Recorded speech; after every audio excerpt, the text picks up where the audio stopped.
Chapter 25, Hold off on proposing solutions. To seek out new life, and J.K. Rowling. Note, since the science in this story is usually all correct, I include a warning that in ch 22 to 25 Harry overlooks many possibilities, the most important of which is that there are lots of magical genes but they're all on one chromosome, which wouldn't happen naturally, but the chromosome might have been engineered. In this case, the inheritance pattern would be Mendelian, but the magical chromosome could still be degraded by chromosomal crossover with its non-magical homologue. Harry has read about Mendel and chromosomes in science history books, but he hasn't studied enough actual genetics to know about chromosomal crossover. Hey, he's only 11. However, although a modern science journal would find a lot more nits to pick, everything Harry presents as strong evidence is in fact strong evidence, the other possibilities are improbable. Act 2. The sun shone brilliantly into the great hall from the enchanted sky ceiling above, illuminating the students as though they sat beneath the naked sky, gleaming from their plates and bowls, as, refreshed by a night's sleep, they inhaled breakfast in preparation for whatever plans they'd made for their Sunday. So, there was only one thing that made you a wizard. That wasn't surprising, when you thought about it. What DNA mostly did was tell ribosomes how to chain amino acids together into proteins. Conventional physics seemed quite capable of describing amino acids, and no matter how many amino acids you chained together, conventional physics said you would never, ever get magic out of it. And yet magic seemed to be hereditary, following DNA. Then that probably wasn't because the DNA was chaining together non-magical amino acids into magical proteins. Rather, the key DNA sequence did not, of itself, give you your magic at all. Magic came from somewhere else. At the Ravenclaw table there was one boy who was staring off into space, as his right hand automatically spooned some unimportant food into his mouth from whatever was in front of him. You probably could have substituted a pile of dirt and he wouldn't have noticed. And for some reason the source of magic was paying attention to a particular DNA marker among individuals who were ordinary ape-descended humans in every other way. Actually there were quite a lot of boys and girls staring off into space. It was the Ravenclaw table, after all. There were other lines of logic leading to the same conclusion. Complex machinery was always universal within a sexually reproducing species. If gene B relied on gene A, then A had to be useful on its own, and rise to near universality in the gene pool on its own, before B would be useful often enough to confer a fitness advantage. Then once B was universal you would get a variant A** that relied on B, and then C that relied on A** and B, then B** that relied on C, until the whole machine would fall apart if you removed a single piece.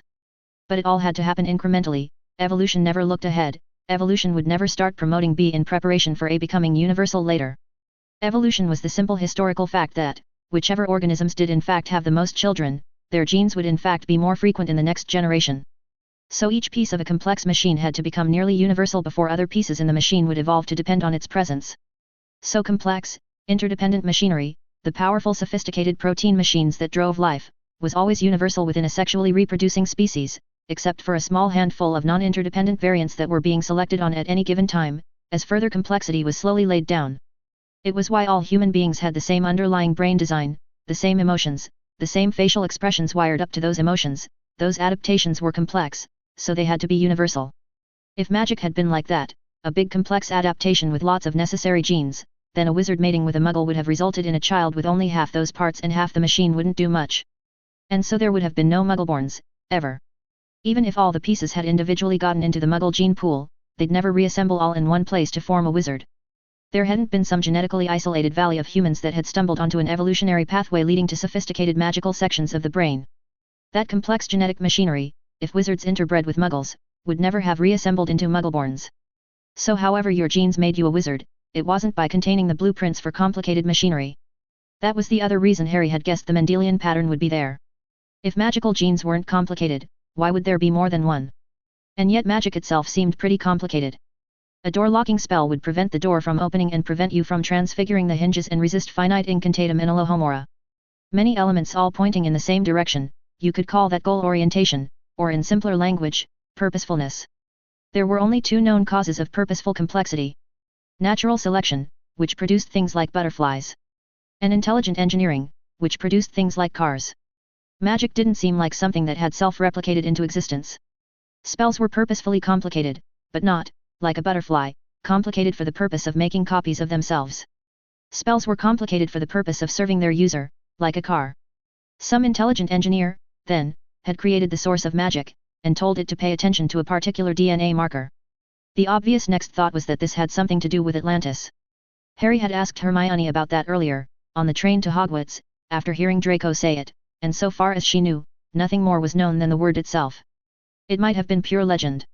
But it was also plausible enough that a civilization of magic users, especially one from before the interdict of Merlin, would have managed to blow itself up. The line of reasoning continued. Atlantis had been an isolated civilization that had somehow brought into being the source of magic, and told it to serve only people with the Atlantean genetic marker, the blood of Atlantis. And by similar logic, the words a wizard spoke, the wand movements, those weren't complicated enough of themselves to build up the spell effects from scratch, not the way that the 3 billion base pairs of human DNA actually were complicated enough to build a human body from scratch, not the way that computer programs took up thousands of bytes of data. So the words and wand movements were just triggers, levers pulled on some hidden and more complex machine. Buttons, not blueprints.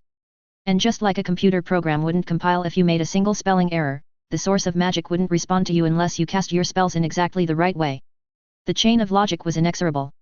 And it led inevitably toward a single final conclusion. The ancient forebears of the wizards, thousands of years earlier, had told the source of magic to only levitate things if you said Wingardium Leviosa. Harry slumped over at the breakfast table, resting his forehead wearily on his right hand.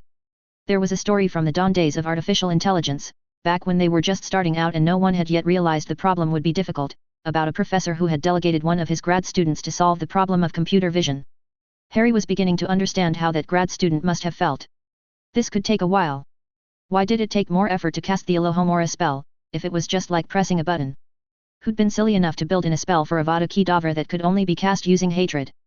Why did wordless transfiguration require you to make a complete mental separation between the concept of form and concept of material? Harry might not be done with this problem by the time he graduated Hogwarts. He could still be working on this problem when he was 30 years old. Hermione had been right, Harry hadn't realized that on a gut level before. He'd just given an inspiring speech about determination. Harry's mind briefly considered whether to get on a gut level that he might never solve the problem at all, then decided that would be taking things much too far. Besides, so long as he could get as far as immortality in the first few decades, he'd be fine. What method had the Dark Lord used? Come to think, the fact that the Dark Lord had somehow managed to survive the death of his first body was almost infinitely more important than the fact that he'd tried to take over magical Britain. "Excuse me," said an expected voice from behind him in very unexpected tones. "At your convenience, Mr. Malfoy requests the favor of a conversation." Harry did not choke on his breakfast cereal. Instead he turned around and beheld Mr. Crabbe. "Excuse me," said Harry. "Don't you mean the boss wants to talk with yous?" Mr. Crabbe didn't look happy. "Mr. Malfoy instructed me to speak properly." "I can't hear you," Harry said. "You're not speaking properly." He turned back to his bowl of tiny blue crystal snowflakes and deliberately ate another spoonful. "The boss wants to talk with yous," came a threatening voice from behind him. "You'd better come see him if you know what's good for ye." There. Now everything was going according to plan. Act 1. "A reason," said the old wizard. He restrained the fury from his face. The boy before him had been the victim, and certainly did not need to be frightened any further. "There is nothing that can excuse. What I did to him was worse." The old wizard stiffened in sudden horror. "Harry, what have you done?" "I tricked Draco into believing that I'd tricked him into participating in a ritual that sacrificed his belief in blood purism. And that meant he couldn't be a Death Eater when he grew up. He'd lost everything, Headmaster." There was a long quiet in the office, broken only by the tiny puffs and whistles of the fiddly things, which after enough time had come to seem like silence. "Dear me," said the old wizard, "I do feel silly. And here I was expecting you might try to redeem the heir of Malfoy by, say, showing him true friendship and kindness." "Ha! Yeah, like that would have worked." The old wizard sighed. This was taking it too far. "Tell me, Harry. Did it even occur to you that there was something incongruous about setting out to redeem someone through lies and trickery?" "I did it without telling any direct lies, and since we're talking about Draco Malfoy here, I think the word you're looking for is congruous." The boy looked rather smug. The old wizard shook his head in despair. "And this is the hero. We're all doomed." Act 5. The long, narrow tunnel of rough stone, unlit except by a child's wand, seemed to stretch on for miles. The reason for this was simple, it did stretch on for miles. The time was 3 in the morning and Fred and George were starting the long way down the secret passage that led from a statue of a one-eyed witch in Hogwarts, to the cellar of the Honeyduke's candy shop in Hogsmeade. "How's it doing?" said Fred in a low voice.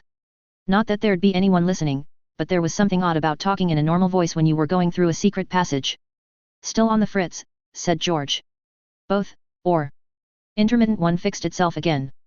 Other one same as ever. The map was an extraordinarily powerful artifact, capable of tracking every sentient being on the school grounds, in real time, by name. Almost certainly, it had been created during the original raising of Hogwarts. It was not good that errors were starting to pop up. Chances were that no one except Dumbledore could fix it if it was broken. And the Weasley twins weren't about to turn the map over to Dumbledore. It would have been an unforgivable insult to the Marauders, the four unknowns who'd managed to steal part of the Hogwarts security system, something probably forged by Salazar Slytherin himself, and twist it into a tool for student pranking. Some might have considered it disrespectful. Some might have considered it criminal. The Weasley twins firmly believed that if Godric Gryffindor had been around to see it, he would have approved. The brothers walked on and on and on, mostly in silence. The Weasley twins talked to each other when they were thinking through new pranks, or when one of them knew something the other didn't. Otherwise there wasn't much point. If they already knew the same information, they tended to think the same thoughts and make the same decisions. Back in the old days, whenever magical identical twins were born, it had been the custom to kill one of them after birth. In time, Fred and George clambered out into a dusty cellar, strewn with barrels and racks of strange ingredients. Fred and George waited. It wouldn't have been polite to do anything else. Before too long a thin old man in black pajamas clambered down the steps that led into the cellar, yawning. "Hello, boys," said Ambrosius Flume. "I wasn't expecting you tonight. Out of stock already?" Fred and George decided that Fred would speak. "Not exactly, Mr. Flume," said Fred. "We were hoping you could help us with something considerably more interesting." "Now, boys," said Flume, sounding severe, "I hope you didn't wake me up just so I could tell you again that I'm not selling you any merchandise that could get you into real trouble. Not until you're 16, anyways." George drew forth an item from his robes, and wordlessly passed it to Flume. "Have you seen this?" said Fred. Flume looked at yesterday's edition of the Daily Prophet and nodded, scowling. The headline on the paper read "The Next Dark Lord?" and showed a young boy which some student's camera had managed to catch in an uncharacteristically cold and grim expression. "I can't believe that Malfoy," Flume snapped. "Going after the boy when he's only 11. The man ought to be ground up and used to make chocolates." Fred and George blinked in unison. Malfoy was behind Rita Skeeter? Harry Potter hadn't warned them about that, which surely meant that Harry didn't know. He never would have brought them in if he did. Fred and George exchanged glances. Well, Harry didn't need to know until after the job was done. "Mr. Flume," Fred said quietly, "the boy who lived needs your help." Flume looked at them both. Then he let out his breath with a sigh. "All right," said Flume, "what do you want?" Act 6. When Rita Skeeter was intent on a tasty prey, she didn't tend to notice the scurrying ants who constituted the rest of the universe, which was how she almost bumped into the balding young man who'd stepped into her pathway. "Miss Skeeter," said the man, sounding rather severe and cold for someone whose face looked that young. "Fancy running into you here." "Out of my way, Buster!" snapped Rita, and tried to step around him. The man in her pathway matched the movement so perfectly that it was like neither of them had moved at all, just stood still while the street shifted around them. Rita's eyes narrowed. "Who do you think you are?" "How very foolish," the man said dryly. It would have been wise to memorize the face of the disguised Death Eater training Harry Potter to be the next Dark Lord. After all, a thin smile, that certainly sounds like someone you wouldn't want to run into on the street, especially after doing a hatchet job on him in the newspaper. Rita took a moment to place the reference. This was Quirinus Quirrell? He looked too young and too old at the same time. His face, if it relaxed from its severe and condescending pose, would belong to someone in his late 30s. And his hair was already falling out? Couldn't he afford a healer? No, that wasn't important. She had a time and a place and a beetle to be. She'd just received an anonymous tip about Madame Bones making time with one of her younger assistants. That would be worth quite a bonus if she could manage to verify it. Bones was high on the hit list. The tipster had said that Bones and her young assistant were due to eat lunch in a special room at Mary's place, a very popular room for certain purposes, a room which, she'd found, was secure against all listening devices, but not proof against a beautiful blue beetle nestled up against one wall. "Out of my way," Rita said, and tried to push Quirrell from her path. Quirrell's arm brushed her own, deflecting, and Rita staggered as the thrust went into the thin air. Quirrell pulled up the sleeve of his left robe, showing his left arm. "Observe," said Quirrell, "no dark mark. I would like your paper to publish a retraction." Rita let out an incredulous laugh. Of course the man wasn't a real Death Eater. The paper wouldn't have published it if he was. "Forget it, Buster. Now take a hike." Quirrell stared at her for a moment. Then he smiled. "Miss Skeeter," said Quirrell, "I had hoped to find some lever that would prove persuasive. Yet I find that I cannot deny myself the pleasure of simply crushing you. It's been tried. Now get out of my way, Buster, or I'll find some Aurors and have you arrested for obstruction of journalism." Quirrell swept her a small bow, and then walked past. "Goodbye, Rita Skeeter," said his voice from behind her. As Rita buelled on ahead, she noted in the back of her mind that the man was whistling a tune as he walked away. Like that would scare her. Act 4. Sorry, count me out, said Lee Jordan. I'm more the giant spider type. The boy who lived had said that he had important work for the Order of Chaos, something serious and secret, more significant and difficult than their usual run of pranks. And then Harry Potter had launched into a speech that was inspiring, yet vague. A speech to the effect that Fred and George and Lee had tremendous potential if they could just learn to be weirder.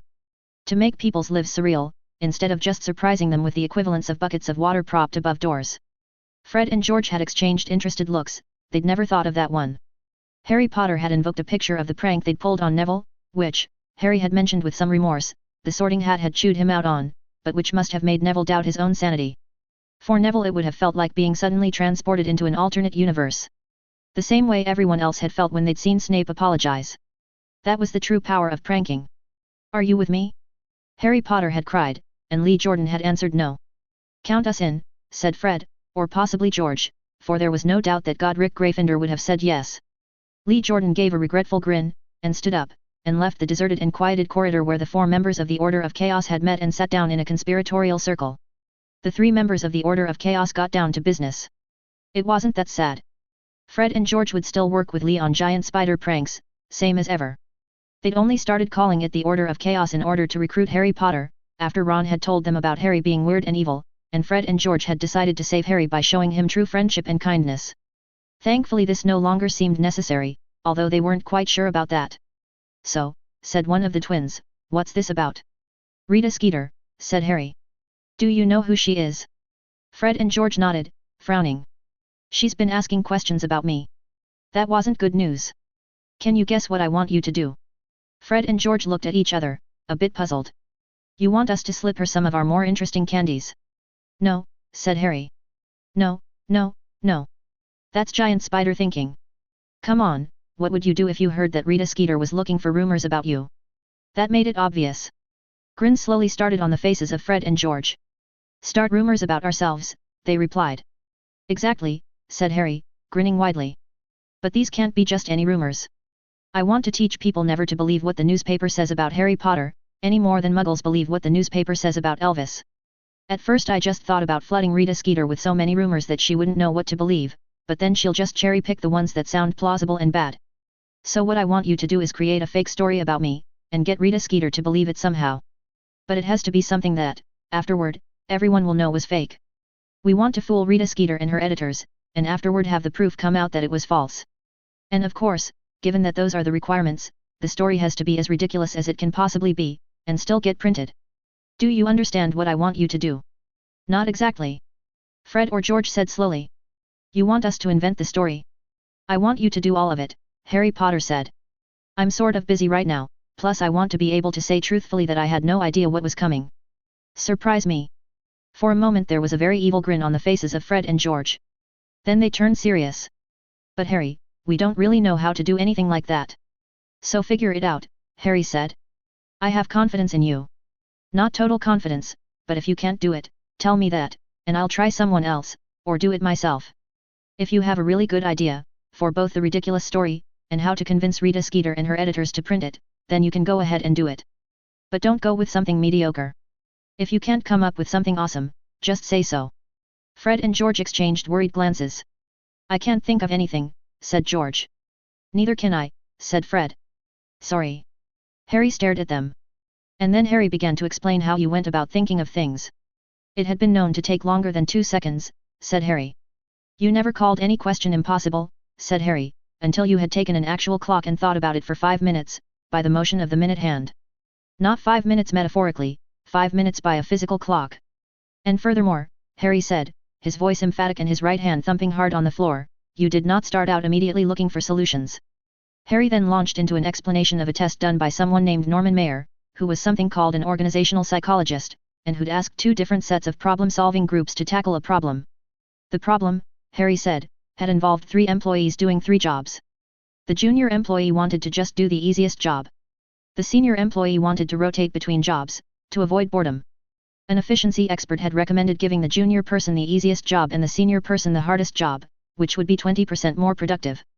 One set of problem-solving groups had been given the instruction: do not propose solutions until the problem has been discussed as thoroughly as possible without suggesting any. The other set of problem-solving groups had been given no instructions. And those people had done the natural thing, and reacted to the presence of a problem by proposing solutions. And people had gotten attached to those solutions, and started fighting about them, and arguing about the relative importance of freedom versus efficiency and so on. The first set of problem-solving groups, the ones given instructions to discuss the problem first and then solve it, had been far more likely to hit upon the solution of letting the junior employee keep the easiest job and rotating the other two people between the other two jobs, for what the experts' data said would be a 19% improvement. Starting out by looking for solutions was taking things entirely out of order. Like starting a meal with dessert, only bad. Harry also quoted someone named Robin Dawes as saying that the harder a problem was, the more likely people were to try to solve it immediately. So Harry was going to leave this problem to Fred and George, and they would discuss all the aspects of it and brainstorm anything they thought might be remotely relevant. And they shouldn't try to come up with an actual solution until they'd finished doing that, unless of course they did happen to randomly think of something awesome, in which case they could write it down for afterward and then go back to thinking. And he didn't want to hear back from them about any so-called failures to think of anything for at least a week. Some people spent decades trying to think of things. "Any questions?" said Harry. Fred and George stared at each other. "I can't think of any." "Neither can I." Harry coughed gently. "You didn't ask about your budget." "Budget?" they thought. "I could just tell you the amount," Harry said. "But I think this will be more inspiring." Harry's hands dipped into his robe, and brought forth. Fred and George almost fell over, even though they were sitting down. "Don't spend it for the sake of spending it," Harry said. On the stone floor in front of them gleamed an absolutely ridiculous amount of money. "Only spend it if awesomeness requires, and what awesomeness does require, don't hesitate to spend. If there's anything left over, just return it afterward, I trust you. Oh, and you get 10% of what's there, regardless of how much you end up spending." "We can't," blurted one of the twins. "We don't accept money for that sort of thing." The twins never took money for doing anything illegal. Unknown to Ambrosius Flume, they were selling all of his merchandise at 0% markup. Fred and George wanted to be able to testify, under veritaserum if necessary, that they had not been profiteering criminals, just providing a public service. Harry frowned at them. "But I'm asking you to put in some real work here. A grown-up would get paid for doing something like this, and it would still count as a favor for a friend. You can't just hire people for this sort of thing." Fred and George shook their heads. "Fine," Harry said. "I'll just get you expensive Christmas presents, and if you try returning them to me I'll burn them. Now you don't even know how much I'm going to spend on you, except, obviously, that it's going to be more than if you'd just taken the money. And I'm going to buy you those presents anyway, so think about that before you tell me you can't think of anything awesome." Harry stood up, smiling, and turned to go while Fred and George were still gaping in shock. He strode a few steps away, and then turned back. "Oh, one last thing," Harry said. "Leave Professor Quirrell out of whatever you do. He doesn't like publicity. I know it'd be easier to get people to believe weird things about the defense professor than anyone else, and I'm sorry to have to get in your way like that, but please, leave Professor Quirrell out of it." And Harry turned again and took a few more steps. Looked back one last time, and said, softly, "Thank you." And left. There was a long pause after he'd departed. "So," said one. "So," said the other. "The defense professor doesn't like publicity, does he? Harry doesn't know us very well, does he?" "No, he doesn't. But we won't use his money for that, of course." "Of course not, that wouldn't be right. We'll do the defense professor separately. We'll get some Gryffindors to write Skeeter, and say." His sleeve lifted up one time in defense class, and they saw the dark mark. "And he's probably teaching Harry Potter all sorts of dreadful things. And he's the worst defense professor anyone remembers even in Hogwarts. He's not just failing to teach us, he's getting everything wrong, the complete opposite of what it should be. Like when he claimed that you could only cast the killing curse using love, which made it pretty much useless." "I like that one." "Thanks. I bet the defense professor likes it too. He does have a sense of humor. He wouldn't have called us what he did if he didn't have a sense of humor. But are we really going to be able to do Harry's job?" Harry said to discuss the problem before trying to solve it, "So let's do that." The Weasley twins decided that George would be the enthusiastic one while Fred doubted. "It all seems sort of contradictory," said Fred. "He wants it to be ridiculous enough that everyone laughs at Skeeter and knows it's wrong, and he wants Skeeter to believe it. We can't do both things at the same time." "We'll have to fake up some evidence to convince Skeeter," said George. "Was that a solution?" said Fred. They considered this. "Maybe," said George, "but I don't think we should be all that strict about it, do you?" The twins shrugged helplessly. So then the fake evidence has to be good enough to convince Skeeter, said Fred. Can we really do that on our own? We don't have to do it on our own, said George, and pointed to the pile of money. We can hire other people to help us. The twins got a thoughtful look on their face. That could use up Harry's budget pretty fast, said Fred. This is a lot of money for us, but it's not a lot of money for someone like Flume. Maybe people will give discounts if they know it's for Harry, said George. But most importantly of all, whatever we do, it has to be impossible. Fred blinked. What do you mean, impossible? So impossible that we don't get in trouble, because no one believes we could have done it. So impossible that even Harry starts wondering. It has to be surreal, it has to make people doubt their own sanity, it has to be better than Harry. Fred's eyes were wide in astonishment. This happened sometimes, between them, but not often. But why? They were pranks. They were all pranks. The pie was a prank. The Remembrall was a prank. Kevin Entwistle's cat was a prank. Snape was a prank. We're the best pranksters in Hogwarts, are we going to roll over and give up without a fight? He's the boy who lived, said Fred. And we're the Weasley twins. He's challenging us. He said we could do what he does. But I bet he doesn't think we'll ever be as good as him. He's right, said Fred, feeling rather nervous. The Weasley twins did sometimes disagree even when they had all the same information, but every time they did it seemed unnatural, like at least one of them must be doing something wrong. This is Harry Potter we're talking about. He can do the impossible. We can't. Yes we can, said George. And we have to be more impossible than him. But said Fred. It's what Godric Gryffindor would do, said George. That settled it, and the twins snapped back into whatever it was that was normal for them. All right, then. Let's think about it. Chapter 26, Noticing Confusion. Yakafub Mog. Grug Paba up Zinc Watum Gazerk. Chumble Spuzz J.K. Rowling. Professor Quirrell's office hours consisted of 11:40 to 11:55 a.m. on Thursday. That was for all of his students in all years. It cost a Quirrell point just to knock on the door, and if he didn't think your reason was worth his time, you would lose another 50. Harry knocked on the door. There was a pause. Then a biting voice said, I suppose you may as well come in, Mr. Potter. And before Harry could touch the doorknob, the door slammed open, hitting the wall with a sharp crack that sounded like something might have broken in the wood, or the stone, or both. Professor Quirrell was leaning back in his chair and reading a suspiciously old-looking book, bound in night blue leather with silver runes on the spine. His eyes had not moved from the pages. I am not in a good mood, Mr. Potter. And when I am not a good mood, I am not a pleasant person to be around. For your own sake, conduct your business quickly and depart. A cold chill seeped from the room, as though it contained something that cast darkness the way lamps cast light, and which hadn't been fully shaded. Harry was a bit taken aback. Not in a good mood didn't quite seem to cover it. What could be bothering Professor Quirrell this much? Well, you didn't just walk out on friends when they were feeling down. Harry cautiously advanced into the room. Is there anything I can do to help? No, said Professor Quirrell, still not looking up from the book.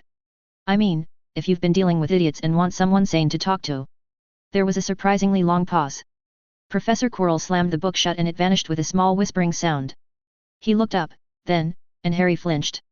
I suppose an intelligent conversation would be pleasant for me at this point, said Professor Quirrell in the same biting tone that had invited Harry to enter. You are not likely to find it so, be warned. Harry drew a deep breath.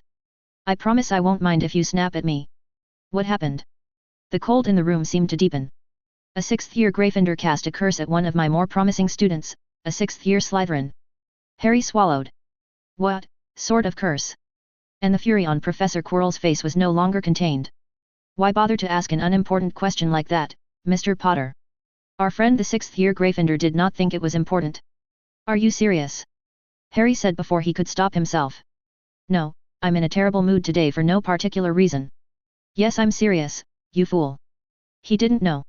He actually didn't know. I didn't believe it until the Aurors confirmed it under Veritaserum. He is in his 6th year at Hogwarts and he cast a high-level dark curse without knowing what it did. You don't mean, Harry said, that he was mistaken about what it did, that he somehow read the wrong spell description. All he knew was that it was meant to be directed at an enemy. He knew that was all he knew. And that had been enough to cast the spell. I do not understand how anything with that small a brain could walk upright. Indeed, Mr. Potter, said Professor Quirrell. There was a pause. Professor Quirrell leaned forward and picked up the silver inkwell from his desk, turning it around in his hands, staring at it as though wondering how he could go about torturing an inkwell to death. Was the 6th-year Slytherin seriously hurt? Said Harry. Yes. Was the 6th-year Gryffindor raised by Muggles? Yes. Is Dumbledore refusing to expel him because the poor boy didn't know? Professor Quirrell's hands whitened on the inkwell. Do you have a point, Mr. Potter, or are you just stating the obvious? Professor Quirrell, said Harry gravely, all the Muggle-raised students in Hogwarts need a safety lecture in which they are told the things so ridiculously obvious that no wizard-born would ever think to mention them. Don't cast curses if you don't know what they do. If you discover something dangerous, don't tell the world about it. Don't brew high-level potions without supervision in a bathroom. The reason why there are underage magic laws, all the basics. Why? Said Professor Quirrell. Let the stupid ones die before they breed. If you don't mind losing a few 6th-year Slytherins along with them. The inkwell caught fire in Professor Quirrell's hands and burned with a terrible slowness, hideous black-orange flames tearing at the metal and seeming to take tiny bites from it, the silver twisting as it melted, as though it were trying and failing to escape. There was a tinny shrieking sound, as though the metal were screaming. I suppose you are right, Professor Quirrell said with a resigned smile. I shall design a lecture to ensure that Muggleborns who are too stupid to live do not take anyone valuable with them as they depart. The inkwell went on screaming and burning in Professor Quirrell's hands, tiny droplets of metal, still on fire, now dripping to the desk, as though the inkwell were crying. You're not running away, observed Professor Quirrell. Harry opened his mouth. If you're about to say you're not scared of me, said Professor Quirrell, don't. You are the scariest person I know, Harry said, and one of the top reasons for that is your control. I simply can't imagine hearing that you'd hurt someone you had not made a deliberate decision to hurt. The fire in Professor Quirrell's hands winked out, and he carefully placed the ruined inkwell on his desk. You say the nicest things, Mr. Potter. Have you been taking lessons in flattery? From, perhaps, Mr. Malfoy? Harry kept his expression blank, and realized 1 second too late that it might as well have been a signed confession. Professor Quirrell didn't care what your expression looked like, he cared which states of mind made it likely. I see, said Professor Quirrell.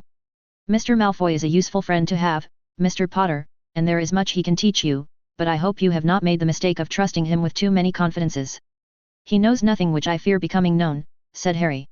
Well done, said Professor Quirrell, smiling slightly. So what was your original business here? I think I'm done with the preliminary exercises in occlumency and ready for the tutor. Professor Quirrell nodded. I shall conduct you to Gringotts this Sunday. He paused, looking at Harry, and smiled. And we might even make it a little outing, if you like. I've just had a pleasant thought. Harry nodded, smiling back.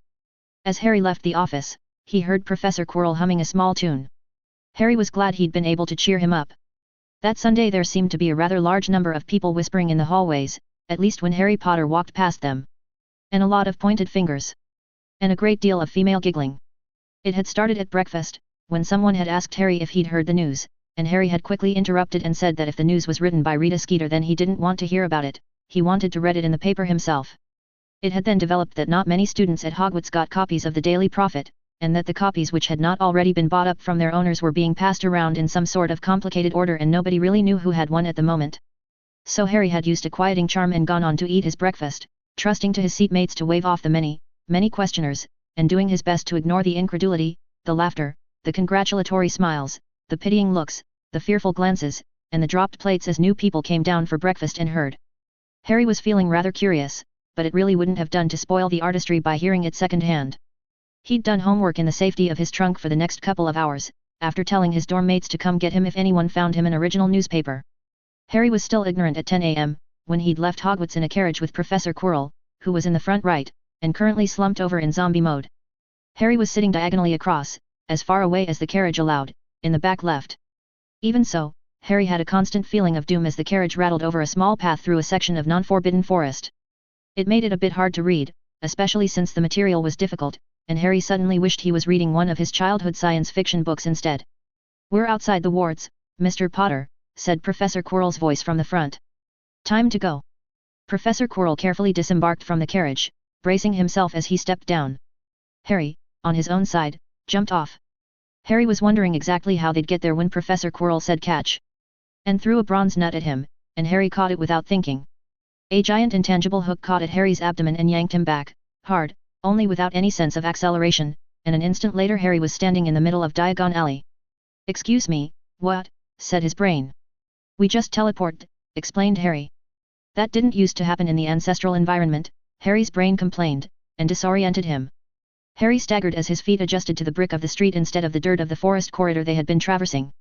He straightened, still dizzy, with the bustling witches and wizards seeming to sway slightly, and the cries of the shopkeeper seeming to move around in his hearing, as his brain tried to place a world to be located in.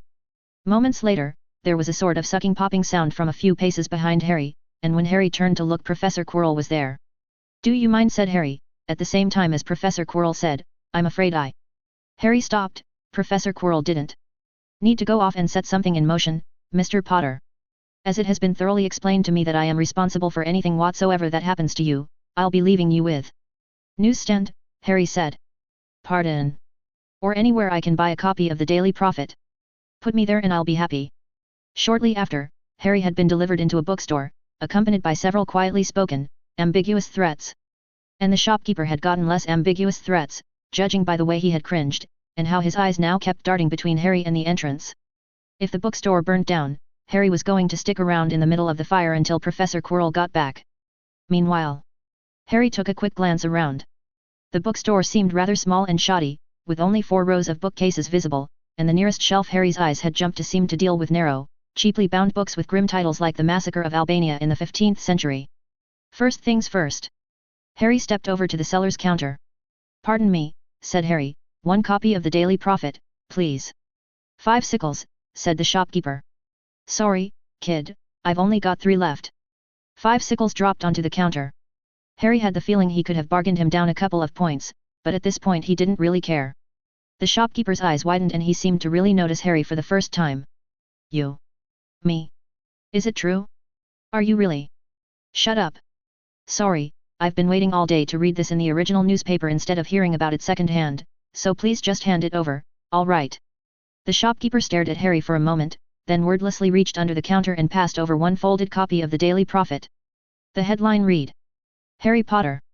Secretly betrothed to Ginevra Weasley. Harry stared. He lifted the newspaper off the counter, softly, reverently, like he was handling an original Escher artwork, and unbent it to read about the evidence that had convinced Rita Skeeter. And some interesting further details. And yet more evidence. Fred and George had cleared it with their sister first, surely? Yes, of course they had. There was a picture of Ginevra Weasley sighing longingly over what Harry could see, looking closely, was a photo of himself. That had to have been staged. But how on earth? Harry was sitting in a cheap folding chair, rereading the newspaper for the 4th time, when the door whispered softly and Professor Quirrell came back into the shop. "My apologies for, what in Merlin's name are you reading?" "It would seem," said Harry, awe in his voice, "that one Mr. Arthur Weasley was placed under the imperious curse by a Death Eater whom my father killed, thus creating a debt to House Potter, which my father demanded be repaid by the hand in marriage of the recently born Ginevra Weasley. Do people actually do that sort of thing around here? How could Miss Skeeter possibly be fool enough to believe?" And Professor Quirrell's voice cut off. Harry had been reading the newspaper held vertically and unfolded, which meant that Professor Quirrell, from where he was standing, could see the text underneath the headline. The look of shock on Professor Quirrell's face was a work of art almost on par with the newspaper itself. "Don't worry," said Harry cheerfully, "it's all fake." From elsewhere in the store, he heard the shopkeeper gasp. There was the sound of a stack of books falling over. "Mr. Potter," Professor Quirrell said slowly, "are you sure of that?" "Quite sure." "Shall we go?" Professor Quirrell nodded, looking rather abstracted, and Harry folded the newspaper back up, and followed him out of the door. For some reason Harry didn't seem to be hearing any street noises now.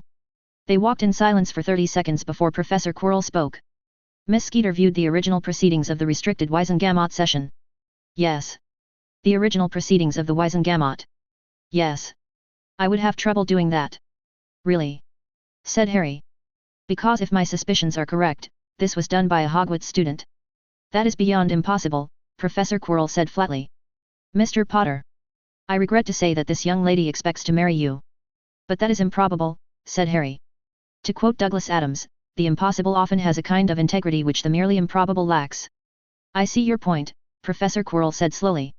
"But, no, Mr. Potter. It may be impossible, but I can imagine tampering with the Wisengamot proceedings. It is unimaginable that the Grand Manager of Gringotts should affix the seal of his office in witness to a false betrothal contract, and Miss Skeeter personally verified that seal." "Indeed," said Harry, "you would expect the Grand Manager of Gringotts to get involved with that much money changing hands. It seems Mr. Weasley was greatly in debt, and so demanded an additional payment of 10,000 galleons. 10,000 galleons for a Weasley? You could buy the daughter of a noble house for that." "Excuse me," Harry said. "I really have to ask at this point, Do people actually do that sort of thing around here? Rarely, said Professor Quirrell, with a frown on his face. And not at all, I suspect, since the Dark Lord departed. I suppose that according to the newspaper, your father just paid it. He didn't have any choice, said Harry. Not if he wanted to fulfill the conditions of the prophecy. Give me that, said Professor Quirrell, and the newspaper leaped out of Harry's hand so fast that he got a paper cut. Harry automatically put the finger in his mouth to suck on, feeling rather shocked, and turned to remonstrate with Professor Quirrell. Professor Quirrell had stopped short in the middle of the street, and his eyes were flickering rapidly back and forth as an invisible force held the newspaper suspended before him. Harry watched, gaping in open awe, as the newspaper opened to reveal pages 2 and 3. And not much long after, 4 and 5. It was like the man had cast off a pretense of mortality. And after a troublingly short time, the paper neatly folded itself up again. Professor Quirrell plucked it from the air and tossed it to Harry, who caught it in sheer reflex, and then Professor Quirrell started walking again, and Harry automatically trudged after. No, said Professor Quirrell, that prophecy didn't sound quite right to me either. Harry nodded, still stunned. The centaurs could have been put under an imperious, Professor Quirrell said, frowning, that seems understandable. What magic can make, magic can corrupt, and it is not unthinkable that the great seal of Gringotts could be twisted to another's hand. The unspeakable could have been impersonated with polyjuice, likewise the Bavarian seer. And with enough effort it might be possible to tamper with the proceedings of the Wisengamot. Do you have any idea how that was done? I do not have one single plausible hypothesis, said Harry. I do know it was done on a total budget of 40 galleons. Professor Quirrell stopped short and whirled on Harry. His expression was now completely incredulous. 40 galleons will pay a competent ward breaker to open a path into a home you wish to burglarize. 40,000 galleons might pay a team of the greatest professional criminals in the world to tamper with the proceedings of the Wisengamot. Harry shrugged helplessly. I'll remember that the next time I want to save 39,960 galleons by finding the right contractor. I do not say this often, said Professor Quirrell. I am impressed. Likewise, said Harry. And who is this incredible Hogwarts student? I'm afraid I couldn't say. Somewhat to Harry's surprise, Professor Quirrell made no objection to this. They walked in the direction of the Gringotts building, thinking, for they were neither of them the sort of person who would give up on the problem without considering it for at least 5 minutes. I have a feeling, Harry said finally, that we're coming at this from the wrong angle. There's a tale I once heard about some students who came into a physics class, and the teacher showed them a large metal plate near a fire. She ordered them to feel the metal plate, and they felt that the metal near the fire was cooler, and the metal further away was warmer. And she said, write down your guess for why this happens.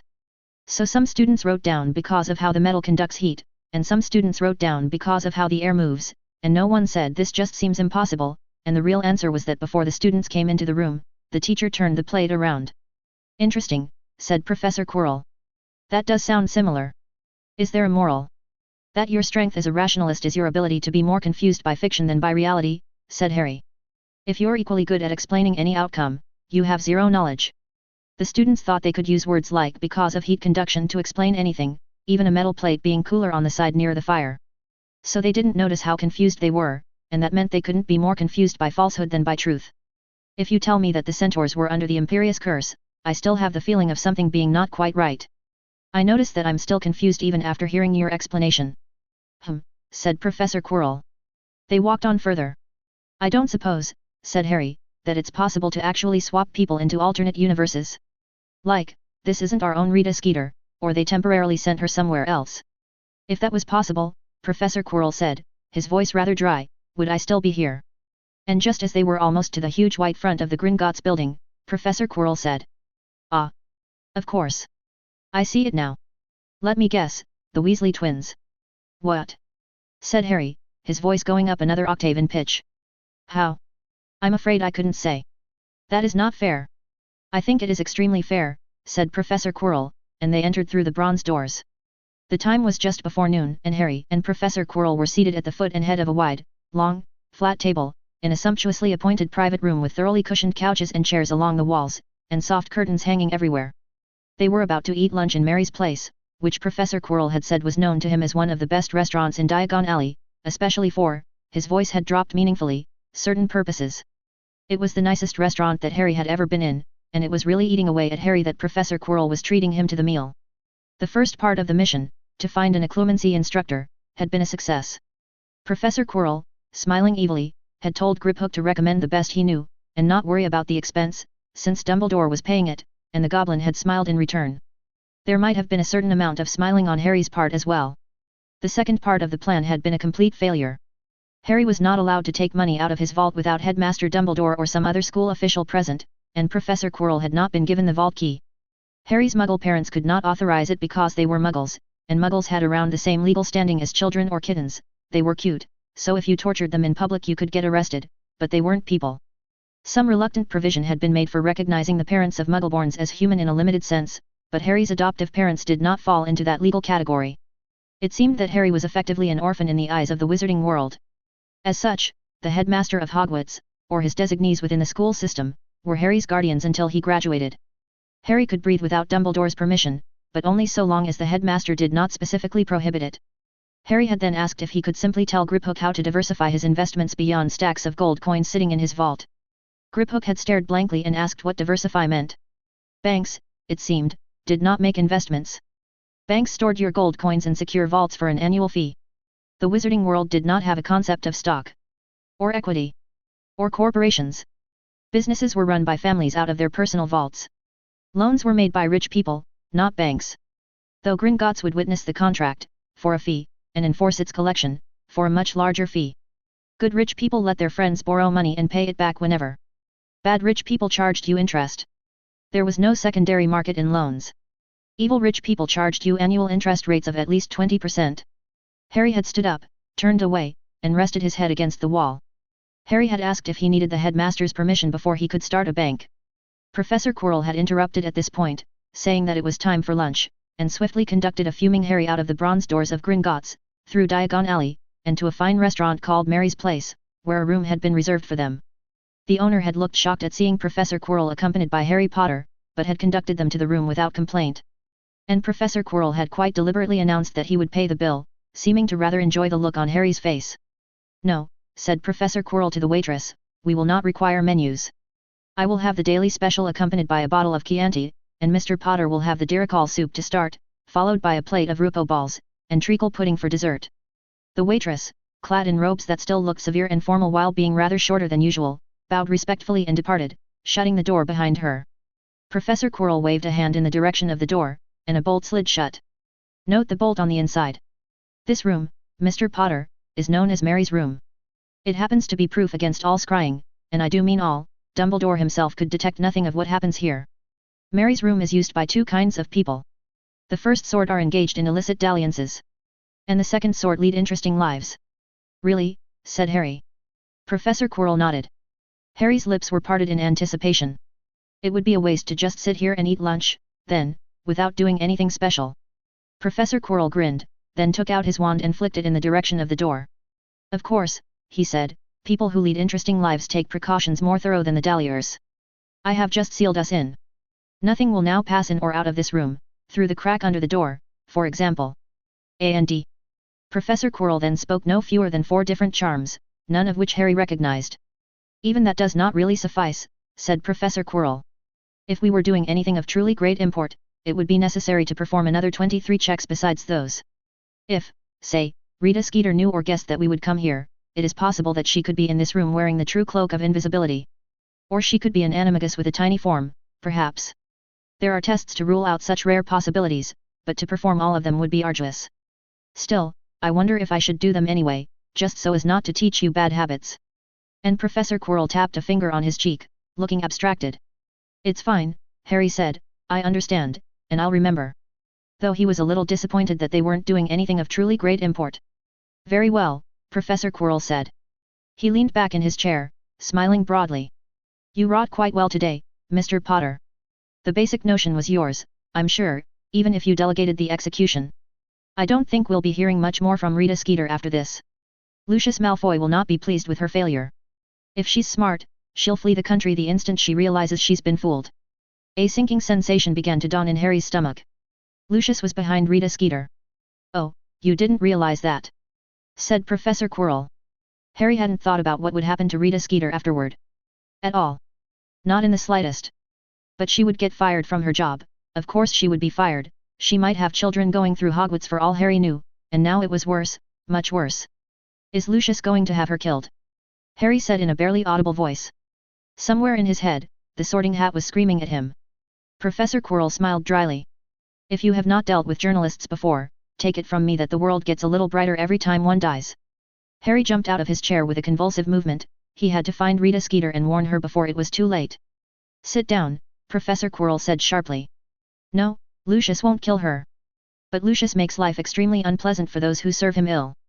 Miss Skeeter will flee and start her life over with a new name.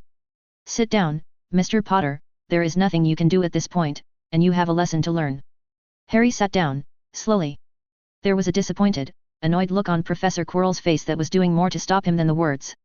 There are times, Professor Quirrell said, his voice cutting, when I worry that your brilliant Slytherin mind is simply wasted on you. Repeat after me. Rita Skeeter was a vile, disgusting woman. Rita Skeeter was a vile, disgusting woman, Harry said.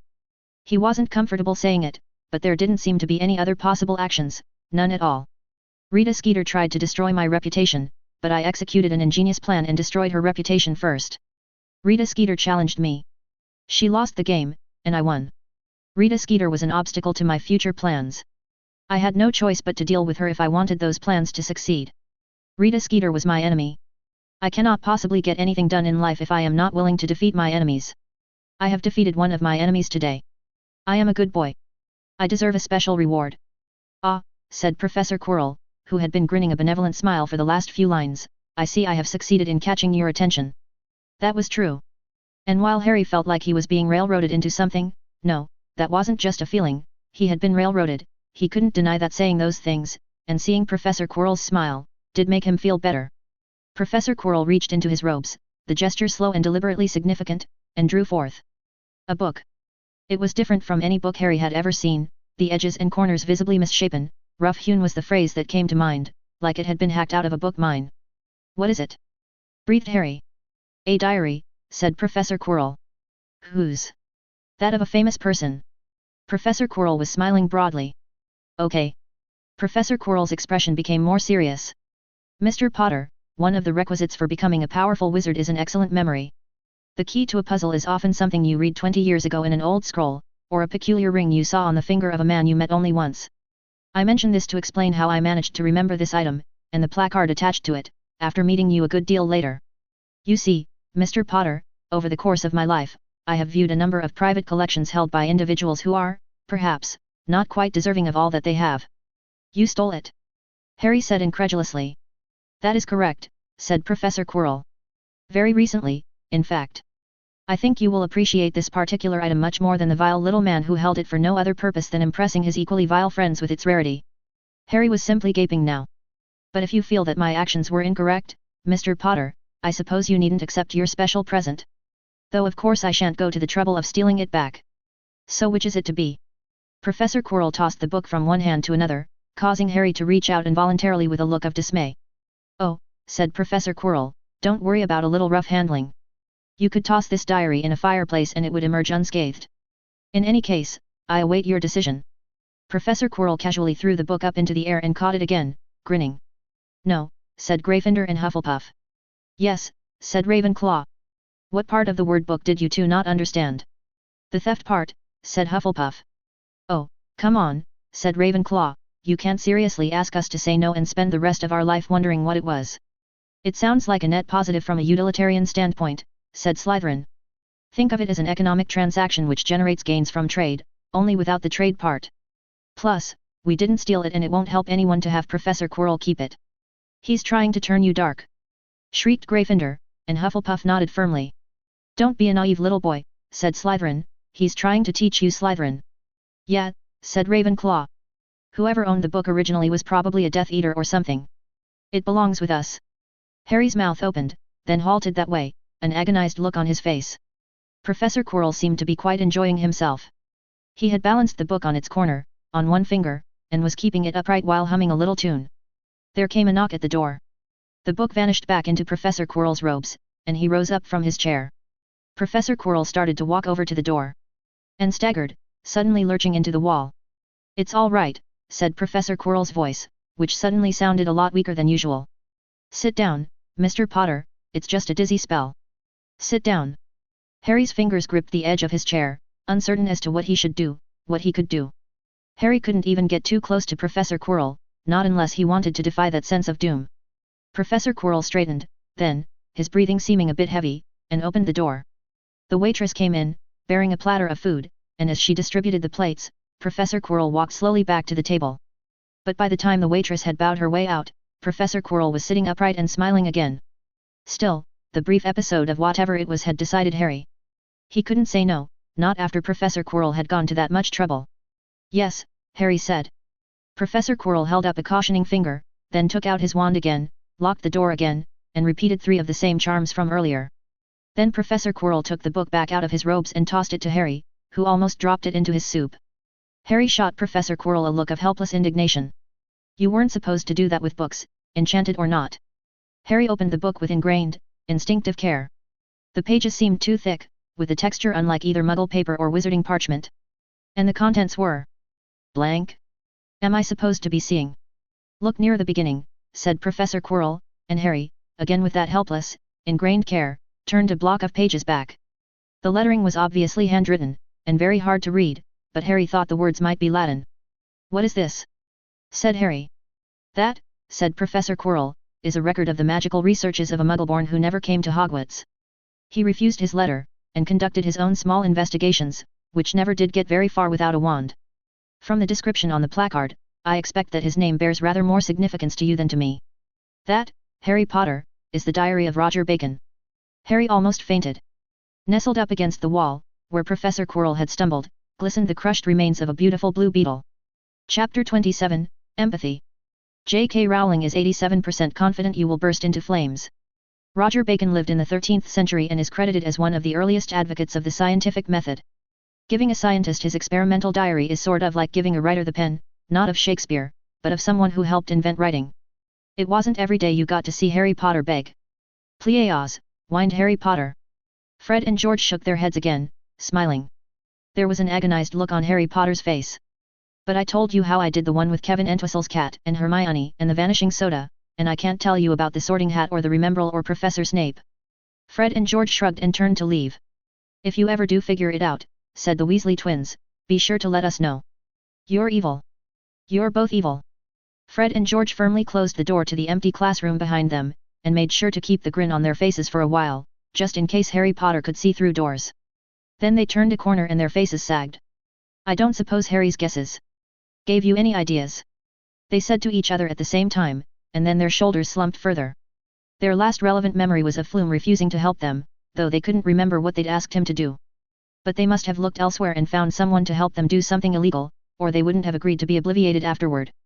How had they possibly been able to get all that done on just 40 galleons? At first they'd worried that they'd forged evidence so good that Harry actually would end up married to Ginny, but they'd thought of that too, it seemed. The Wisengamot proceedings had been tampered with again to put them back the way they'd been originally, the fake betrothal contract had vanished from its dragon-guarded vault in Gringotts, and so on. It was pretty scary, actually. Most people now thought the Daily Prophet had just made the whole thing up for unguessable reasons, and the Quibbler had helpfully twisted the knife deeper with the next day's headline, Harry Potter secretly betrothed to Luna Lovegood. Whoever they'd hired would tell them after the statute of limitations expired, they desperately hoped. But meanwhile it was awful, they'd pulled their greatest prank ever, maybe the greatest prank in the history of pranking, and they couldn't remember how. It was crazy, they'd been able to think of a way the first time, so why couldn't they see it now after knowing everything they'd done? Their only consolation was that Harry didn't know they didn't know.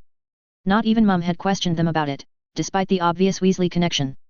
Whatever had been done, it was far out of the reach of any Hogwarts student, except possibly one, who, if certain rumors were true, might have done it by snapping his fingers.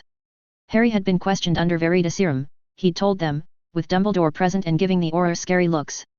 The Aurors had asked just enough to determine that Harry hadn't pulled the prank himself or disappeared anyone, and then gotten the heck out of Hogwarts. Fred and George had wondered whether to feel insulted about Harry Potter being questioned by the Aurors for their prank, but the look on Harry's face, probably for exactly the same reason, made everything worth it. Unsurprisingly, Rita Skeeter and the editor of the Daily Prophet had both vanished and were probably in another country by now. They would have liked to be able to tell their family about that part. Dad would have congratulated them, they thought, after Mum had finished killing them and Ginny had burned the remains. But everything was still all right, they'd tell Dad someday, and meanwhile.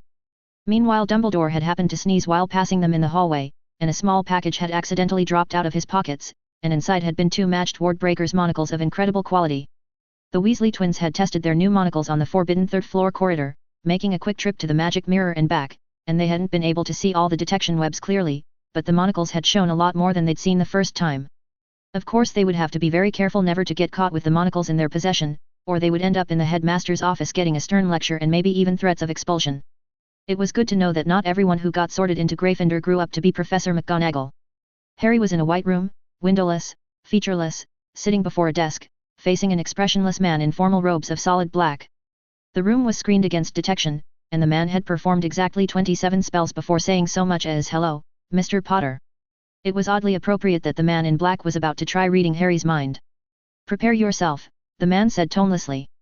A human mind, Harry's occlumency book had said, was only exposed to legilimens along certain surfaces.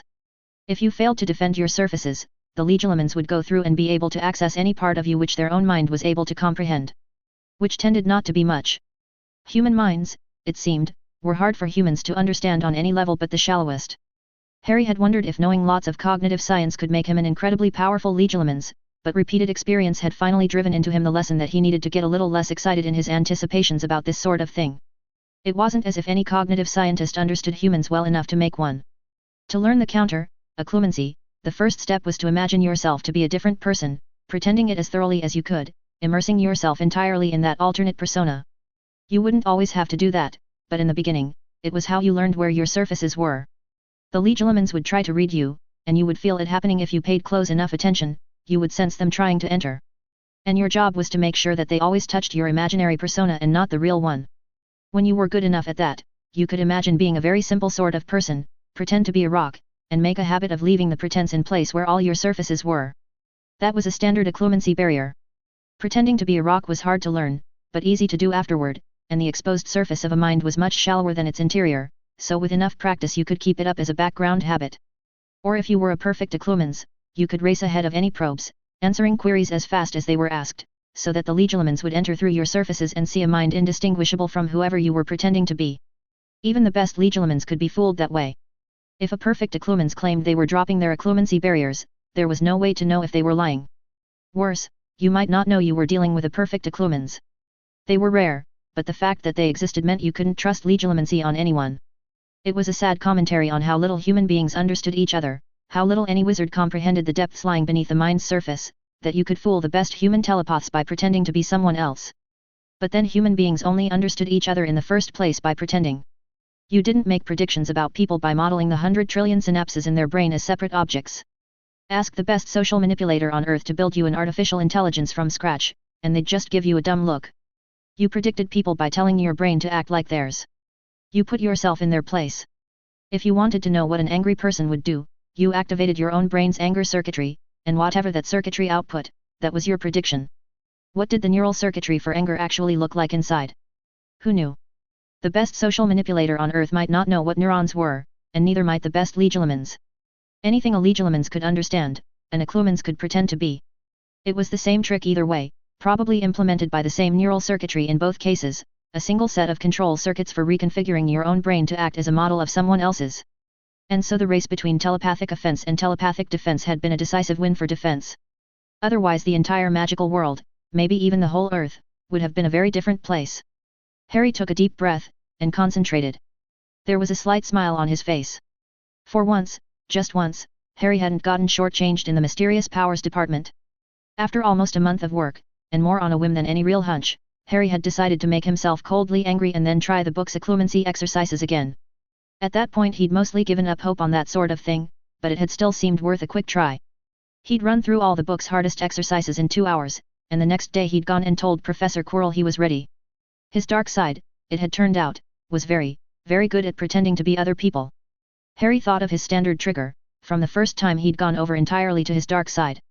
Severus paused, looking quite pleased with himself. And that will be 5 points? No, let us make it an even 10 points from Ravenclaw for Backshot. Harry's smile grew chillier, and he regarded the black-robed man who thought he was going to read Harry's mind. And then Harry turned into someone else entirely, someone who had seemed appropriate to the occasion. In a white room, windowless, featureless, sitting before a desk, facing an expressionless man in formal robes of solid black. Kimble Kinnison regarded the black-robed man who thought he was going to read the mind of a second-stage lensman of the Galactic Patrol. To say that Kimble Kinnison was confident of the outcome would be an understatement. He had been trained by Mentor of Arisia, the most powerful mind known to this or any other universe, and the mere wizard sitting across from him would see precisely what the grey lensman wanted him to see. The mind of the boy he was currently disguised as, an innocent child named Harry Potter. "I'm ready," said Kimble Kinnison in nervous tones that were exactly appropriate for an 11-year-old boy. "Legilimens," said the black-robed wizard. There was a pause. The black-robed wizard blinked, as if he'd seen something so shocking that it had been enough to make even his eyelids move. His voice wasn't quite toneless as he said, "The boy who lived has a mysterious dark side." The heat slowly crept up into Harry's cheeks.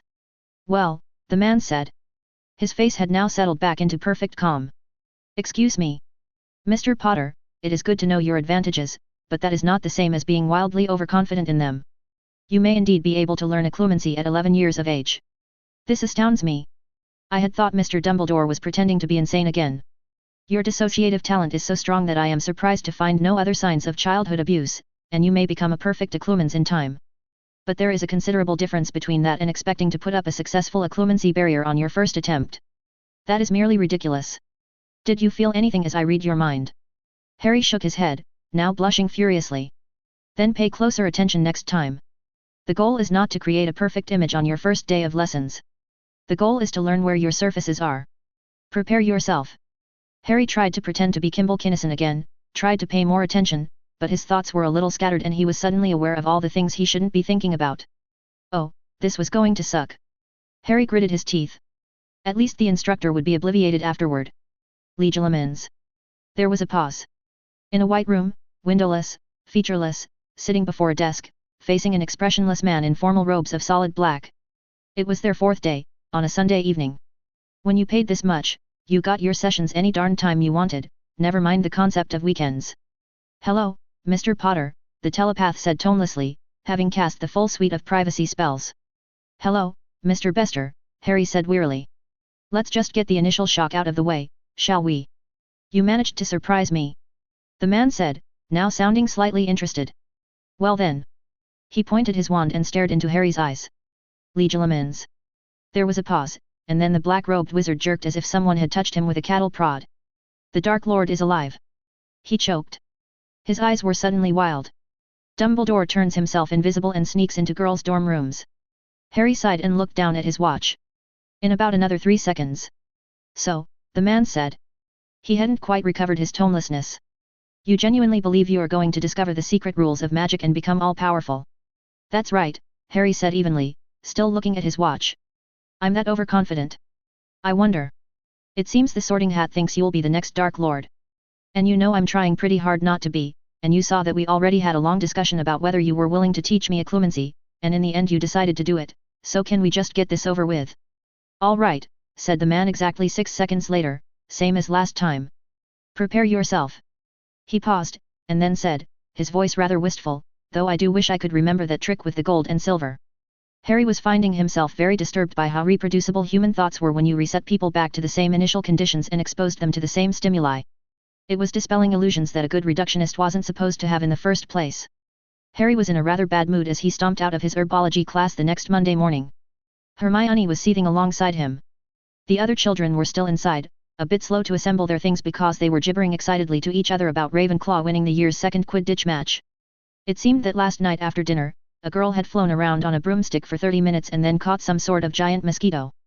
There were other facts about what had happened during this match, but they were irrelevant. Harry had missed this exciting sports event due to his occlumency lesson, and also having a life. He had then avoided all conversations in the Ravenclaw dorm. Weren't quieting charms and magical trunks wonderful? He had eaten breakfast at the Gryffindor table. But Harry couldn't avoid herbology, and the Ravenclaws had talked about it before class, and after class, and during class, until Harry had looked up from the baby furcot whose diaper he was changing, and announced loudly that some of them were trying to learn about plants and snitches didn't grow on anything, so could they all please shut up about Quidditch. Everyone else present had given him shocked looks, except Hermione, who'd looked like she wanted to applaud, and Professor Sprout, who had awarded him a point for Ravenclaw. A point for Ravenclaw. 1 point. The 7 idiots on their idiot brooms playing their idiot game had earned 190 points for Ravenclaw. It seemed that Quidditch scores added directly onto the house points total. In other words, catching a golden mosquito was worth 150 house points. Harry couldn't even imagine what he would have to do to earn 150 house points. Besides, you know, rescuing 150 Hufflepuffs, or coming up with 15 ideas as good as putting protective shells on time machines, or inventing 1,500 creative ways to kill people, or being Hermione Granger for the entire year. We should kill them, Harry said to Hermione, who was walking beside him with an equally offended air. Who? Said Hermione. The Quidditch team. I was thinking of everyone involved in any way with Quidditch anywhere, but the Ravenclaw team would be a start, yes. Hermione's lips were pursed disapprovingly. You do know that killing people is wrong, Harry. Yes, Harry said. Okay, just checking, Hermione said. Let's get the Seeker first. I've read some Agatha Christie mysteries, do you know how we can get her onto a train? 2 students plotting murder, said a dry voice. How shocking. From around a nearby corner strolled a man in lightly spotted robes, his greasy hair falling long and unkempt about his shoulders. Deadly danger seemed to radiate out from him, filling the hallway with improperly mixed potions and accidental falls and people dying in bed of what the Aurors would rule to be natural causes. Without thinking about it at all, Harry stepped in front of Hermione. There was an intake of breath from behind him, and then a moment later Hermione brushed past and stepped in front of him. Run, Harry. She said. Boys shouldn't have to be in danger. Severus Snape smiled mirthlessly. Amusing. I request a moment of your time, Potter, if you can tear yourself away from your flirtations with Miss Granger. Suddenly there was a very worried look on Hermione's face. She turned to Harry and opened her mouth, then paused, looking distressed. Oh, don't worry, Miss Granger, said Severus's silky voice. I promise to return your bow unmaimed. His smile vanished. Now Potter and I are about to go off and have a private conversation, just by ourselves. I hope it is clear that you are not invited, but just in case, consider that an order from a Hogwarts professor. I'm sure a good little girl like you won't disobey. And Severus turned and walked back around the corner. Coming, Potter. His voice said. Harry said to Hermione. Can I just sort of go off and follow him and let you work out what I should say to make sure you're not all worried and offended? No, Hermione said, her voice trembling. Severus's laughter echoed from around the corner. Harry bowed his head. Sorry, he said lowly, really, and he went off after the potions master. So, Harry said. There were no other sounds now but 2 pairs of legs, the long and the short, padding across a random stone corridor. The potions master was striding quickly but not too fast for Harry to keep up, and insofar as Harry could apply the concept of directionality to Hogwarts, they were moving away from the frequented areas. What's this about? I don't suppose you could explain, Severus said dryly, why the 2 of you were plotting to murder Cho Chang. I don't suppose you could explain, Harry said dryly, in your capacity as an official of the Hogwarts school system, why catching a golden mosquito is deemed an academic accomplishment worthy of 150 house points. A smile crossed Severus's lips. Dear me, and I thought you were supposed to be perceptive. Are you truly so incapable of understanding your classmates, Potter, or do you dislike them too much to try? If Quidditch scores did not count toward the House Cup, then none of them would care about house points at all. It would merely be an obscure contest for students like you and Miss Granger. It was a shockingly good answer. And that shock brought Harry's mind fully awake. In retrospect, it shouldn't have been surprising that Severus understood his students, understood them very well indeed. He had been reading their minds. A&D. The book said that a successful Legilimens was extremely rare, rarer than a perfect Declumens, because almost no one had enough mental discipline. Mental discipline? Harry had collected stories about a man who routinely lost his temper in class and blew up at young children. But this same man, when Harry had spoken of the Dark Lord still being alive, had responded instantly and perfectly, reacting in precisely the way that someone completely ignorant would react. The man stalked about Hogwarts with the air of an assassin, radiating danger. Which was exactly not what a real assassin should do. Real assassins should look like meek little accountants until they killed you. He was the head of house for proud and aristocratic Slytherin, and he wore a robe with spotted stains from bits of potions and ingredients, which 2 minutes of magic could have removed. Harry noticed that he was confused. And his threat estimate of the head of House Slytherin shot up astronomically. Dumbledore had seemed to think Severus was his, and there'd been nothing to contradict that. The potions master had been scary but not abusive, as promised. So, Harry had reasoned earlier, this was fellowship business. If Severus had been planning harm, surely he wouldn't have come to get Harry in front of Hermione, a witness, when he could have simply waited for some time when Harry was alone. Harry quietly bit his lip. I once knew a boy who truly adored Quidditch, said Severus Snape. He was an utter pillock. Just as you and I would expect, we too. What is this? Harry said slowly. Patience, Potter. Severus turned his head, and then glided with his assassin's bearing into a nearby opening in the corridor walls, a smaller and narrower hallway leading off. Harry followed him, wondering if it would be smarter to simply run away. They turned and made another turn, and came to a dead end, a simple blank wall. If Hogwarts had actually been built, rather than conjured or summoned or birthed or whatever, Harry would have had some sharp words for the architect about paying people to build hallways that didn't go anywhere. Quietus, said Severus, and a few other things as well. Harry leaned back, folded his arms across his chest, and watched Severus's face. Looking me in the eyes, Potter, said Severus Snape. Your occlumency lessons cannot have progressed far enough for you to block legilimency. But then perhaps they have progressed far enough for you to detect it. Since I cannot know otherwise, I will not risk trying. The man smiled thinly. And the same will hold for Dumbledore, I think. Which is why we are now having this little talk. Harry's eyes widened involuntarily. To begin with, Severus said, eyes glittering, I should like you to promise not to speak of our conversations to anyone. So far as the school is concerned, we are discussing your potions homework. Whether or not they believe that is unimportant. So far as Dumbledore and McGonagall are concerned, I am violating Draco Malfoy's confidences in me, and neither of us think it proper to speak further of the particulars. Harry's brain tried to calculate the ramifications and implications of this and ran out of swap space. Well, said the potions master. All right, Harry said slowly. It was hard to see how having a conversation and being unable to tell anyone could be more constraining than not having it, in which case you also couldn't tell anyone the contents. I promise. Severus was watching Harry intently. You said once in the headmaster's office that you would not tolerate bullying or abuse. And so I wonder, Harry Potter. Just how much do you resemble your father? Unless we're talking about Michaelvers Evans, Harry said, the answer is that I know very little about James Potter. Severus nodded, as though to himself. There is a fifth-year Slytherin. A boy named Lysith Lestrange. He is being bullied by Gryffindors. I am, constrained, in my ability to deal with such situations. You could help him, perhaps. If you wished. I am not asking you for a favor, and will not owe you one. It is simply an opportunity to do as you will. Harry stared at Severus, thinking. Wondering if it's a trap. Said Severus, a faint smile crossing his lips. It is not. It is a test. Call it curiosity on my part. But Lysith's troubles are real, as are my own difficulties in intervening. That was the trouble with other people knowing you were a good guy. Even if you knew they knew, you still couldn't ignore the bait. And if his father had protected students from bullies too, it didn't matter if Harry knew why Severus had told him. It still made him feel warm inside, and proud, and made it impossible to walk away. Fine, Harry said. Tell me about Lysith. Why is he being bullied? Severus's face lost the faint smile. You think there are reasons, Potter? Perhaps not, Harry said quietly. But the thought had occurred to me that he might have pushed some unimportant mudblood girl down the stairs. Lysith Lestrange, Severus said, his voice now cold, is the son of Bellatrix Black, the most fanatic and evil servant of the Dark Lord. Lysith is the acknowledged bastard of Robustan Lestrange. Shortly after the Dark Lord's death, Bellatrix and Robustan and Robastan's brother Rodolphus were captured while torturing Alice and Frank Longbottom. All three are in Azkaban for life. The Longbottoms were driven insane by repeated cruciatus and remain in St. Mungo's incurable ward. Is any of that a good reason to bully him, Potter? It is no reason at all, Harry said, still quietly. And Lysith himself has done no wrong that you know.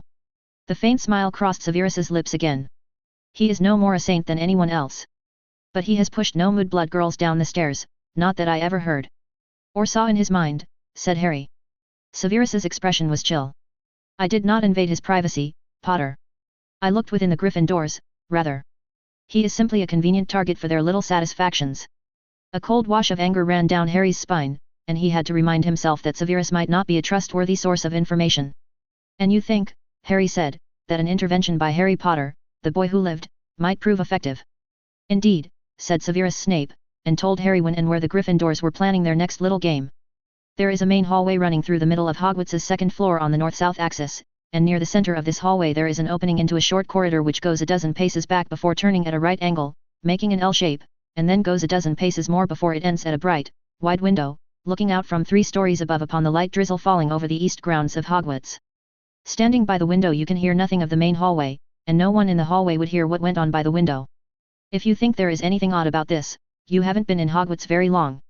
4 boys in red-trimmed robes are laughing, and a boy in green-trimmed robes is screaming and grabbing frantically onto the edges of the opened window with his hands, as the 4 boys make as though to push him out. It's just a joke, of course, and besides, a fall from that height wouldn't kill a wizard. All good fun. If you think there is anything odd about this. What are you doing? Says a 6th boy's voice. The 4 boys in red-trimmed robes spin around with sudden starts, and the boy in green-trimmed robes frantically pushes himself away from the window and falls to the floor, face streaked with tears. says the most handsome of the boys in red-trimmed robes, sounding relieved, it's you. Hey, Lessie, you know who this is? There isn't any answer from the boy on the floor, who's trying to get his sniffling under control, and the boy in the red-trimmed robes draws back his leg for a kick. Stop it! Shouts the sixth boy. The boy in the red-trimmed robes wobbles as he aborts the kick. He says, do you know who this is? The sixth boy's breathing sounds strange. Liseth Lestrange, he says, his breath coming in short pants, and he didn't do anything to my parents, he was 5 years old. Neville Longbottom stared at the 4 huge fifth-year bullies in front of him, trying very hard to control his trembling. He should have just told Harry Potter no. Why are you defending him? Said the handsome one, slowly, sounding puzzled with the first hints of offense. He's a Slytherin. And a Lestrange. He's a boy who lost his parents, said Neville Longbottom. I know how that is. He didn't know where the words had come from. It sounded too cool, like something Harry Potter would say. The trembling went on, though. Who do you think you are? Said the handsome one, starting to sound angry. I am Neville, the last scion of the noble and most ancient house of Longbottom. Neville couldn't say it. I think he's a traitor, said one of the other Gryffindors, and there was a sudden sinking sensation in Neville's stomach. He'd known it, he'd just known it. Harry Potter had been wrong after all. Bullies wouldn't stop only because Neville Longbottom told them to stop. The handsome one took a step forward, and the 3 others followed. So that's how it is for you, Neville said, amazed at how steady his voice was. It doesn't matter to you if it's Liseth Lestrange or Neville Longbottom. Liseth Lestrange let out a sudden gasp, from where he was lying on the floor. Evil is evil, snarled the same boy who'd spoken before, and if you're friends with evil, you're evil too. The 4 took another step forward. Liseth rose, wobbling, to his feet. His face was grey, and he took a few steps forward, and leaned against the wall, and didn't say anything. His eyes were fixed on the turn in the hallway, the way out. Friends, Neville said. Now his voice was going up a bit in pitch. Yes, I have friends. One of them is the boy who lived. A couple of the Gryffindors looked suddenly worried. The handsome one didn't flinch. Harry Potter isn't here, he said, his voice hard, and if he was, I don't think he'd like to see a Longbottom defending a Lestrange. And the Gryffindors took another long step forward, and behind them, Liseth crept along the wall, waiting for his chance. Neville swallowed, and raised his right hand with his thumb and forefinger pressed together. He shut his eyes, because Harry Potter had made him promise not to peek. If this didn't work, he was never trusting anyone again. His voice came out surprisingly clear, considering. Harry James Potter Evansverse. Harry James Potter Evansverse. Harry James Potter Evansverse. By the debt that you owe me and the power of your true name I summon you, I open the way for you, I call upon you to manifest yourself before me. Neville snapped his fingers. And then Neville opened his eyes. Liseth Lestrange was staring at him. The 4 Gryffindors were staring at him. The handsome one started to chuckle, and that set off the other 3. Was Harry Potter supposed to step around the corner or something? Said the handsome one. Ah. Looks like you've been stood up. The handsome one took a menacing step forward toward Neville. The other 3 followed in lockstep. Ahem, said Harry Potter from behind them, leaning against the wall by the window, in the dead end of the hallway, where nobody could possibly have gotten to without being seen. If watching people scream always felt this good, Neville could sort of understand why people became bullies. Harry Potter stalked forward, placing himself between Liseth Lestrange and the others. He swept his icy gaze across the boys in red-trimmed robes, and then his eyes came to rest on the handsome one, the ringleader. Mr. Carl Sloper, said Harry Potter. I believe I have comprehended this situation fully. If Liseth Lestrange has ever committed a single evil himself, rather than being born to the wrong parents, the fact is not known to you. If I am mistaken in this, Mr. Sloper, I suggest you inform me at once. Neville saw the fear and awe on the other boys' faces. He was feeling it himself. Harry had claimed it would all be a trick, but how could it be? But he's a Lestrange, said the ringleader. He's a boy who lost his parents, Harry Potter said, his voice growing even colder. This time all 3 of the other Gryffindors flinched. So, said Harry Potter. You saw that Neville didn't want you tormenting an innocent boy on behalf of the Longbottoms. This failed to move you. If I tell you that the boy who lived also thinks you are in the wrong, that what you did today was a terrible mistake, does that make a difference?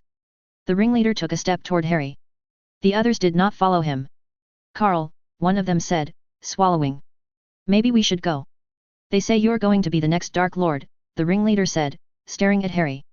A grin crossed Harry Potter's face. They also say I'm secretly betrothed to Ginevra Weasley and there's a prophecy about us conquering France. The smile faded. Since you're determined to force the issue, Mr. Carl Sloper, let me make things clear. Leave Lysith alone. I will know if you don't. So Leslie snarked to you, said the ringleader coldly.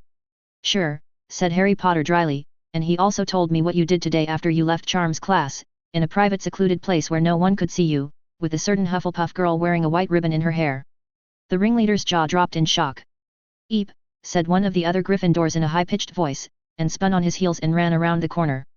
His footsteps rapidly pattered away and faded. And then there were 6. Ah, said Harry Potter, there goes a slightly intelligent young man. The rest of you could stand to learn from Bertram Kirk's example, before you get into, shall we say, trouble.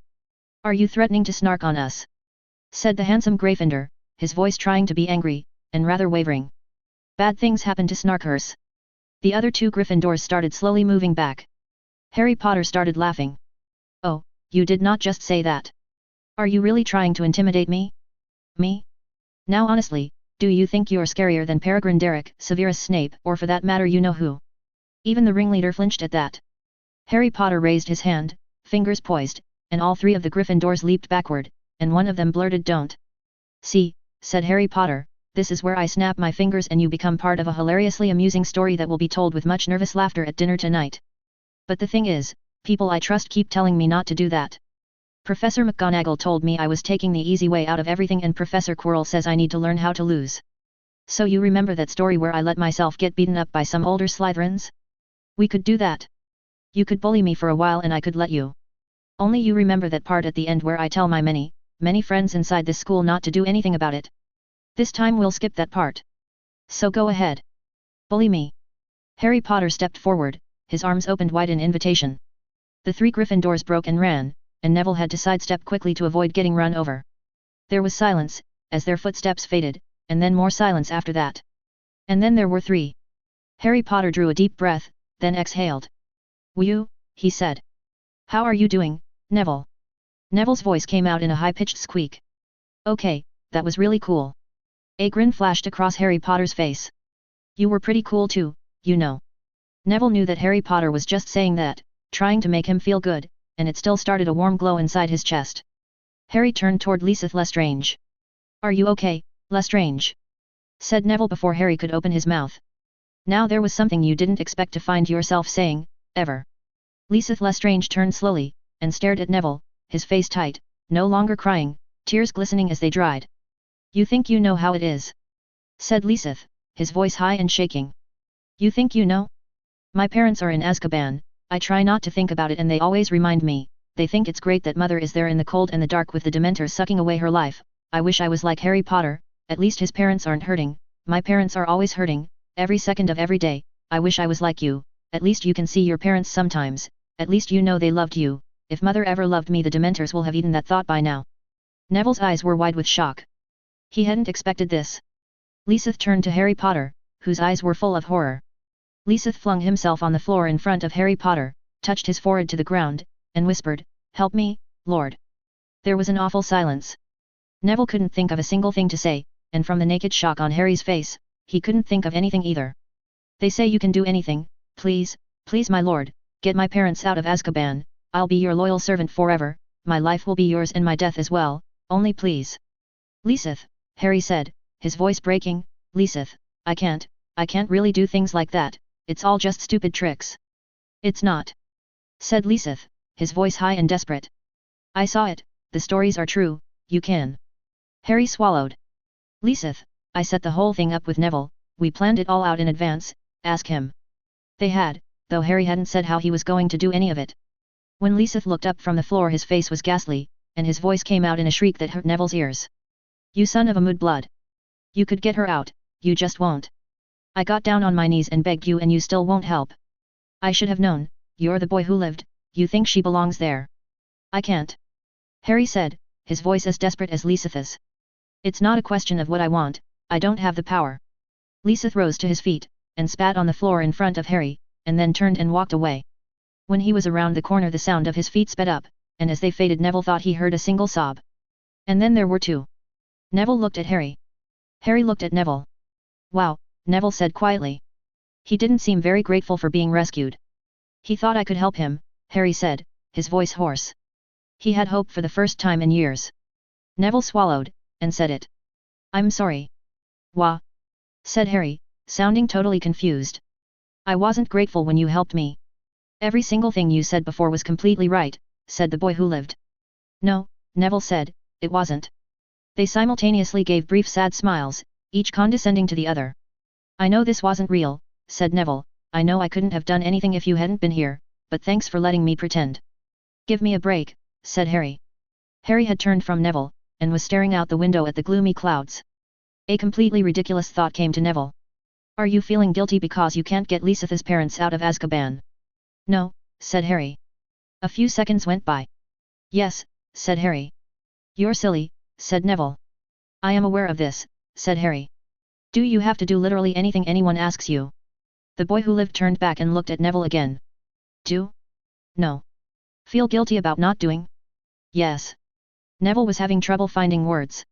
Once the Dark Lord died, Bellatrix Black was literally the most evil person in the entire world, and that was before she went to Azkaban. She tortured my mother and father into insanity because she wanted to find out what happened to the Dark Lord. I know, Harry said quietly. I get that, but... No. You don't. She had a reason for doing that, and my parents were both Aurors.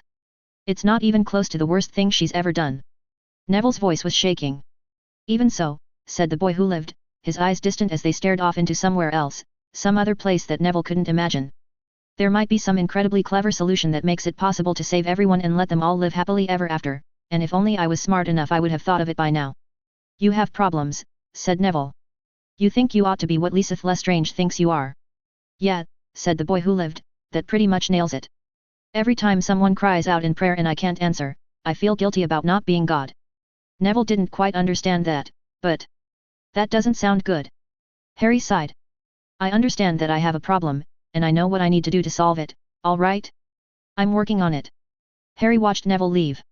Of course Harry hadn't said what the solution was. The solution, obviously, was to hurry up and become God. Neville's footsteps moved off, and soon could no longer be heard. And then there was one. Ahem, said Severus Snape's voice from directly behind him. Harry let out a small scream and instantly hated himself. Slowly, Harry turned around.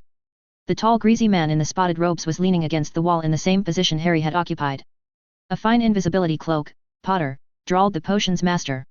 Much is explained. Oh, bloody crap. And perhaps I have been in Dumbledore's company too long, said Severus, but I cannot help but wonder if that is the cloak of invisibility. Harry immediately turned into someone who'd never heard of the cloak of invisibility and who was exactly as smart as Harry thought Severus thought Harry was. Oh, possibly, said Harry. I trust you realize the implications, if it is. Severus's voice was condescending. You have no idea what I'm talking about, do you, Potter? A rather clumsy try at fishing. Professor Quirrell had remarked over their lunch that Harry really needed to conceal his state of mind better than putting on a blank face when someone discussed a dangerous topic, and had explained about 1-level deceptions, 2-level deceptions, and so on. So either Severus was in fact modeling Harry as a 1-level player, which made Severus himself 2-level, and Harry's 3-level move had been successful, or Severus was a 4-level player and wanted Harry to think the deception had been successful. Harry, smiling, had asked Professor Quirrell what level he played at, and Professor Quirrell, also smiling, had responded, 1 level higher than you. So you were watching this whole time, said Harry. Disillusionment, I think it's called. A thin smile. It would have been foolish of me to take the slightest risk that you came to harm. And you wanted to see the results of your test firsthand, said Harry. So. Am I like my father? A strange sad expression came over the man, one that looked foreign to his face. I should sooner say, Harry Potter, that you resemble. Severus stopped short. He stared at Harry. Lestrange called you a son of a mudblood, Severus said slowly. It didn't seem to bother you much. Harry furrowed his eyebrows. Not under those circumstances, no. You just helped him, Severus said. His eyes were intent on Harry. And he threw it back in your face. Surely that isn't something you'd just forgive. He'd just been through a pretty harrowing experience, Harry said. And I don't think being rescued by first years helped his pride much, either. I suppose it was easy enough to forgive, Severus said, and his voice was odd, since Lestrange means nothing to you. Just some strange Slytherin. If it was a friend, perhaps, you would have felt far more injured by what he said. If he were a friend, Harry said, all the more reason to forgive him. There was a long silence. Harry felt, and he couldn't have said why or from where, that the air was filling up with a dreadful tension, like water rising and rising and rising. Then Severus smiled, looking suddenly relaxed once more, and all the tension vanished. You are a very forgiving person, Severus said, still smiling. I suppose your stepfather, Michael Vers Evans, was the one who taught it to you. More like Dad's science fiction and fantasy collection, said Harry. Sort of my fifth parent, really. I've lived the lives of all the characters in all my books, and all their mighty wisdom thunders in my head. Somewhere in there was someone like Lysith, I expect, though I couldn't say who. It wasn't hard to put myself in his shoes. And it was my books that told me what to do about it, too. The good guys forgive. Severus gave a light, amused laugh. I'm afraid I wouldn't know much about what good people do. Harry looked at him. That was kind of sad, actually. I'll lend you some novels with good people in them, if you like. I should like to ask your advice about something, Severus said, his voice casual.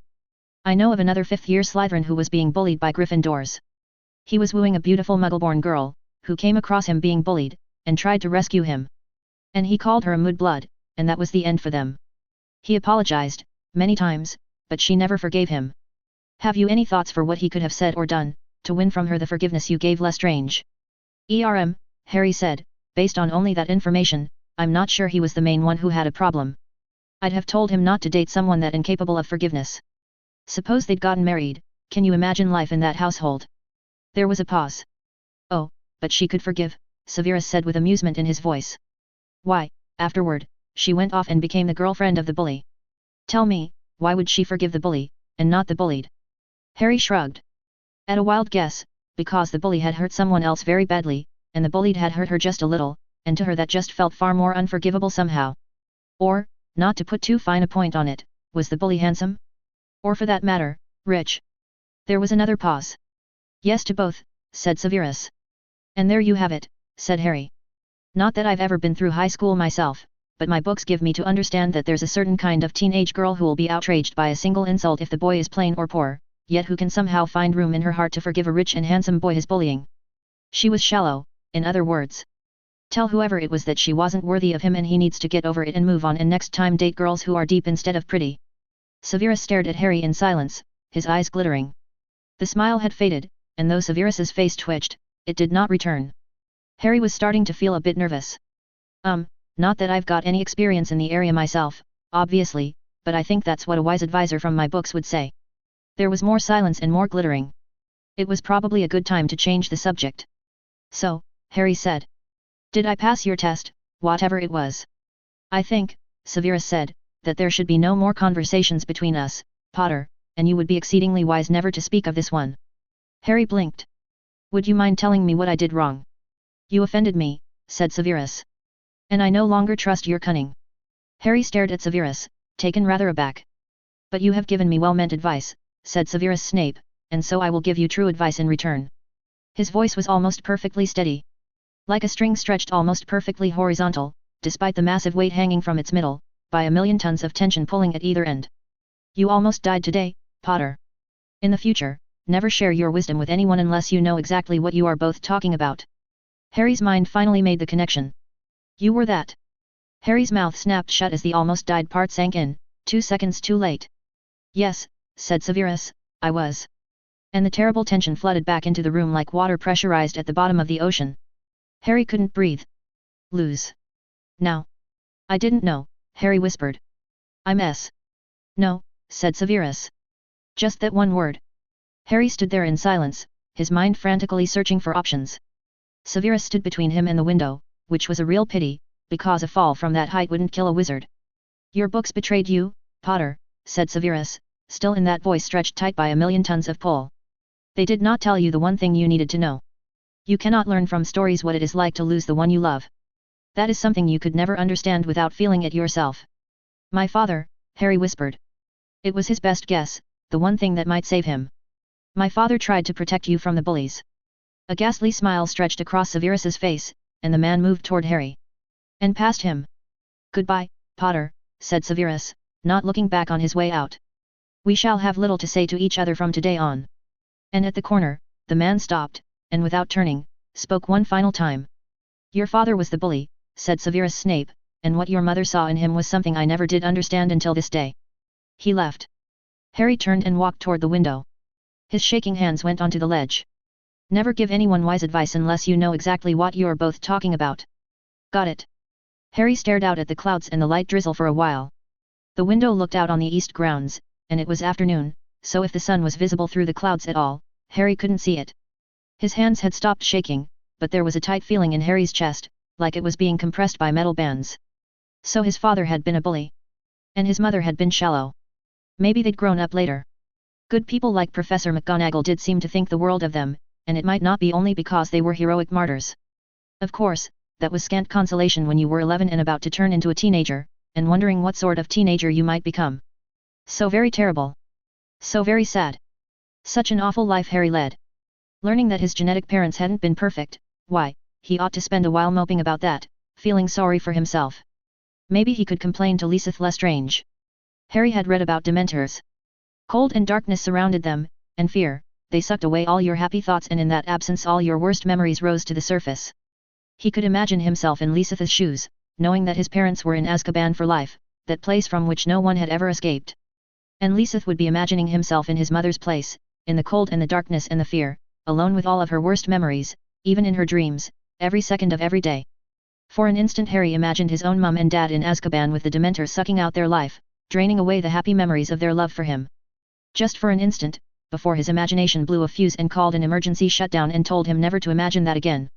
Was it right to do that to anyone, even the second most evil person in the world? No, said the wisdom of Harry's books, not if there's any other way at all.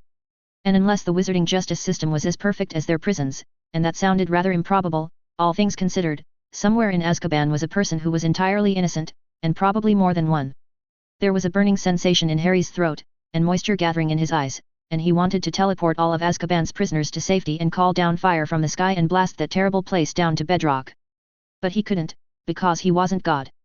And Harry remembered what Professor Quirrell had said beneath the starlight: sometimes, when this flawed world seems unusually hateful, I wonder whether there might be some other place, far away, where I should have been. But the stars are so very, very far away. And I wonder what I would dream about, if I slept for a long, long time. Right now this flawed world seemed unusually hateful. And Harry couldn't understand Professor Quirrell's words. It might have been an alien that had spoken, or an artificial intelligence, something built along such different lines from Harry that his brain couldn't be forced to operate in that mode. You couldn't leave your home planet while it still contained a place like Azkaban. You had to stay and fight. Chapter 28, Reductionism. Whatever can go Rowling will go Rowling. This should again go without saying, but views expressed by Severus Snape are not necessarily those of the author. Okay, Harry said, swallowing. Okay, Hermione, it's enough, you can stop. The white sugar pill in front of Hermione still hadn't changed shape or color at all, even though she was concentrating harder than Harry had ever seen, her eyes squeezed shut, beads of sweat on her forehead, hand trembling as it gripped the wand. Hermione, stop. It's not going to work, Hermione, I don't think we can make things that don't exist yet. Slowly, Hermione's hand relaxed its grasp on the wand. I thought I felt it, she said in a bare whisper. I thought I felt it start to transfigure, just for a second. There was a lump in Harry's throat. You were probably imagining it. Hoping too hard. I probably was, she said. She looked like she wanted to cry. Slowly, Harry took his mechanical pencil in his hand, and reached over to the sheet of paper with all the items crossed out, and drew a line through the item that said Alzheimer's cure. They couldn't have fed anyone a transfigured pill. But transfiguration, at least the kind they could do, didn't enchant the targets, it wouldn't transfigure a regular broomstick into a flying one. So if Hermione had been able to make a pill at all, it would have been a non-magical pill, one that worked for ordinary material reasons. They could have secretly made pills for a Muggle science lab, let them study the pills and try to reverse engineer them before the transfiguration wore off. No one in either world would need to know that magic had been involved, it would just be another scientific breakthrough. It hadn't been the sort of thing a wizard would think of, either. They didn't respect mere patterns of atoms that much, they didn't think of unenchanted material things as objects of power. If it wasn't magical, it wasn't interesting. Earlier, Harry had very secretly, he hadn't even told Hermione, tried to transfigure nanotechnology a la Eric Drexler. He'd tried to produce a desktop nanofactory, of course, not tiny self-replicating assemblers. Harry wasn't insane. It would have been godhood in a single shot if it worked. That was it for today, right? Said Hermione. She was slumped back in her chair, leaning her head against the back, and her face showed her tiredness, which was very unusual for Hermione. She liked to pretend she was limitless, at least when Harry was around. One more, Harry said cautiously, but that one's small, plus it might actually work. I saved it for last because I was hoping we could end on an up note. It's real stuff, not like phasers. They've already made it in the laboratory, not like the Alzheimer's cure. And it's a generic substance, not specific like the lost books you tried to transfigure copies of. I made a diagram of the molecular structure to show you. We just want to make it longer than it's ever been made before, and with all the tubes aligned, and the endpoints embedded in diamond. Harry produced a sheet of graph paper. Hermione sat back up, took it, and studied it, frowning. These are all carbon atoms? And Harry, what's the name? I can't transfigure it if I don't know what it's called. Harry made a disgusted face. He was still having trouble getting used to that sort of thing. It shouldn't matter what something was named if you knew what it was. They're called Bucky tubes, or carbon nanotubes. It's a kind of fullerene that was discovered just this year. It's about 100 times stronger than steel and a sixth of the weight. Hermione looked up from the graph paper, her face surprised. That's real. Yeah, Harry said, just hard to make the Muggle way. If we could get enough of the stuff, we could use it to build a space elevator all the way up to geosynchronous orbit or higher, and in terms of delta V that's halfway to anywhere in the solar system. Plus we could throw out solar power satellites like confetti. Hermione was frowning again. Is this stuff safe? I don't see why it wouldn't be, Harry said. A Bucky tube is just a graphite sheet wrapped into a circular tube, basically, and graphite is the same stuff used in pencils. I know what graphite is, Harry, Hermione said. She brushed her hair back absent-mindedly, her eyebrows furrowed as she stared at the sheet of paper. Harry reached into a pocket of his robes, and produced a white thread tied to two small grey plastic rings at either end. He'd added drops of superglue where the thread met either ring, to make it all a single object that could be transfigured as a whole. Cyanoacrylate, if Harry remembered correctly, worked by covalent bonds, and that was as close to being a solid object as you ever got in a world ultimately composed of tiny individual atoms. When you're ready, Harry said, try to transfigure this into a set of aligned Bucky tube fibers embedded in two solid diamond rings. All right. Hermione said slowly. Harry, I feel like I just missed something. Harry shrugged helplessly. Maybe you're just tired.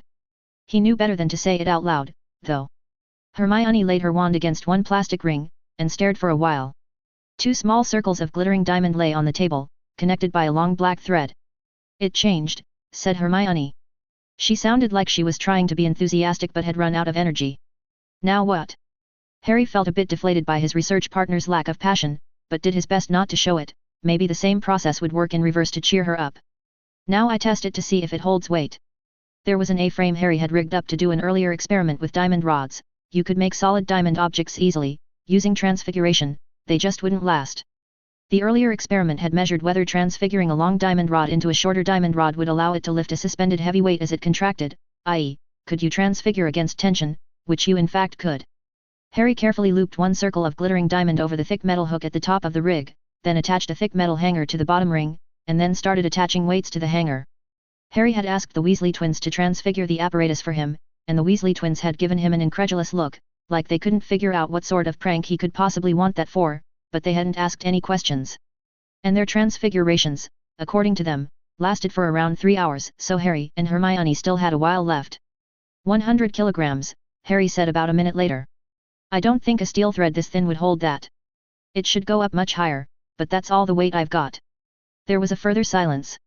Harry straightened up, and went back to their table, and sat down in his chair, and ceremoniously made a check mark next to Bucky tubes.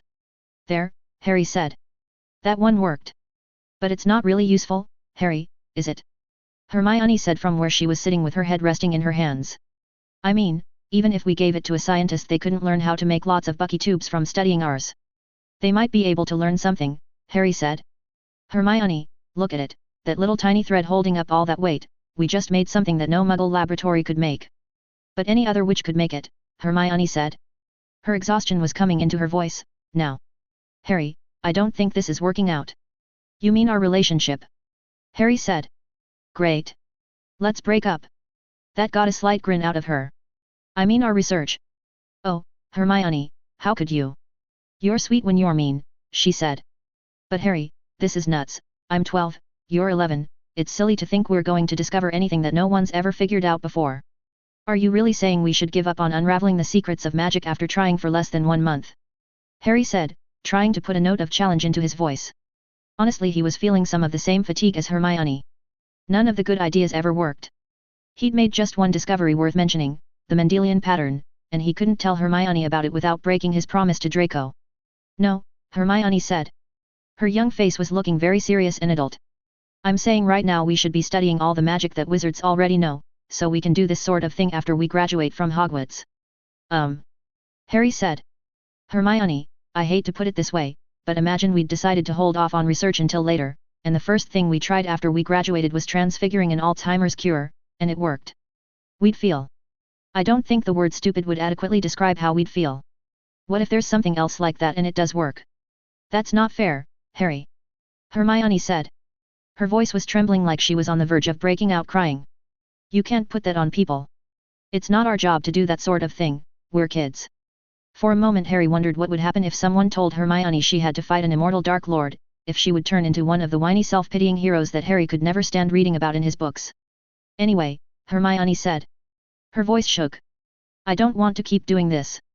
I don't believe children can do things that grown-ups can't, that's only in stories. There was silence in the classroom. Hermione started to look a little scared, and Harry knew that his own expression had gotten colder. It might not have hurt so much if the same thought hadn't already come to Harry, that, while 30 might be old for a scientific revolutionary and 20 about right, while there were people who got doctorates when they were 17 and 14-year-old heirs who'd been great kings or generals, there wasn't really anyone who'd made the history books at 11. All right, Harry said. Figure out how to do something a grown-up can't.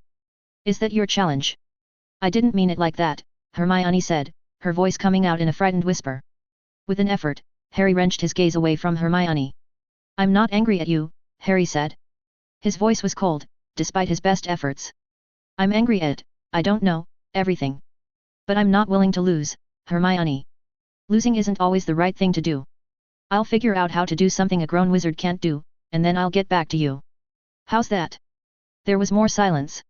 Okay, said Hermione, her voice wavering a little. She pushed herself up out of her chair, and went over to the door of the abandoned classroom they'd been working in. Her hand went onto the doorknob. We're still friends, right?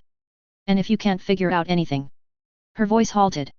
Then we'll study together, Harry said. His voice was even colder now. Bye for now, then, Hermione said, and she quickly went out of the room and shut the door behind her. Sometimes Harry hated having a dark side, even when he was inside it. And the part of him that had thought exactly the same thing as Hermione, that no, children couldn't do what grown-ups couldn't, was saying all the things that Hermione had been too frightened to say, like, that's one hell of a difficult challenge you just grabbed for yourself and boy are you going to end up with egg on your face this time and at least this way you'll know you failed. And the part of him that didn't enjoy losing replied, in a very cold voice, fine, you can shut up and watch. It was almost lunchtime, and Harry didn't care. He hadn't even bothered grabbing a snack bar from his pouch. His stomach could stand a little starving. The wizarding world was tiny, they didn't think like scientists, they didn't know science, they didn't question what they'd grown up with, they hadn't put protective shells on their time machines, they played Quidditch, all of magical Britain was smaller than a small muggle city, the greatest wizarding school only educated up to the age of 17, Silly wasn't challenging that at 11, Silly was assuming wizards knew what they were doing and had already exhausted all the low-hanging fruit. A scientific polymath would see. Step 1 had been to make a list of every magical constraint Harry could remember, all the things you supposedly couldn't do. Step 2, mark the constraints that seemed to make the least sense from a scientific perspective.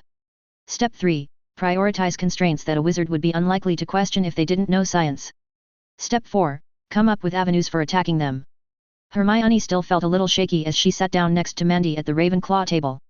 Hermione's lunch had 2 fruits, tomato slices and peeled tangerines, 3 vegetables, carrots, and more carrots, 1 meat, fried Diricol drumsticks whose unhealthy coating she would carefully remove, and 1 little piece of chocolate cake that she would earn by eating the other parts.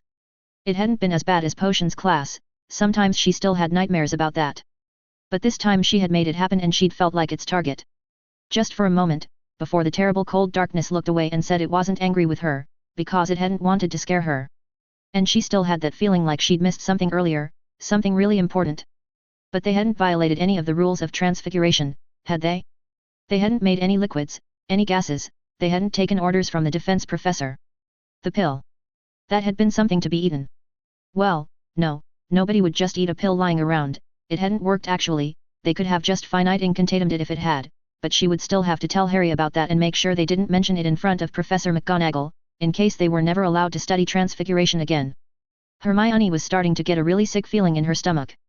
She pushed back her plate from the table, she couldn't eat lunch like this. And she closed her eyes and began to mentally recite the rules of transfiguration. I will never transfigure anything into liquid or gas. I will never transfigure anything that looks like food or anything else that goes inside a human body. No, they really shouldn't have tried to transfigure the pill, or they should have at least realized, she'd been so caught up in Harry's brilliant idea that she hadn't thought. The sick feeling in Hermione's stomach was getting worse. There was a feeling in her mind of something hovering just on the edge of recognition, a perception about to invert itself, a young woman about to become a crone, a vase about to become two faces. And she went on remembering the rules of transfiguration. Harry's knuckles had gone white on his wand by the time he stopped trying to transfigure the air in front of his wand into a paperclip. It wouldn't have been safe to transfigure the paperclip into gas, of course, but Harry didn't see any reason why it would be unsafe the other way around. It just wasn't supposed to be possible.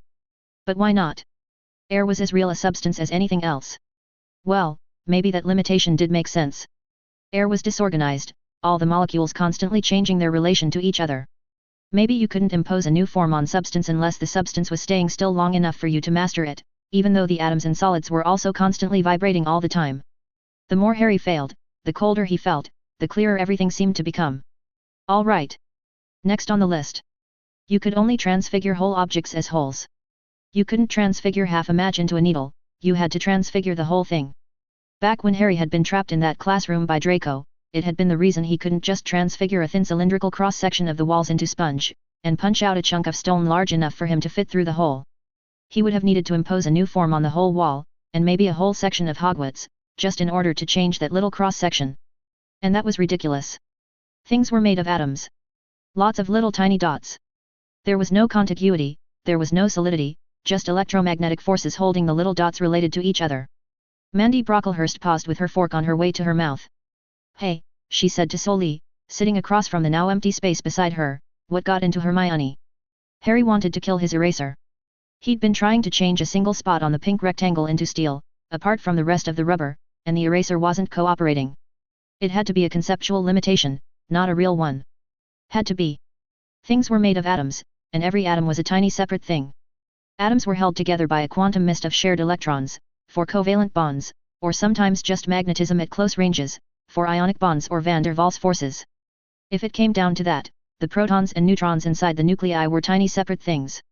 The quarks inside the protons and neutrons were tiny separate things.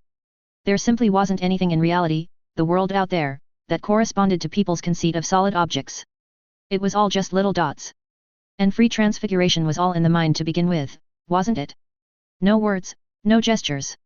Only the pure concept of form, kept strictly separate from substance, imposed on the substance, conceived of apart from its form. That and the wand and whatever made you a wizard. The wizards couldn't transform parts of things, could only transform what their minds perceived as wholes, because they didn't know in their bones that it was all just atoms deep down. Harry had focused on that knowledge as hard as he could, the true fact that the eraser was just a collection of atoms, everything was just collections of atoms, and the atoms of the little patch he was trying to transfigure formed just as valid a collection as any other collection he cared to think about. And Harry still hadn't been able to change that single part of the eraser, the transfiguration wasn't going anywhere. This was ridiculous. Harry's knuckles were whitening on his wand again. He was sick of getting experimental results that didn't make sense. Maybe the fact that some part of his mind was still thinking in terms of objects was stopping the transfiguration from going through. He had thought of a collection of atoms that was an eraser. He had thought of a collection that was a little patch. Time to kick it up a notch. Harry pressed his wand harder against that tiny section of eraser, and tried to see through the illusion that non-scientists thought was reality, the world of desks and chairs, air, and erasers and people. When you walked through a park, the immersive world that surrounded you was something that existed inside your own brain as a pattern of neurons firing. The sensation of a bright blue sky wasn't something high above you, it was something in your visual cortex, and your visual cortex was in the back of your brain. All the sensations of that bright world were really happening in that quiet cave of bone you called your skull, the place where you lived and never, ever left. If you really wanted to say hello to someone, to the actual person, you wouldn't shake their hand, you'd knock gently on their skull and say, "How are you doing in there?" That was what people were, that was where they really lived. And the picture of the park that you thought you were walking through was something that was visualized inside your brain as it processed the signals sent down from your eyes and retina. It wasn't a lie like the Buddhists thought, there wasn't something terribly mystical and unexpected behind the veil of Maya, what lay beyond the illusion of the park was just the actual park, but it was all still illusion. Harry wasn't sitting inside the classroom. He wasn't looking at the eraser. Harry was inside Harry's skull. He was experiencing a processed picture his brain had decoded from the signals sent down by his retina. The real eraser was somewhere else, somewhere that wasn't the picture. And the real eraser wasn't like the picture Harry's brain had of it. The idea of the eraser as a solid object was something that existed only inside his own brain, inside the parietal cortex that processed his sense of shape and space. The real eraser was a collection of atoms held together by electromagnetic forces and shared covalent electrons, while nearby, air molecules bounced off each other and bounced off the eraser molecules. The real eraser was far away, and Harry, inside his skull, could never quite touch it, could only imagine ideas about it. But his wand had the power, it could change things out there in reality, it was only Harry's own preconceptions that were limiting it. Somewhere beyond the veil of Maya, the truth behind Harry's concept of my wand was touching the collection of atoms that Harry's mind thought of as a patch on the eraser, and if that wand could change the collection of atoms that Harry considered the whole eraser, there was absolutely no reason why it couldn't change the other collection too. The transfiguration still wasn't going through. Harry's teeth clenched together, and he kicked it up another notch. The concept Harry's mind had of the eraser as a single object was obvious nonsense. It was a map that didn't and couldn't match the territory. Human beings modeled the world using stratified levels of organization, they had separate thoughts about how countries worked, how people worked, how organs worked, how cells worked, how molecules worked, how quarks worked. When Harry's brain needed to think about the eraser, it would think about the rules that governed erasers, like erasers can get rid of pencil marks. Only if Harry's brain needed to predict what would happen on the lower chemical level, only then would Harry's brain start thinking, as though it were a separate fact, about rubber molecules. But that was all in the mind. Harry's mind might have separate beliefs about rules that governed erasers, but there was no separate law of physics that governed erasers. Harry's mind modeled reality using multiple levels of organization, with different beliefs about each level. But that was all in the map, the true territory wasn't like that, reality itself had only a single level of organization, the quarks, it was a unified low-level process obeying mathematically simple rules. Or at least that was what Harry had believed before he'd found out about magic, but the eraser wasn't magical. And even if the eraser had been magical, the idea that there could really exist a single solid eraser was impossible. Things like erasers couldn't be basic elements of reality, they were too big and complicated to be atoms, they had to be made of parts. You couldn't have things that were fundamentally complicated. The implicit belief that Harry's brain had in the eraser as a single object wasn't just wrong, it was a map territory confusion, the eraser only existed as a separate concept in Harry's multi-level model of the world, not as a separate element of single-level reality. The transfiguration still wasn't happening. Harry was breathing heavily, failed transfiguration was almost as tiring as successful transfiguration, but damned if he'd give up now. All right, screw this 19th century garbage. Reality wasn't atoms, it wasn't a set of tiny billiard balls bopping around. That was just another lie. The notion of atoms as little dots was just another convenient hallucination that people clung to because they didn't want to confront the inhumanly alien shape of the underlying reality. No wonder, then, that his attempts to transfigure based on that hadn't worked. If he wanted power, he had to abandon his humanity, and force his thoughts to conform to the true math of quantum mechanics. There were no particles, there were just clouds of amplitude in a multi-particle configuration space, and what his brain fondly imagined to be an eraser was nothing except a gigantic factor in a wave function that happened to factorize. It didn't have a separate existence any more than there was a particular solid factor of 3 hidden inside the number 6. If his wand was capable of altering factors in an approximately factorizable wave function, then it should damn well be able to alter the slightly smaller factor that Harry's brain visualized as a patch of material on the eraser. Hermione tore through the hallways, shoes pounding hard on the stone, breath coming in pants, the shock of adrenaline still racing through her blood. Like a picture of a young woman turning into an old crone, like the cup becoming two faces. What had they been doing? What had they been doing? She came to the classroom and her fingers slipped on the doorknob at first, too sweaty, she grabbed harder and the door opened. In a single flash of perception she saw Harry staring at a small pink rectangle on the table in front of him. As a few paces away the tiny black thread, almost invisible from this distance, supported all that weight. Harry, get out of the classroom. Pure shock crossed Harry's face, and he stood up so fast he almost fell over, stopping only to grab the small pink rectangle from the table, and he tore out of the door. She'd already stepped aside, her wand was already in her hand coming up pointing at the thread. Finite incantatum. And Hermione slammed the door shut again, just as the gigantic crash of 100 kilograms of falling metal came from inside. She was panting, gasping for air, she'd run all the way here without stopping, she was soaked in sweat and her legs and thighs burned like living flames, she couldn't have answered Harry's questions for all the galleons in the world. Hermione blinked, and realized that she had started to fall, and Harry had caught her, and was lowering her gently to sit on the floor. Healthy? She managed to whisper. What? Said Harry, looking paler than she'd ever seen him. Are you feeling healthy? Harry started looking even more frightened as the question sank in. I don't think I have any symptoms. Hermione closed her eyes for a moment. Good, she whispered. Catch breath. That took a while. Harry was still looking scared. That was good too, maybe it would teach him a lesson. Hermione reached into the pouch Harry had bought her, whispered water through her parched throat, took out the bottle and drank in great huge gulps. And then it was still a while before she could talk again. We broke the rules, Harry, she said in a hoarse voice. We broke the rules. Harry swallowed. I still don't see how, I've been thinking but... I asked if the transfiguration was safe and you answered me.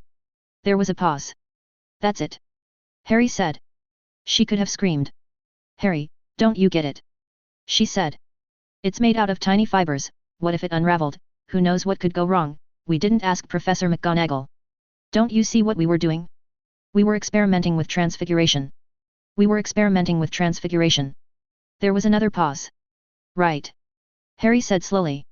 That's probably one of those things they don't even bother telling you not to do because it's too obvious. Don't test brilliant new ideas for transfiguration by yourselves in an unused classroom without consulting any professors. You could have gotten us killed, Harry.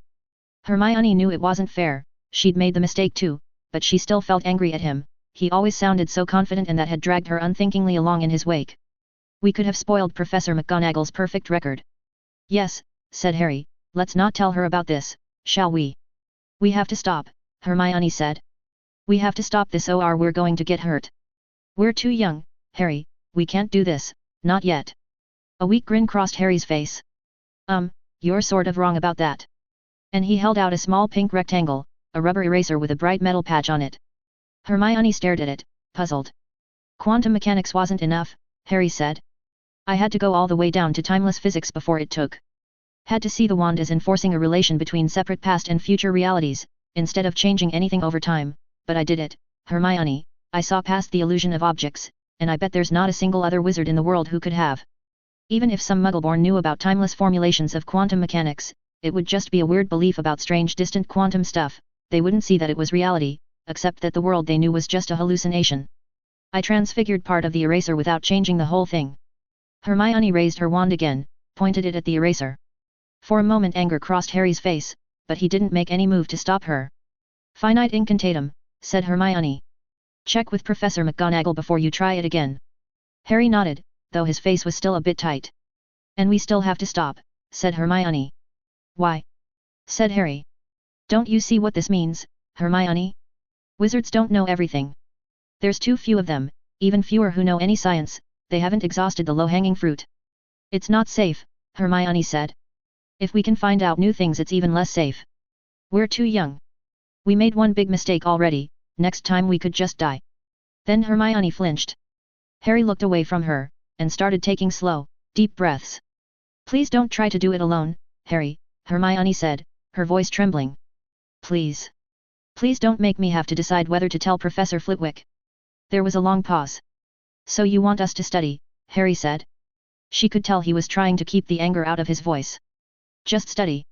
Hermione wasn't sure if she should say anything, but... Like you studied, timeless physics, right? Harry looked back at her. That thing you did, Hermione said, her voice tentative, it wasn't because of our experiments, right? You could do it because you'd read lots of books. Harry opened his mouth, and then he shut it again. There was a frustrated look on his face. All right, Harry said. How about this? We study, and if I think of anything that seems really worth trying, we'll try it after I ask a professor. Okay, Hermione said. She didn't fall over with relief, but only because she was already sitting down. Shall we get lunch? Harry said cautiously. Hermione nodded. Yes. Lunch sounded good. For real, this time. She carefully began to push herself off the stone floor, wincing as her body screamed at her. Harry pointed his wand at her and said Wingardium Leviosa. Hermione blinked as the huge weight on her legs diminished to something bearable. A smile quirked across Harry's face. You can lift something without being able to hover it completely, he said. Remember that experiment? Hermione smiled back helplessly, although she thought she ought to still be angry.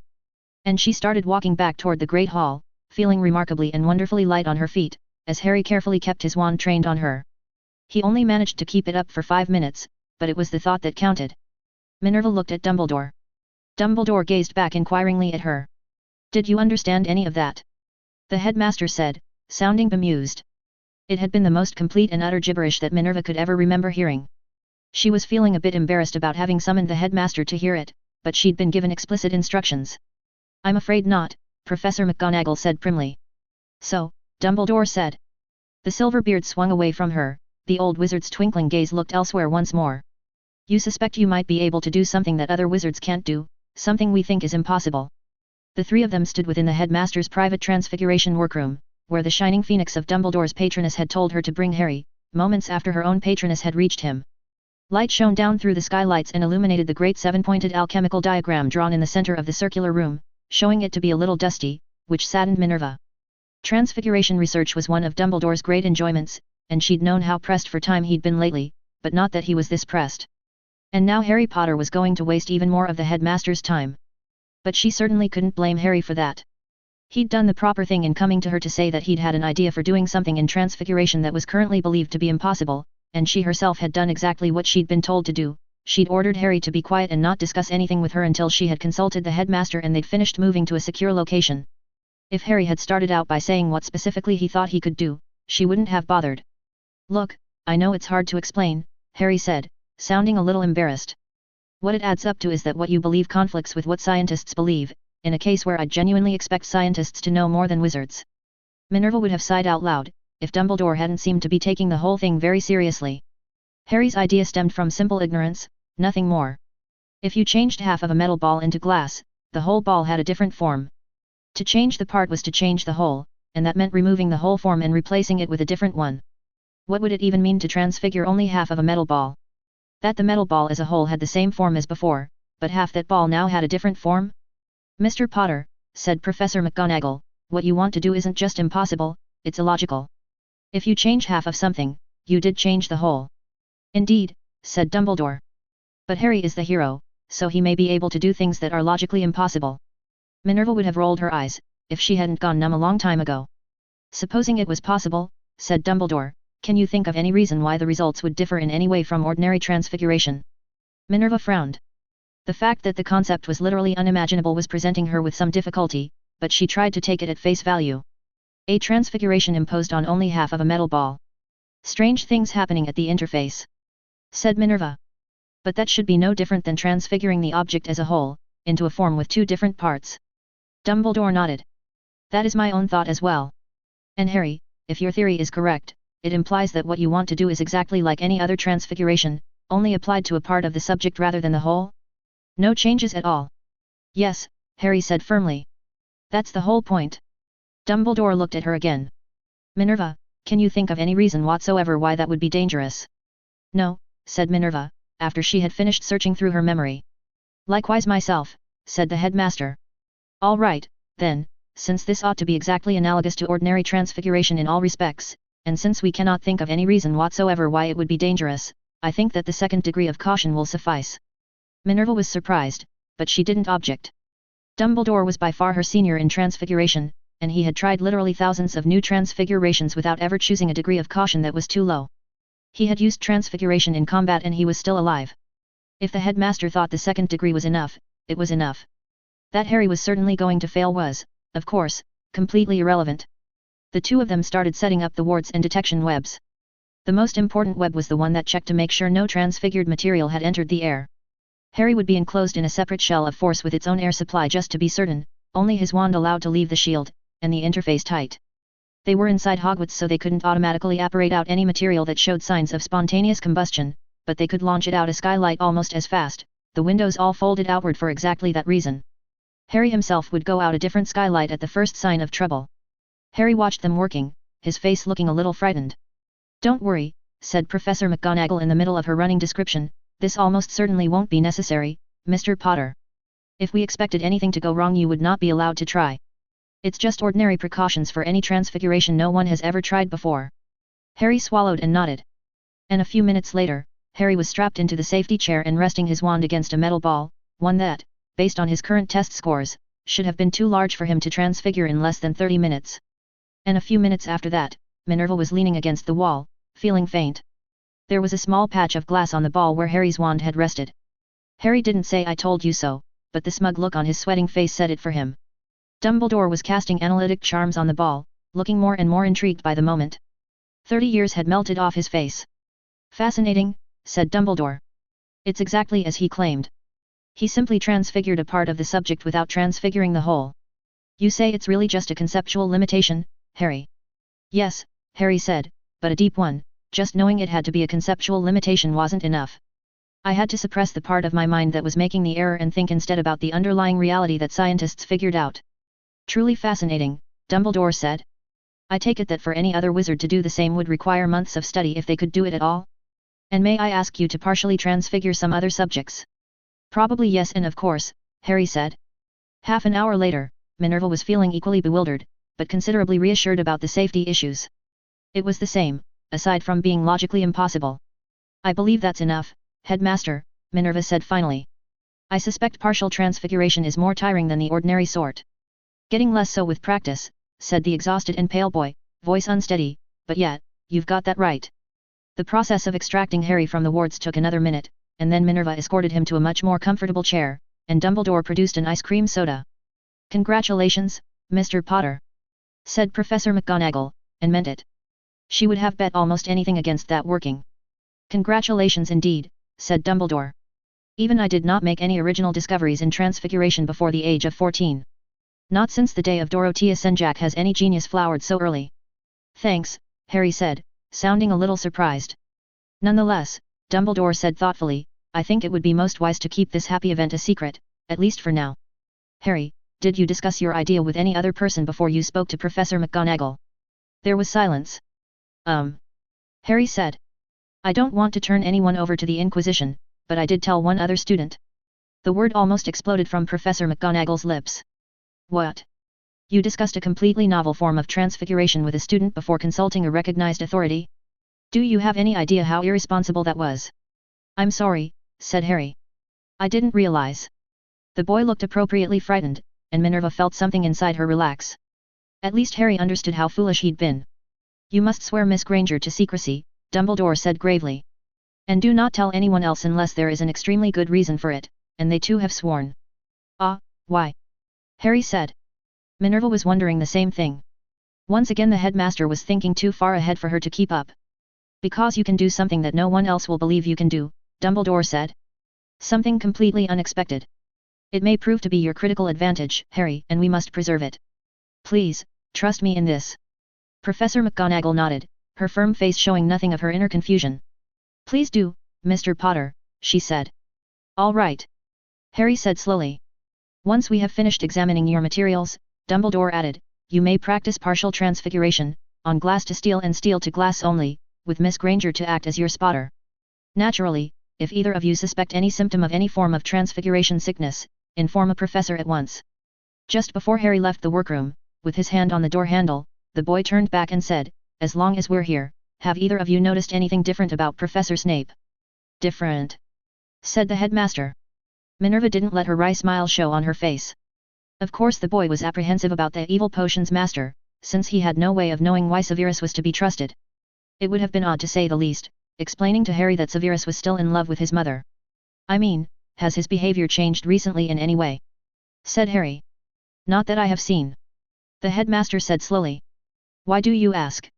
Harry shook his head. I don't want to prejudice your own observations by saying. Just keep an eye out, maybe. That sent a quiver of unease through Minerva in a way that no outright accusation of Severus could have. Harry bowed to both of them respectfully, and took his leave.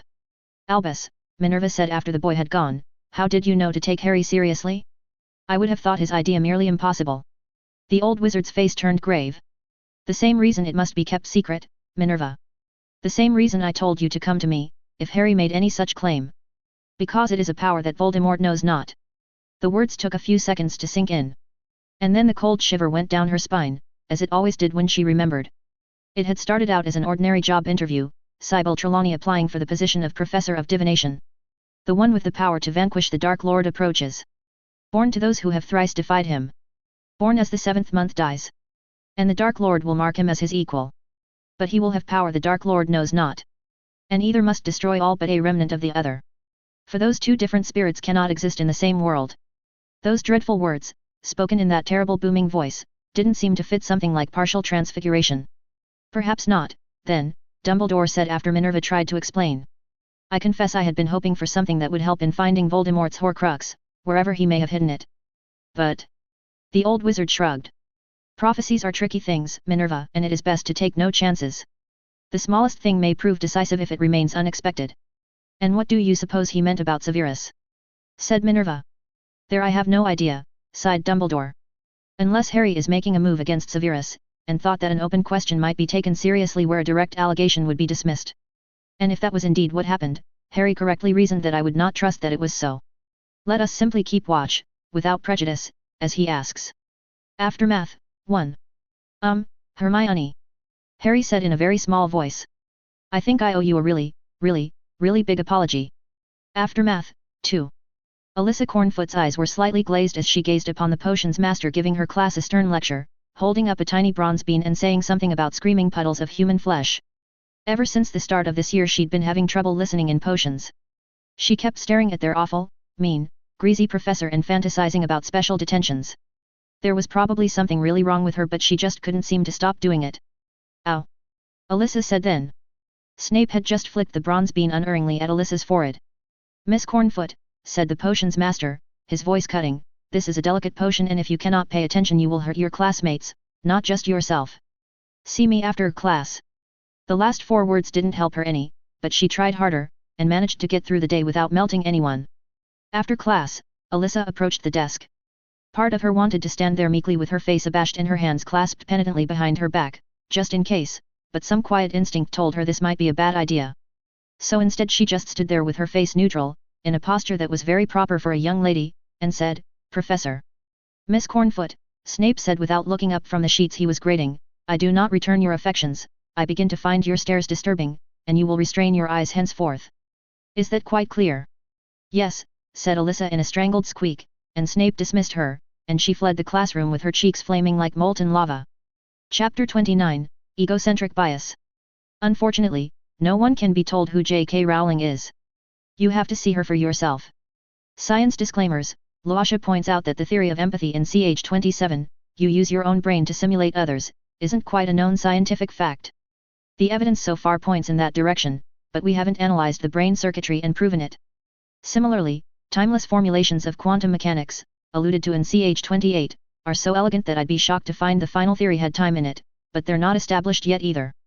There'd been a sinking feeling in Hermione's stomach lately, every time she heard the other students talking about her and Harry. She'd been in a shower stall this morning when she'd overheard a conversation between Morag and Padma that had been the last straw piled on top of quite a lot of other straws. She was starting to think that getting involved in a rivalry with Harry Potter had been a terrible mistake. If she'd just stayed away from Harry Potter, she could have been Hermione Granger, the brightest academic star of Hogwarts, who was earning more points for Ravenclaw than anyone. She wouldn't have been as famous as the boy who lived, but she would have been famous for herself.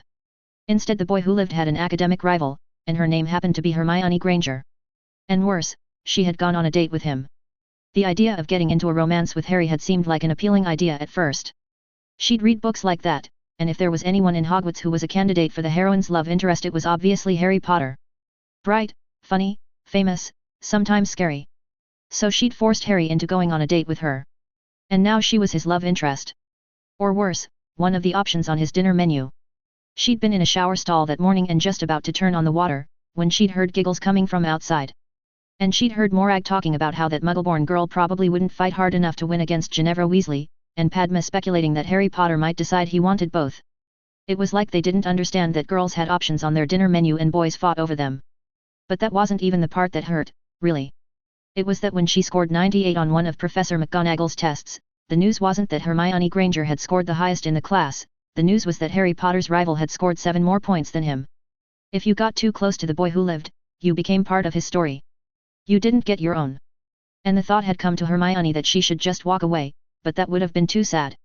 But she did want to get back what she'd accidentally given away by letting herself become known as Harry's rival. She wanted to be a separate person again instead of Harry Potter's third leg. Was that too much to ask? It was a hard trap to climb out of once you fell in. No matter how high you scored in class, even if you did something that deserved a special dinnertime announcement, it just meant you were rivaling Harry Potter again. But she thought she'd come up with a way. Something to do that wouldn't be seen as pushing up on the opposite end of Harry Potter's seesaw. It would be hard. It would go against her nature. She would have to fight someone very evil. And she would need to ask someone even more evil for help. Hermione raised her hand to knock upon that terrible door. She hesitated. Hermione realized she was being silly, and raised her hand a bit higher. She tried to knock again. Her hand quite failed to touch the door. And then the door swung open anyway. "Dear me," said the spider, sitting in its web. "Was it really that hard to lose a single quarrel point, Miss Granger?" Hermione stood there with her hand raised, her cheeks growing pink. It had been. "Well, Miss Granger, I shall be merciful," said the evil Professor Quirrell. "Consider it already lost. There, I have taken a hard choice from you. Are you not grateful?" "Professor Quirrell," Hermione managed to say in a voice that squeaked a little. "I have a lot of quarrel points, don't I?" "You do indeed," said Professor Quirrell. "Though one less than you had before. Terrible, isn't it? Just think, if I don't like your reason for coming here, you could lose another 50. Maybe I'd take them away one, by one, by one." Hermione's cheeks were going even redder. "You're really evil, did anyone ever tell you that?" "Miss Granger," Professor Quirrell said gravely, "it can be dangerous to give people compliments like that when they have not been truly earned. The recipient might feel bashful and undeserving and want to do something worthy of your praise. Now what was it you wanted to talk to me about, Miss Granger?" It was after lunch on Thursday afternoon and Hermione and Harry were ensconced in a little library nook, with the quietus filled up so they could talk. Harry was lying stomach down on the ground with his elbows resting on the floor and his head in his hands and his feet kicking up casually behind him. Hermione was occupying a stuffed chair much too large for her, like she was the Hermione center of a candy shell. Harry had suggested that they could, as a first pass, read just the titles of all the books in the library, and then Hermione could read all the tables of contents. Hermione had thought this was a brilliant idea. She'd never done that with a library before. Unfortunately there was a slight flaw in this plan. Namely, they were both Ravenclaws. Hermione was reading a book called Magical Mnemonics. Harry was reading a book called The Skeptical Wizard. Each had thought it was just one special exception they would make only this one time, and neither had yet realized it was impossible for either of them to ever finish reading all the book titles no matter how hard they tried. The quiet of their little nook was broken by two words. "Oh, no," Harry suddenly said out loud, sounding like the words had been torn out of him. There was a bit more quiet. "He didn't," Harry said, in the same voice. Then she heard Harry start giggling helplessly. Hermione looked up from her book. "All right," she said, "what is it?" "I just found out why you never ask the Weasleys about the family rat," Harry said. "It's really awful and I shouldn't be laughing and I'm a terrible person." "Yes," Hermione said primly, "you are. Tell me too." "Okay, first the background. There's a whole chapter in this book about Sirius Black conspiracy theories. You remember who that is, right?" "Of course," said Hermione. Sirius Black was a traitor, a friend of James Potter who had let Voldemort into the protected home of the Potters. So it turns out there were a number of, shall we say, irregularities, associated with Black going to Azkaban. He didn't get a trial, and the junior minister in charge when the Aurors arrested Black was none other than Cornelius Fudge, who became our current Minister of Magic. That sounded a little suspicious to Hermione too, and she said as much. Harry made a shrugging motion with his shoulders, as he lay on the floor looking at his book. Suspicious things happen all the time, and if you're a conspiracy theorist you can always find something. But no trial," said Hermione. "It was right after the Dark Lord's defeat," Harry said, his voice serious as he said it.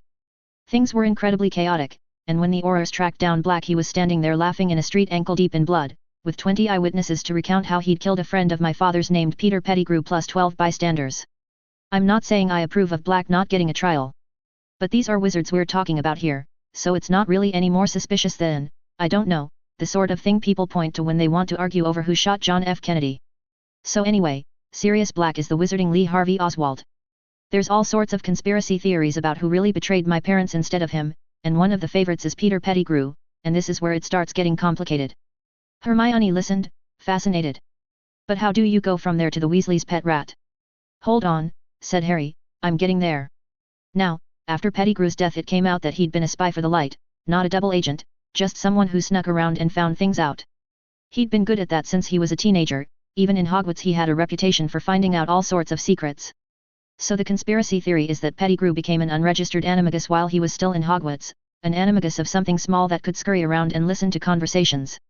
The main problem being that successful animagi are rare and doing it as a teenager would be really unlikely, so of course the conspiracy theory says that my father and Black were unregistered animagi too. And in that conspiracy theory, Pettigrew himself killed the 12 bystanders, turned into his small animagus form, and ran. So Michael Shermer says there are 4 additional problems with this. 1. Black was the only one besides my parents who knew how to get through the wards around their house. Harry's voice was a little hard as he said that. 2. Black was a more likely suspect to start with than Pettigrew, there's a rumor Black deliberately tried to get a student killed during his time at Hogwarts, and he was from this really nasty pure-blood family. Bellatrix Black was literally his cousin. 3. Black was 20 times the fighting wizard that Pettigrew was, even if he wasn't as smart. The duel between them would have been like Professor Quirrell versus Professor Sprout. Pettigrew probably didn't even get a chance to draw his wand, let alone fake all the evidence the conspiracy theory requires. And 4. Black was standing in the street laughing. But the rat, said Hermione. Right, Harry said. Well, to make a long story short, Bill Weasley decided that his little brother Percy's pet rat was Pettigrew's animagus form. Hermione's jaw dropped. Yes, Harry said, you wouldn't exactly expect evil Pettigrew to be living a sad and furtive life as the pet rat of an enemy wizarding family. He'd either be with the Malfoys or, more likely, off in the Caribbean after a bit of plastic surgery. Anyway, Bill knocks out his little brother Percy, stuns and grabs the rat, sends out all these emergency owl messages. Oh, no. Hermione said, the words torn out of her. And somehow manages to gather Dumbledore, the Minister of Magic, and the head Auror. He didn't, said Hermione. And of course when they get there they think he's crazy, but they use Veritas Oculum on the rat anyway, just to be sure, and what do they discover? She would have died. A rat. You win a cookie. So they dragged poor Bill Weasley off to St. Mungo's, and it turned out to be a pretty standard schizophrenic break. It just happens to some people, especially young men around what we'd consider college age. Guy was convinced he was 97 years old and had died and gone back in time to his younger self via train station. And he responded perfectly well to antipsychotics and is back to normal and everything's fine now, except people don't talk as much anymore about serious Black conspiracy theories, and you don't ever ask the Weasleys about the family rat. Hermione was giggling helplessly. It was really awful and she shouldn't be laughing and she was a terrible person. The thing I don't understand, Harry said, after their giggles had died down, is why Black would hunt down Pettigrew instead of running as fast as he could. He had to know the Aurors would be after him. I wonder if they got the reason out of Black before they took him to Azkaban? See, this is why people who are absolutely positively guilty still go through the legal system and get trials. Hermione had to agree with that. Soon Harry was done with his book while Hermione was only halfway through hers. Hers was a much more difficult book than Harry's, but she still felt embarrassed about that. And then she had to put magical mnemonics back on the shelf and drag herself away, because it was time for her to face the most dreaded class in Hogwarts, broomstick riding. Harry tagged along as she walked there, even though his own class wasn't until an hour and a half later, like a fighter jet escorting a sad little propeller plane on its way to its own funeral. The boy wished her goodbye in a quiet, sympathetic voice, and she walked onto the grassy fields of doom. And there was much shrieking and almost falling and horrible brushes with death and the ground in completely the wrong place and the sun getting in her eyes and Morag buzzing her and Mandy thinking she was being subtle about always being near enough to catch her if she fell, and she knew the other students were laughing at both of them, but she never said anything to Mandy because she didn't actually want to die. After 10 million years the class ended, and she was back on the ground where she belonged until next Thursday. Sometimes she had nightmares about it always being Thursday. Why everyone had to learn this, when they were just going to apparate or Fleur or Port Kea everywhere once they grew up, was a complete and utter mystery to Hermione. Nobody actually needed to ride broomsticks as an adult, it was like being forced to play dodgeball in PE. At least Harry had the decency to be ashamed of being good at it. It was a couple of hours later, and she was in a Hufflepuff study hall with Hannah, Susan, Leanne, and Megan. Professor Flitwick, surprisingly diffident for a teacher, had asked if she might possibly maybe help those four with their charms homework for a while, even though they weren't Ravenclaws, and Hermione had felt so proud she'd almost burst. Hermione took a piece of parchment, spilled a little bit of ink on it, tore it into 4 pieces, crumpled them, and tossed the pieces on the table. She could have gotten it just from crumpling it, but doing all that made it more like garbage, and that helped when someone was first practicing the disposal charm. Hermione sharpened her ears and eyes, and said, "Okay, try it. Ever to. Ever to. Ever to. Ever to." Hermione didn't think she'd quite caught all the problems. "Can you all try it again?" An hour later Hermione had concluded that, 1. Leanne and Megan were sort of sloppy, but if you asked them to keep practicing something, they would. 2. Hannah and Susan were focused and driven to the point where you had to keep telling them to slow down and relax and think about things instead of trying so hard. It was odd to think that those 2 would soon be hers. And 3. She liked helping Hufflepuffs. The whole study hall had a very cheerful atmosphere. When she left for dinner, she found the boy who lived reading a book while he waited to escort her. It made her feel flattered, and also a little worried because Harry didn't seem to really talk to anyone besides her. "Did you know there's a girl in Hufflepuff who's a metamorphmagus?" said Hermione as they headed toward the Great Hall. "She makes her hair really red, like stop sign red not Weasley red, and when she spilled hot tea on herself she turned into a black-haired boy until she got it under control again." "Really? Cool," said Harry, sounding a bit distracted. Hermione, just to check, you know tomorrow is the last day to sign up for Professor Quirrell's armies, right? Yes, Hermione said. The armies of the evil Professor Quirrell. Her voice was a little angry, though Harry didn't know why, of course. Hermione, Harry said, his voice exasperated, he's not evil. He's a little bit dark and a whole lot Slytherin. It's not the same as being evil. Harry Potter had too many words for things, that was his problem. He would have been better off if he'd just divided the universe into good and bad. Professor Quirrell called me up in front of the whole class and told me to shoot someone. He was right, Harry said, his face sober. I'm sorry, Hermione, but he was. You should have shot me, I wouldn't have minded. You can't learn battle magic if you can't practice against real opponents using real spells. And now you're doing okay in sparring, aren't you? Hermione was only 12, and so she knew, but she couldn't put it into words, she couldn't find the thing to say that would convince Harry. Professor Quirrell had taken a young girl and called up that girl in front of everyone, and ordered her to open fire without provocation on a classmate. It didn't matter if Professor Quirrell was right about her needing to learn it. Professor McGonagall wouldn't ever have done that. Professor Flitwick wouldn't ever have done that. Maybe not even Professor Snape would have done that. Professor Quirrell was evil. But she couldn't find the words, and she knew that Harry would never believe her. Hermione, I've talked to older students, Harry said. Professor Quirrell could be the only competent defense professor we get in all 7 years at Hogwarts. Anything else we can learn later. If we want to study defense, we have to do it this year. The students who sign up for the extracurricular stuff are going to be learning huge amounts, way beyond what the ministry thinks first years are supposed to study. Did you know we're going to be learning the Patronus Charm? In January. The Patronus Charm. Hermione said, her voice going up in surprise. Her book said that was one of the brightest magics known, a weapon against the darkest creatures, cast with pure positive emotions. It wasn't something she'd expect the evil Professor Quirrell to teach, or arrange to be taught, since Hermione couldn't imagine he could do the spell himself. Yes, Harry said.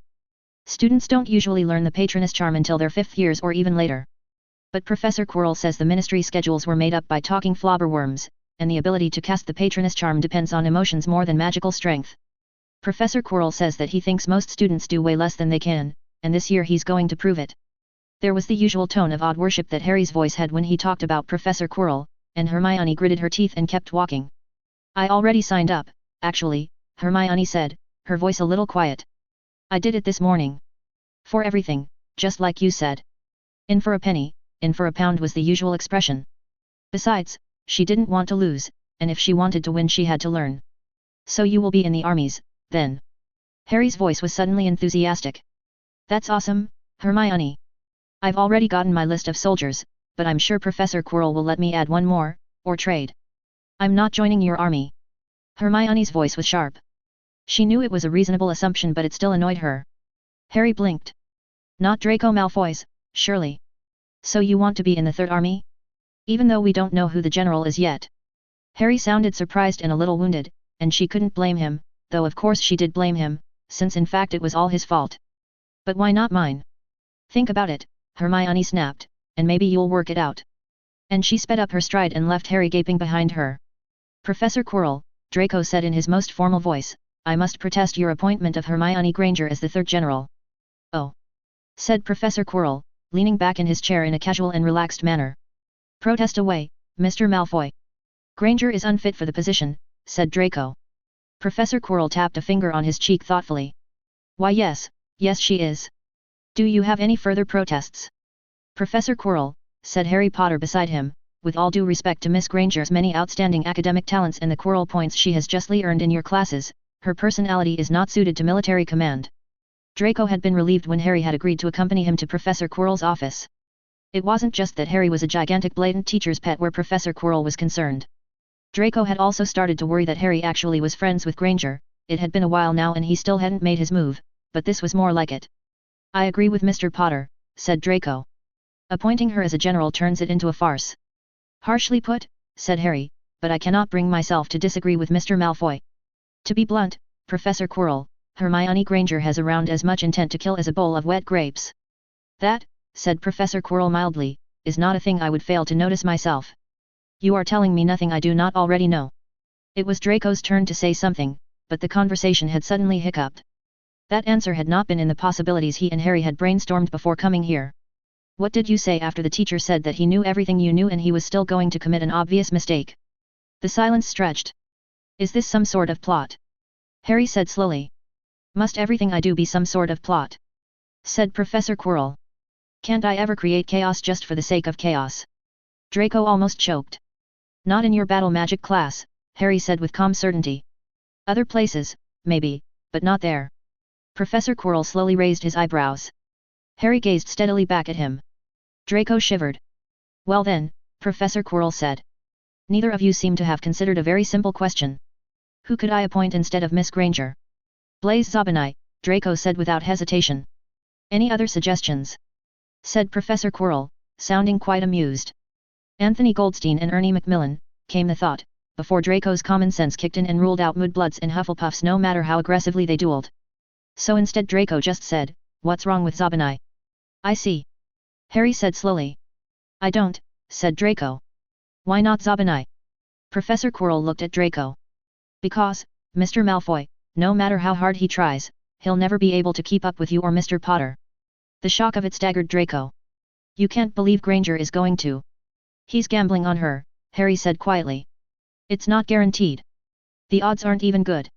She'll probably never give us a good fight, and even if she does, it may take her months to learn. But she's the only one in our year with any chance at all of growing to beat us. Draco's hands twitched but didn't clench into fists. Showing up as your supporter and then backing out was a classic undermining tactic, so Harry Potter was in it with Granger and that implied. But Professor, Harry went on smoothly, I'm worried Hermione will be miserable as the general of an army. I'm speaking as her friend now, Professor Quirrell. The competition might be good for Draco and me, but what you're asking her to do isn't good for her. Never mind. Your friendship for Hermione Granger does you credit, Professor Quirrell said dryly. Especially as you are able to be friends with Draco Malfoy at the same time. Quite a feat, that. Harry suddenly looked a little nervous, meaning he probably felt a lot more nervous, and Draco silently swore to himself. Of course Harry wasn't going to fool Professor Quirrell. And I doubt Miss Granger would appreciate your friendly concern, said Professor Quirrell. She asked me for the position, Mr. Potter, I did not ask her. Harry was quiet at this for a moment. Then he flashed Draco a quick look that mixed apology and warning, saying at the same time, sorry, I did my best and we'd better not press it any further. As for her being miserable, Professor Quirrell went on, a slight smile now playing about his lips, I suspect that she will have a much easier time with the rigors of her position than either of you suspect, and that she will put up a good fight much sooner than you think. Harry and Draco both gasped in horror. You're not going to advise her, are you? Said Draco, utterly aghast. I never signed up to fight you. Said Harry. The smile playing around Professor Quirrell's lips grew wider. As a matter of fact, I did offer to share a few suggestions regarding Miss Granger's first battles. Professor Quirrell. Said Harry. Oh, don't worry, Professor Quirrell said. She turned me down. Just as I expected. Draco's eyes narrowed. Dear me, Mr. Potter, said Professor Quirrell, didn't anyone ever tell you it's rude to stare? You're not going to secretly help her some other way, are you? Said Harry. Would I do that? Said Professor Quirrell. Yes, said Draco and Harry at the same time. I am wounded by your lack of trust. Well then, I promise not to help General Granger in any way that the two of you don't know about. And now I suggest that both of you be about your military affairs. November approaches, and swiftly. Draco saw the implications before the door had closed all the way behind them on their way out of Professor Quirrell's office. Harry had once spoken dismissively of people stuff. And now that was Draco's only hope. Let him not realize, let him not realize. We should just attack the Granger girl first and get her out of our way, said Draco. After we crush her, we can have our own contest without any distractions. Now that doesn't really seem fair to her, does it? Said Harry in a mild voice. What do you care? Said Draco. She's your rival, right? Then, with just the right note of suspicion in his voice, don't tell me you've started really liking her, after being her rival all this time. Founders forbid, said Harry. What can I say, Draco? I merely have a natural sense of justice. Granger does too, you know. She has a very firm grasp on good and evil, and she's probably going to attack evil first. Having a name like Malfoy is just asking for it, you know. Damn it. Harry, said Draco, sounding wounded and maybe a little superior, don't you want to fight fairly against me? You mean rather than attacking you after you've already lost some of your forces beating Granger? Said Harry. Oh, I don't know. Maybe after I get bored with just winning I'll try that fair thing. Maybe she'll attack you, Draco said. You're her rival. But I'm her friendly rival, Harry said with an evil grin. I bought her a nice birthday present and everything. You wouldn't go around sabotaging your friendly rival like that. What about sabotaging your friend's chance at a fair fight? Said Draco angrily. I thought we were friends. Let me rephrase that, said Harry. Granger wouldn't sabotage a friendly rival. But that's because she has the killing intention of a bowl of wet grapes. You would. You totally would. And guess what, so would I. Damn it. If it had been a play, there would have been dramatic music. The hero, impeccably turned out in green-trimmed robes and perfectly combed white blonde hair, faced the villain. The villain, leaning back in a simple wooden chair with her buck teeth clearly visible and stray chestnut curls drifting over her cheeks, faced the hero.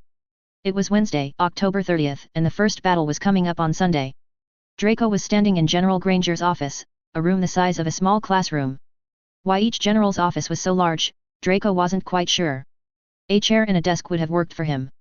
He wasn't even clear on why the generals needed offices at all, his soldiers knew where to find him. Unless Professor Quirrell had deliberately arranged the huge offices for them as a sign of status, in which case Draco was all for it. Granger sat on the room's single chair like a throne, all the way on the other end of the office from where the door opened. There was a long oblong table stretched across the middle of the room between them, and 4 small circular tables scattered around the corners, but only that one single chair, all the way at the opposite end. The room had windows along one wall, and one beam of sunlight touched the top of Granger's hair like a glowing crown. It would have been nice if Draco could have walked slowly forward. But there was a table in the way, and Draco had to go around it diagonally, and there was no good way to do that in a dramatic and dignified fashion. Had that been deliberate?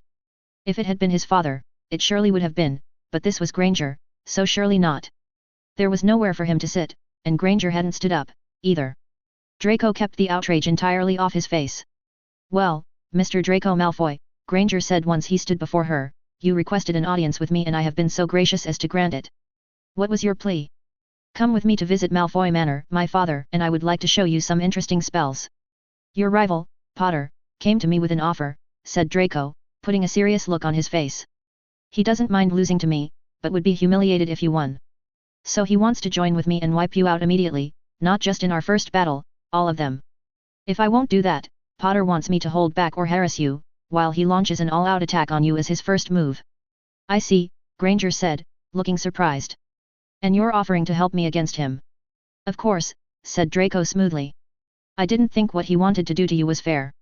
Why, that's very nice of you, Mr. Malfoy, said Granger. I'm sorry for how I spoke to you earlier. We should be friends. Can I call you Drakey? Alarm bells started to sound in Draco's head, but there was a chance she meant it. Of course, said Draco, if I can call you Hermie. Draco was pretty sure he saw her expression flicker. Anyway, Draco said, I was thinking it would serve Potter right if we both attacked him and wiped him out.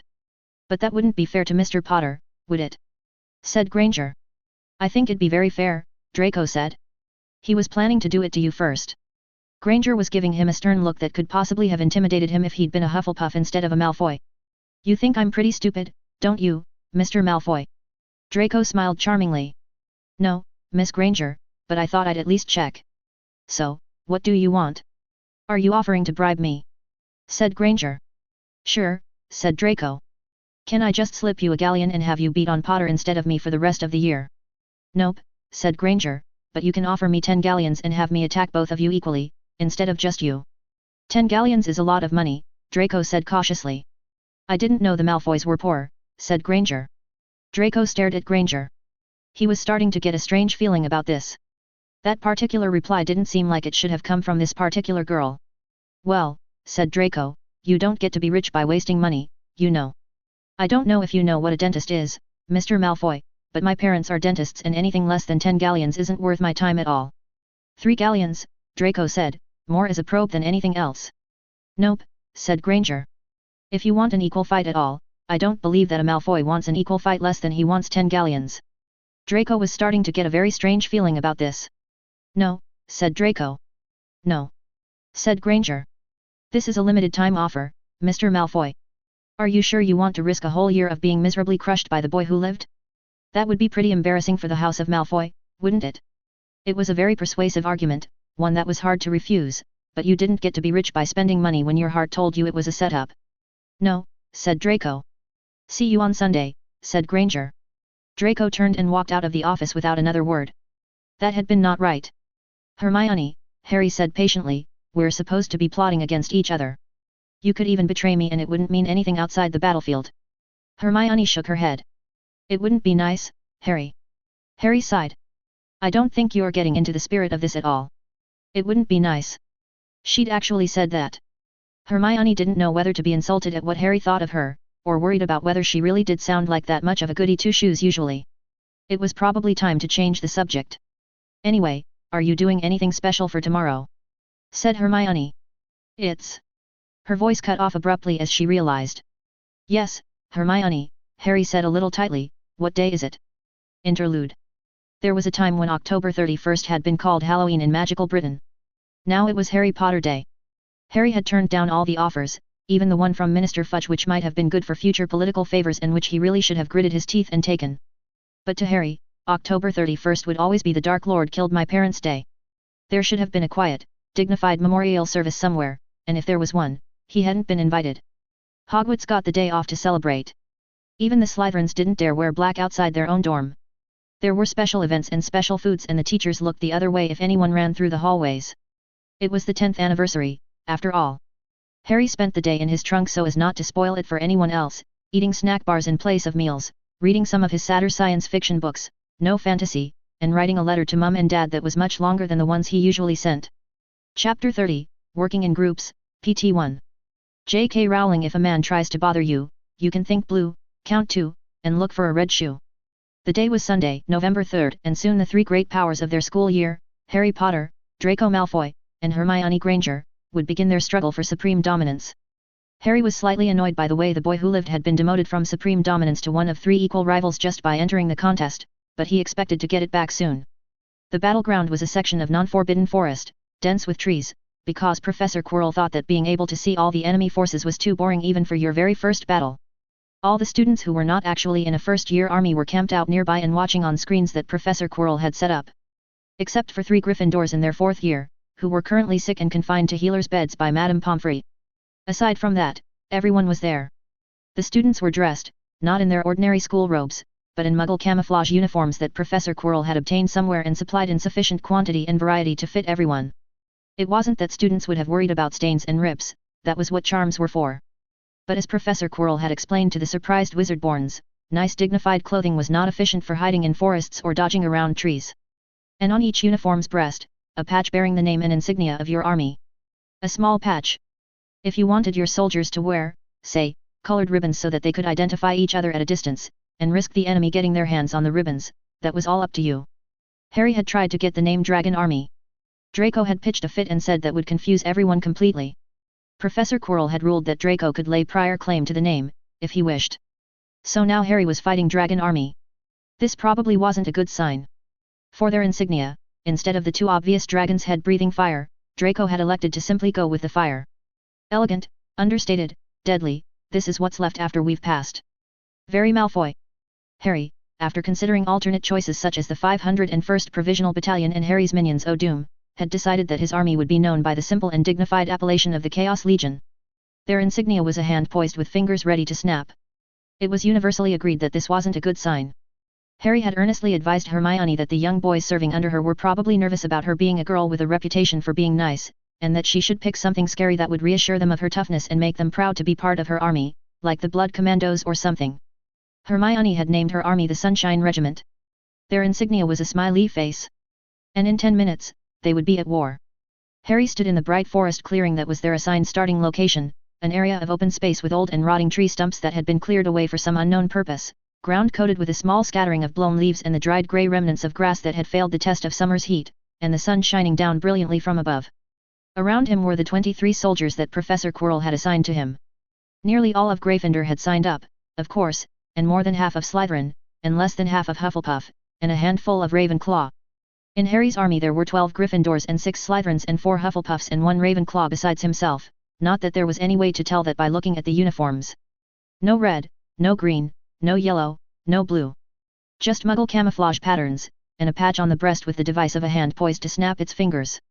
Harry looked upon his 23 soldiers, all wearing the same uniforms with no marks of group identity save that single patch. And lo, Harry smiled, because he understood what this part of Professor Quirrell's master plan was about, and Harry was taking full advantage of it for his own purposes, too. There was a legendary episode in social psychology called the Robber's Cave Experiment. It had been set up in the bewildered aftermath of World War II, with the intent of investigating the causes and remedies of conflicts between groups. The scientists had set up a summer camp for 22 boys from 22 different schools, selecting them to all be from stable middle-class families. The first phase of the experiment had been intended to investigate what it took to start a conflict between groups. The 22 boys had been divided into 2 groups of 11. And this had been quite sufficient. The hostility had started from the moment the 2 groups had become aware of each other's existences in the state park, insults being hurled on the first meeting. They'd named themselves the Eagles and the Rattlers. They hadn't needed names for themselves when they thought they were the only ones in the park, and had proceeded to develop contrasting group stereotypes, the Rattlers thinking of themselves as rough and tough and swearing heavily, the Eagles correspondingly deciding to think of themselves as upright and proper. The other part of the experiment had been testing how to resolve group conflicts. Bringing the boys together to watch fireworks hadn't worked at all. They'd just shouted at each other and stayed apart. What had worked was warning them that there might be vandals in the park, and the 2 groups needing to work together to solve a failure of the park's water system. A common task, a common enemy. Harry had a strong suspicion Professor Quirrell had understood this principle very well indeed when he had chosen to create 3 armies per year. 3 armies. Not 4. And definitely not segregated by house, except that no Slytherins had been assigned to Draco besides Mr. Crabbe and Mr. Goyle. It was things like this which reassured Harry that Professor Quirrell, despite his affected dark atmosphere and his pretense of neutrality in the conflict between good and evil, was secretly backing good, not that Harry would ever dare say that out loud. And Harry had decided to take full advantage of Professor Quirrell's plan to define a group identity his way. The Rattlers, once they'd met the Eagles, had started thinking of themselves as rough and tough, and they'd conducted themselves accordingly. The Eagles had thought of themselves as good and proper. And in that bright forest clearing, scattered around the old and rotting tree stumps, outlined in the sun shining down brilliantly from above, General Potter and his 23 soldiers were arranged in nothing remotely resembling a formation. Some soldiers stood, some soldiers sat, some stood on one leg just to be different. It was the Chaos Legion, after all. And if there wasn't a reason to stand in neat little lines, Harry had said disdainfully, there weren't going to be neat little lines. Harry had divided the army into 6 squads of 4 soldiers each squad commanded by a squad suggester. All troops were under strict orders to disobey any orders they were given if it seemed like a good idea at the time, including that one, unless Harry or the squad suggester prefixed the order with Merlin says, in which case you were supposed to actually obey.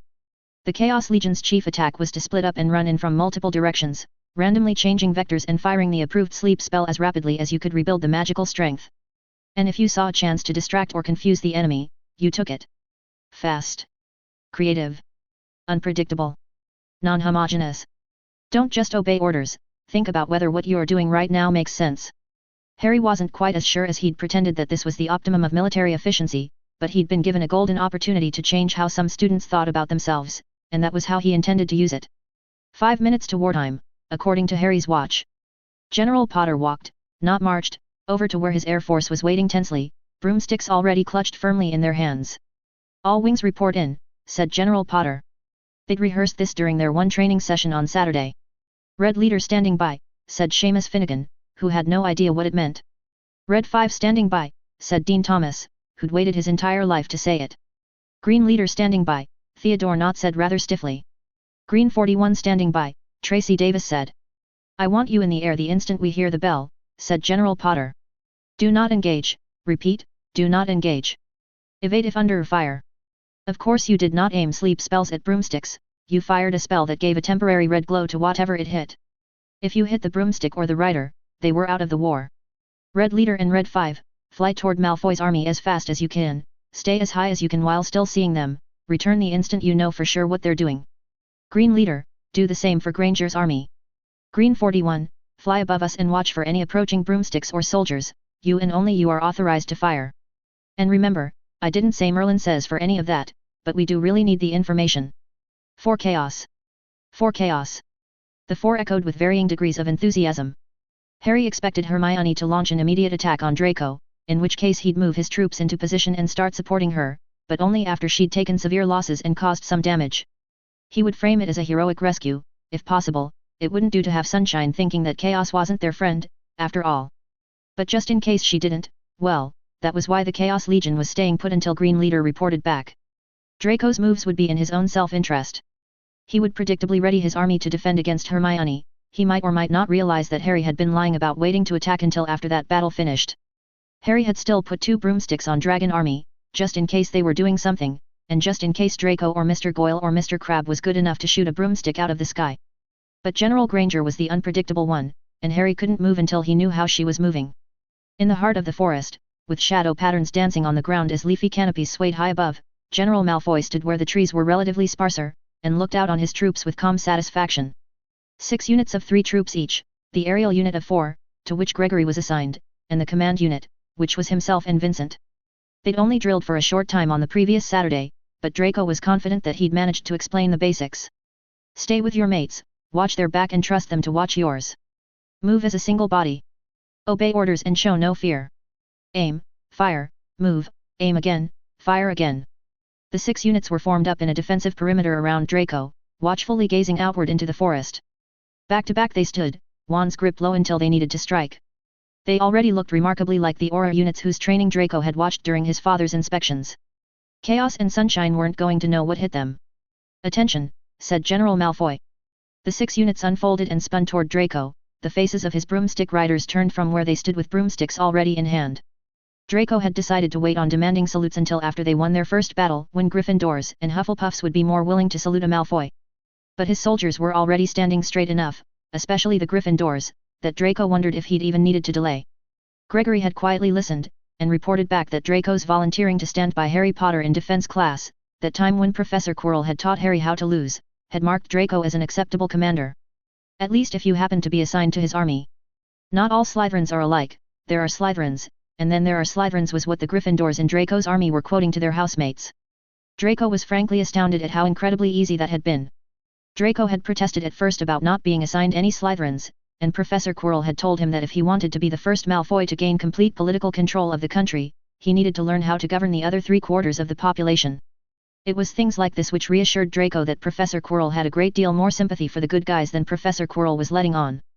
The actual battle wouldn't be easy, especially if Granger did attack the dragons first.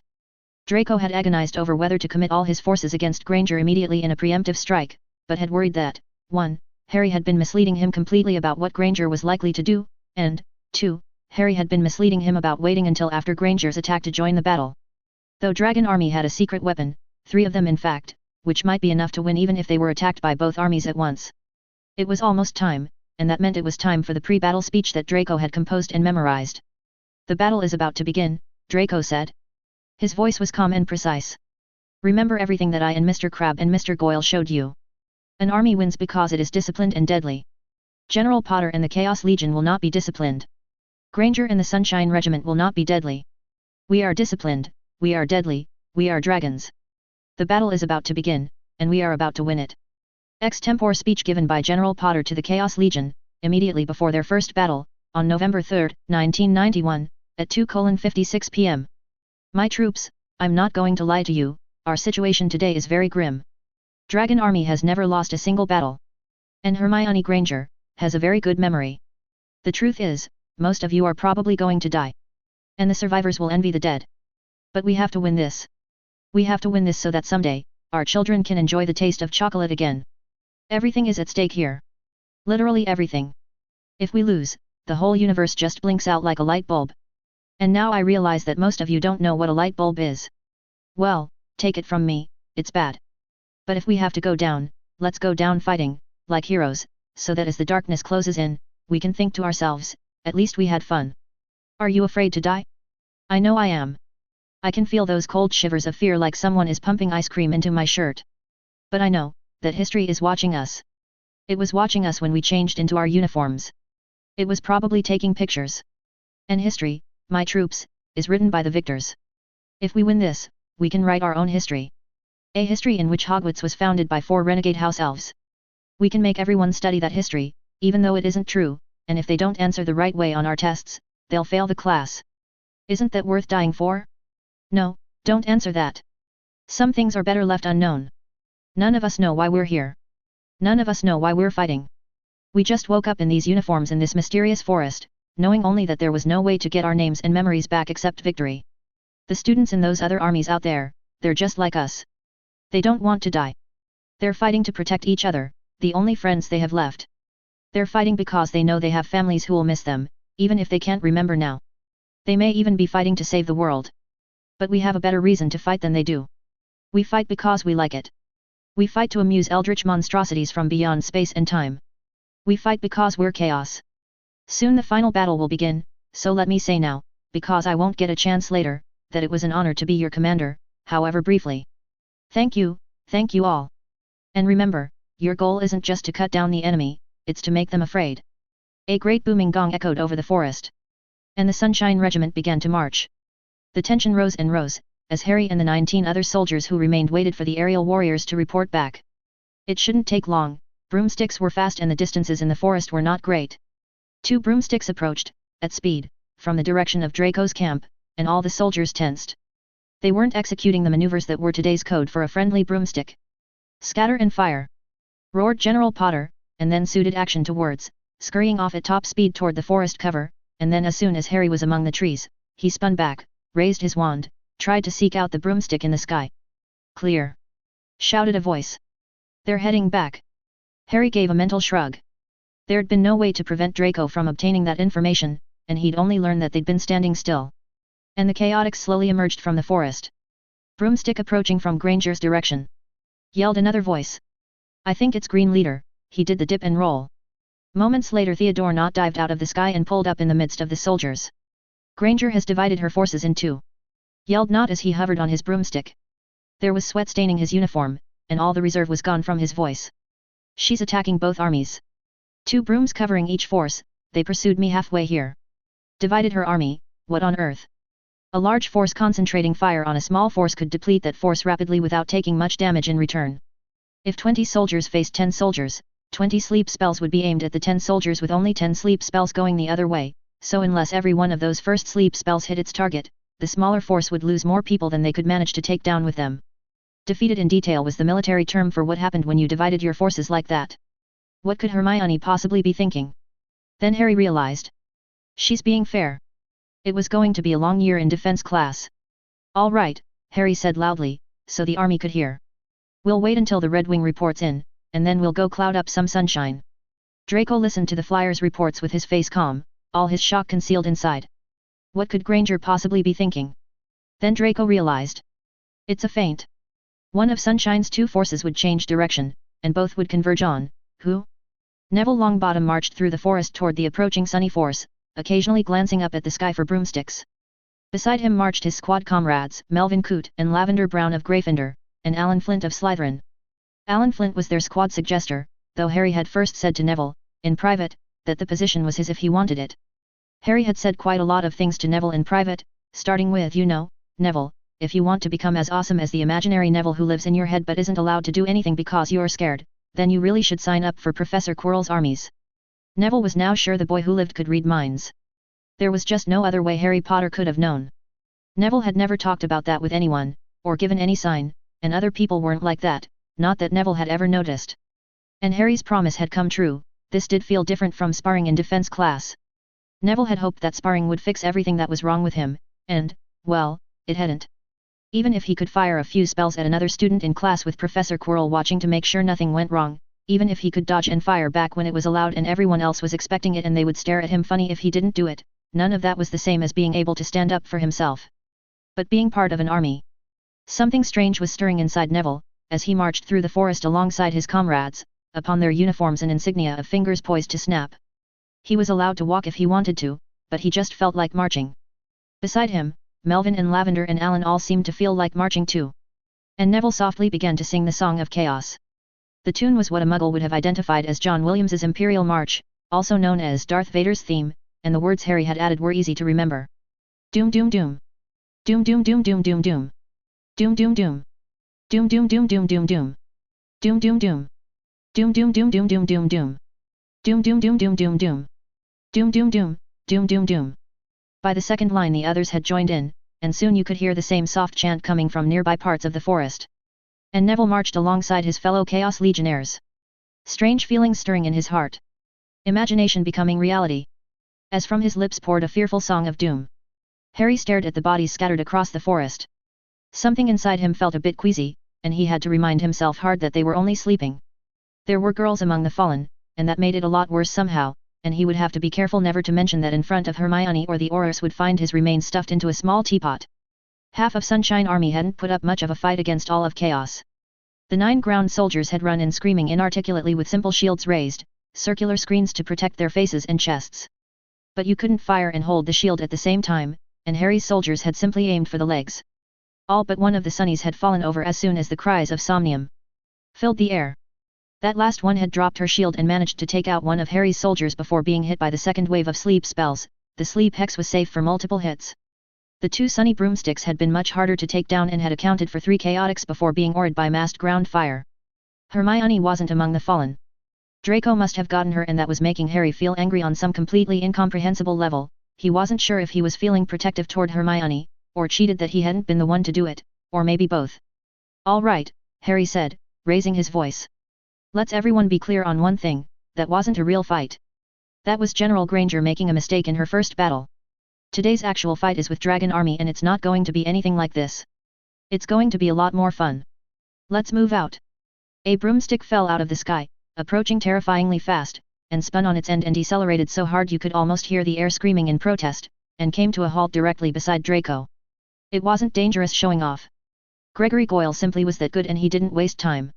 "Potter's coming," Gregory said with no trace of his usual fake drawl. "They've still got all 4 of their brooms. You want me to take them out?" "No," Draco said sharply. "Fighting over their army gives them too much of an advantage. They'll fire on you from the ground and even you might not be able to dodge it all. Wait until the forces engage." Draco had lost 4 dragons in exchange for 12 Sunnies.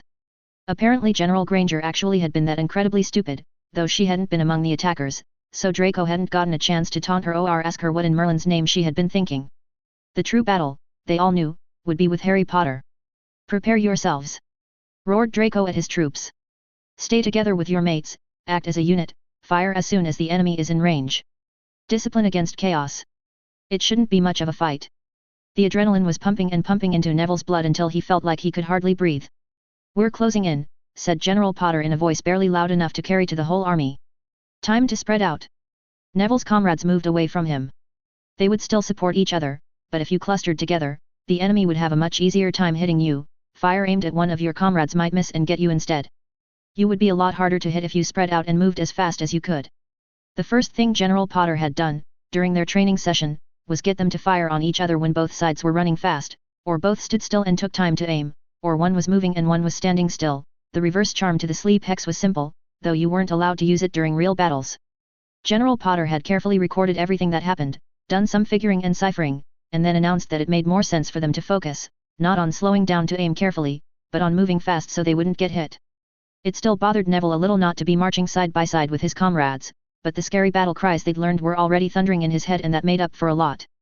This time, Neville silently vowed to himself, his voice was absolutely positively not going to squeak. "Shields up," said General Potter, "power to forward deflectors." "Contego," murmured the army, and the circular screens sprang into existence before their heads and chests. A sharp taste filled Neville's mouth. General Potter wouldn't have ordered them to cast shields unless they were almost in range. Neville could see the uniformed shapes of dragons moving through the dense screens of trees, and the dragons would be seeing them as well. "Attack!" Came a cry from the distance, the voice of Draco Malfoy, and General Potter bellowed, "Charge!" All the adrenaline in Neville's blood was unleashed, and his legs took over, sending him flying faster than he'd ever run before, straight toward the enemy, knowing without needing to look that all his comrades were doing the same. "Blood for the Blood God!" screamed Neville. "Skulls for the Skull Throne!" "Ia! Shub-Niggurath!" The enemy's gate is sideways. There was a soundless impact as a sleep spell wasted itself against Neville's shield. If there'd been other spells fired, they hadn't hit. Neville saw the brief look of fear on Wayne Hopkins's face, as he stood beside 2 Gryffindors Neville didn't recognize, and then Neville dropped the simple shield and fired at Wayne. Missed. His racing legs went straight past the enemy grouping and toward another 3 dragons, their wands coming up on him, their mouths opening. Not even thinking about it, Neville dived down to the forest floor just as 3 voices cried Somnium. It hurt, hard stones and hard twigs digging into Neville as he rolled. It wasn't as bad as falling off his broomstick, but he'd still hit the ground pretty hard, and then Neville, with sudden insight, lay still and closed his eyes. "Stop that!" screamed a voice. "Don't shoot us, we're dragons." With a flash of glorious satisfaction, Neville realized that he'd managed to get between 2 groups of dragons just as one group had fired on him. Harry had talked about this as a tactic for making the enemy afraid to fire, but apparently it worked a bit better than that. And not only that, the dragons believed they'd gotten him, since they'd seen Neville fall just as they fired. Neville counted to 20 inside his head, then opened his eyes a crack. The 3 dragons were very near him, heads spinning rapidly as cries of somnium and skulls for the skull throne filled the air around them. All 3 had simple shields up now. Neville's wand was still in his hand, and it didn't take much effort to point it at one boy's boots and whisper somnium. Neville quickly closed his eyes and relaxed his hand as he heard the boy fall to the ground. "Where'd it come from?"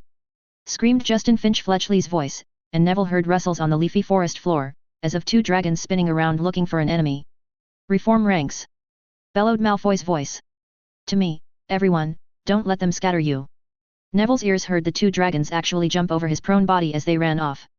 Neville opened his eyes, pushed himself to his feet a bit painfully, and then pointed his wand and said the new charm that General Potter had taught them all. They couldn't do real illusion spells to confuse the enemy, but even at their age they could. "Ventriloquo," whispered Neville, pointing the wand to one side of Justin and the other boy, and then yelled, "For Thulhu and glory." Justin and the other boy stopped abruptly, turning their shields toward where Neville had moved his battlecry, and that was when multiple cries of somnium filled the air and the other boy dropped before Neville was finished aiming.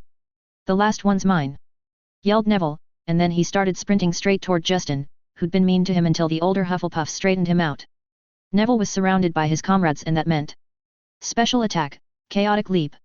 Howled Neville as he ran, and felt his body lighten, then lighten twice again, as his comrades got their wands turned toward him and quietly cast the hover charm, and Neville raised his left hand and snapped his fingers and then used his legs to push off the ground as hard as he could and soared through the air. Sheer shock painted Justin's face as Neville went over the other boy's shield and pointed his wand down at the form passing beneath him and cried somnium. Because he'd felt like it, that was why. Neville didn't quite get his feet turned around properly and rather plowed into the ground as he landed, but 2 out of 3 of the other Chaos Legionnaires had managed to hold their wands on him throughout and he didn't hit very hard. And Neville got to his feet, panting. He knew he should be moving, people were yelling somnium all over the place. "I am Neville, the last scion of Longbottom!" screamed Neville to the sky above, holding his wand pointed straight up as though to challenge the blazing blue heaven itself, knowing that nothing after this day would ever be the same again. "Neville of Chaos! Face me if you dare!" When Neville woke up afterward, he was told that Dragon Army had taken this as their cue to counterattack. The girl beside Harry slumped to the ground, taking the shot meant for him, and he could hear Mr. Goyle's distant gloating laugh as his broomstick blasted past them, cutting the air so hard it should have shattered in his wake. "Luminose!" cried one of the boys next to Harry, who hadn't been able to rebuild the magical strength fast enough to do it earlier, and Mr. Goyle dodged it without a pause. Chaos had only 6 soldiers left, now, and Dragon Army had 2, and the only problem was that one of those soldiers was invincible, and the other one was using up 3 soldiers just to cover him inside his shield. They'd lost more soldiers to Mr. Goyle than all the other dragons put together. He was weaving and dodging through the air so fast that no one could hit him, and he could shoot people while he did that. Harry had thought of all sorts of ways to stop Mr. Goyle but none of them were safe, even using the hover charm to slow him down. It was a continuous beam and much easier to aim, wouldn't be safe because he might fall off the broomstick, throwing things in his way wouldn't be safe, and that was getting harder and harder to remember as Harry's blood froze over. "It's a game. You're not trying to kill him. Don't throw away all your future plans for a game." Harry could see the pattern, he could see how Mr. Goyle was weaving, he could see how and when they all needed to fire in order to create a web of shots that Mr. Goyle wouldn't be able to dodge, but he just hadn't been able to explain it fast enough to his soldiers. They couldn't coordinate their shots well enough, and now they didn't have enough people left to do it. "I refuse to lose, not like this, not my whole army to one soldier." Mr. Goyle's broomstick turned faster than anything should have been able to turn and started to angle in toward Harry and his surviving troops. He could sense the boy beside him tensing, getting ready to throw himself in front of his general. "Screw this!" Harry's wand came up, focusing on Mr. Goyle. Harry's mind visualized the pattern, and Harry's lips opened and his voice screamed. "Luminous, luminous, luminous, luminous, luminous, luminous, luminous, luminous, luminous, luminous, luminous, luminous." When Harry's eyes opened again, he found himself resting in a comfortable position with his hands folded over his chest, holding his wand like a fallen hero. Slowly, Harry sat up.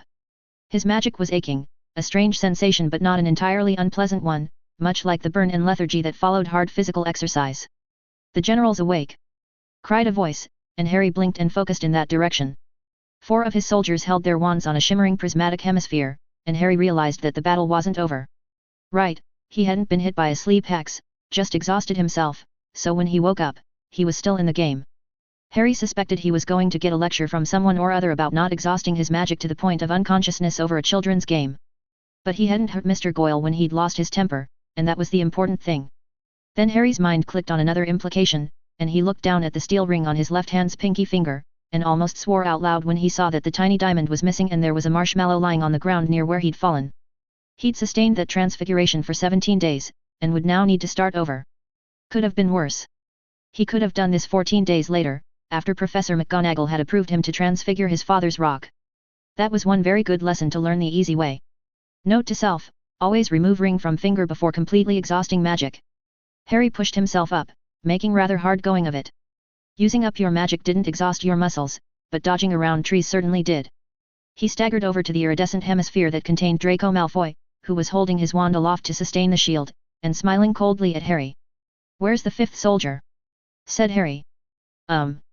Said a boy whose name Harry couldn't remember at the moment. "I fired a sleep hex at the shield and it bounced off and hit Lavender. I mean the angle shouldn't have been right but it did." Draco was smirking inside the shield. "So let me guess," Harry said, looking Draco directly in the eyes, "those neat little trios are the formation used by professional magical militaries?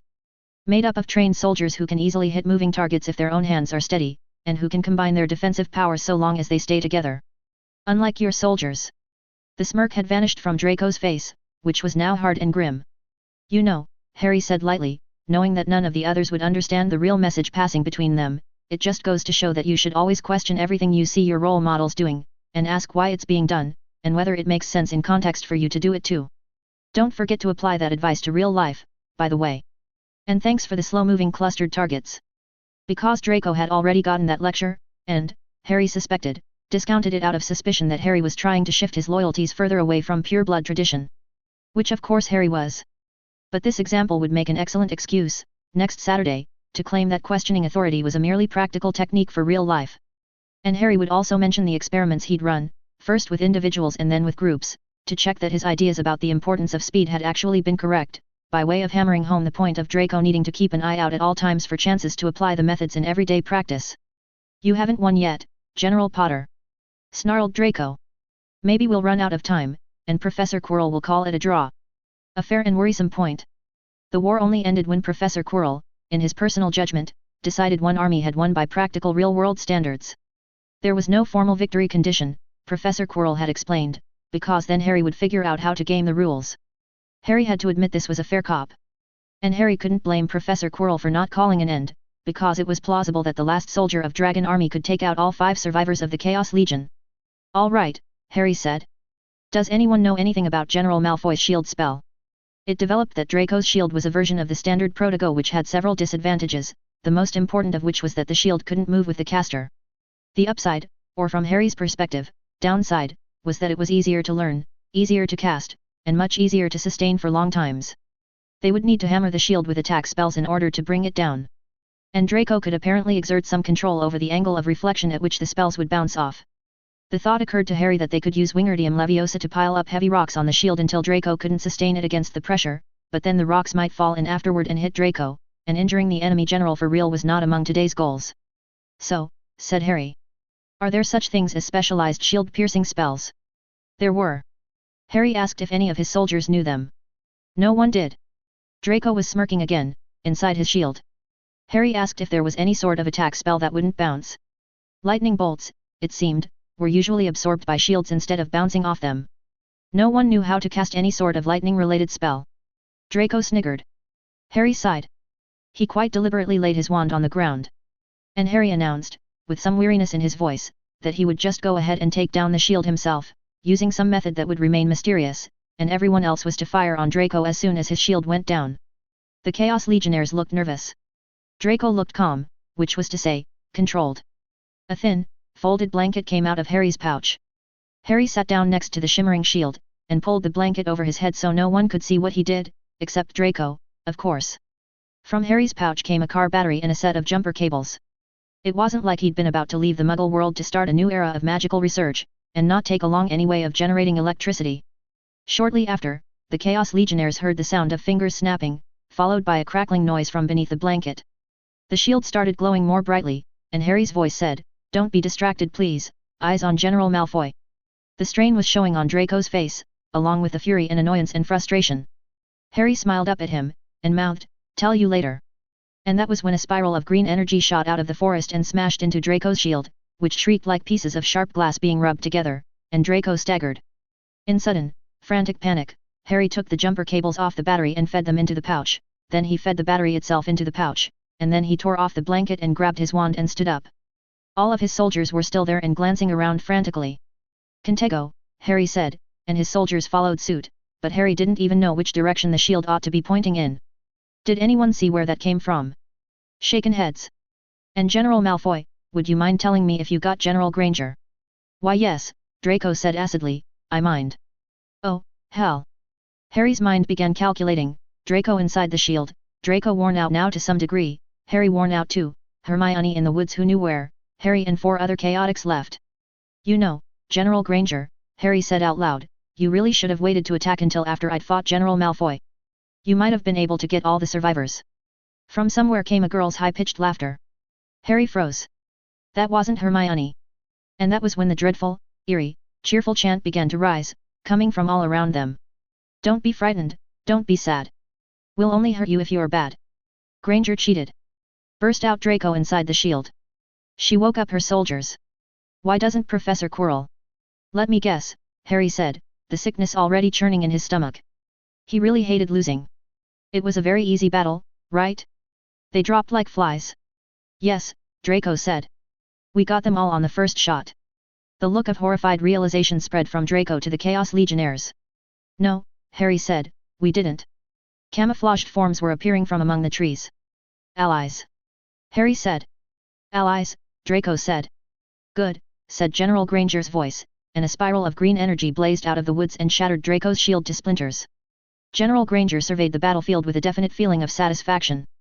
She was down to 9 Sunshine soldiers, but that was probably enough to handle the last survivor of the enemy forces, especially when Parvati and Anthony and Ernie were already holding their wands on General Potter, whom she'd ordered taken alive, well, conscious. It was bad, she knew, but she'd really wanted to gloat. "There's a trick, isn't there?" said Harry, the strain showing in his voice. "There has to be some trick. You can't just turn into a perfect general. Not on top of everything else. You're not that Slytherin. You don't write creepy poetry. No one's that good at everything." General Granger glanced around at her Sunshine soldiers, and then looked back at Harry. Everyone was probably watching this on the screens outside. And General Granger said, "I can do anything if I study hard enough." "Oh, now that's just bulletin. Somnium." Harry slumped to the ground in mid-sentence. "Sunshine wins," intoned the huge voice of Professor Quirrell, seeming to come from everywhere and nowhere. "Niceness has triumphed!" cried General Granger. "Hooray!" shouted the Sunshine soldiers. Even the Gryffindor boys said it, and they said it with pride. "And what's the moral of today's battle?" said General Granger. "We can do anything if we study hard enough." And the survivors of the Sunshine Regiment marched off toward the victory field, singing their marching song as they went. "Don't be frightened, don't be sad. We'll only hurt you if you're bad. And send you to a home that's true. With new friends to watch over you. Be sure to tell them you were sent." By Granger's Sunshine Regiment. Chapter 31, Working in Groups, PT2. Aftermaths. Harry paced backward and forward in his general's office, which made a wonderful room for pacing. It didn't have any other uses as far as he could tell. How? Hermione shouldn't have won that battle. Not on her first try, not when she wasn't at all violent by her nature. Automatically being a great military commander on top of everything else was too much even for her. Had she read about the tactic in a military history book? But it hadn't been just that one tactic. She'd had her forces perfectly positioned to block any retreat. Her troops had been better coordinated than his OR Dracos. Had Professor Quirrell broken his promise not to help her? Had he given her the diary of General Tacticus or something? Harry was missing something here, something really important, and his mind went around and around in circles, and he still couldn't figure it out. Finally Harry sighed. He wasn't getting anywhere on this, and he had to go learn the breaking drill hex from Hermione or someone before the next battle. Professor Quirrell had explained to Harry, his voice amused but with a sharp undertone of warning, that no magical items except the ones I give you included Muggle technology, no matter how much that wasn't magic. Plus Harry also needed to figure out how to bring down Mr. Goyle next time. Battles counted for a lot of Quirrell points if you were a general, and Harry needed to get cracking if he wanted to win Professor Quirrell's Christmas wish. In his private room at Slytherin, Draco Malfoy stared off into space, as though the wall in front of his desk was the most fascinating surface in the world. How? In retrospect it had been an obvious sort of idea as cunning plots went, but Granger wasn't supposed to be cunning. She'd been too much of a Hufflepuff to use a simple strike hex. Had Professor Quirrell been advising her despite his promise, or And then Draco finally did what he should have done much earlier. What he should have done after the first time he met with Granger. What Harry Potter had told him to do, trained him to do, and yet Harry had also warned Draco that it would take time to make his brain realize that the methods applied to real life, and Draco hadn't understood that until today. He could have avoided every single one of his mistakes if he'd just applied the things Harry had already told him. Draco said out loud, "I notice that I am confused. Your strength as a rationalist is your ability to be more confused by fiction than by reality." Draco was confused. Therefore, something he believed was fiction. Granger should not have been able to do all that. Therefore, she probably hadn't. "I promise not to help General Granger in any way that the two of you don't know about." With sudden horrified realization, Draco swept papers out of the way, hunting through the mess on his desk, until he found it. And there it was. Right in the list of people and equipment assigned to each of the 3 armies. Curse Professor Quirrell. Draco had read it and he still hadn't seen it. The afternoon sunlight poured down into the office of the Sunshine Regiment, illuminating General Granger in her chair as though she glowed with a golden aura. "How long do you think it will take Malfoy to figure it out?" said General Granger. "Not long," said Colonel Blaise Zabinai. "He may have already." "How long will it take Potter to figure it out?" "Forever," said General Granger, "unless Malfoy tells him, or one of his own soldiers realizes." "Harry Potter just doesn't think like that." "Really?" said Captain Ernie Macmillan, looking up from one of the corner tables where he was being crushed at chess by Captain Ron Weasley. "They'd brought back all the other chairs after Malfoy had left, of course. I mean, it seems kind of obvious to me. Who would try to come up with all the ideas just by themselves?" "Harry," said Hermione, at exactly the same time Zabinai said, "Malfoy." "Malfoy thinks he's way better than everyone else," said Zabinai. "And Harry doesn't really see most other people like that," said Hermione. It was kind of sad, actually. Harry had grown up very, very alone. It wasn't that he went around thinking in words that only geniuses had a right to exist. It just wouldn't occur to him that anyone in Hermione's army besides Hermione could have any good ideas. "Anyhow," Hermione said. "Captains Goldstein and Weasley, you're on duty for thinking up strategic ideas for our next battle. Captains Macmillan and Susan, sorry, I mean Macmillan and Bones, try to come up with some tactics we can use, also any training you think we should try. Oh, and congratulations on your marching song, Captain Goldstein, I think it was a big plus for esprit de corps." "What are you doing?" said Susan. "And Colonel Zabinai." Hermione stood up out of her chair, stretching. "I'll try to figure out what Harry Potter is thinking and Colonel Zabinai will try to figure out what Draco Malfoy might do, and both of us will join you again after we come up with something. I'm going to walk while I think. Zabinai, you want to come along?" "Yes, General," said Zabinai stiffly. It hadn't been meant as an order. Hermione sighed to herself a little.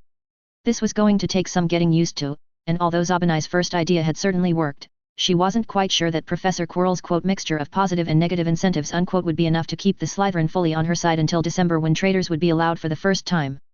She still had no idea what she was going to do with Professor Quirrell's Christmas wish, either. Maybe she'd just ask Mandy if she wanted anything, when the time came around. Chapter 32, Interlude, Personal Financial Management.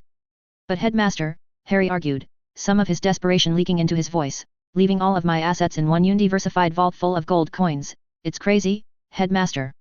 It's like, I don't know, doing transfiguration experiments without consulting a recognized authority. You just don't do that with money." From the lined face of the old wizard, underneath a festive holiday hat like a catastrophic automobile collision between cars of green and red cloth, a grave, sad look peered out at Harry. "I'm sorry, Harry," said Dumbledore, "and I do apologize, but allowing you control over your own finances would give you far too much independence of action." Harry's mouth opened and no sound came out.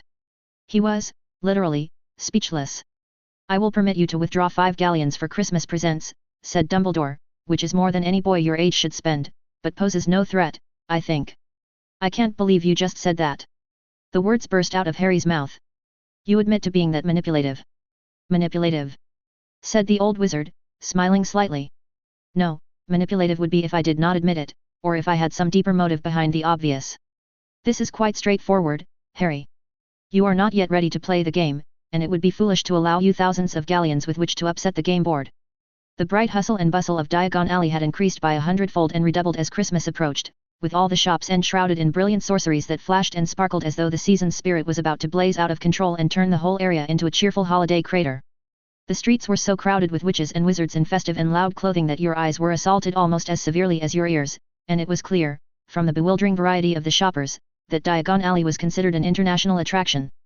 There were witches wrapped in giant swathes of cloth like toweled mummies, and wizards in formal top hats and bathrobes, and young children barely past toddling age who were decorated with lights that blazed almost as bright as the shops themselves, as their parents took them hand in hand through that magic wonderland and let them shriek to their heart's content. It was the season to be merry. And in the midst of all that light and cheer, a note of blackest night, a cold, dark atmosphere that cleared a few precious paces of distance even in the midst of all that crush. "No," said Professor Quirrell, with a look of grim revulsion, like he'd just bitten into food that not only tasted horrible but was morally repugnant to boot. It was the sort of grim face an ordinary person might make after biting into a meat pie, and discovering that it was rotten and had been made from kittens. "Oh, come on," Harry said. "You must have some ideas." "Mr. Potter," Professor Quirrell said, his lips set in a thin line, "I agreed to act as your adult guardian on this expedition. I did not agree to advise you on your choice of presents. I don't do Christmas, Mr. Potter." "How about Newtonmas?" Harry said brightly. Isaac Newton actually was born on December 25th, unlike some other historical figures I could name. This failed to impress Professor Quirrell. "Look," said Harry, "I'm sorry, but I've got to do something special for Fred and George and I've got no idea of my options." Professor Quirrell made a thoughtful humming sound. "You could ask which family members they most dislike, and then hire an assassin.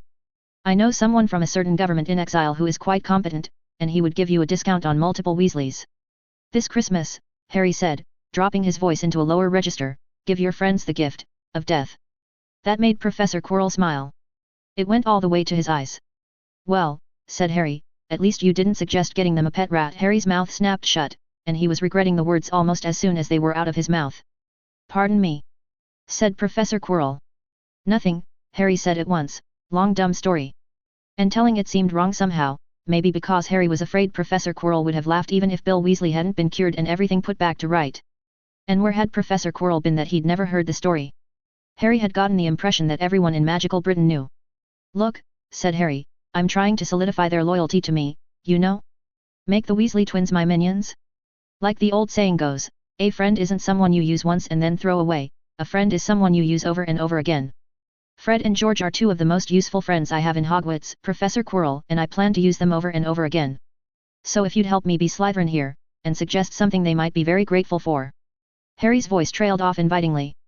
"You just had to pitch these things the right way." They walked on for a good way before Professor Quirrell spoke again, his voice practically dripping with distaste.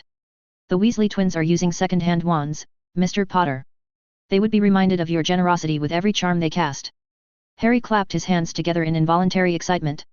"Just put the money on account at Ollivander's, and tell Mr. Ollivander to never refund it, no, better yet, to send it to Lucius Malfoy if the Weasley twins didn't show up before the start of their next school year." "That's brilliant, Professor."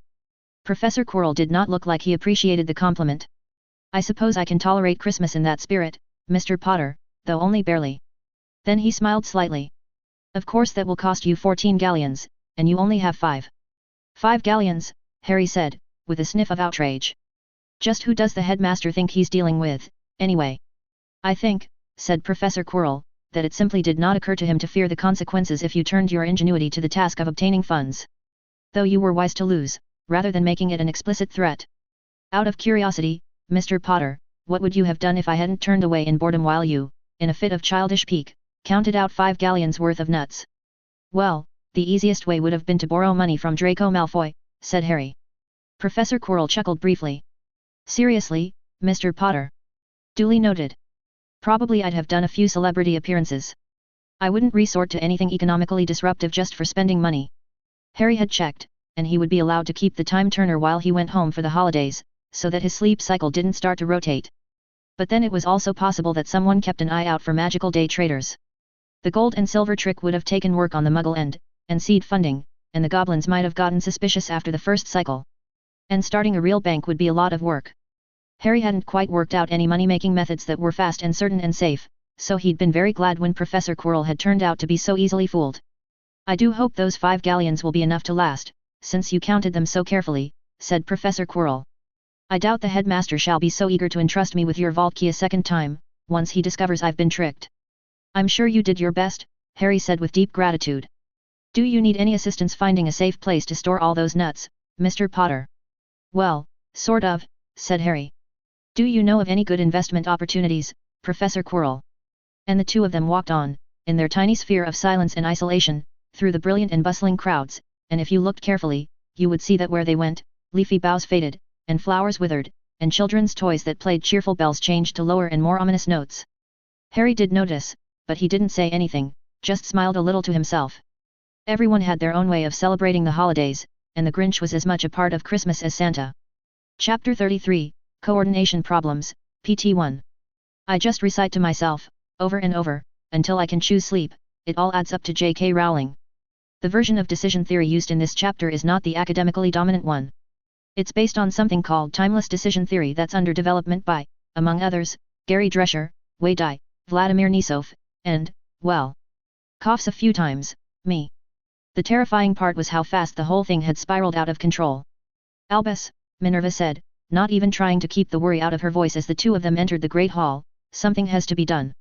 The atmosphere at Hogwarts before Yuletide was usually bright and cheerful. The Great Hall had already been decorated in green and red, after a Slytherin and a Gryffindor whose Yule wedding had become a symbol of friendship transcending houses and allegiances, a tradition almost as ancient as Hogwarts itself and which had even spread to Muggle countries.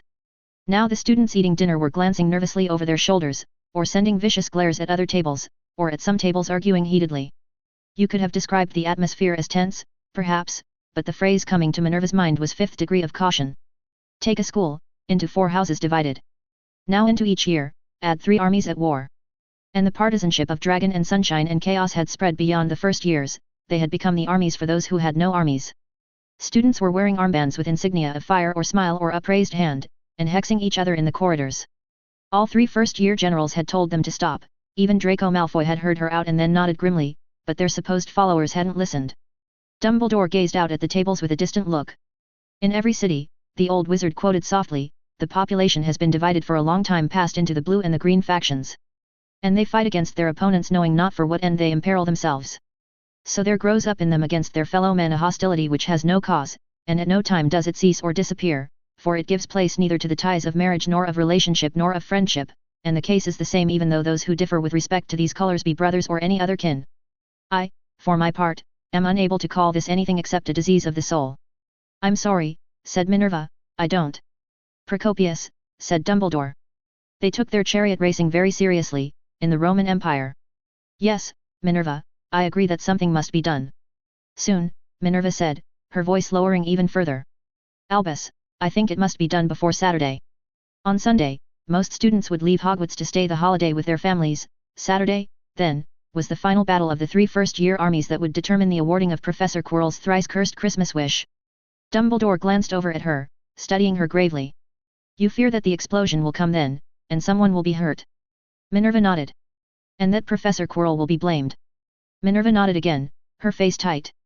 She had long since become wise in the ways that defense professors were fired. Albus, Minerva said, we cannot lose Professor Quirrell now, we cannot. If he but stays through January our 5th years will pass their owls, if he stays through March our 7th years will pass their newts, he is remedying years of neglect in months, a whole generation will grow up able to defend themselves in spite of the Dark Lord's curse, you must stop the battle, Albus. Ban the armies now. I am not sure the defense professor would take that kindly, said Dumbledore, glancing over toward the head table where Quirrell was drooling into his soup. He did seem most attached to his armies, though when I agreed I thought there would be 4 in each year. The old wizard sighed. A clever man, probably with the best of intentions, but perhaps not clever enough, I fear. And to ban the armies might also trigger the explosion. But then Albus, what will you do? The old wizard favored her with a benign smile. Why, I shall plot, of course. It's the new fashion in Hogwarts. And they had come too close to the head table for Minerva to say anything more. The terrifying part was how fast the whole thing had spiraled out of control. The first battle in December had been messy, or so Draco had heard. The second battle had been deranged. And the next one would be worse, unless the 3 of them together succeeded in their last desperate attempt to stop it. Professor Quirrell, this is insanity, Draco said flatly. This isn't Slytherin anymore, it's just. Draco was at a loss for words. He waved his hands helplessly. You can't possibly do any real plots with all this stuff going on. Last battle, one of my soldiers faked his own suicide. We have Hufflepuffs trying to plot, and they think they can, but they can't. Things just happen at random now, it doesn't have anything to do with who's cleverest, or which army fights best, it's... He couldn't even describe it. I agree with Mr. Malfoy, said Granger in the tones of someone who hadn't ever expected to hear herself saying those words. Allowing traitors isn't working, Professor Quirrell. Draco had tried forbidding anyone in his army to plot except him, and that had just driven the plots underground. No one wanted to be left out when the soldiers in other armies got to plot. After miserably losing their last battle, he'd finally given in and revoked his decree, but by then his soldiers had already started setting their own personal plans in motion, without any sort of central coordination. After being told all the plans, or what his soldiers claimed were their plans, Draco had tried to sketch a plot to win the final battle. It had required considerably more than 3 different things to go right, and Draco had used incendio on the paper and evertude to vanish the ashes, because if father had seen it he would have been disowned. Professor Quirrell's eyelids were half closed, his chin resting on his hands as he leaned forward onto his desk. "And you, Mr. Potter?" said the defense professor. "Are you likewise in agreement?" "All we'd need to do is shoot Franz Ferdinand and we could start World War I, said Harry. "It's gone to complete chaos." "I'm all for it." "Harry," said Draco in utter shock. He didn't even realize until a second later that he'd said it at exactly the same time, and in exactly the same tone of indignation, as Granger. Granger shot him a startled glance, and Draco carefully kept his face neutral. "Oops. That's right," said Harry. "I'm betraying you. Both of you.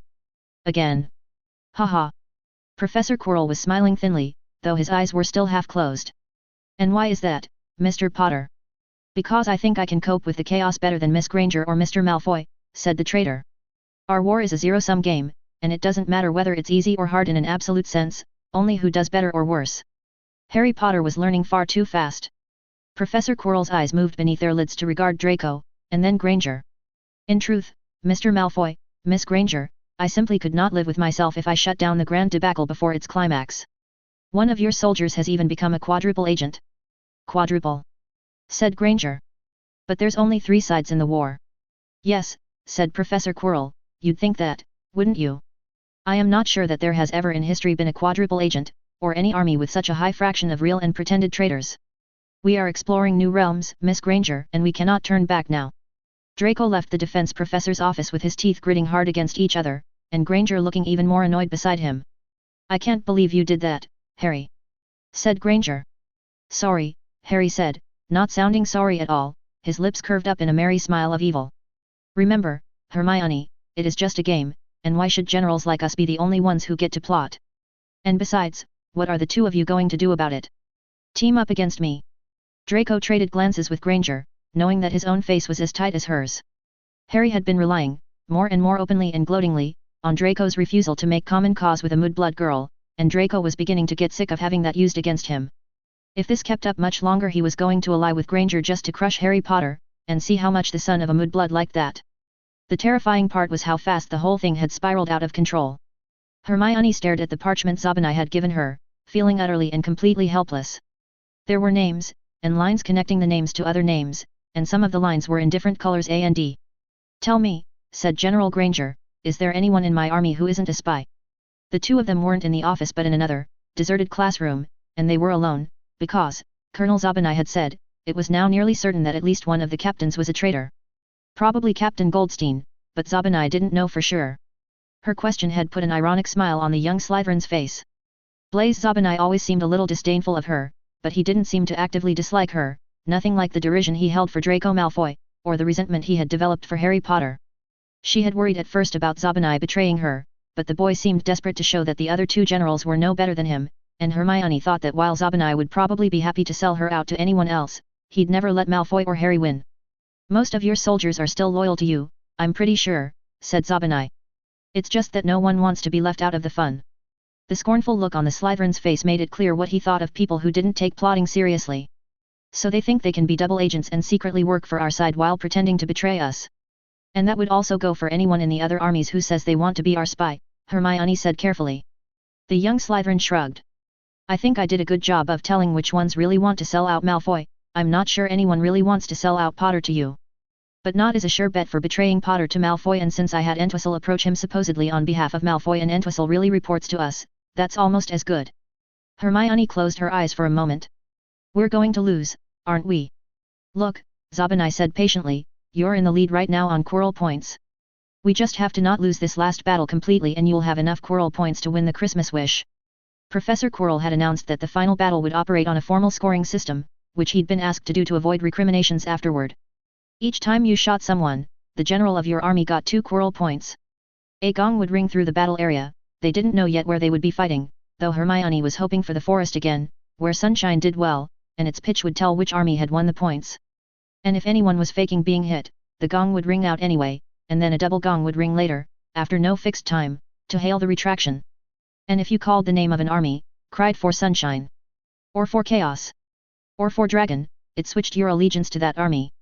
Even Hermione had been able to see the flaw in that set of rules. But Professor Quirrell had gone on to announce that if you'd been originally assigned to Sunshine, nobody could shoot you in the name of Sunshine, or rather, they could, but then Sunshine lost a single Quirrell point, symbolized by a triple gong.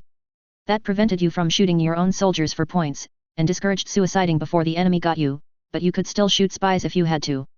Right now, Hermione had 244 Quirrell points, and Malfoy had 219, and Harry had 221, and there were 24 soldiers in each army. So we fight carefully, Hermione said, and just try not to lose too badly. No, said Zabinai. The young Slytherin's face was now serious. The problem is, Malfoy and Potter both know that their only way to win is to combine and crush us, then fight it out on their own. So here's what I think we should do. Hermione left the classroom in something of a daze.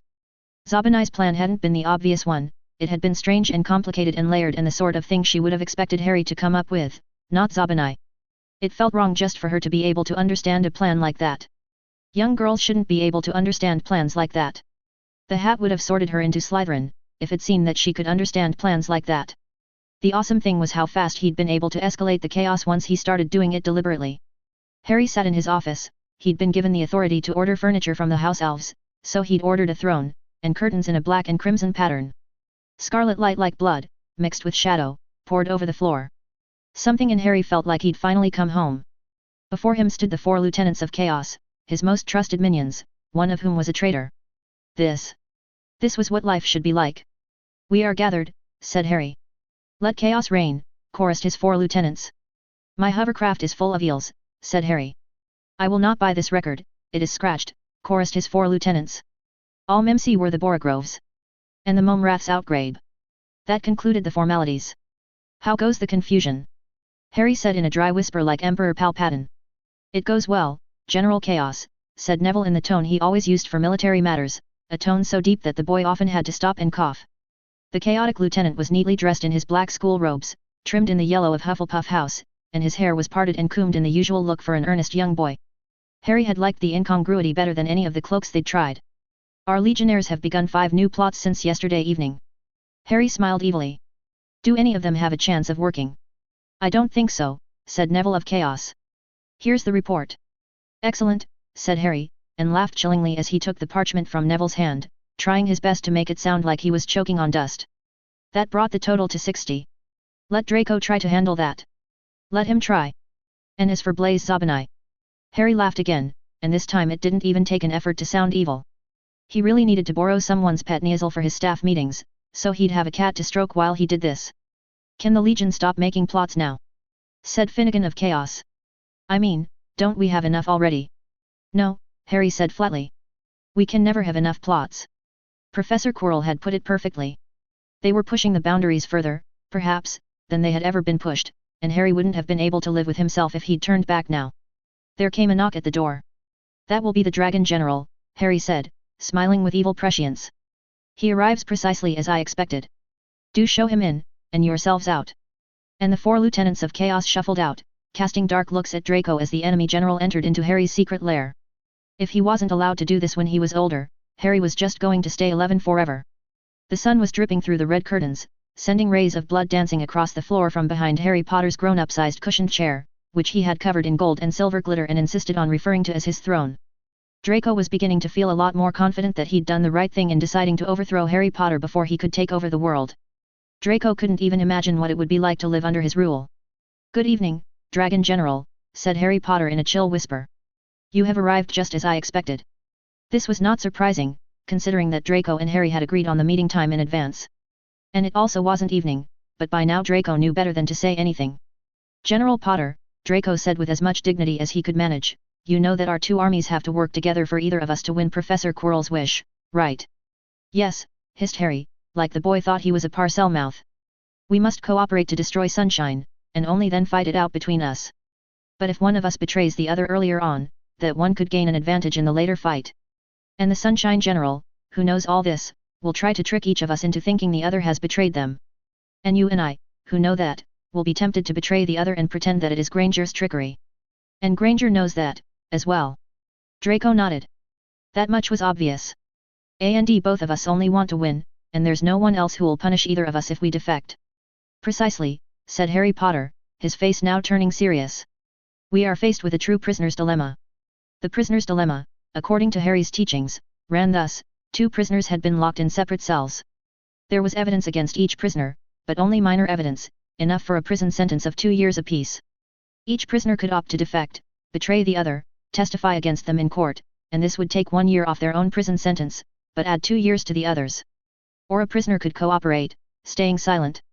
So if both prisoners defected, each testifying against the other, they would serve 3 years apiece. If both cooperated, or stayed silent, they would serve 2 years each, but if one defected and the other cooperated, the defector would serve a single year, and the cooperator would serve 4. And both prisoners had to make their decision without knowing the other one's choice, and neither would be given a chance to change their decision afterward. Draco had observed that if the 2 prisoners had been Death Eaters during the Wizarding War, the Dark Lord would have killed any traitors. Harry had nodded and said that was one way to resolve the prisoner's dilemma, and in fact both Death Eaters would want there to be a Dark Lord for exactly that reason. Draco had asked Harry to stop and let him to think about this for a while before they continued. It had explained a lot about why Father and his friends had agreed to serve under a Dark Lord who often wasn't nice to them. In fact, Harry had said, this was pretty much the reason why people had governments: you might be better off if you stole from someone else, just like each prisoner would be individually better off if they defected in the prisoner's dilemma. But if everyone thought like that, the country would fall into chaos and everyone would be worse off, like what would happen if both prisoners defected. So people let themselves be ruled by governments, just like the Death Eaters had let themselves be ruled by the Dark Lord. Draco had asked Harry to stop again. Draco had always taken for granted that ambitious wizards put themselves in power because they wanted to rule, and people let themselves be ruled because they were scared little Hufflepuffs. And this, on reflection, still seemed true, but Harry's perspective was fascinating even if it was wrong. But, Harry had continued afterward, the fear of a third party punishing you was not the only possible reason to cooperate in the prisoner's dilemma. Suppose, Harry had said, you were playing the game against a magically produced identical copy of yourself. Draco had said that if there were 2 Dracos, of course neither Draco would want anything bad to happen to the other one, not to mention that no Malfoy would let himself become known as a traitor. Harry had nodded again, and said that this was yet another solution to the prisoner's dilemma: people might cooperate because they cared about each other, or because they had senses of honor, or because they wanted to preserve their reputation. Indeed, Harry had said, it was rather difficult to construct a true prisoner's dilemma. In real life, people usually cared about the other person, or their honor or their reputation or a Dark Lord's punishment or something besides the prison sentences. But suppose the copy had been of someone completely selfish. Pansy Parkinson had been the example they'd used. So each Pansy only cared what happened to her and not to the other Pansy. Given that this was all Pansy cared about, and that there was no Dark Lord, and Pansy wasn't worried about her reputation, and Pansy either had no sense of honor or didn't consider herself obligated to the other prisoner, then would the rational thing be for Pansy to cooperate, or defect? Some people, Harry said, claimed that the rational thing to do was for Pansy to defect against her copy, but Harry, plus someone named Douglas Hofstadter, thought these people were wrong. Because, Harry had said, if Pansy defected, not at random, but for what seemed to her like rational reasons, then the other Pansy would think exactly the same way. 2 identical copies wouldn't decide different things. So Pansy had to choose between a world in which both Pansies cooperated, or a world in which both Pansies defected, and she was better off if both copies cooperated. And if Harry had thought rational people did defect in the prisoner's dilemma, then he wouldn't have done anything to spread that kind of rationality, because a country or a conspiracy full of rational people would dissolve into chaos. You would tell your enemies about rationality. Which had all sounded reasonable at the time, but now the thought was occurring to Draco that. You said, Draco said, that the rational solution to the prisoner's dilemma is to cooperate. But of course you would want me to believe that, wouldn't you? And if Draco was fooled into cooperating, Harry would just say, haha, betrayed you again. And laugh at him about it afterward. I wouldn't fake your lessons, Harry said seriously. But I have to remind you, Draco, that I didn't say you should just automatically cooperate. Not on a true prisoner's dilemma like this one. What I said was that when you choose, you shouldn't think like you're choosing for just yourself, or like you're choosing for everyone. You should think like you're choosing for all the people who are similar enough to you that they'll probably do the same thing you do for the same reasons. And also choosing the predictions made by anyone who knows you well enough to predict you accurately, so that you never have to regret being rational because of the correct predictions that other people make about you, remind me to explain about Newcomb's problem at some point. So the question you and I have to ask, Draco, is this: are we similar enough that we'll probably do the same thing whatever it is, making our decisions in mostly the same way? Or do we know each other well enough to predict each other, so that I can predict whether you'll cooperate or defect, and you can predict that I've decided to do the same thing I predict you'll do, because I know that you can predict me deciding that? And Draco could not help but think that since he had to strain just to understand half of that, the answer was obviously no. Yes, said Draco. There was a pause. I see, said Harry, sounding disappointed. Oh, well. I guess we'll have to think of some other way, then. Draco hadn't thought that was going to work. Draco and Harry talked about it back and forth. They had both agreed much earlier that what they did on the battlefield would not count as broken promises in real life, though Draco was a little angry about what Harry had done in Professor Quirrell's office, and said so. But if the two of them couldn't rely on honor or friendship, that did leave the question of how to get their armies to work together on beating Sunshine, despite everything Granger might try to break them up. Professor Quirrell's rules didn't make it tempting to let Sunshine kill the other army's soldiers, that just increased the bar you had to pass yourself, but it did tempt each side to steal kills instead of acting like a single army would, or to shoot some of the other side's soldiers during the confusion of battle. Hermione was walking back to Ravenclaw, not really looking where she was going, her mind preoccupied with war and treachery and other age-inappropriate concepts, and she turned a corner and bumped straight into a grown-up. Sorry, she said automatically, and then, entirely without thinking, eek. Don't worry, Miss Granger, said the cheerful smile, set beneath the twinkling eyes, and above the silver beard, of the headmaster of Hogwarts. You are quite forgiven. Her gaze was helplessly locked on the kindly face of the most powerful wizard in the world, who was also the chief warlock, who was also the supreme mugwump, who had gone insane years ago from the stress of fighting the Dark Lord, and numerous other facts that were popping up into her mind one after the other while her throat went on making little embarrassing squeaks. In fact, Miss Granger, said Albus Percival Wulfric Brian Dumbledore, it is quite lucky that we bumped into each other. Why, I was just now wondering curiously what the three of you were thinking of asking for your wishes. Saturday dawned bright and clear and with the students speaking in hushed voices, as though the first to shout might set off the explosion. Draco had hoped that they would be fighting in the upper levels of Hogwarts again. Professor Quirrell had said that real fights were more likely to take place in cities than forests, and fighting inside schoolrooms and corridors was supposed to simulate that, with ribbons to mark the allowed areas. Dragon Army had done well in those fights. Instead, just as Draco had feared, Professor Quirrell had come up with something special for this battle. The battleground was the Hogwarts Lake. And not in boats, either. They were fighting underwater. The giant squid had been temporarily paralyzed, spells had been set in place to keep away the Grindylows, Professor Quirrell had gone and talked to the merfolk, and all the soldiers had been issued potions of underwater action that allowed them to breathe, see clearly, talk to each other, and swim not quite as fast as a fast walk by kicking their legs. A huge silver sphere hung in the center of the battleground, shining like a small underwater moon. It would help to provide a sense of direction, at first. The moon would slowly go into eclipse as the battle went on, and when it had gone entirely dark, the battle would end if it hadn't already. War in water. You couldn't defend a perimeter, attackers could come at you from any direction, and even with the potion you couldn't see very far in the darkness of the lake. And if you swam too far away from the action, you would start to glow after a while, and be easy to hunt down. Ordinarily if an army scattered and ran instead of fighting, Professor Quirrell would just declare them defeated, but today they were working on a points system. Of course you still had some time before you started to glow, if you wanted to play assassin. Dragon Army had been set low in the water at the start of the game, above and far away, the distant underwater moon shone. The murky water was mostly lit by Lumos charms, though his soldiers would extinguish the lights as soon as they began maneuvers. There was no point in letting the enemy see you before you saw them. Draco kicked his legs a few times, propelling him to a higher position from which he could gaze down at where his soldiers hovered in the water. The conversations died down almost at once under Draco's icy glare, his soldiers looking up at him with gratifying expressions of fear and worry. Listen to me very carefully, said General Malfoy. His voice came out a little lower, a little burbly with bubbles, lipston to me webwykerbfully, but the sound traveled clearly. There's only one way we can win this. We've got to march on Sunshine together with Chaos, and beat Sunshine. Then we fight it out with Potter and win. That's got to happen, understand? No matter what else goes on, that part has to happen that way. And Draco explained the plan he and Harry had come up with. Astonished looks were exchanged among the soldiers. And if any of your plots get in the way of that, finished Draco, after we are out of the water, I will set you on fire. There was a nervous chorus of yes-sirs. And everyone with secret orders, make sure you carry them out to the letter, said Draco.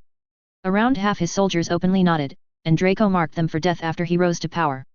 Of course all the private orders were fake, like one dragon being told to offer a false trader's commission to another dragon, and the second dragon being told in hushed confidence to report anything said by the first dragon. Draco had told each dragon that the whole war could depend on that one thing, and that he hoped they understood it was more important than the plans they'd previously made. With luck that would keep all the idiots happy, and maybe flush out a few spies to boot, if the reports didn't match the instructions. Draco's real plan for winning against chaos, well, it was simpler than the one he'd burned, but father still wouldn't have liked it. Despite trying, though, Draco hadn't been able to think of anything better. It was a plot that couldn't possibly have worked against anyone except Harry Potter. In fact, it had been Harry's plan originally, according to the traitor, though Draco had guessed that without being told. Draco and the traitor had just modified it a little. Harry took a deep breath, feeling the water gurgle harmlessly in his lungs. They'd fought in the forest, and he hadn't gotten a chance to say it. They'd fought in the corridors of Hogwarts, and he hadn't gotten a chance to say it. They'd fought in the air, broomsticks issued to every soldier, and it still hadn't made sense to say it. Harry had thought he wouldn't ever get to say those words, not while he was still young enough for them to be real. The Chaos Legionnaires were looking at Harry in puzzlement, as their general swam with his feet pointing up toward the distant light of the surface, and his head pointed down toward the murky depths. "Why are you upside down?" The young commander shouted at his army, and began to explain how to fight after you abandoned the privileged orientation of gravity. A hollow, booming bell echoed through the water, and on the instant, Zabanai and Anthony and 5 other soldiers struck out downward, into the murky depths of the lake. Parvati Patil, the only Gryffindor in the group, turned her head back for a moment and gave them all a cheery wave as she dived, and after a moment Scott and Matt did the same. The rest just sank and vanished. General Granger swallowed a lump in her throat as she watched them go. She was risking everything on this, dividing her army instead of just trying to take as many enemy soldiers with them as possible. The thing to realize, Zabanai had told her, was that no army would move until they had a plan that let them expect victory. Sunshine couldn't just plan to win themselves, they had to make both other armies think they would win until it was too late. Ernie and Ron still looked like they were in shock. Susan was gazing after the disappearing soldiers with a calculating look. Her army, what was left of it, just looked bewildered, traceries of light dappling on their uniforms as they all drifted just below the sunlit surface of the lake. "Now what?" said Ron. "Now we wait," said Hermione, loudly enough for all the soldiers to hear. It felt odd to talk with her mouth full of water, she kept feeling like she was committing some sort of horrible impoliteness at the dinner table and was about to drool all over herself. "All of us left here are going to get zapped, but that was going to happen anyway with Dragon and Chaos ganging up on us. We've just got to take as many of them with us as we can." "I've got a plan," said one of her Sunshine soldiers. Hannah, her voice had been a little hard to recognize at first. "It's like all complicated, but I know how we can get Dragon and Chaos to start fighting each other." "Me too," said Faye. "I've got a plan too. See, Neville Longbottom is secretly on our side." "You were talking to Neville," said Ernie. "That's not right, I was the one who..." Daphne Greengrass and a couple of other Slytherins who hadn't gone with Zabanai were giggling helplessly as the cries of "No, wait, I was the one who got Longbottom" erupted from one soldier after another. Hermione just looked at them all wearily. "Okay," said Hermione when it had all died down, "does everyone get it? All your plots were faked by the Chaos Legion, or maybe some by Dragon. Anyone who really wanted to betray Harry or Malfoy went straight to me or Zabanai, not you. Just go ahead and compare notes on all your secret plots and you'll see it for yourselves." She might not be as good at plotting as Zabanai, but she could always understand what all her officers told her, that was why Professor Quirrell had made her the general. "So don't bother trying to do any plots when the other armies get here. Just fight, okay? Please." "But," said Ernie with shock on his face, "Neville is in Hufflepuff. You're saying he lied to us?" Daphne was laughing so hard and so helplessly that the exhalations had turned her upside down in the water. "I'm not sure what Longbottom is," said Ron darkly, "but I don't think he's a Hufflepuff anymore. Not now that Harry Potter's got to him." "Do you know," said Susan, "I asked him that, and Neville told me he had become a Chaos Hufflepuff." "Anyway," said Hermione in a loud voice, "Zabanai took with everyone who we thought was a spy, so in our army we can stop watching each other quite so hard now, I hope." "Anthony was a spy!" yelled Ron. "Parvati was a spy!" gasped Hannah.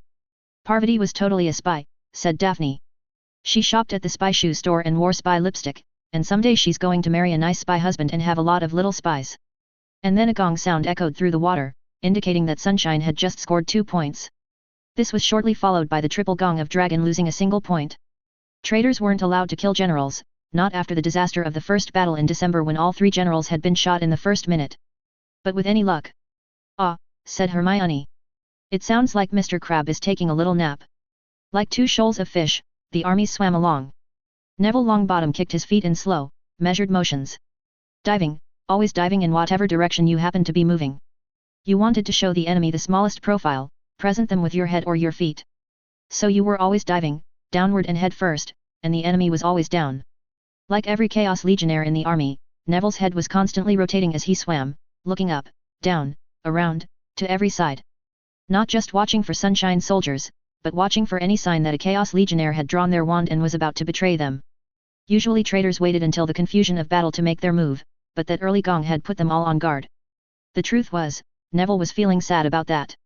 In November he'd been a soldier in a united army, all of them pulling together and helping each other, and now they were all watching each other constantly for the first signs of betrayal.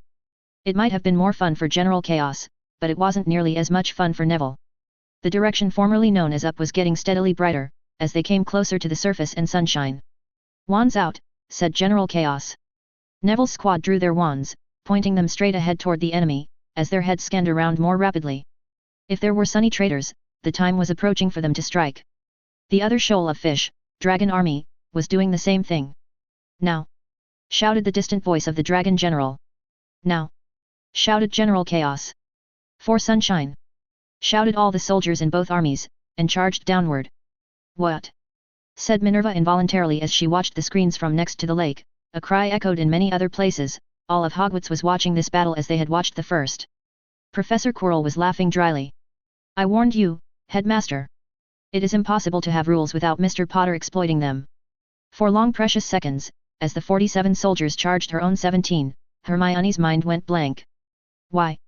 Then it all snapped into place. Every time a soldier originally from Sunshine got shot by someone crying the name of Sunshine, she would lose a Quirrell point. When 2 Sunshine soldiers were shot by either army, both enemy armies would be 2 points closer to overtaking her. It was the same gain only shared. And if anyone shot another soldier not in the name of Sunshine, that gong wouldn't get lost in the confusion. Hermione was suddenly very glad that Zabini hadn't gone with the obvious plan of starting trouble between the other 2 armies while they attacked Sunshine.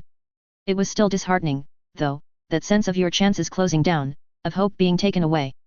Most of Hermione's soldiers were still looking confused, but some had expressions of dawning horror as they got it. "It's all right," Susan Bones said firmly. Heads turned to look at the Sunshine Captain. "Our job is the same, to take as many of them with us as we can. And remember, Zabini took away all the spies. We don't have to stay on the lookout like they do." The girl was smiling defiantly, provoking answering smiles from many of the other soldiers, even from Hermione herself. "It can be like it was in November. We just have to keep our heads high, fight our best, and trust each other." Daphne shot her. "Blood for the blood god!" shrieked Neville of Chaos, though since he was underwater it came out more like blub for the blub glub. Captain Weasley spun and raised his wand toward Neville and fired. But Neville was swimming downward toward him, wand pointed straight ahead, and that meant the simple shield could shelter Neville's entire profile. If anyone shot him now, it wasn't going to be Sunny Ron. A grimly determined look came over Captain Weasley's face, and he arrowed straight up toward Neville, mouthing the word Contego, though the shield wasn't visible in the water. The 2 enemy champions shot toward each other like arrows released from bows, each aimed to split the other down the middle. They had dueled many times before, but this time would pay for all. Far away by the lakeside, 100 breaths were held. "Rainbows and unicorns!" roared the Sunshine Captain. "The black goat with 1,000 young. Do your homework!" Closer and yet closer, the 2 champions charged, neither willing to swerve. The first person to turn would present a vulnerable broadside and get shot, though if neither lost their nerve they would crash right into each other.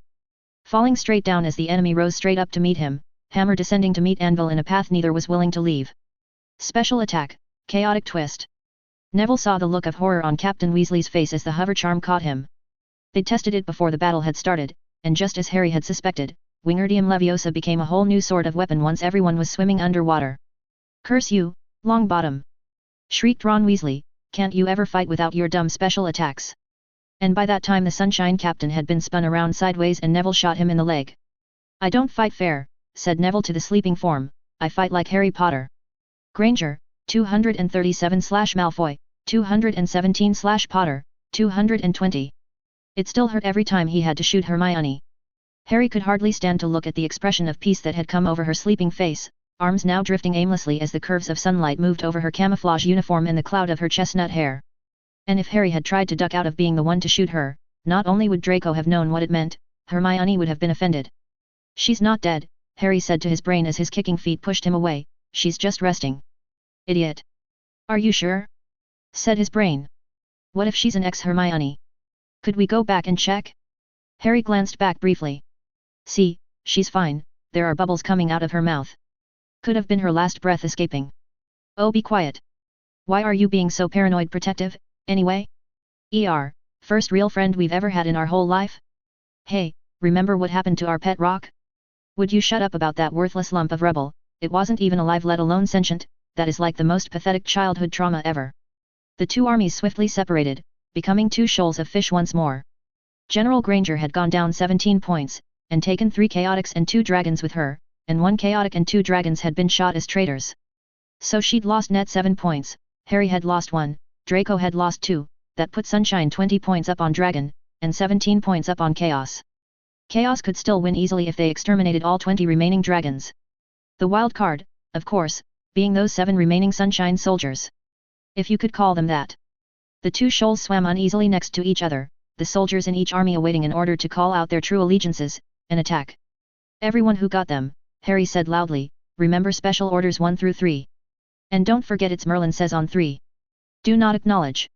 The trustworthy 2/3 of the army did not nod, and the other third just looked puzzled. Special order 1, don't bother trying to call out any code words in this battle, don't expend effort on any plot not specially approved by the commander, just swim, shield, and fire. Hermione and Draco had both been fighting their soldiers, trying to get them to stop plotting on their own all through December. Harry had egged his soldiers on and supported their plotting through the last 2 battles, while also telling them that at some future point he might ask them to put a plot or 2 on hold, to which they'd all readily agreed. So now, in this critical battle, they were happy to obey. Neither Hermione or Draco could have given that order successfully, Harry was certain. It was the difference between your soldiers seeing you as an ally in their plotting, and seeing you as a spoilsport old fuddy-duddy who didn't want them to have any fun. Imposition of order equaled escalation of chaos, and it also worked in reverse. There they are! Shouted someone, and pointed. From the depths of the lake arose the forgotten ones, the ones who'd forsaken the last battle, the 7 missing Sunshine soldiers, glowing with the bright aura of cowards, now fading as they returned to battle. The 2 shoals of fish wavered, pointing wands uneasily. Hold your fire! Shouted Harry, and a similar cry came from General Malfoy. There was a moment of held breath. Then the 7 Sunshine soldiers swam up to join Dragon Army. There was a triumphant cheer from Dragon Army. There were cries of dismay from a third of the Chaos Legion. Some of the other 2/3 smiled, though they shouldn't have. Harry wasn't smiling. Oh, this is so completely not going to work. But Harry hadn't been able to think of anything better. Special orders 2 and 3 still apply. Shouted Harry. Fight! For the Chaos Legion! Roared 20 Chaotic Legionnaires. For Dragon Army! Roared 20 Dragon Warriors and 7 Sunshine Soldiers. And the Chaotix dived straight downward, as all the traitors got ready to strike. Granger, 237/Malfoy, 220/Potter, 226. Draco's head darted around frantically, trying to weigh up what was happening. Somehow, despite his greater forces, he'd lost the initiative. 4 small chaotic forces were being pursued by 4 larger dragon forces, but because Draco's forces were the ones trying to force an engagement, it meant that they had to follow where chaos ran, and somehow that was producing concentrations of chaotic force that would fire into the exposed sides of Dragon. It was happening again. Primates! Shouted Draco, raising his wand, and that shield you could see even through the water, a sparkling multicolored flat wall wide enough to shield Draco and the 5 other dragons with him from the chaotic force that had just started firing on them as they swam past, and that let the other 5 dragons turn their attentions back to the chaotic force they'd been chasing. There was a tense moment as sleep spell after sleep spell crashed into Draco's prismatic wall, and Draco was hoping to Merlin that none of those 4 chaotics had learned the breaking drill hex. Then there was the bell of a dragon victory, and the chaotic force spun head for foot and began swimming away, and Draco, his hands now shaking slightly, dropped the prismatic wall and lowered his wand. Fighting in water was more exhausting even than fighting on broomsticks. Do not pursue! Draco cried to his soldiers as they started to follow, then, sonorous. Reform on me! The dragon forces started converging on Draco, and the chaotic forces spun around and began pursuing the dragons on the instant. Draco swore out loud as he heard the bell of a chaotic victory. Someone hadn't gotten their simple shield oriented right, and then the dragon forces were in supporting range of each other and the chaotics were moving back into the murky distance. Somehow, despite their numerical superiority, the dragons had scored 3 times against the chaotics and the chaotics had scored 4 times back, and he'd heard 1 dragon spy get executed. Either Harry Potter had thought of a lot of very good ideas very fast, or for some unimaginable reason he'd already spent a lot of time working out how to fight underwater. This wasn't working, and Draco needed to rethink things. It looked like everyone was having trouble aiming while swimming, too. The battle might last long enough that time would be called. The distant underwater moon was only half full now. That wasn't good. He had to rethink things fast. "What is it?" said Padma Patil, as she and her force swam over toward Draco. Padma was his second in command. She was clever and powerful, and better yet, she hated Granger and saw Harry as a rival, which made her trustworthy. Working with Padma was making him realize the truth of the old adage that Ravenclaw was sister to Slytherin. Draco had been surprised when his father had told him it was an acceptable house for his future wife, but now he saw the sense of it. "Wait until we're all here," Draco said. The truth was, he needed to catch his breath. That was the trouble with being the general and the most powerful wizard, you had to keep using magic. Zabanai came in next, commanding a force of 2 Sunnies and 4 dragons, one of whom was Gregory keeping an eye on Zabanai. Draco didn't trust Zabanai. And neither Draco nor Zabanai trusted the Sunnies enough to make them a majority of any unit. They were supposed to be loyal either to Draco directly, or to Granger who'd been fooled by the promise that the dragons would be betrayed in the end after both forces had been depleted, just as Harry's more trusted chaotics should have been fooled into not shooting at the Sunnies by the promise of their firing fake sleep hexes and switching to support chaos later, but it was possible some of the Sunnies were loyal to chaos and weren't firing real sleep hexes, and that was why Dragon wasn't winning the way their numerical advantage should have let them win. The next unit that approached was depleted, 3 soldiers holding wands on 2 other soldiers, who were swimming with empty hands. Draco gritted his teeth. More traitor problems. He needed to talk to Professor Quirrell about having some way to punish traitors at least. Conditions like these were unrealistic. In real life you tortured your traitors to death. "General Malfoy!" shouted the commander of the problem unit as it swam up, a Ravenclaw boy named Terry. "We don't know what to do. CZ shot Bogdan, but CZ says Kella told him that Bogdan shot Spectre." "I didn't," said Kella. "Yes you did," shrieked CZ. "General Malfoy, she's the spy, I should have REA." "Somnium," said Draco. There was the triple bell of a 1-point loss from Dragon, and then Kella's limp body began to float away in the water. Draco had heard the word recursion by this point, and he knew a Harry Potter plot when he saw one. Unfortunately Draco had not heard of autoimmune disorders, and the thought did not readily occur to him that a clever virus would begin its attack by creating symptoms of an autoimmune disorder so as to get the body to distrust its own immune system. "General order," said Draco, raising his voice. "Nobody gets to shoot spies except myself, Gregory, Padma, and Terry. If anyone sees anything suspicious they come to one of us." And then there was the bell of Sunshine scoring 2 points. "What?" said Draco and Zabanai around the same time, their heads swiveled around. No one seemed to have gotten hit, and all the Sunshine soldiers were present and accounted for. Except Parvati, who had been shot by some still unknown traitor in Padma's squad, and of course Padma had shot Parvati again in case she was faking, so it wasn't her. "A Sunny traitor in chaos," said Zabanai, sounding puzzled. "But all the ones I knew about were supposed to strike during Chaos's attack on Sunshine." "No," said Padma in a tone of sudden realization. "That was Chaos executing a spy." "What?" said Zabanai. "But why?" And Draco got it. "Damn it. Because Potter thinks he's safe for how much he beats Sunshine, but not for how much he beats us. So he doesn't want to lose a single point when he executes a traitor. General order. If you have to execute a traitor, call Sunshine first. And don't forget to switch back to Dragon afterward." Granger, 253/Malfoy, 252/Potter, 252. Longbottom's body drifted chaotically through the water, arms and legs disarrayed. After Draco had finally got a hit in, they'd all shot him again just to be sure. Nearby was Harry Potter, now protected by a prismatic sphere, looking at them all grimly as the last sliver of crescent moon slowly diminished, somewhere far away.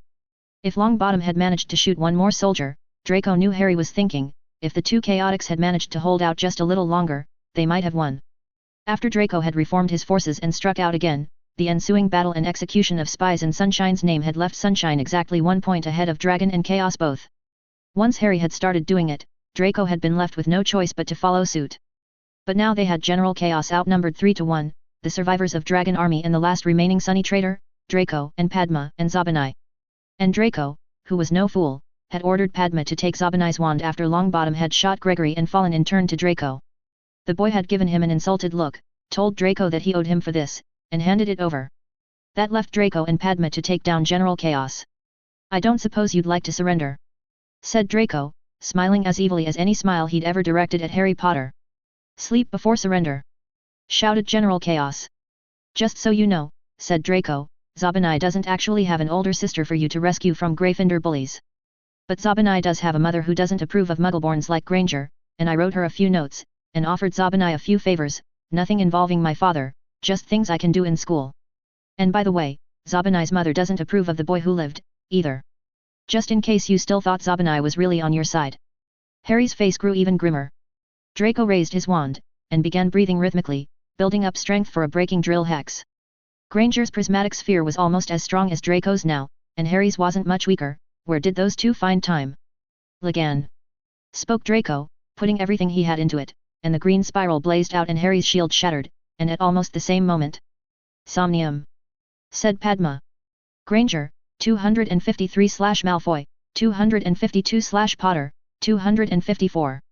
Harry let out a long breath of relief, and not just because he didn't have to hold the prismatic sphere anymore. His hand was shaking as he lowered his wand. You know, said Harry, I was pretty worried there for a moment. Special Order 2, if a sunny traitor doesn't seem to be really shooting at you, fake being hit occasionally. Prefer targeting dragons to sunnies but go ahead and shoot sunnies if you can't shoot dragons.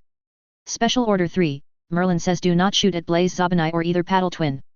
With a wide grin, Parvati Paddle stripped the transfigured patch off her uniform's insignia, and let it float away in the water. Gryffindors for chaos, she said, and handed Zabanai his wand back. Thank you very much, Harry said, and bowed sweepingly to the Gryffindor girl. And thank you as well, bowing to Zabanai. You know, when you came to me with that plan, I wondered if you were brilliant or crazy, and I've decided that you're both. And by the way, Harry said, now turning as though to address Draco's body, Zabanai does have a cousin. Somnium, said Zabanai's voice. Granger, 255/Malfoy, 252/Potter, 254.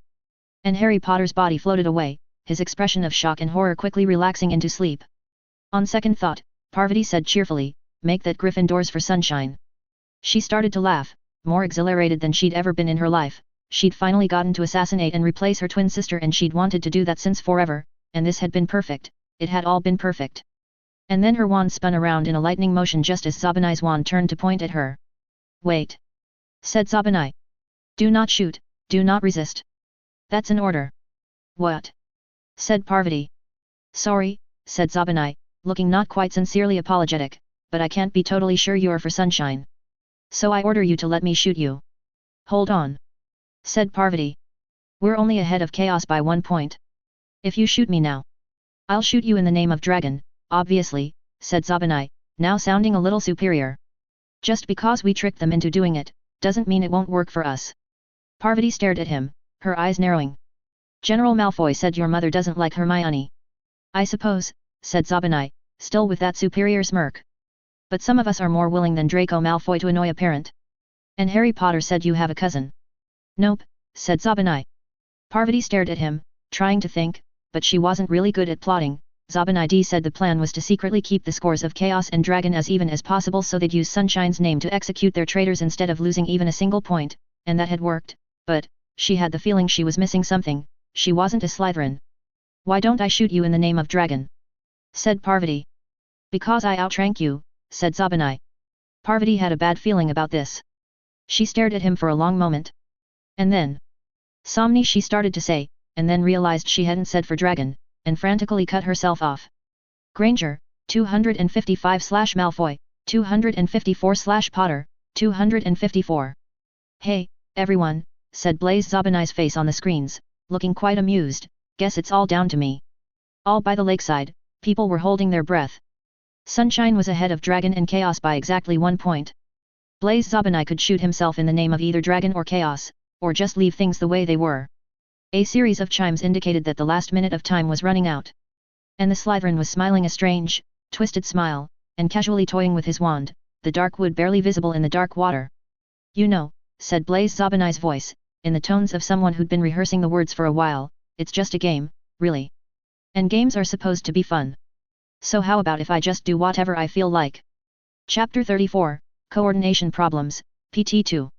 Minerva and Dumbledore together had applied their combined talent to conjure the grand stage toward which Quirrell now slowly trudged. It was, at its core, sturdy wood, but the outer surfaces shone with glitter of marble inlaid with platinum and studded with gems of every house color.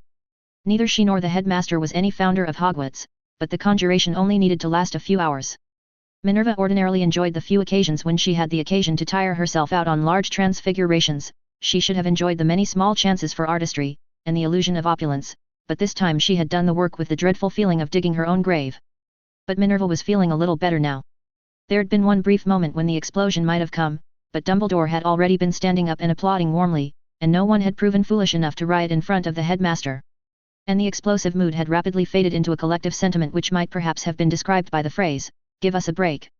Blaise Zabinai had shot himself in the name of sunshine, and the final score had been 254 to 254 to 254. Behind the stage, waiting to ascend, 3 children were glaring at each other in mingled fury and frustration. It didn't help that they were still damp from being fished out of the lake, and that the warming charms didn't seem quite enough to make up for the crisp December air, or maybe it was just their mood. "That's it," said Granger. "I've had it. No more traitors." "I completely agree with you, Miss Granger," Draco said icily. "Enough is enough." "And what do you two intend to do about it?" snapped Harry Potter. "Professor Quirrell already said he wouldn't ban spies." "We'll ban them for him," said Draco grimly. He hadn't even understood what he meant by the words as he said them, but the very act of speaking seemed to crystallize a plan. The stage really was well done, at least for a temporary structure. The makers hadn't fallen into the usual pitfall of being impressed by their own illusion of wealth, and knew something about architecture and visual style.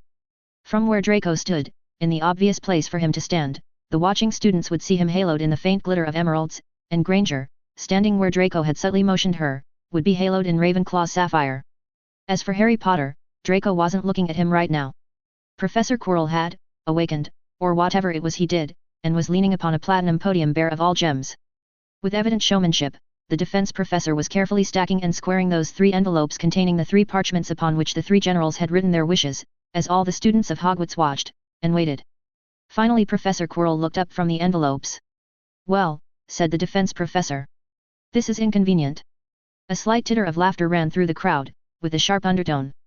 "I suppose you are all wondering what I will do," said Professor Quirrell. "There is nothing for it, I shall have to do what is fair. Although first there was a little speech I wanted to make, and before even that, it appears to me that Mr. Malfoy and Miss Granger have something they wish to share."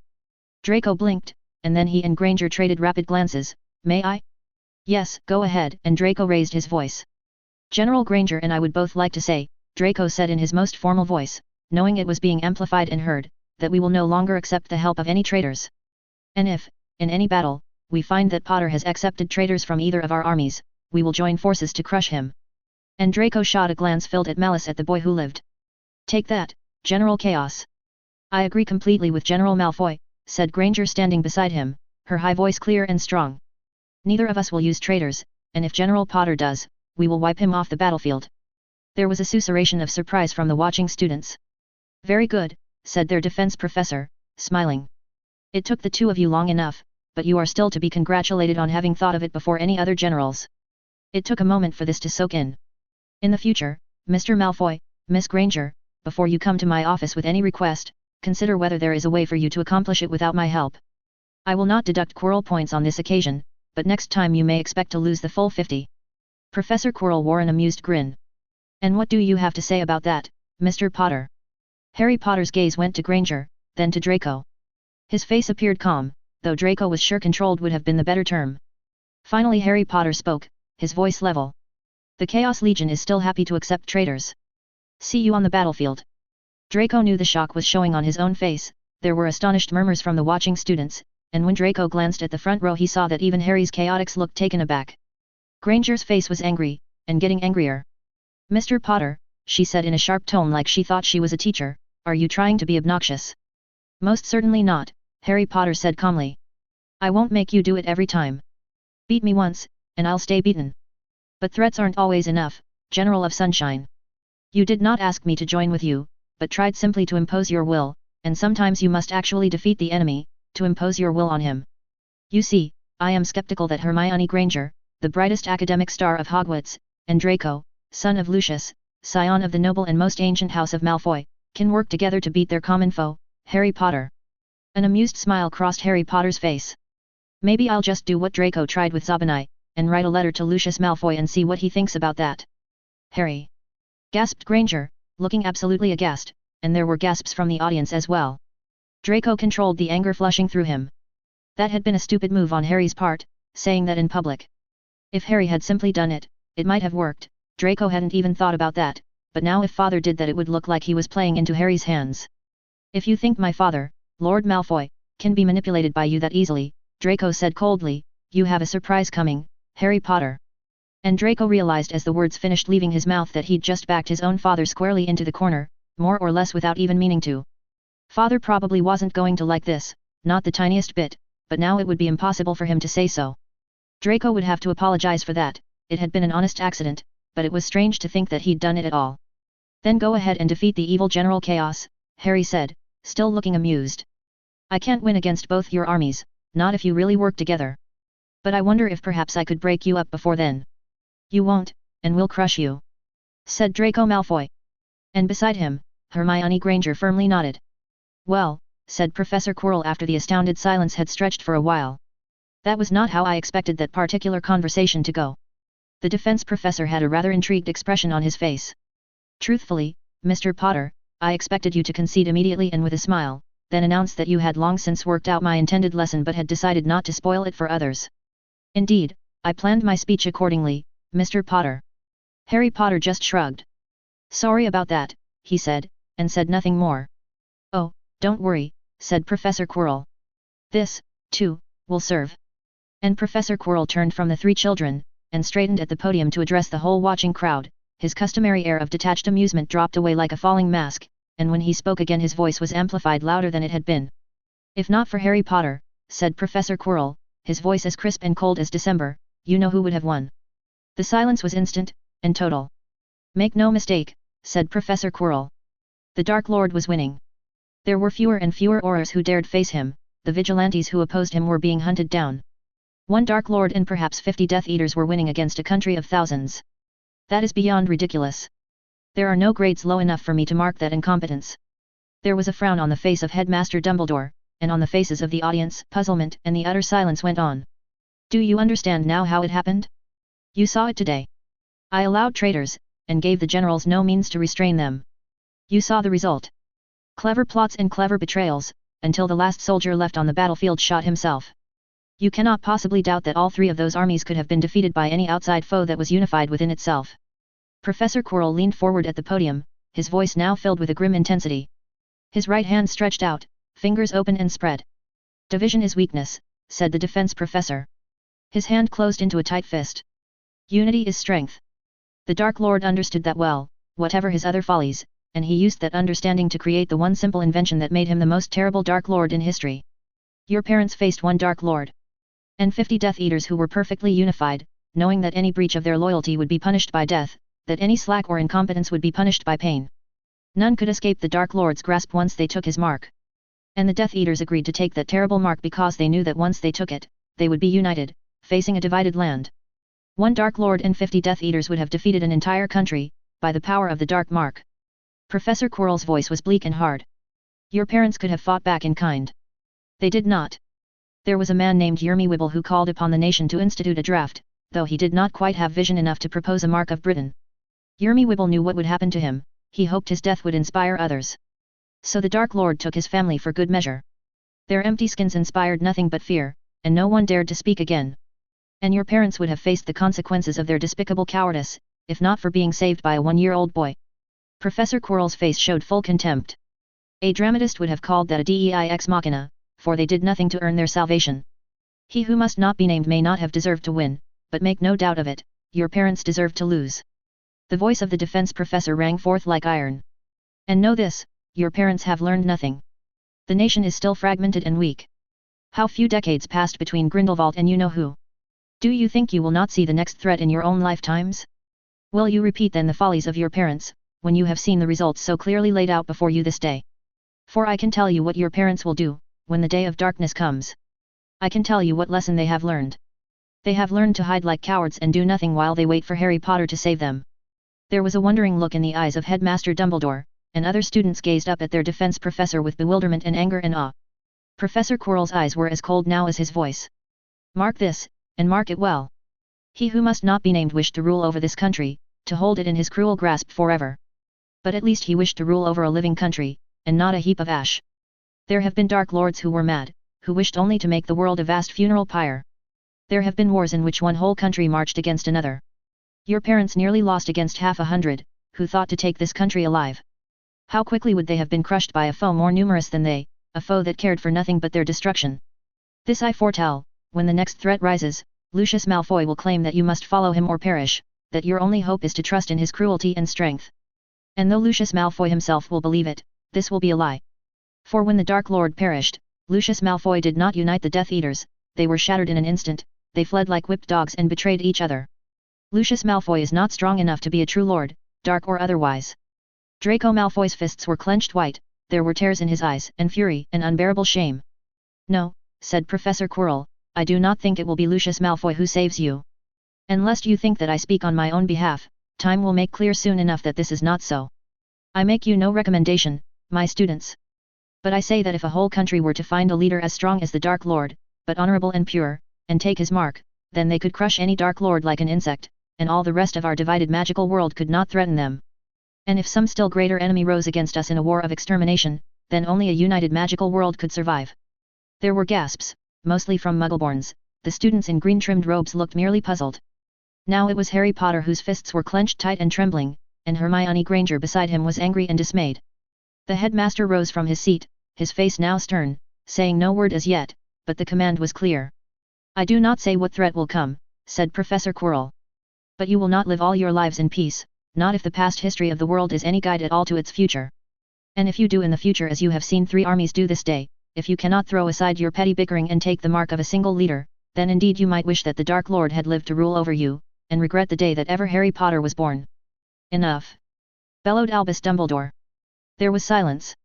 Professor Quirrell slowly turned his head to gaze at where Albus Dumbledore stood in the fury of his wizardry, their eyes met, and a soundless stress pressed down like weight upon all the students, as they listened not daring to move. You, too, failed this country, said Professor Quirrell. And you know the peril as well as I. Such speeches are not for the ears of students, said Albus Dumbledore in a dangerously rising voice. Nor for the mouths of professors. Dryly, then, Professor Quirrell spoke, there were many speeches made for the ears of adults, as the Dark Lord rose. And the adults clapped and cheered, and went home having enjoyed their day's entertainment. But I will obey you, headmaster, and make no further speeches if you do not like them. My lesson is simple. I will go on doing nothing about traitors, and we will see what students can do for themselves about that, when they do not wait for professors to save them. And then Professor Quirrell turned back to his students, and his mouth quirked up in a wry grin that seemed to dissipate the dreadful pressure like a god blowing to scatter the clouds. But do please be kind to the traitors up until now, said Professor Quirrell. They were just having fun.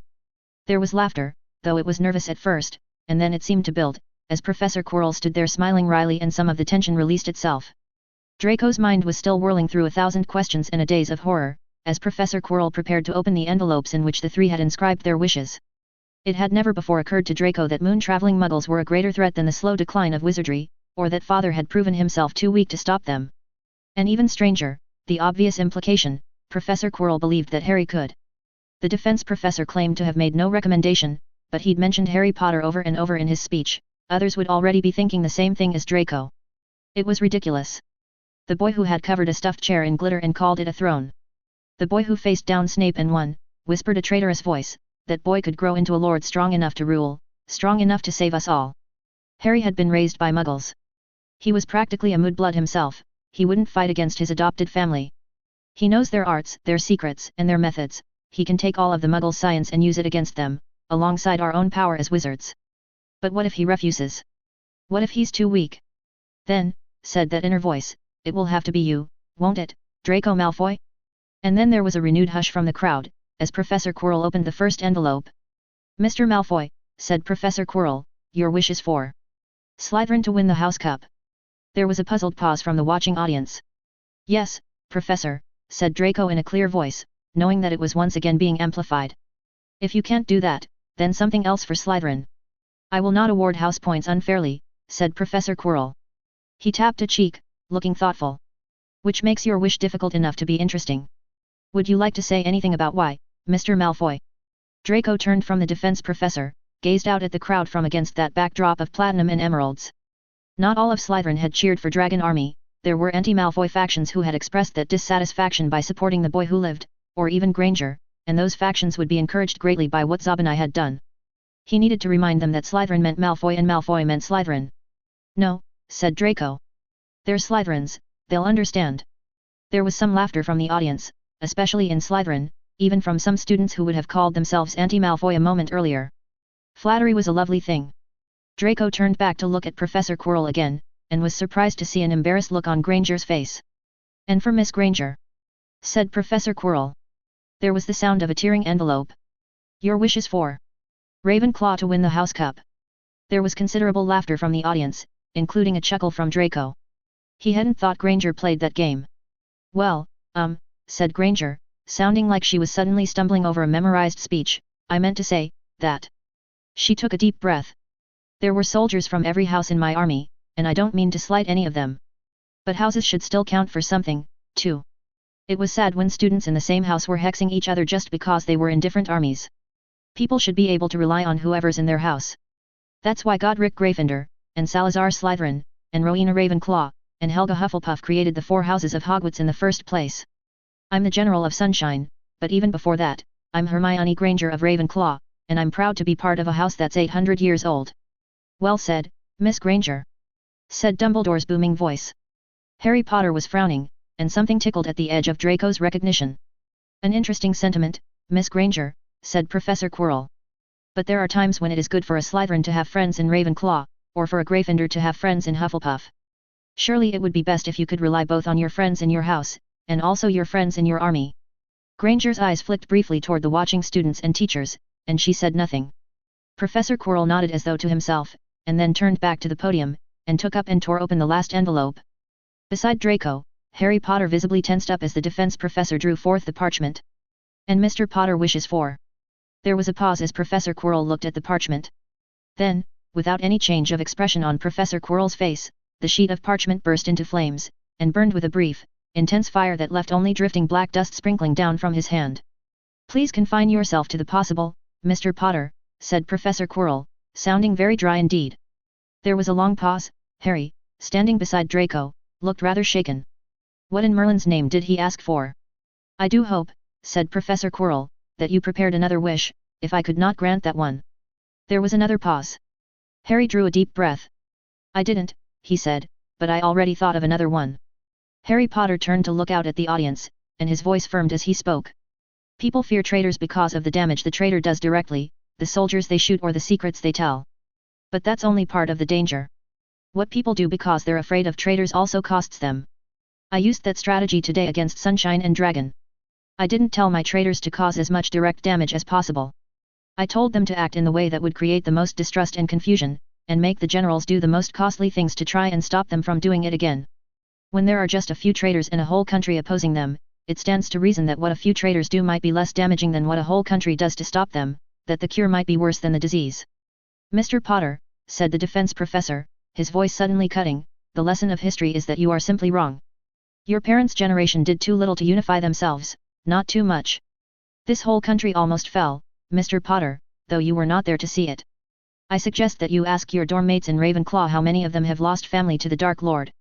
Or if you are wiser, do not ask. Do you have a wish to make, Mr. Potter?" "If you don't mind," said the mild voice of Albus Dumbledore, "I should like to hear what the boy who lived has to say. He has more experience than either of us at stopping wars." A few people laughed, but not many. Harry Potter's gaze moved to Dumbledore, and he looked considering for a moment. "I'm not saying you're wrong, Professor Quirrell.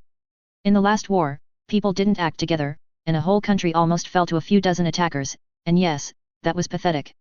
And if we make the same mistake next time, yes, that'll be even more pathetic. But you never fight the same war twice.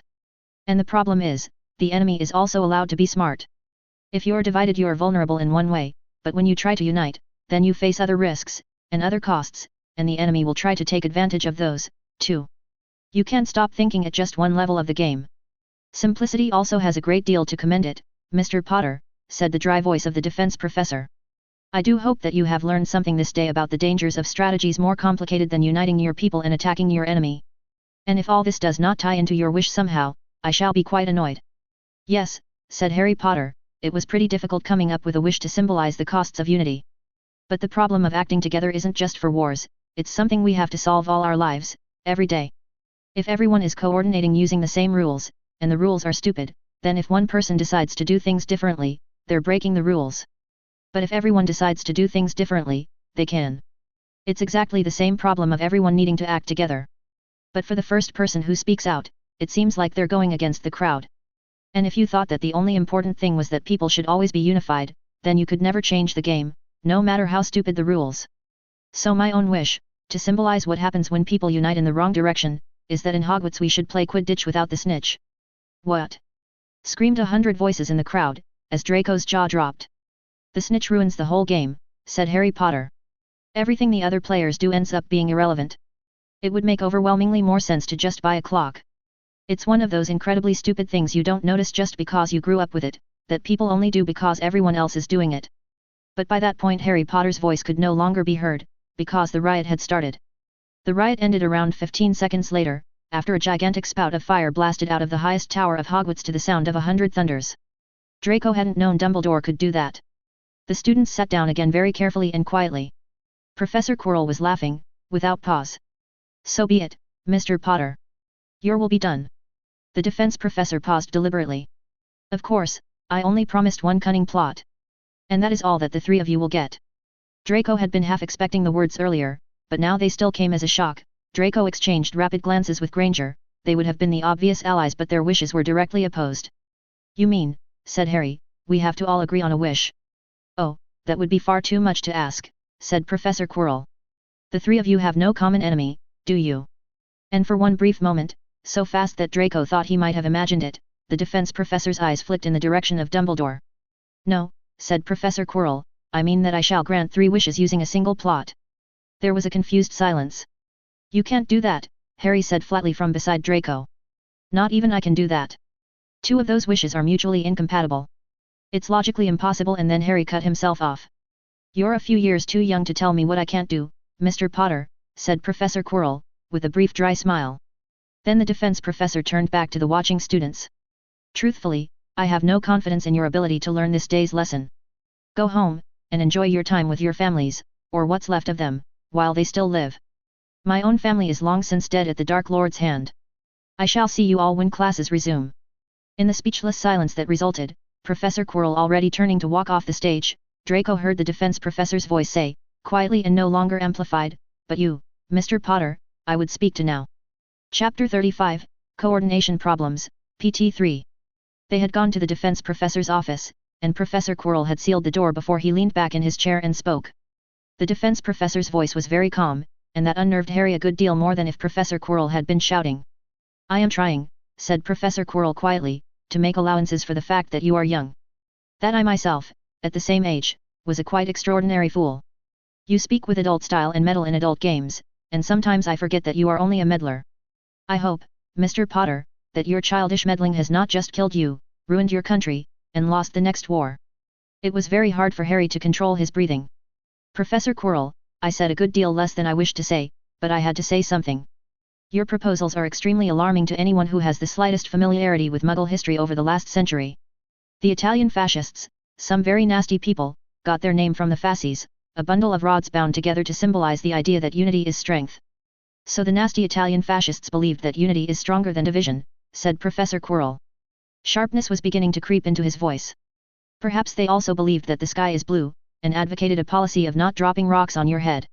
Reversed stupidity is not intelligence. The world's stupidest person may say the sun is shining, but that doesn't make it dark out.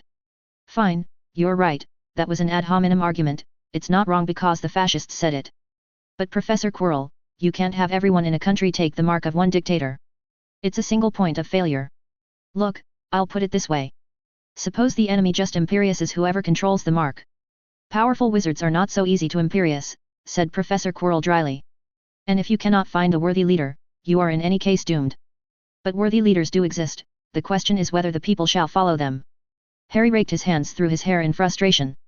He wanted to call a timeout and make Professor Quirrell read the rise and fall of the Third Reich and then start the conversation over again. I don't suppose that if I suggested democracy was a better form of government than dictatorship. I see, said Professor Quirrell. His eyes closed briefly, then opened. Mr. Potter, the stupidity of Quidditch is transparent to you because you did not grow up revering the game. If you had never heard of elections, Mr. Potter, and you simply saw what is there, what you saw would not please you. Look to our elected Minister of Magic. Is he the wisest, the strongest, the greatest of our nation? No, he is a buffoon who is owned in fee simple by Lucius Malfoy. Wizards went to the polls and chose between Cornelius Fudge and Tanya Leach, who had competed with each other in a grand and entertaining contest after the Daily Prophet, which Lucius Malfoy also controls, decided that they were the only serious candidates. That Cornelius Fudge was genuinely selected as the best leader our country could offer is not a suggestion anyone could make with a straight face. It is no different in the Muggle world. From what I have heard and seen, the last Muggle newspaper I read mentioned that the previous President of the United States had been a retired movie actor. If you had not grown up with elections, Mr. Potter, they would be as transparently silly to you as Quidditch. Harry sat there with his mouth open, struggling for words.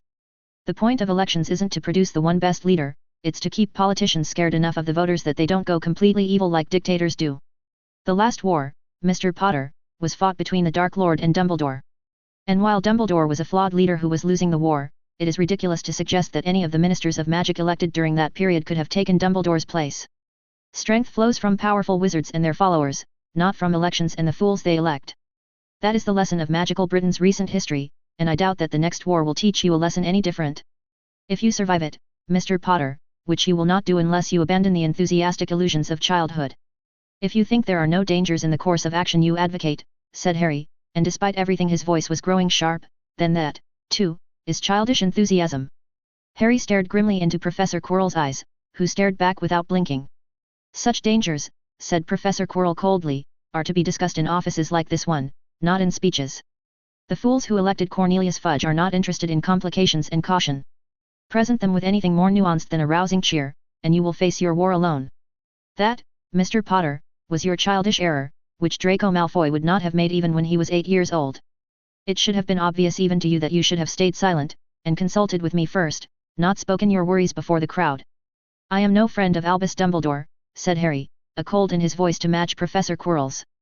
But he is no child, and he did not seem to think my concerns were childish, nor that I should have waited to speak them. Oh, said Professor Quirrell, so you take your cues from the headmaster now, do you? And stood up from behind his desk. When Blaise turned the corner on the way to the office, he saw that Professor Quirrell was already leaning against the wall. Blaise Zabinai, said the defense professor, straightening, his eyes were set like dark stones within his face, and his voice sent a shiver of fear down Blaise's spine. He can't do anything against me, I just have to remember that. I believe, said Professor Quirrell, in a clear, cold voice, that I have already guessed the name of your employer. But I would hear it from your own lips, and tell me also the price that bought you. Blaise knew he was sweating under his robes, and that the moisture would be already visible on his forehead. I got a chance to show I was better than all 3 generals, and I took it. A lot of people hate me now, but there are also plenty of Slytherins who'll love me for it. What makes you think I'm? You did not devise the plan of today's battle, Mr. Zabinai. Tell me who did. Blaise swallowed hard. Well, I mean, in that case, then you already know who did, right?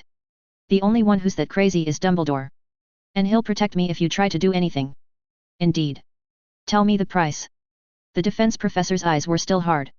It's my cousin Kimberly, Blaise said, swallowing again and trying to control his voice. She's real, and she's really being bullied. Potter checked that, he wasn't dumb. Only Dumbledore said that he'd nudged the bullies into doing it, just for the plan, and if I worked for him she'd be fine afterward, but if I did go with Potter, there was more trouble Kimberly could get into. Professor Quirrell was silent for a long moment. I see, Professor Quirrell said, his voice now much milder. Mr. Zabinai, should such an event occur again, you may contact me directly. I have my own ways of protecting my friends. Now, a final question, even with all the power you took into your hands, forcing a tie would have been difficult. Did Dumbledore instruct you as to who should win otherwise? Sunshine, said Blaise. Professor Quirrell nodded. As I thought. The defense professor sighed. In your future career, Mr. Zabinai, I do not suggest trying any plots that complicated. They have a tendency to fail. I said that to the headmaster, actually, Blaise said, and he said that was why it was important to have more than one plot going at a time. Professor Quirrell passed a weary hand across his forehead.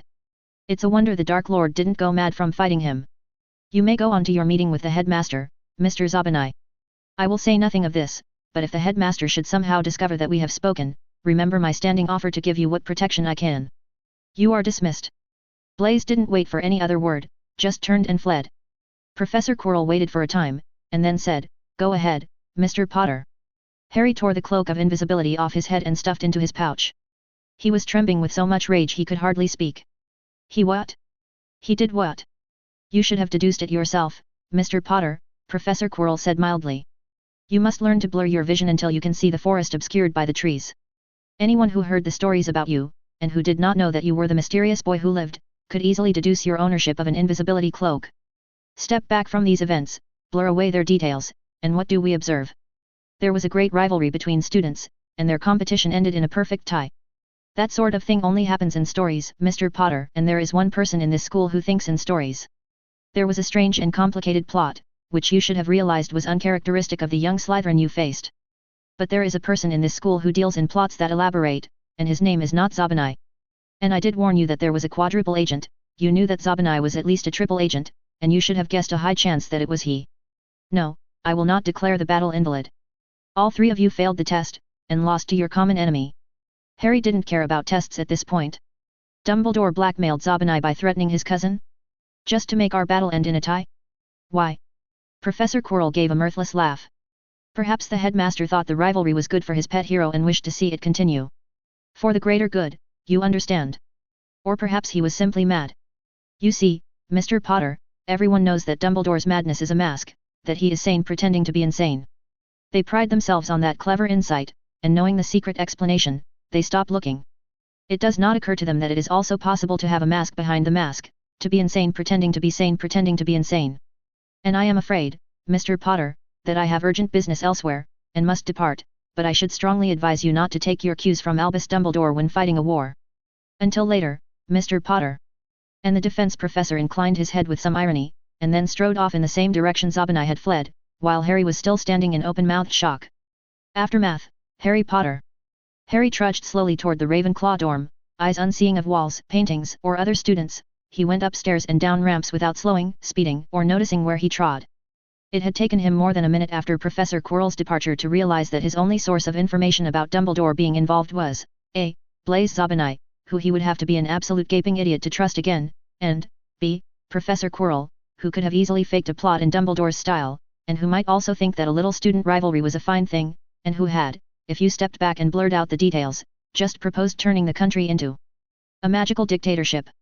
And it was also possible that Dumbledore was the one behind Zabanai, and that Professor Quirrell had been sincerely trying to fight the dark mark in kind, and prevent the repetition of a performance he saw as pathetic. Trying to make sure that Harry didn't end up fighting the Dark Lord alone, while everyone else hid, frightened, trying to stay out of the line of fire, waiting for Harry to save them. But the truth was, well, Harry was sort of okay with that. It was, he knew, the kind of thing that was supposed to make heroes resentful and bitter. To heck with that. Harry was very much in favor of everyone else staying out of danger while the boy who lived took down the Dark Lord by himself, plus or minus a small number of companions. If the next conflict with the Dark Lord got to the point of a second wizarding war that killed lots of people and embroiled a whole country, that would mean Harry had already failed. And if afterward a war broke out between wizards and muggles, it didn't matter who won, Harry would have already failed by letting it get that far. Besides, who said the societies couldn't peacefully integrate when the secrecy inevitably broke down? Though Harry could hear Professor Quirrell's dry voice in his mind, asking him if he was a fool, and saying all the obvious things, and if mages and muggles couldn't live in peace, then Harry would combine magic and science and figure out how to evacuate all the wizards to Mars or somewhere, instead of letting a war break out. Because if it did come down to a war of extermination, that was the thing Professor Quirrell hadn't realized, the one most important question he'd forgotten to ask his young general. The real reason why Harry had no intention of being argued into endorsing a light mark, no matter how much it would help him in his fight against the Dark Lord. One Dark Lord and 50 marked followers had been a peril to all of magical Britain. If all Britain took the mark of a strong leader, they would be a peril to the whole magical world. And if the whole wizarding world took a single mark, they would be a danger to the rest of humanity. No one knew quite how many wizards there were in the world. He'd done a few estimates with Hermione and come up with numbers in the rough range of 1 million. But there were 6 billion muggles. If it came down to a final war, Professor Quirrell had forgotten to ask Harry which side he would protect. A scientific civilization, reaching outward, looking upward, knowing that its destiny was to grasp the stars. And a magical civilization, slowly fading as knowledge was lost, still governed by a nobility that saw muggles as not quite human. It was a terribly sad feeling, but not one that held any hint of doubt. Aftermath, Blaise Zabanai. Blaise strolled through the hallways with careful, self-imposed slowness, his heart beating wildly as he tried to calm down. Ahem, said a dry, whispering voice from a shadowy alcove as he passed. Blaise jumped, but he didn't scream. Slowly, he turned. In that small, shadowy corner was a black cloak so white and billowing that it was impossible to determine whether the figure beneath was male or female, and atop the cloak a broad-brimmed black hat, and a black mist seemed to gather beneath it and obscure the face of whoever or whatever might lie beneath. "Report," whispered Mr. Hat and Cloak. "I said just what you told me to," said Blaze. His voice was a little calmer now that he wasn't lying to anyone. "And Professor Quirrell reacted just the way you expected." The broad black hat tilted and straightened, as though the head below had nodded. "Excellent," said the unidentifiable whisper. "The reward I promised you is already on its way to your mother, by owl." Blaze hesitated, but his curiosity was eating him alive. "Can I ask now why you want to cause trouble between Professor Quirrell and Dumbledore?" The headmaster hadn't had anything to do with the Gryffindor bullies that Blaze knew about, and besides helping Kimberly, the headmaster had also offered to make Professor Binns give him excellent marks in history of magic even if he turned in blank parchments for his homework, though he'd still have to attend class and pretend to hand them in. Actually Blaze would have betrayed all three generals for free, and never mind his cousin either, but he'd seen no need to say that. The broad black hat cocked to one side, as if to convey a quizzical stare. "Tell me, friend Blaze, did it occur to you that traitors who betray so many times over often meet with ill ends?" "Nope," said Blaze, looking straight into the black mist under the hat. "Everyone knows that nothing really bad ever happens to students in Hogwarts." Mr. Hat and Cloak gave a whispery chuckle. "Indeed," said the whisper. "With the murder of one student 5 decades ago being the exception that proves the rule, since Salazar Slytherin would have keyed his monster into the ancient wards at a higher level than the headmaster himself." Blaze stared at the black mist, now beginning to feel a little uneasy. But it ought to take a Hogwarts professor to do anything significant to him without setting off alarms. Quirrell and Snape were the only professors who'd do something like this, and Quirrell wouldn't care about fooling himself, and Snape wouldn't hurt one of his own Slytherins, would he? "No, friend Blaze," whispered the black mist, "I only wish to advise you never to try anything like this in your adult life. So many betrayals would certainly lead to at least one vengeance." "My mother never got any vengeances," said Blaze proudly.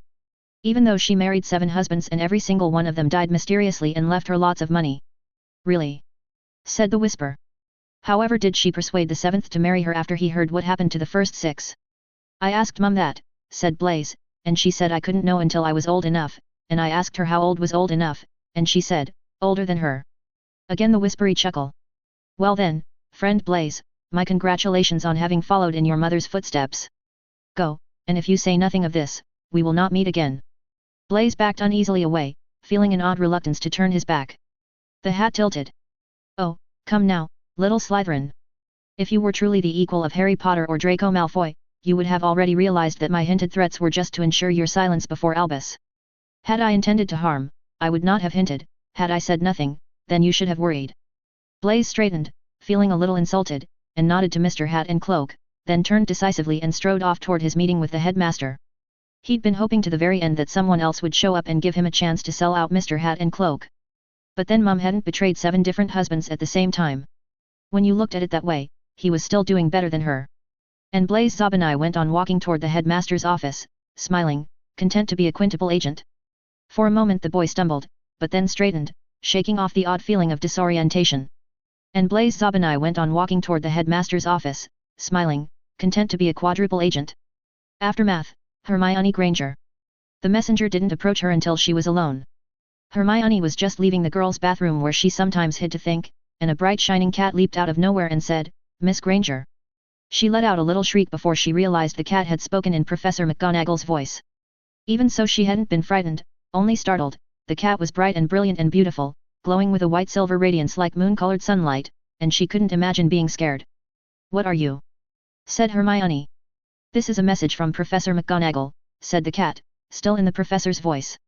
"Can you come to my office, and not speak of this to anyone?" "I'll be there right away," said Hermione, still surprised, and the cat leaped and vanished, only it didn't vanish, it traveled away somehow, or that was what her mind said, even though her eyes just saw it disappear. By the time Hermione had got to the office of her favorite professor, her mind was all a-whirl with speculations. Was there something wrong with her transfiguration scores? But then why would Professor McGonagall say not to tell anyone? It was probably about Harry practicing his partial transfiguration. Professor McGonagall's face looked worried, not stern, as Hermione seated herself in front of the desk, trying to keep her eyes from going to the nest of cubbyholes containing Professor McGonagall's homework. She'd always wondered what sort of work grown-ups had to do to keep the school running and whether they could use any help from her. "Miss Granger," said Professor McGonagall, "let me start by saying that I already know about the headmaster asking you to make that wish." "He told you?" blurted Hermione in startlement. The headmaster had said no one else was supposed to know. Professor McGonagall paused, looked at Hermione, and gave a sad little chuckle. It's good to see Mr. Potter hasn't corrupted you too much. Miss Granger, you aren't supposed to admit anything just because I say I know. As it happens, the headmaster did not tell me, I simply know him too well.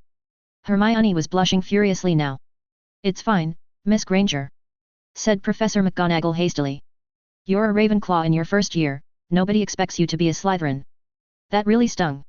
Fine, said Hermione with some acerbity, I'll go ask Harry Potter for Slytherin lessons, then. That wasn't what I wanted to, said Professor McGonagall, and her voice trailed off. Miss Granger, I'm worried about this because young Ravenclaw girls shouldn't have to be Slytherins. If the headmaster asks you to get involved in something you're not comfortable with, Miss Granger, it really is all right to say no. And if you're feeling pressured, please tell the headmaster that you would like me to be there, or that you would like to ask me first. Hermione's eyes were very wide. Does the headmaster do things that are wrong? Professor McGonagall looked a little sad at that. Not on purpose, Miss Granger, but I think, well, it probably is true that sometimes the headmaster has trouble remembering what it's like to be a child. Even when he was a child, I'm sure he must have been brilliant, and strong of mind and heart, with courage enough for 3 Gryffindors. Sometimes the headmaster asks too much of his young students, Miss Granger, or isn't careful enough not to hurt them. He is a good man, but sometimes his plotting can go too far. But it's good for students to be strong and have courage, said Hermione. That's why you suggested Gryffindor for me, wasn't it? Professor McGonagall smiled wryly. Perhaps I was only being selfish, wanting you for my own house. Did the Sorting Hat offer you? No, I should not have asked. It told me I might go anywhere but Slytherin, said Hermione. She'd almost asked why she wasn't good enough for Slytherin, before she'd managed to stop herself. So I have courage, Professor. Professor McGonagall leaned forward over her desk. The worry was showing plainer on her face now. Miss Granger, it's not about courage, it's about what's healthy for young girls. The headmaster is drawing you into his plots, Harry Potter is giving you his secrets to keep, and now you're making alliances with Draco Malfoy. And I promised your mother that you would be safe at Hogwarts. Hermione just didn't know what to say to that. But the thought was occurring to her that Professor McGonagall might not have been warning her if she'd been a boy in Gryffindor instead of a girl in Ravenclaw, and that was, well. I'll try to be good, she said, and I won't let anyone tell me otherwise. Professor McGonagall pressed her hands over her eyes. When she took them away, her lined face looked very old. Yes, she said in a whisper, you would have done well in my house. Stay safe, Miss Granger, and be careful. And if you are ever worried or uncomfortable about anything, please come to me at once. I won't keep you any longer. Aftermath, Draco Malfoy. Neither of them really wanted to do anything complicated that Saturday, not after fighting a battle earlier. So Draco was just sitting in an unused classroom and trying to read a book called Thinking Physics. It was one of the most fascinating things that Draco had ever read in his life, at least the parts he could understand, at least when the accursed idiot who refused to let his books out of his sight could manage to shut up and let Draco concentrate. Hermione Granger is a Muldblood, sang Harry Potter from where he sat at a nearby desk, reading a far more advanced book of his own. I know what you're trying to do, said Draco calmly without looking up from the pages. It's not going to work. We're still ganging up and crushing you. Amae Malfoy is working with a Muldblood, what will all your father's friends think? They'll think Malfoys aren't as easily manipulated as you seem to believe, Potter. The defense professor was crazier than Dumbledore, no future savior of the world could ever be this childish and undignified at any age. Hey, Draco, you know what's really going to suck? You know that Hermione Granger has 2 copies of the magical allele, just like you and just like me, but all your classmates in Slytherin don't know that, and you're not allowed to explain AAN. Draco's fingers were whitening where they gripped the book. Being beaten and spat upon couldn't possibly require this much self-control, and if he didn't get back at Harry soon, he was going to do something incriminating. So what did you wish the first time? Said Draco. Harry didn't say anything, so Draco looked up from his book, and felt a twinge of malicious satisfaction at the sad look on Harry's face. Harry said. A lot of people asked me that, but I don't think Professor Quirrell would have wanted me to talk about it. Draco put a serious look on his own face. You can talk about it with me. It's probably not important compared to the other secrets you've told me, and what else are friends for? That's right, I'm your friend. Feel guilty? It wasn't really all that interesting, Harry said with obviously artificial lightness. I wish Professor Quirrell would teach battle magic again next year. Harry sighed, and looked back down at his book. And said, after another few seconds, your father's probably going to be pretty upset with you this Christmas, but if you promise him that you'll betray the Mudblood girl and wipe out her army, everything will go back to being all right, and you'll still get your Christmas presents. Maybe if he and Granger asked Professor Quirrell extra politely and used some of their Quirrell points, the two of them would be allowed to do something more interesting to General Chaos than putting him to sleep. Chapter 36, Status Differentials. Wrenching disorientation, that was how it felt to walk out of Platform 9 3/4 into the rest of Earth, the world that Harry had once thought was the only real world. People dressed in casual shirts and pants, instead of the more dignified robes of wizards and witches. Scattered bits of trash here and there around the benches. A forgotten smell, the fumes of burned gasoline, raw and sharp in the air. The ambience of the King's Cross train station, less bright and cheerful than Hogwarts or Diagon Alley, the people seemed smaller, more afraid, and likely would have eagerly traded their problems for a dark wizard to fight. Harry wanted to cast Scour Jiffy for the dirt, and Everto for the garbage, and if he'd known the spell, a bubblehead charm so he wouldn't have to breathe the air. But he couldn't use his wand, in this place. This, Harry realized, must be what it felt like to go from a first world country to a third world country. Only it was the Zeroth world which Harry had left, the wizarding world, of cleansing charms and house elves, where, between the healer's arts and your own magic, you could hit 170 before old age really started catching up with you. And non-magical London, Muggle Earth, to which Harry had temporarily returned. This was where Mum and Dad would live out the rest of their lives, unless technology leapfrogged over wizardry's quality of life, or something deeper in the world changed. Without even thinking about it, Harry's head turned and his eyes darted behind him to see the wooden trunk that was scurrying after him, unnoticed by any Muggles, the clawed tentacles offering quick confirmation that, yes, he hadn't just imagined it all. And then there was the other reason for the tight feeling in his chest. His parents didn't know. They didn't know anything. They didn't know. Harry called a thin, blonde woman whose perfectly smooth and unblemished skin made her look a good deal younger than 33, and Harry realized with a start that it was magic. He hadn't known the signs before but he could see them now. And whatever sort of potion lasted that long, it must have been terribly dangerous, because most witches didn't do that to themselves, they weren't that desperate. There was water gathering in Harry's eyes. Harry! Yelled an older-looking man with a paunch gathering about his stomach, dressed with ostentatious academic carelessness in a black vest thrown over a dark grey-green shirt, someone who would always be a professor anywhere he went, who would certainly have been one of the most brilliant wizards of his generation, if he'd been born with 2 copies of that gene, instead of 0. Harry raised his hand and waved to them. He couldn't speak. He couldn't speak at all. They came over to him, not running, but at a steady, dignified walk. That was how fast Professor Michaelvers Evans walked, and Mrs. Petunia Evansvers wasn't about to walk any faster. The smile on his father's face wasn't very wide, but then his father never was given to huge smiles. It was, at least, as wide as Harry had ever seen it, wider than when a new grant came in, or when one of his students got a position, and you couldn't ask for a wider smile than that. Mum was blinking hard, and she was trying to smile but not doing a very good job. So, said his father as he came striding up. Made any revolutionary discoveries yet? Of course Dad thought he was joking. It hadn't hurt quite so much when his parents didn't believe in him, back when no one else had believed in him either, back when Harry hadn't known how it felt to be taken seriously by people like Headmaster Dumbledore and Professor Quirrell. And that was when Harry realized that the boy who lived only existed in magical Britain, that there wasn't any such person in Muggle London, just a cute little 11-year-old boy going home for Christmas. Excuse me, Harry said, his voice trembling, I'm going to break down and cry now, it doesn't mean there was anything wrong at school. Harry started to move forward, and then stopped, torn between hugging his father and hugging his mother. He didn't want either one to feel slighted or that Harry loved them more than the other. You, said his father, are a very silly boy, Mr. Vers, and he gently took Harry by the shoulders and pushed him into the arms of his mother, who was kneeling down, tears already streaking her cheek. Hello, Mum, Harry said with his voice wavering, I'm back.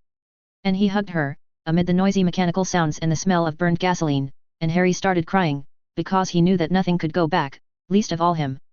The sky was completely dark, and stars were coming out, by the time they negotiated the Christmas traffic to the university town that was Oxford, and parked in the driveway of the small, dingy-looking old house that their family used to keep the rain off their books.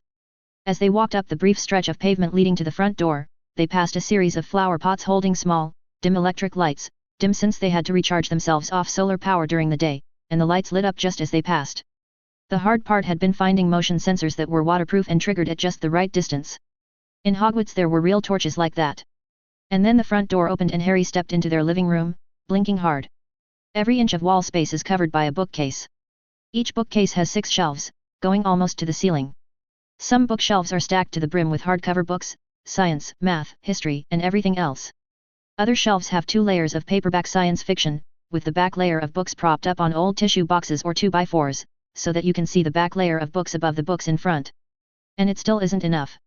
Books are overflowing onto the tables and the sofas and making little heaps under the windows.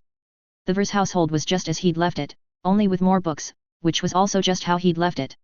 And a Christmas tree, naked and undecorated just 2 days before Christmas Eve, which threw Harry briefly before he realized, with a warm feeling blossoming in his chest, that of course his parents had waited.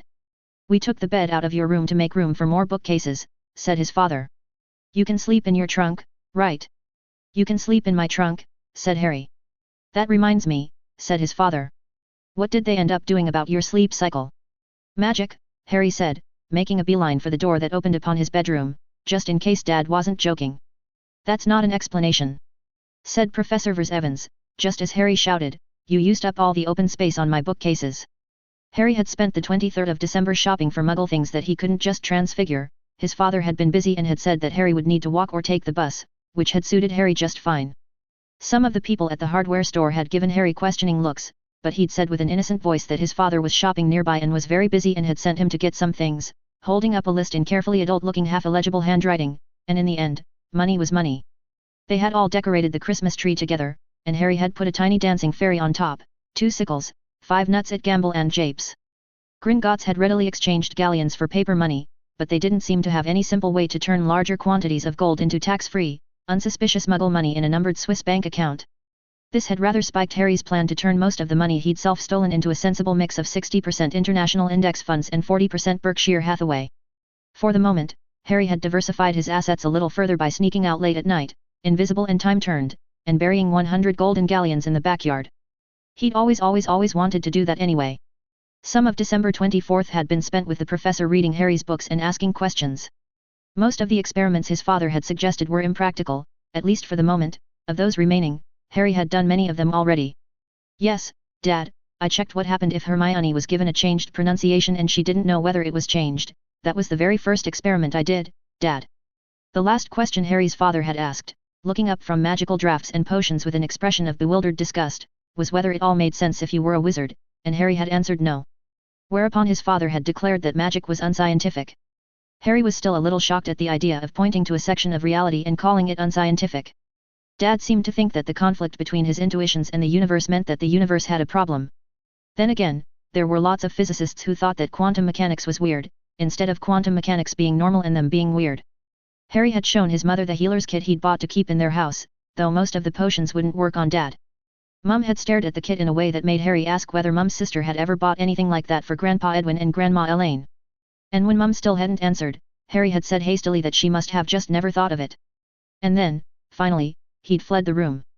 Lily Evans probably hadn't thought of it, that was the sad thing.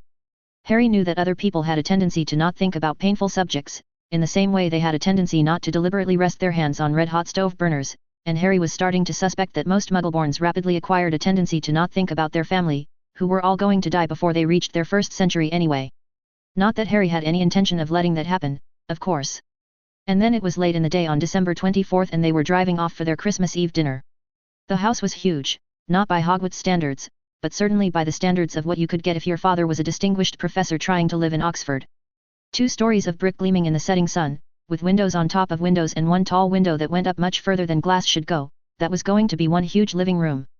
Harry took a deep breath, and rang the doorbell. There was a distant call of, "Honey, can you get it?" This was followed by a slow patter of approaching steps. And then the door opened to reveal a genial man, of fat and rosy cheeks and thinning hair, in a blue button-down shirt straining slightly at the seams. "Dr. Granger," Harry's father said briskly, before Harry could even speak. "I'm Michael, and this is Petunia and our son Harry. The food's in the magical trunk," and Dad made a vague gesture behind him, not quite in the direction of the trunk, as it happened. "Yes, please, come in," said Leo Granger. He stepped forward and took the wine bottle from the professor's outstretched hands, with a muttered thank you, and then stepped back and waved at the living room. "Have a seat." And, his head turning down to address Harry, "All the toys are downstairs in the basement, I'm sure Herm will be down shortly, it's the first door on your right," and pointed toward a hallway. Harry just looked at him for a moment, conscious that he was blocking his parents from coming in. "Toys," said Harry in a bright, high-pitched voice, with his eyes wide. "I love toys." There was an intake of breath from his mother behind him, and Harry strode into the house, managing not to stomp too hard as he walked. The living room was every bit as large as it had looked from outside, with a huge vaulted ceiling dangling a gigantic chandelier, and a Christmas tree that must have been murdered to maneuver through the door. The lower levels of the tree were thoroughly and carefully decorated in neat patterns of red and green and gold, with a newfound sprinkling of blue and bronze. The heights that only a grown-up could reach were carelessly, randomly draped with strings of lights and wreaths of tinsel. A hallway extended until it terminated in the cabinetry of a kitchen, and wooden stairs with polished metal railings stretched up toward a second floor. Gosh! Harry said. This is a big house. I hope I don't get lost in here. Dr. Roberta Granger was feeling rather nervous as dinner approached. The turkey and the roast, their own contributions to the common project, were steadily cooking away in the oven. The other dishes were to be brought by their guests, the Vers family, who had adopted a boy named Harry, who was known to the wizarding world as the boy who lived, and who was also the only boy that Hermione had ever called cute, or noticed at all, really. The Verisees had said that Hermione was the only child in Harry's age group whose existence their son had ever acknowledged in any way whatsoever. And it might have been jumping the gun just a little, but both couples had a sneaking suspicion that wedding bells might be in the offing a few years down the road.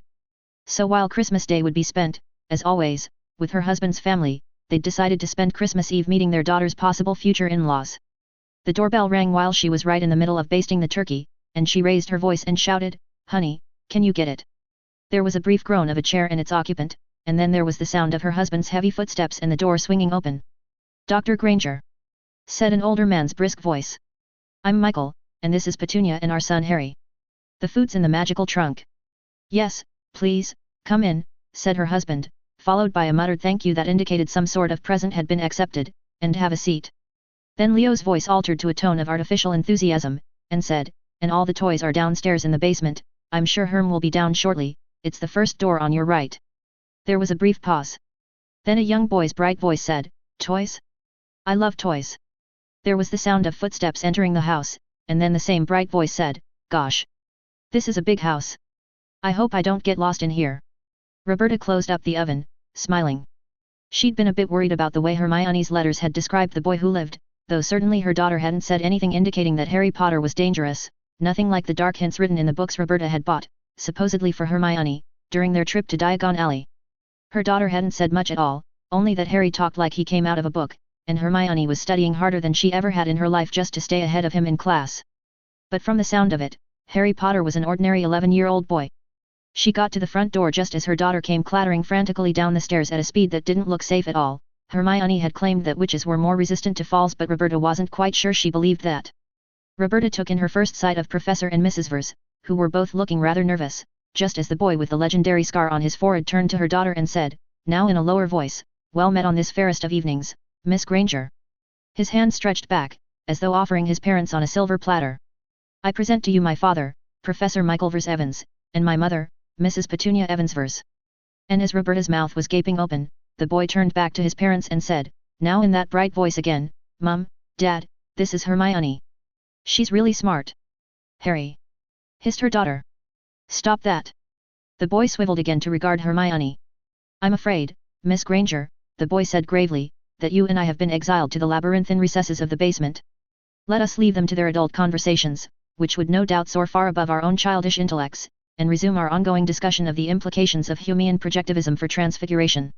"Excuse us, please," said her daughter in a very firm tone, and grabbed the boy by his left sleeve, and dragged him into the hallway. Roberta swiveled helplessly to track them as they went past her. The boy gave her a cheery wave, and then Hermione pulled the boy into the basement access and slammed the door behind her. I apologize for," said Mrs. Vers in a faltering voice. "I'm sorry," said the professor, smiling fondly. "Harry can be a bit touchy about that sort of thing. But I expect he's right about us not being interested in their conversation." "Is he dangerous?" Roberta wanted to ask, but she kept her silence and tried to think of subtler questions. Her husband beside her was chuckling, as if he'd found what they'd just seen funny, rather than frightening. The most terrible Dark Lord in history had tried to kill that boy, and the burnt husk of his body had been found next to the crib. Her possible future son-in-law. Roberta had been increasingly apprehensive about giving her daughter over to witchcraft, especially after she'd read the books, put the dates together, and realized that her magical mother had probably been killed at the height of Grindelwald's terror, not died giving birth to her as her father had always claimed. But Professor McGonagall had made other visits after her first trip, to see how Miss Granger is doing, and Roberta couldn't help but think that if Hermione said her parents were being troublesome about her witching career, something would be done to fix them. Roberta put her best smile on her face, and did what she could to spread some pretended Christmas cheer. The dining room table was much longer than 6 people, 4 people and 2 children, really needed, but all of it was draped with a tablecloth of fine white linen, and the dishes had been needlessly transferred to fancy serving plates, which at least were of stainless steel rather than real silver. Harry was having a bit of trouble concentrating on the turkey. The conversation had turned to Hogwarts, naturally, and it had been obvious to Harry that his parents were hoping that Hermione would trip up and say more about Harry's school life than Harry had been telling them. And either Hermione had realized this, or she was just automatically steering clear of anything that might prove troublesome. So Harry was fine. But unfortunately Harry had made the mistake of owing his parents with all sorts of facts about Hermione that she hadn't told her own parents. Like that she was general of an army in their after-school activities. Hermione's mother had looked very alarmed, and Harry had quickly interrupted and done his best to explain that all the spells were stunners, Professor Quirrell was always watching, and the existence of magical healing meant that lots of things were much less dangerous than they sounded, at which point Hermione had kicked him hard under the table. Thankfully Harry's father, who Harry had to admit was better than him at some things, had announced with firm professorial authority that he hadn't worried at all, since he couldn't imagine children being allowed to do it if it was dangerous. That wasn't why Harry was having trouble enjoying dinner, though. The problem with feeling sorry for yourself was that it never took any time at all to find someone else who had it worse. Dr. Leo Granger had asked, at one point, whether that nice teacher who'd seemed to like Hermione, Professor McGonagall, was awarding her lots of points in school. Hermione had said yes, with an apparently genuine smile. Harry had managed, with some effort, to stop himself from icily pointing out that Professor McGonagall would never show favoritism to any Hogwarts student, and that Hermione was getting lots of points because she'd earned every single one. At another point, Leo Granger had offered the table his opinion that Hermione was very smart and could have gone to medical school and become a dentist, if not for the whole witch business. Hermione had smiled again, and a quick glance had prevented Harry from suggesting Hermione might also have been an internationally famous scientist, and asking whether that thought would have occurred to the Grangers if they'd had a son instead of a daughter, or if it was unacceptable either way for their offspring to do better than them. But Harry was rapidly reaching his boiling point, and becoming a lot more appreciative of the fact that his own father had always done everything he could to support Harry's development as a prodigy and always encouraged him to reach higher and never belittled a single one of his accomplishments, even if a child prodigy was still just a child.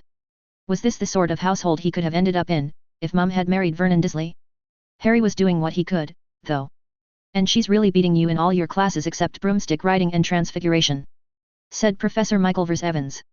Yes, Harry said with forced calm, as he cut himself another bite of Christmas Eve turkey. By solid margins, in most of them. There were other circumstances under which Harry would have been more reluctant to admit that, which was why he hadn't gotten around to telling his father until now.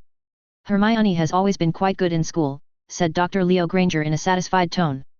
Harry competes at the national level, said Professor Michaelvers Evans. Dear, said Petunia. Hermione was giggling, and that wasn't making Harry feel any better about her situation. It didn't seem to bother Hermione, and that bothered Harry. I'm not embarrassed to lose to her, Dad, Harry said. Right at this moment he wasn't. Did I mention that she memorized all her schoolbooks before the first day of class? And yes, I tested it. Is that, usual for her? Professor Vers Evans said to the Grangers.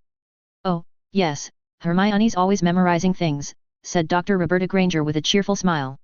She knows every recipe in all my cookbooks by heart. I miss her every time I make dinner. Judging by the look on his father's face, Dad was feeling at least some of what Harry felt. Don't worry, Dad, Harry said, she's getting all the advanced material she can take, now. Her teachers at Hogwarts know she's smart, unlike her parents.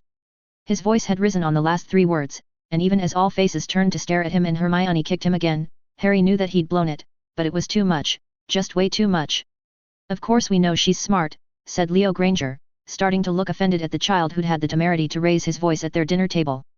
You don't have the tiniest idea, said Harry, the ice now leaking into his voice. You think she reads a lot of books and it's cute, right? You see a perfect report card and you think it's good that she's doing well in class. Your daughter is the most talented witch of her generation and the brightest star of Hogwarts, and someday, Drive and Dr. Granger, the fact that you were her parents will be the only reason that history remembers you. Hermione, who had calmly got up from her seat and walked around the table, chose that moment to grab Harry's shirt by the shoulder and pull him out of his chair. Harry let himself be pulled, but as Hermione dragged him away, he said, raising his voice even louder, it is entirely possible that in 1,000 years, the fact that Hermione Granger's parents were dentists will be the only reason anyone remembers dentistry.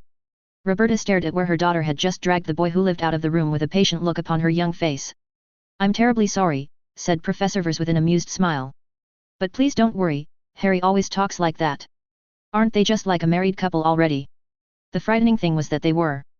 Harry had been expecting a rather severe lecture from Hermione. But after Hermione pulled them into the basement access and closed the door behind them, she'd turned around. And was smiling, genuinely so far as Harry could tell. "Please don't, Harry," she said in a soft voice. "Even though it's very nice of you. Everything's fine." Harry just looked at her. "How can you stand it?" he said. He had to keep his voice quiet, they didn't want the parents to hear, but it rose in pitch if not in volume. "How can you stand it?" Hermione shrugged, and said, "Because that's the way parents should be." "No," Harry said, his voice low and intense, "it's not, my father never puts me down, well, he does, but never like that." Hermione held up a single finger, and Harry waited, watching her search for words. It took her a while before she said, "Harry. Professor McGonagall and Professor Flitwick like me because I'm the most talented witch of my generation and the brightest star of Hogwarts. And Mum and Dad don't know that, and you'll never be able to tell them, but they love me anyway. Which means that everything is just the way it should be, at Hogwarts and at home. And since they're my parents, Mr. Potter, you don't get to argue." She was once again smiling her mysterious smile from dinnertime, and looking at Harry very fondly. "Is that clear, Mr. Potter?" Harry nodded tightly. "Good," said Hermione, and leaned over and kissed him on the cheek. The conversation had only just gotten started again when a distant high-pitched yelp floated back to them. "Hey! No kissing!" The two fathers burst out in laughter just as the two mothers rose up from their chairs with identical looks of horror and dashed toward the basement. When the children had been brought back, Hermione was saying in an icy tone that she was never going to kiss Harry ever again, and Harry was saying in an outraged voice that the sun would burn down to a cold dead cinder before he let her get close enough to try. Which meant that everything was just the way it should be, and they all sat back down again to finish their Christmas dinner. Chapter 37, Interlude, Crossing the Boundary. It was almost midnight. Staying up late was simple enough for Harry. He just hadn't used the time turner. Harry followed a tradition of timing his sleep cycle to make sure he was awake for when Christmas Eve turned into Christmas Day, because while he'd never been young enough to believe in Santa Claus, he'd once been young enough to doubt. It would have been nice if there had been a mysterious figure who entered your house in the night and brought you presents. A chill went down Harry's spine then. An intimation of something dreadful approaching. A creeping terror. A sense of doom. Harry sat bolt upright in bed. He looked at the window. "Professor Quirrell!" Harry shrieked very quietly. Professor Quirrell made a slight lifting gesture, and Harry's window seemed to fold into its frame. At once a cold gust of winter blew into the room through the gap, along with a scant few flakes of snow from a sky spotted with grey night clouds, amid the blackened stars. "Fear not, Mr. Potter," said the defense professor in a normal voice. "I have charmed your parents asleep, they shall not wake until I have departed. No one's supposed to know where I am," said Harry, still keeping the shriek quiet. "Even owls are supposed to deliver my mail to Hogwarts, not here." Harry had agreed to that willingly. It would be silly if a Death Eater could win the whole war at any time just by owing him a magically triggered hand grenade. Professor Quirrell was grinning, from where he stood in the backyard beyond the window. "Oh, I shouldn't worry, Mr. Potter. You are well protected against locating charms, and no blood purist is likely to think of consulting a phone book." His grin grew wider. "And it did take considerable effort to cross the wards that the headmaster put around this house, though of course anyone who knew your address could simply wait outside and attack you the next time you left." Harry stared at Professor Quirrell for a while. "What are you doing here?" Harry said finally. The smile left Professor Quirrell's face. "I've come to apologize, Mr. Potter," the defense professor said quietly. "I should not have spoken to you so harshly as I." "Don't," Harry said. He looked down at the blanket that he was clutching around his pajamas. "Just don't." "Have I offended you that much?" said Professor Quirrell's quiet voice. "No," Harry said. "But you will if you apologize." "I see," said Professor Quirrell, and in an instant his voice grew stern. "Then if I am to treat you as an equal, Mr. Potter, I should say that you have gravely violated the etiquette that holds between friendly Slytherins. If you are not currently playing the game against someone, you must not meddle in their plans like that, not without asking them before. For you do not know what their true design may be, nor what stakes they may lose. It would mark you as their enemy, Mr. Potter." "I'm sorry," Harry said, in just the same quiet tone that Professor Quirrell had used. "Apology accepted," said Professor Quirrell. "But," Harry said, still quietly, "you and I really must speak further on politics, at some point." Professor Quirrell sighed. "I know you dislike condescension, Mr. Potter." That was a bit of an understatement. "But it would be even more condescending," said Professor Quirrell, "if I were not to state it clearly. You are missing some life experience, Mr. Potter." "And does everyone who has sufficient life experience agree with you, then?" said Harry calmly. "What good is life experience to someone who plays Quidditch?" said Professor Quirrell, and shrugged. I think you will change your mind in time, after every trust you place has failed you, and you have become cynical. The defense professor said it as though it were the most ordinary statement in the world, framed against the black and the stars and the cloud-spotted sky, as one or two tiny snowflakes blew past him in the biting winter air. That reminds me, said Harry. Merry Christmas. I suppose, said Professor Quirrell. After all, if it is not an apology, then it must be a Christmas gift. The very first one I have ever given, in fact. Harry hadn't even started yet on learning Latin so he could read the experimental diary of Roger Bacon, and he hardly dared open his mouth to ask. Put on your winter coat, said Professor Quirrell, or take a warming potion if you have one, and meet me outside, under the stars. I shall see if I can maintain it a little longer this time. It took Harry a moment to process the words, and then he was dashing for the coat closet. Professor Quirrell kept the spell of starlight going for more than an hour, though the defense professor's face grew strained, and he had to sit down after a while. Harry protested only once, and was shushed. They crossed the boundary from Christmas Eve to Christmas Day within that timeless void where earthly rotations meant nothing, the one true everlasting silent night. And just as promised, Harry's parents slept soundly all through it, until Harry was safely back in his room, and the defense professor had gone. Chapter 38, The Cardinal Sin. Bright the sun, bright the air, bright the students and bright their parents, clean the paved ground of platform 9.75, the winter sun hanging low in the sky at 9:45 a.m. in the morning on January 5, 1992.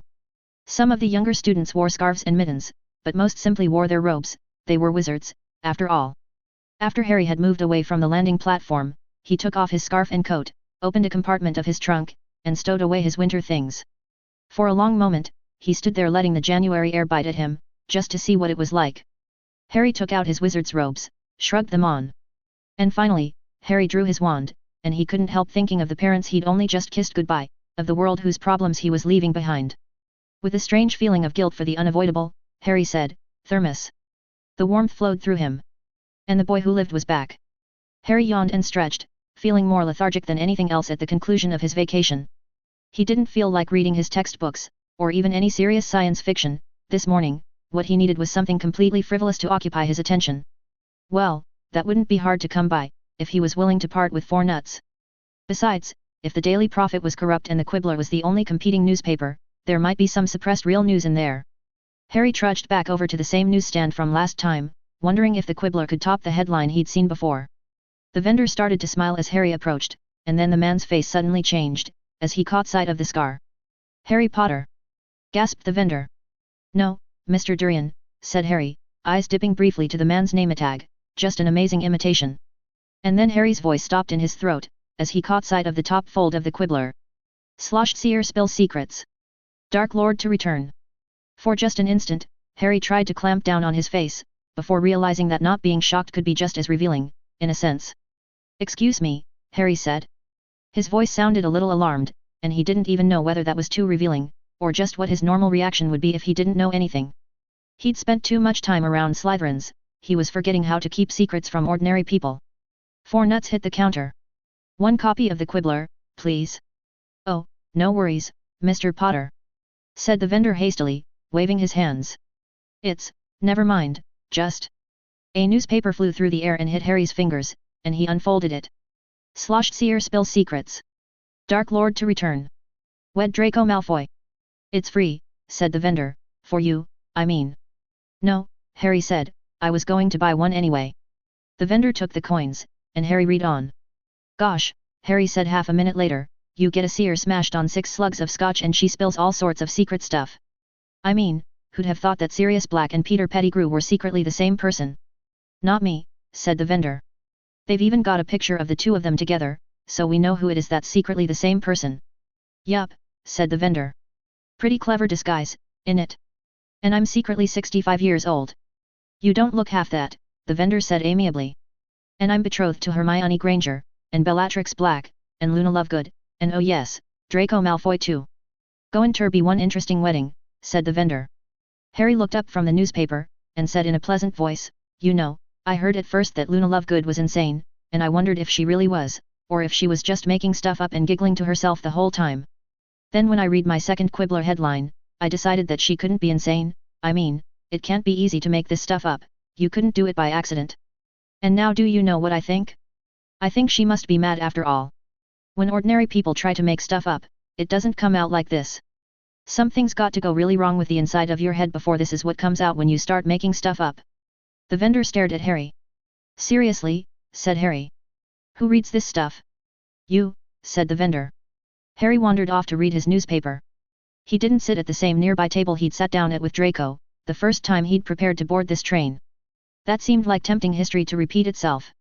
It wasn't just that his first week at Hogwarts had been, judging by the Quibbler, 54 years long. It was that, in Harry's humble opinion, his life did not need any new threads of complexity.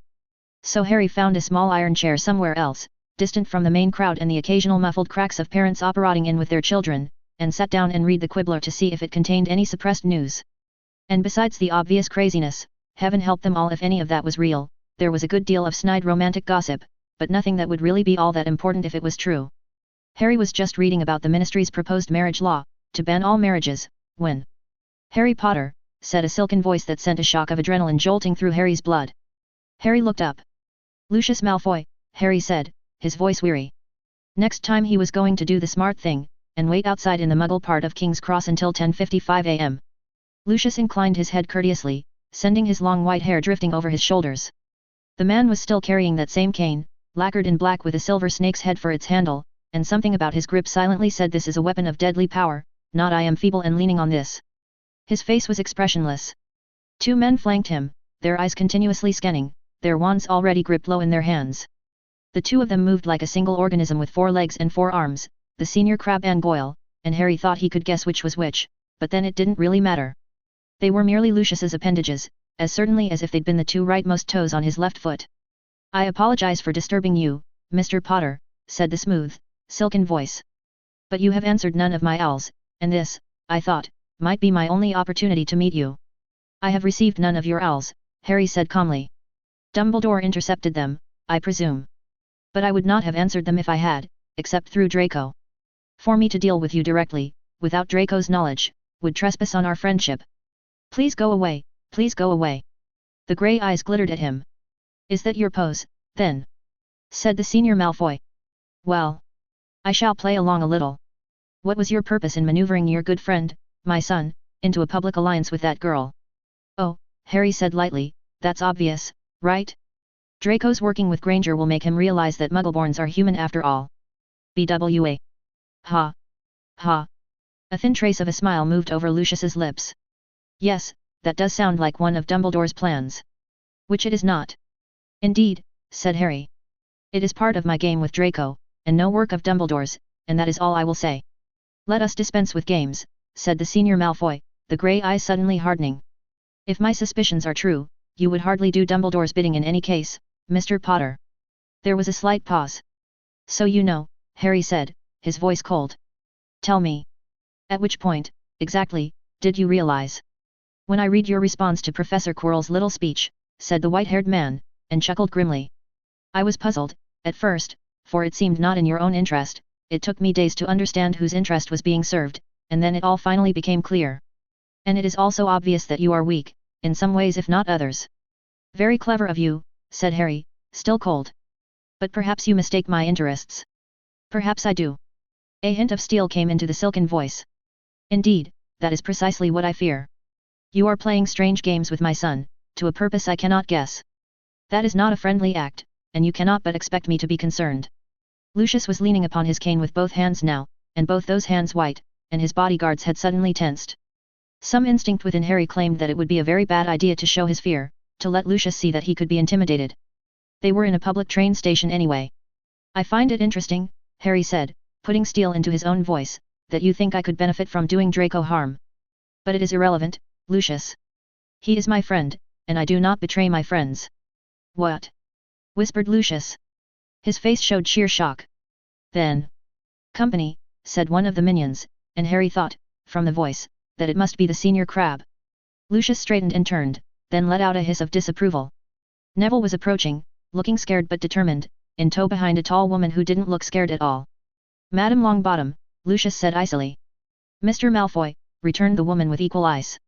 Are you being an annoyance to our Harry Potter? The bark of laughter that came from Lucius seemed strangely bitter. Oh, I rather think not. Come to protect him from me, have you? The white-haired head shifted toward Neville. And this would be Mr. Potter's loyal lieutenant, the last scion of Longbottom, Neville, self-styled of chaos. How strangely does the world turn. Sometimes I think it must all be mad. Harry had no idea at all what to say to that, and Neville looked confused, and frightened. I doubt it is the world that is mad, said Madame Longbottom. Her voice took on a gloating tone. You seem in a poor mood, Mr. Malfoy. Did the speech of our dear Professor Quirrell cost you a few allies? It was a clever enough slander of my abilities, Lucius said coldly, though only effective upon the fools who believe that I was truly a Death Eater. What? Blurted Neville. I was under the imperious, young man, said Lucius, now sounding tired. The Dark Lord could hardly have begun recruiting among pure-blood families without the support of House Malfoy. I demurred, and he simply made sure of me. His own Death Eaters did not know it until afterward, hence the false mark the first bear, though since I did not truly consent, it does not bind me. Some of the Death Eaters still believe I was foremost among their number, and for the peace of this nation I let them believe it, to keep them controlled. But I was not such a fool as to support that ill-fated adventurer of my own choice. Ignore him, Madame Longbottom said, the instruction addressed to Harry as well as Neville. He must spend the rest of his life pretending, for fear of your testimony under Veritaserum. Said with malicious satisfaction. Lucius turned his back on her dismissively, and faced Harry again. Will you request this harridan to depart, Mr. Potter? I think not, said Harry in a dry voice. I prefer to deal with the part of House Malfoy that's my own age. There was a long pause, then.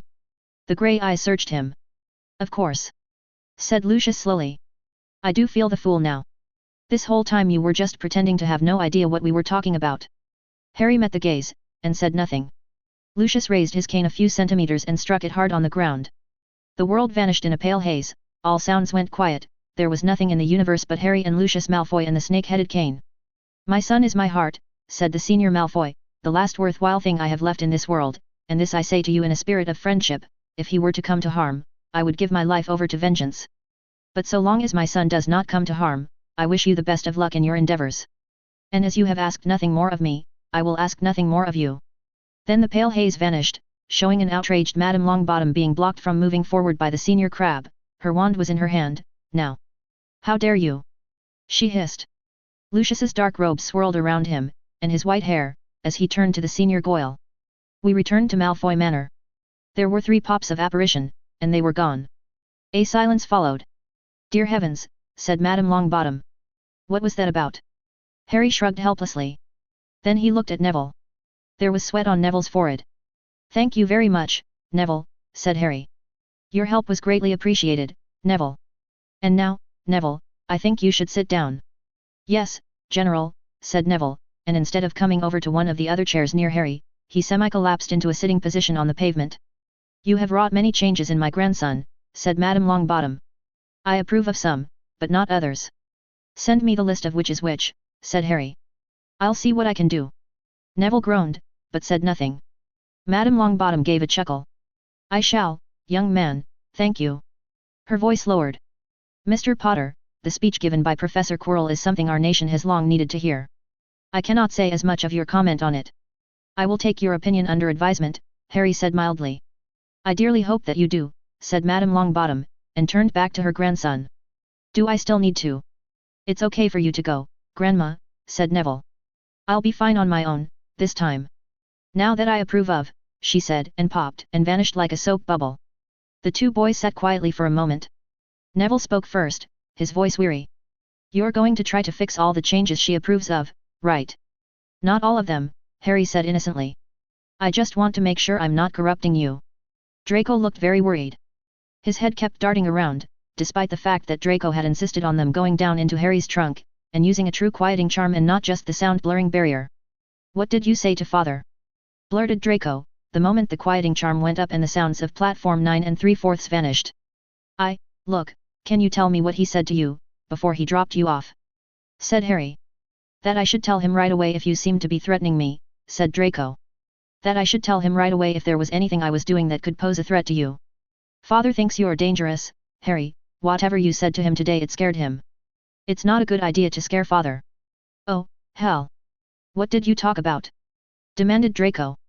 Harry leaned back wearily in the small folding chair that sat at the bottom of his trunk's cavern. You know, Draco, just as the fundamental question of rationality is what do I think I know and how do I think I know it, there's also a cardinal sin, a way of thinking that's the opposite of that. Like the ancient Greek philosophers. They had no clue what was going on, so they'd go around saying things like all is water or all is fire, and they never asked themselves, wait a minute, even if everything is water, how could I possibly know that? They didn't ask themselves if they had evidence which discriminated that possibility from all the other possibilities you could imagine, evidence they'd be very unlikely to encounter if the theory wasn't true. Harry, Draco said, his voice strained, what did you talk about with father? I don't know, actually, said Harry, so it's very important that I not just make stuff up. Harry had never heard Draco shriek in horror in quite that high a pitch before.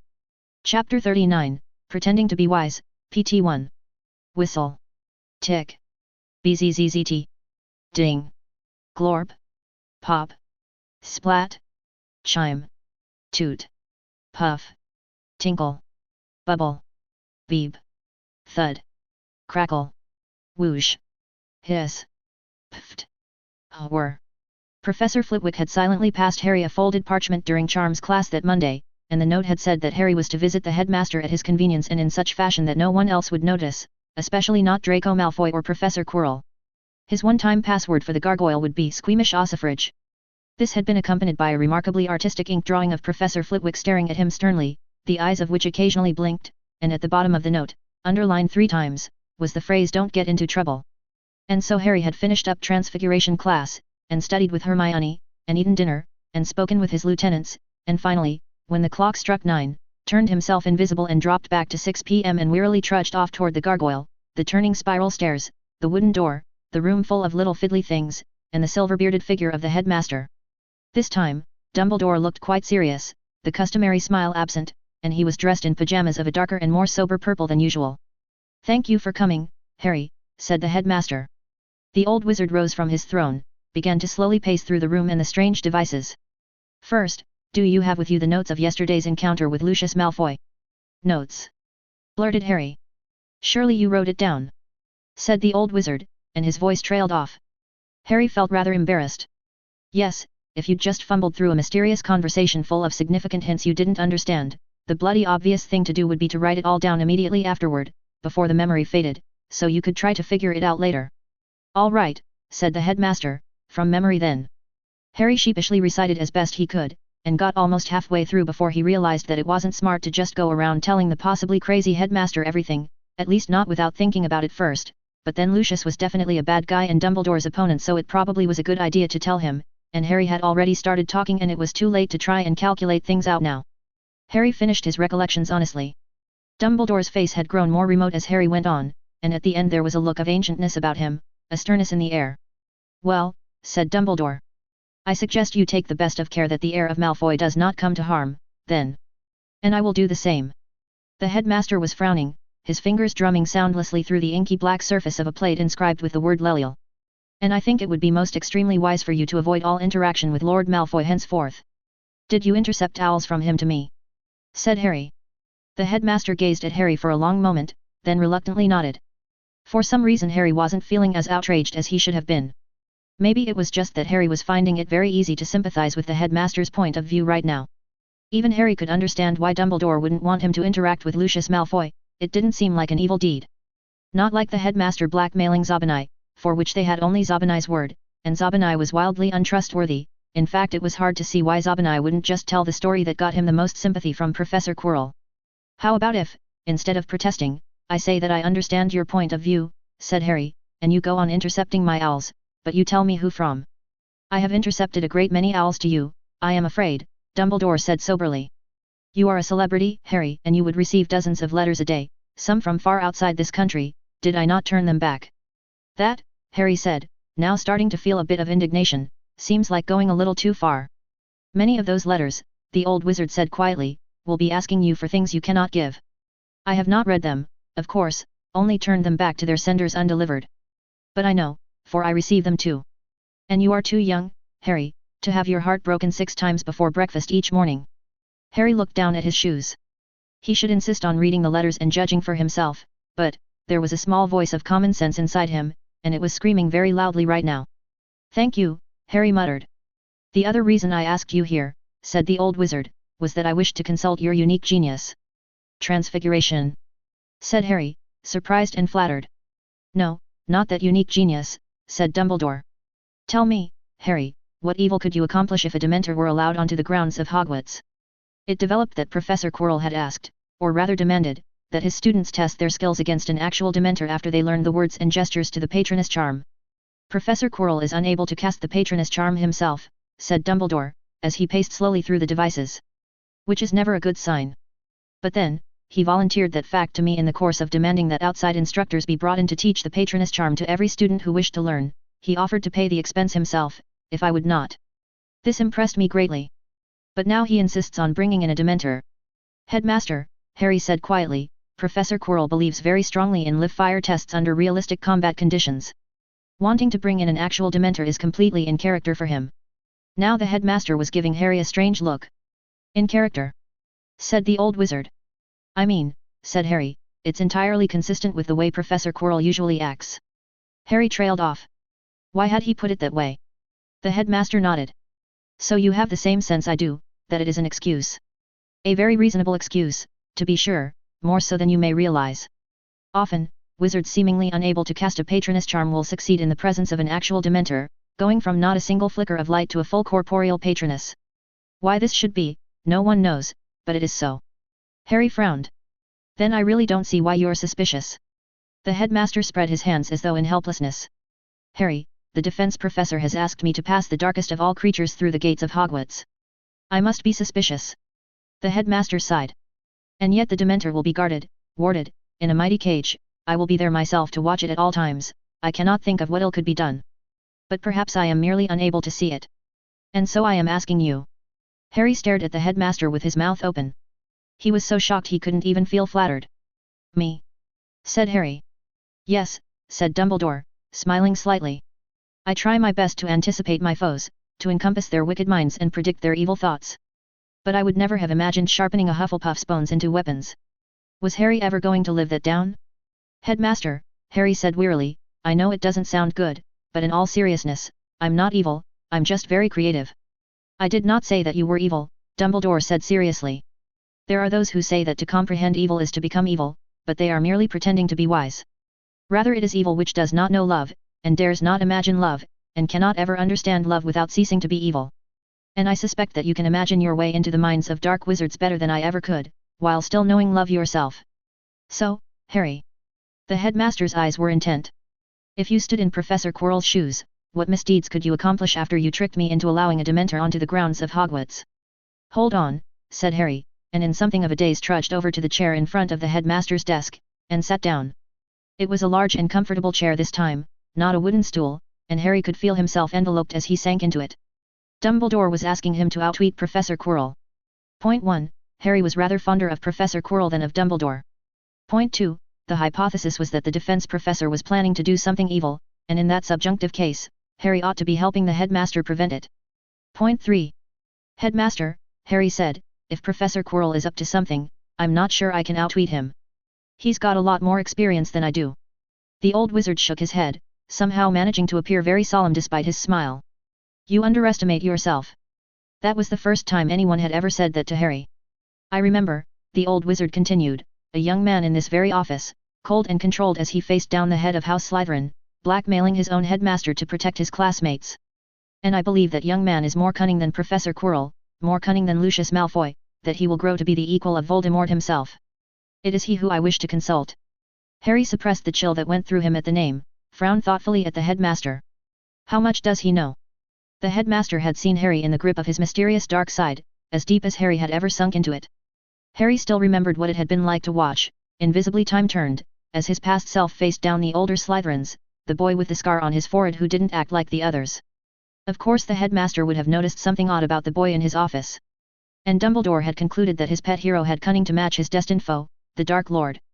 Which wasn't asking for very much, considering that the Dark Lord had put a clearly visible dark mark on all of his servants' left arms, and that he'd slaughtered the entire monastery that taught the martial art he'd wanted to learn. Enough cunning to match Professor Quirrell would be a whole different order of problem. But it was also clear that the headmaster wouldn't be satisfied until Harry went all cold and darkish, and came up with some sort of answer that sounded impressively cunning, which had better not actually get in the way of Professor Quirrell's teaching defense. And of course Harry would go over to his dark side and think it through from that direction, just to be honest, and just in case. Tell me, Harry said, everything about how the Dementor is to be brought in, and how it is to be guarded. Dumbledore's eyebrows rose for a moment, and then the old wizard began to speak. The Dementor would be transported to the grounds of Hogwarts by an Auror trio, all three personally known to the headmaster, and all three able to cast a corporeal patroness charm. They would be met at the edge of the grounds by Dumbledore, who would pass the Dementor through the Hogwarts wards. Harry asked if the pass was permanent or temporary, whether someone could just bring in the same Dementor again the next day.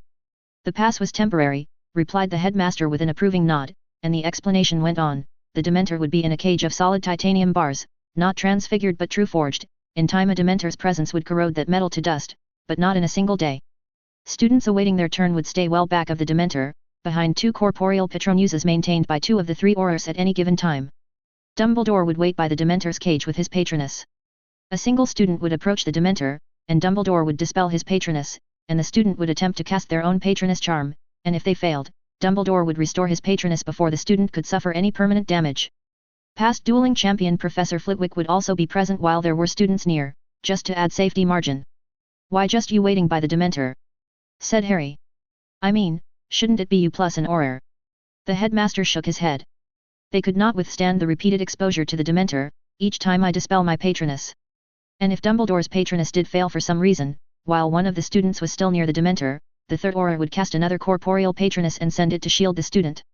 Harry poked and prodded, but he couldn't see a flaw in the security. So Harry took a deep breath, sank further into the chair, closed his eyes, and remembered. "And that will be 5 points? No, let us make it an even 10 points from Ravenclaw for Backchat." The cold came more slowly now, more reluctantly. Harry hadn't been calling much on his dark side lately. Harry had to run through that entire session in potions in his mind, before his blood chilled into something approaching deadly crystalline clarity. And then he thought of the Dementor. And it was obvious. "The Dementor is a distraction," Harry said. The coldness clear in his voice, since that was what Dumbledore wanted and expected. A large, salient threat, but in the end straightforward, and easy to defend against. So while all your attention is focused on the Dementor, the real plot will be happening elsewhere. Dumbledore stared at Harry for a moment, and then gave a slow nod. "Yes," said the headmaster. "And I do believe I know what it might be a distraction from, if Professor Quirrell means ill. Thank you, Harry." The headmaster was still staring at Harry, a strange look in those ancient eyes. "What?" said Harry with a tinge of annoyance, the cold still lingering in his blood. "I have another question for that young man," said the headmaster. "It is something I have long wondered to myself, yet been unable to comprehend." "Why?" There was a tinge of pain in his voice. "Why would anyone deliberately make himself a monster? Why do evil for the sake of evil? Why Voldemort? Whir, bzzzt, tick, ding, puff, splat." Harry stared at the headmaster in surprise. "How would I know?" said Harry. "Am I supposed to magically understand the Dark Lord because I'm the hero, or something?" "Yes," said Dumbledore. "My own great foe was Grindelwald, and him I understood very well indeed. Grindelwald was my dark mirror, the man I could so easily have been, had I given in to the temptation to believe that I was a good person, and therefore always in the right. For the greater good, that was his slogan, and he truly believed it himself, even as he tore at all Europe like a wounded animal. And him, I defeated in the end. But then after him came Voldemort, to destroy everything I had protected in Britain." The hurt was plain now in Dumbledore's voice, exposed upon his face.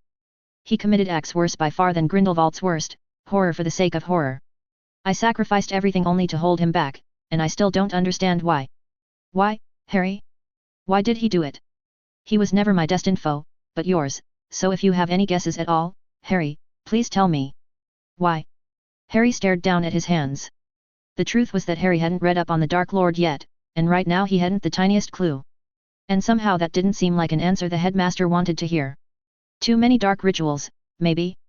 In the beginning he thought he'd do just one, but it sacrificed part of his good side, and that made him less reluctant to perform other dark rituals, so he did more and more rituals in a positive feedback cycle until he ended up as a tremendously powerful monster.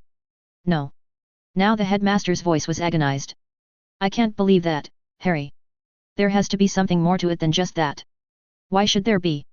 thought Harry, but he didn't say it, because it was clear that the headmaster thought the universe was a story and had a plot, and that huge tragedies weren't allowed to happen except for equally huge, significant reasons. "I'm sorry, headmaster. The Dark Lord doesn't seem like much of a dark mirror to me, not at all. There isn't anything I find even the tiniest bit tempting about nailing the skins of Yermy Wibble's family to a newsroom wall." "Have you no wisdom to share?" said Dumbledore. There was pleading in the old wizard's voice, almost begging. "Evil happens," thought Harry, "it doesn't mean anything or teach us anything, except to not be evil." The Dark Lord was probably just a selfish bastard who didn't care who he hurt, or an idiot who made stupidly avoidable mistakes that snowballed. There is no destiny behind the ills of this world. If Hitler had been allowed into architecture school like he wanted, the whole history of Europe would have been different. If we lived in the sort of universe where horrible things were only allowed to happen for good reasons, they just wouldn't happen in the first place. And none of that, obviously, was what the headmaster wanted to hear. The old wizard was still looking at Harry from over a fiddly thing like a frozen puff of smoke, a painful desperation in those ancient, waiting eyes. Well, sounding wise wasn't difficult. It was a lot easier than being intelligent, actually, since you didn't have to say anything surprising or come up with any new insights. You just let your brain's pattern-matching software complete the cliché, using whatever deep wisdom you'd stored previously. Headmaster, Harry said solemnly, I would rather not define myself by my enemies. Somehow, even in the midst of all the whirring and ticking, there was a kind of silence. That had come out a bit more deeply wise than Harry had intended. You may be very wise, Harry. The headmaster said slowly. I do wish that I could have been defined by my friends. The pain in his voice had grown deeper. Harry's mind searched hastily for something else deeply wise to say that would soften the unintended force of the blow. Or perhaps, Harry said more softly, it is the foe that makes the Gryffindor, as it is the friend that makes the Hufflepuff, and the ambition that makes the Slytherin. I do know that it is always, in every generation, the puzzle that makes the scientist. It is a dreadful fate to which you condemn my house, Harry, said the headmaster. The pain was still in his voice. For now that you remark on it, I do think that I was very much made by my enemies. Harry stared at his own hands, where they lay in his lap. Maybe he should just shut up while he was ahead. But you have answered my question, said Dumbledore more softly, as though to himself. I should have realized that would be a Slytherin's key. For his ambition, all for the sake of his ambition, and that I know, though not why. For a time Dumbledore stared off into nothingness, then he straightened, and his eyes seemed to focus on Harry again. And you, Harry, said the headmaster, you name yourself a scientist. His voice was laced with surprise and mild disapproval. You don't like science? Said Harry a little wearily. He'd hoped Dumbledore would be fonder of Muggle things. I suppose it is useful to those without wands, said Dumbledore, frowning. But it seems a strange thing by which to define yourself. Is science as important as love? As kindness? As friendship? Is it science that makes you fond of Minerva McGonagall? Is it science that makes you care for Hermione Granger? Will it be science to which you turn, when you try to kindle warmth in Draco Malfoy's heart? You know, the sad thing is, you probably think you just uttered some kind of incredibly wise knockdown argument. Now, how to phrase the rejoinder in such fashion that it also sounded incredibly wise? You are not Ravenclaw, Harry said with calm dignity, and so it might not have occurred to you that to respect the truth, and seek it all the days of your life, could also be an act of grace. The headmaster's eyebrows rose up. And then he sighed. How did you become so wise, so young? The old wizard sounded sad, as he said it. Perhaps it will prove valuable to you. Only for impressing ancient wizards who are overly impressed with themselves, thought Harry. He was actually a bit disappointed by Dumbledore's credulity. It wasn't that Harry had lied, but Dumbledore seemed far too impressed with Harry's ability to phrase things so that they sounded profound, instead of putting them into plain English like Richard Feynman had done with his wisdom. Love is more important than wisdom, said Harry, just to test the limits of Dumbledore's tolerance for blindingly obvious clichés completed by sheer pattern matching without any sort of detailed analysis. The headmaster nodded gravely, and said, Indeed. Harry stood up out of the chair, and stretched his arms. Well, I'd better go off and love something, then, that's bound to help me defeat the Dark Lord. And next time you ask me for advice, I'll just give you a hug. This day you have helped me much, Harry, said the headmaster. And so there is one last thing I would ask that young man. Great. Tell me, Harry, said the headmaster, and now his voice sounded simply puzzled, though there was still a hint of pain in his eyes, why do dark wizards fear death so greatly? Said Harry, sorry, I've got to back the dark wizards on that one. Whoosh, hiss, chime, glorp, pop, bubble. What? Said Dumbledore. Death is bad, said Harry, discarding wisdom for the sake of clear communication. Very bad. Extremely bad. Being scared of death is like being scared of a great big monster with poisonous fangs. It actually makes a great deal of sense, and does not, in fact, indicate that you have a psychological problem. The headmaster was staring at him as though he'd just turned into a cat. Okay, said Harry, let me put it this way. Do you want to die? Because if so, there's this Muggle thing called a suicide prevention hotline. When it is time, the old wizard said quietly. Not before. I would never seek to hasten the day, nor seek to refuse it when it comes. Harry was frowning sternly. That doesn't sound like you have a very strong will to live, headmaster. Harry. The old wizard's voice was starting to sound a little helpless, and he had paced to a spot where his silver beard, unnoticed, had drifted into a crystalline glass goldfish bowl, and was slowly taking on a greenish tinge that crept up the hairs. I think I may have not made myself clear. Dark wizards are not eager to live. They fear death. They do not reach up toward the sun's light, but flee the coming of night into infinitely darker caverns of their own making, without moon or stars. It is not life they desire, but immortality, and they are so driven to grasp at it that they will sacrifice their very souls. Do you want to live forever, Harry? Yes, and so do you, said Harry. I want to live one more day. Tomorrow I will still want to live one more day. Therefore I want to live forever, proof by induction on the positive integers. If you don't want to die, it means you want to live forever. If you don't want to live forever, it means you want to die. You've got to do one or the other. I'm not getting through here, am I? The two cultures stared at each other across a vast gap of incommensurability. I have lived 110 years, the old wizard said quietly, taking his beard out of the bowl, and jiggling it to shake out the color. I have seen and done a great many things, too many of which I wish I had never seen or done. And yet I do not regret being alive, for watching my students grow is a joy that has not begun to wear on me. But I would not wish to live so long that it does. What would you do with eternity, Harry? Harry took a deep breath. Meet all the interesting people in the world, read all the good books and then write something even better, celebrate my first grandchild's 10th birthday party on the moon, celebrate my first great-great-great-grandchild's 100th birthday party around the rings of Saturn, learn the deepest and final rules of nature, understand the nature of consciousness, find out why anything exists in the first place, visit other stars, discover aliens, create aliens, rendezvous with everyone for a party. On the other side of the Milky Way, once we've explored the whole thing, meet up with everyone else who was born on old Earth to watch the sun finally go out, and I used to worry about finding a way to escape this universe before it ran out of negentropy, but I'm a lot more hopeful now that I've discovered the so-called laws of physics are just optional guidelines. I did not understand much of that, said Dumbledore. But I must ask if these are things that you truly desire so desperately, or if you only imagine them so as to imagine not being tired, as you run and run from death. Life is not a finite list of things that you check off before you're allowed to die, Harry said firmly. It's life, you just go on living it. If I'm not doing those things it'll be because I've found something better. Dumbledore sighed. His fingers drummed on a clock, as they touched it, the numerals changed to an indecipherable script, and the hands briefly appeared in different positions. In the unlikely event that I am permitted to tarry until 150, said the old wizard, I do not think I would mind. But 200 years would be entirely too much of a good thing. Yes, well, Harry said, his voice a little dry as he thought of his mum and dad and their allotted span if Harry didn't do something about it. I suspect, headmaster, that if you came from a culture where people were accustomed to living 400 years, that dying at 200 would seem just as tragically premature as dying at, say, 80. Harry's voice went hard, on that last word. Perhaps, the old wizard said peacefully. I would not wish to die before my friends, nor live on after they had all gone. The hardest time is when those you loved the most have gone on before you, and yet others still live, for whose sake you must stay. Dumbledore's eyes were fixed on Harry, and growing sad. Do not mourn me too greatly, Harry, when my time comes, I will be with those I have long missed, on our next great adventure. Oh! Harry said in sudden realization. You believe in an afterlife. I got the impression wizards didn't have religion. Toot. Beep. Thud. How can you not believe it? Said the headmaster, looking completely flabbergasted. Harry, you're a wizard. You've seen ghosts. Ghosts? Harry said, his voice flat. You mean those things like portraits, stored memories, and behaviors with no awareness or life, accidentally impressed into the surrounding material by the burst of magic that accompanies the violent death of a wizard? I've heard that theory, said the headmaster, his voice growing sharp, repeated by wizards who mistake cynicism for wisdom, who think that to look down upon others is to elevate themselves.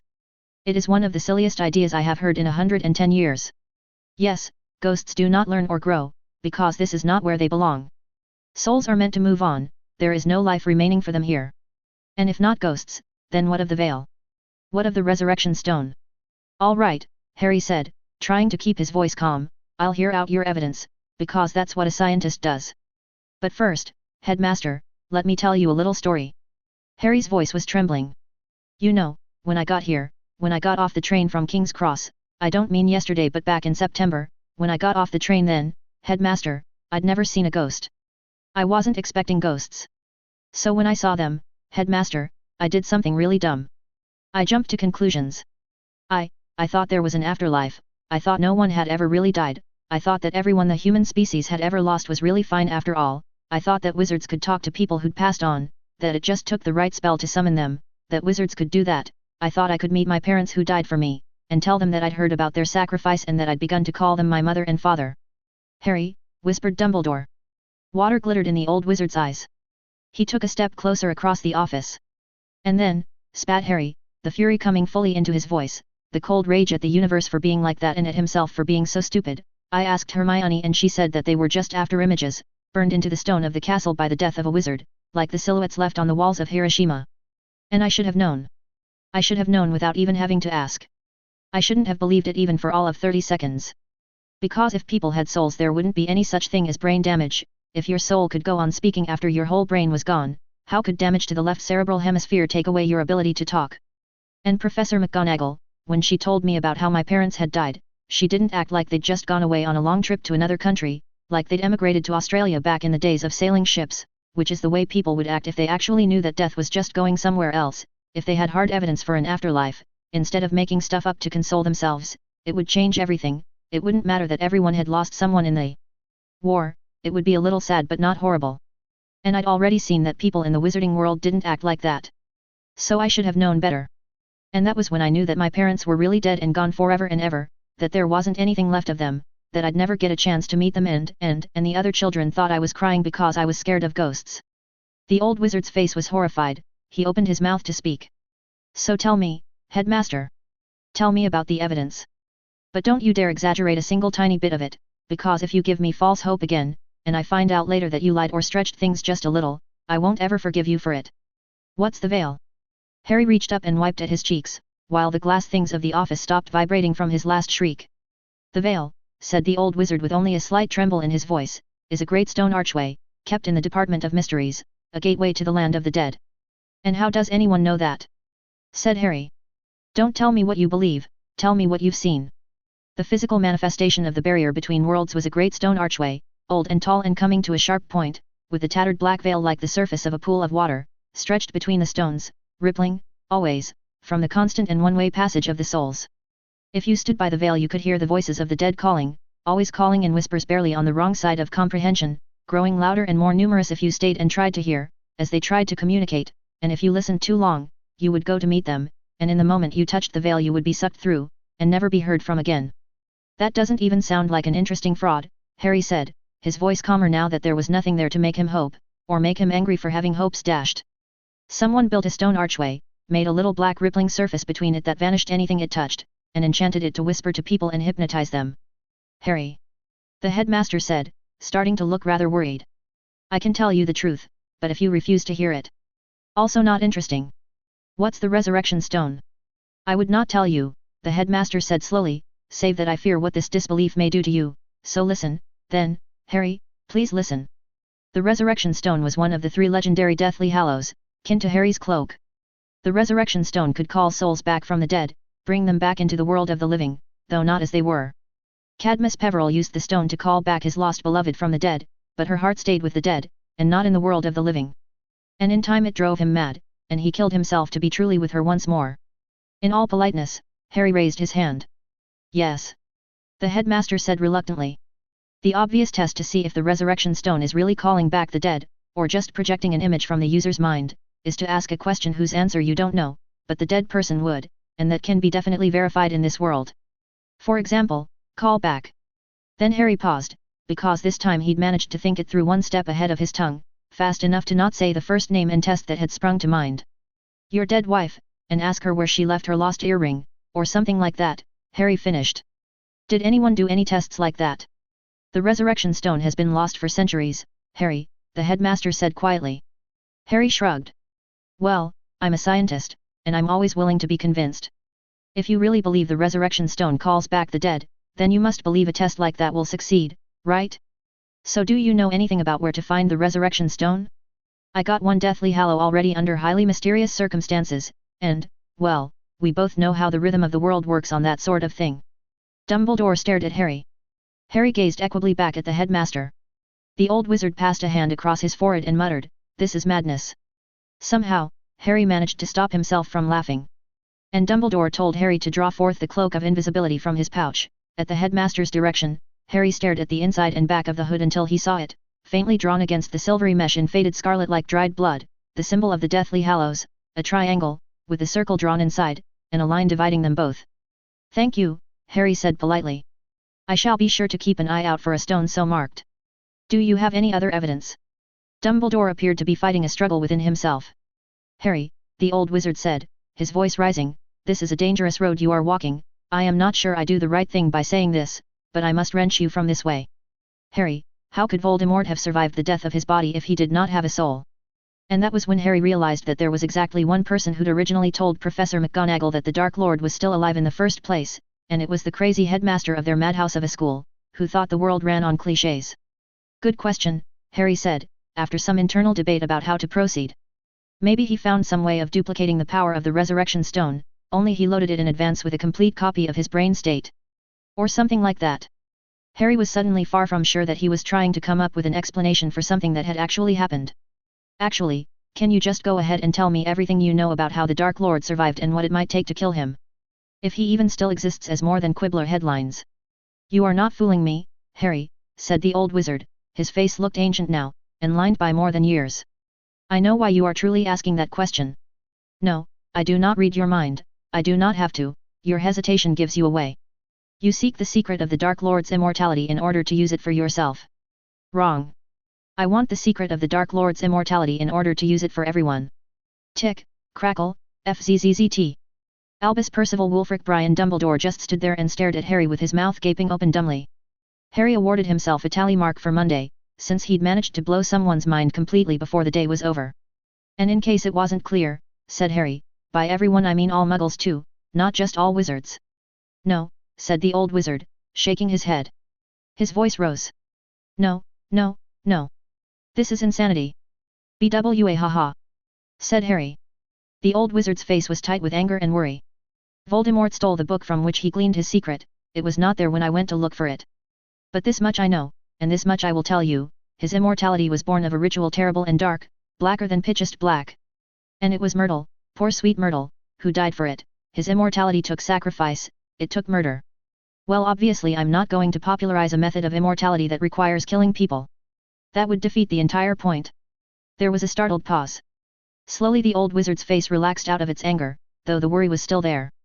"You would use no ritual requiring human sacrifice." "I don't know what you take me for, Headmaster," Harry said coldly, his own anger rising, "but let's not forget that I'm the one who wants people to live.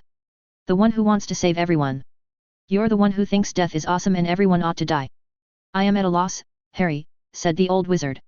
His feet once more began trudging across his strange office. "I know not what to say." He picked up a crystal ball that seemed to hold a hand in flames, looked into it with a sad expression. "Only that I am greatly misunderstood by you. I don't want everyone to die, Harry." "You just don't want anyone to be immortal," Harry said with considerable irony.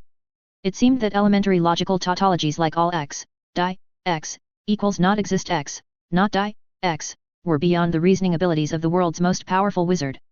The old wizard nodded. "I am less afraid than I was, but still greatly worried for you, Harry," he said quietly. His hand, a little wizened by time, but still strong, placed the crystal ball firmly back into its stand.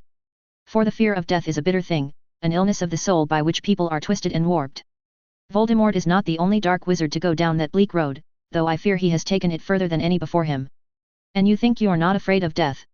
Harry said, not even trying to mask the incredulity in his voice. The old wizard's face was peaceful. "I am not perfect, Harry, but I think I have accepted my death as part of myself." "Ahoy," Harry said. "See, there's this little thing called cognitive dissonance, or in plainer English, sour grapes. If people were hit on the heads with truncheons once a month, and no one could do anything about it, pretty soon there'd be all sorts of philosophers, pretending to be wise as you put it, who found all sorts of amazing benefits to being hit on the head with a truncheon once a month. Like, it makes you tougher, or it makes you happier on the days when you're not getting hit with a truncheon.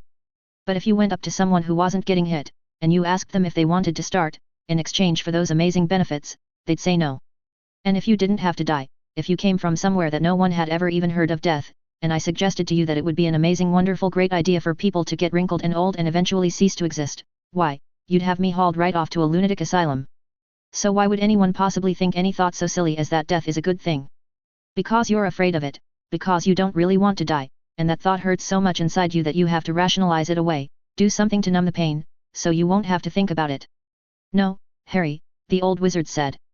His face was gentle, his hand trailed through a lighted pool of water that made small musical chimes as his fingers stirred it. Though I can understand how you must think so. Do you want to understand the dark wizard? Harry said, his voice now hard and grim. Then look within the part of yourself that flees not from death but from the fear of death, that finds that fear so unbearable that it will embrace death as a friend and cousin up to it, try to become one with the night so that it can think itself master of the abyss. You have taken the most terrible of all evils and called it good. With only a slight twist that same part of yourself would murder innocence, and call it friendship. If you can call death better than life then you can twist your moral compass to point anywhere. I think, said Dumbledore, shaking water droplets from his hand to the sound of tiny tinkling bells, that you understand dark wizards very well, without yet being one yourself. It was said in perfect seriousness, and without accusation. But your comprehension of me, I fear, is sorely lacking.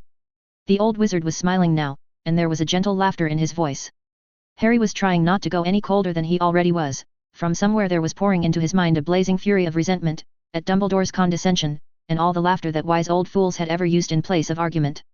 Funny thing, you know, I thought Draco Malfoy was going to be this impossible to talk to, and instead, in his childish innocence, he was 100 times stronger than you. A look of puzzlement crossed the old wizard's face. What do you mean? I mean, Harry said, his voice biting, that Draco actually took his own beliefs seriously and processed my words instead of throwing them out the window by smiling with gentle superiority. You're so old and wise, you can't even notice anything I'm saying. Not understand, notice.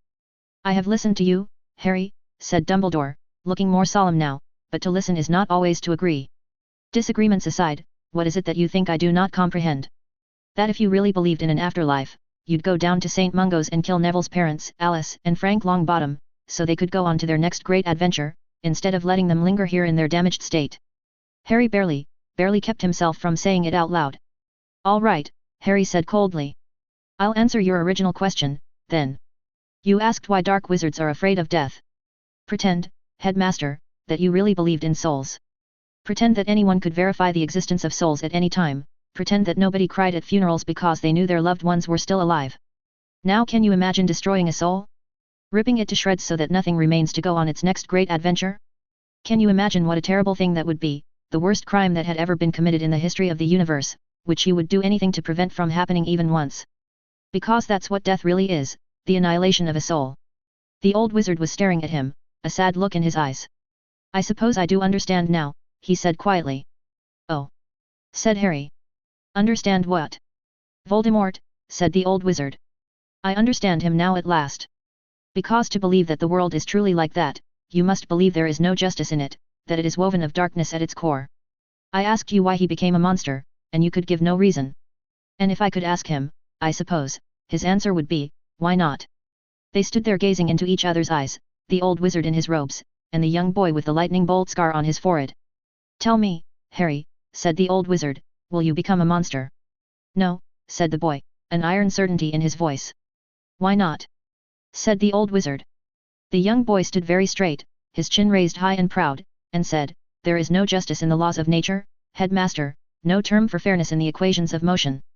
The universe is neither evil, nor good, it simply does not care. The stars don't care, or the sun, or the sky. But they don't have to. We care. There is light in the world, and it is us. I wonder what will become of you, Harry, said the old wizard. His voice was soft, with a strange wonder and regret in it. It is enough to make me wish to live just to see it. The boy bowed to him with heavy irony, and departed, and the oaken door slammed shut behind him with a thud. Chapter 40, Pretending to be Wise, PT2. Harry, holding the teacup in the exactly correct way that Professor Quirrell had needed to demonstrate 3 times, took a small, careful sip. All the way across the long, wide table that was the centerpiece of Mary's room, Professor Quirrell took a sip from his own cup, making it look far more natural and elegant. The tea itself was something whose name Harry couldn't even pronounce, or at least, every time Harry had tried to repeat the Chinese words, Professor Quirrell had corrected him, until finally Harry had given up. Harry had maneuvered himself into getting a glimpse at the bill last time, and Professor Quirrell had let him get away with it. He'd felt an impulse to drink a co-med tea first. Even taking that into account, Harry had still been shocked out of his skin. And it still tasted to him like, well, tea. There was a quiet, nagging suspicion in Harry's mind that Professor Quirrell knew this, and was deliberately buying ridiculously expensive tea that Harry couldn't appreciate just to mess with him. Professor Quirrell himself might not like it all that much. Maybe nobody actually liked this tea, and the only point of it was to be ridiculously expensive and make the victim feel unappreciative. In fact, maybe it was really just ordinary tea, only you asked for it in a certain code, and they put a fake gigantic price on the bill. Professor Quirrell's expression was drawn and thoughtful. No, Professor Quirrell said, you should not have told the headmaster about your conversation with Lord Malfoy. Please try to think faster next time, Mr. Potter. I'm sorry, Professor Quirrell, Harry said meekly. I still don't see it. There were times when Harry felt very much like an imposter, pretending to be cunning in Professor Quirrell's presence. Lord Malfoy is Albus Dumbledore's opponent, said Professor Quirrell. At least for this present time. All Britain is their chessboard, all wizards their pieces. Consider, Lord Malfoy threatened to throw away everything, abandon his game, to take vengeance on you if Mr. Malfoy was hurt. In which case, Mr. Potter. It took more long seconds for Harry to get it, but it was clear that Professor Quirrell wasn't going to give any more hints, not that Harry wanted them. Then Harry's mind finally made the connection, and he frowned. Dumbledore kills Draco, makes it look like I did it, and Lucius sacrifices his game against Dumbledore to get at me? That doesn't seem like the headmaster's style, Professor Quirrell. Harry's mind flashed back to a similar warning from Draco, which had made Harry say the same thing. Professor Quirrell shrugged, and sipped his tea. Harry sipped his own tea, and sat in silence. The tablecloth spread over the table was in a very peaceful pattern, seeming at first like plain cloth, but if you stared at it long enough, or kept silent long enough, you started to see a faint tracery of flowers glimmering on it. The curtains of the room had changed their pattern to match, and seemed to shimmer as though in a silent breeze. Professor Quirrell was in a contemplative mood that Saturday, and so was Harry, and Mary's room, it seemed, had not neglected to notice this. Professor Quirrell, Harry said suddenly, is there an afterlife? Harry had chosen the question carefully. Not, do you believe in an afterlife? But simply is there an afterlife? What people really believed didn't seem to them like beliefs at all. People didn't say, I strongly believe in the sky being blue. They just said, the sky is blue. Your true inner map of the world just felt to you like the way the world was. The defense professor raised his cup to his lips again before answering. His face was thoughtful. If there is, Mr. Potter, said Professor Quirrell, then quite a few wizards have wasted a great deal of effort in their searches for immortality. That's not actually an answer, Harry observed. He'd learned by now to notice that sort of thing when talking to Professor Quirrell. Professor Quirrell set down his teacup with a small, high-pitched tacking sound on his saucer. Some of those wizards were reasonably intelligent, Mr. Potter, so you may take it that the existence of an afterlife is not obvious. I have looked into the matter myself. There have been many claims of the sort which hope and fear would be expected to produce. Among those reports whose veracity is not in doubt, there is nothing which could not be the result of mere wizardry. There are certain devices said to communicate with the dead, but these, I suspect, only project an image from the mind. The result seems indistinguishable from memory because it is memory. The alleged spirits tell no secrets they knew in life, nor could have learned after death, which are not known to the wielder. Which is why the resurrection stone is not the most valuable magical artifact in the world, said Harry. Precisely, said Professor Quirrell, though I wouldn't say no to a chance to try it. There was a dry, thin smile on his lips, and something colder, more distant, in his eyes. You spoke to Dumbledore of that as well, I take it. Harry nodded. The curtains were taking on a faintly blue pattern, and a dim tracery of elaborate snowflakes now seemed to be becoming visible on the tablecloth. Professor Quirrell's voice sounded very calm. The headmaster can be very persuasive, Mr. Potter. I hope he has not persuaded you. Heck no, said Harry. Didn't fool me for a second. I should hope not, said Professor Quirrell, still in that very calm tone. I would be extremely put out to discover that the headmaster had convinced you to throw away your life on some fool plot by telling you that death is the next great adventure. I don't think the headmaster believed it himself, actually, Harry said. He sipped his own tea again. He asked me what I could possibly do with eternity, gave me the usual line about it being boring, and he didn't seem to see any conflict between that and his own claim to have an immortal soul. In fact, he gave me a whole long lecture about how awful it was to want immortality before he claimed to have an immortal soul. I can't quite visualize what must have been going on inside his head, but I don't think he actually had a mental model of himself continuing forever in the afterlife. The temperature of the room seemed to be dropping. You perceive, said a voice like ice from the other end of the table, that Dumbledore does not truly believe as he speaks. It is not that he has compromised his principles. It is that he never had them from the beginning.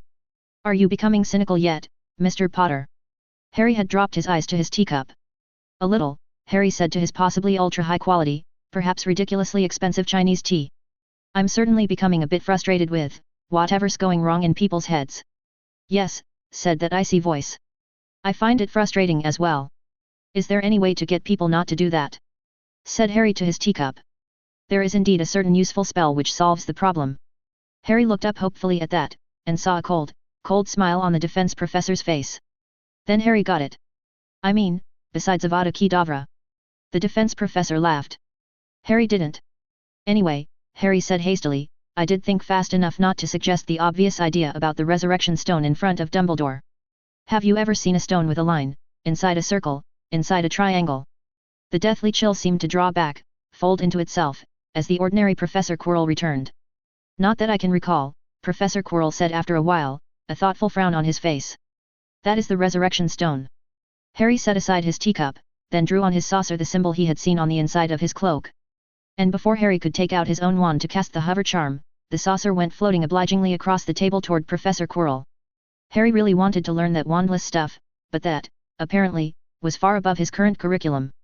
Professor Quirrell studied Harry's tea saucer for a moment, then shook his head, and a moment later, the saucer went floating back to Harry.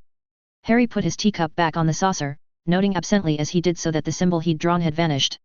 If you happen to see a stone with that symbol, said Harry, and it does talk to the afterlife, do let me know. I have a few questions for Merlin or anyone who was around in Atlantis. Quite, said Professor Quirrell. Then the defense professor lifted up his teacup again, and tipped it back as though to finish the last of what was there. By the way, Mr. Potter, I fear we shall have to cut short today's visit to Diagon Alley. I was hoping it would, but never mind. Let it stand that there is something else I must do this afternoon.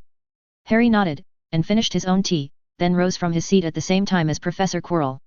One last question, Harry said, as Professor Quirrell's coat lifted itself off the coat rack and went floating toward the defense professor. Magic is loose in the world, and I no longer trust my guesses so much as I once did. So in your own best guess and without any wishful thinking, do you believe there's an afterlife? If I did, Mr. Potter, said Professor Quirrell as he shrugged on his coat, would I still be here? Chapter 41, Frontal Override.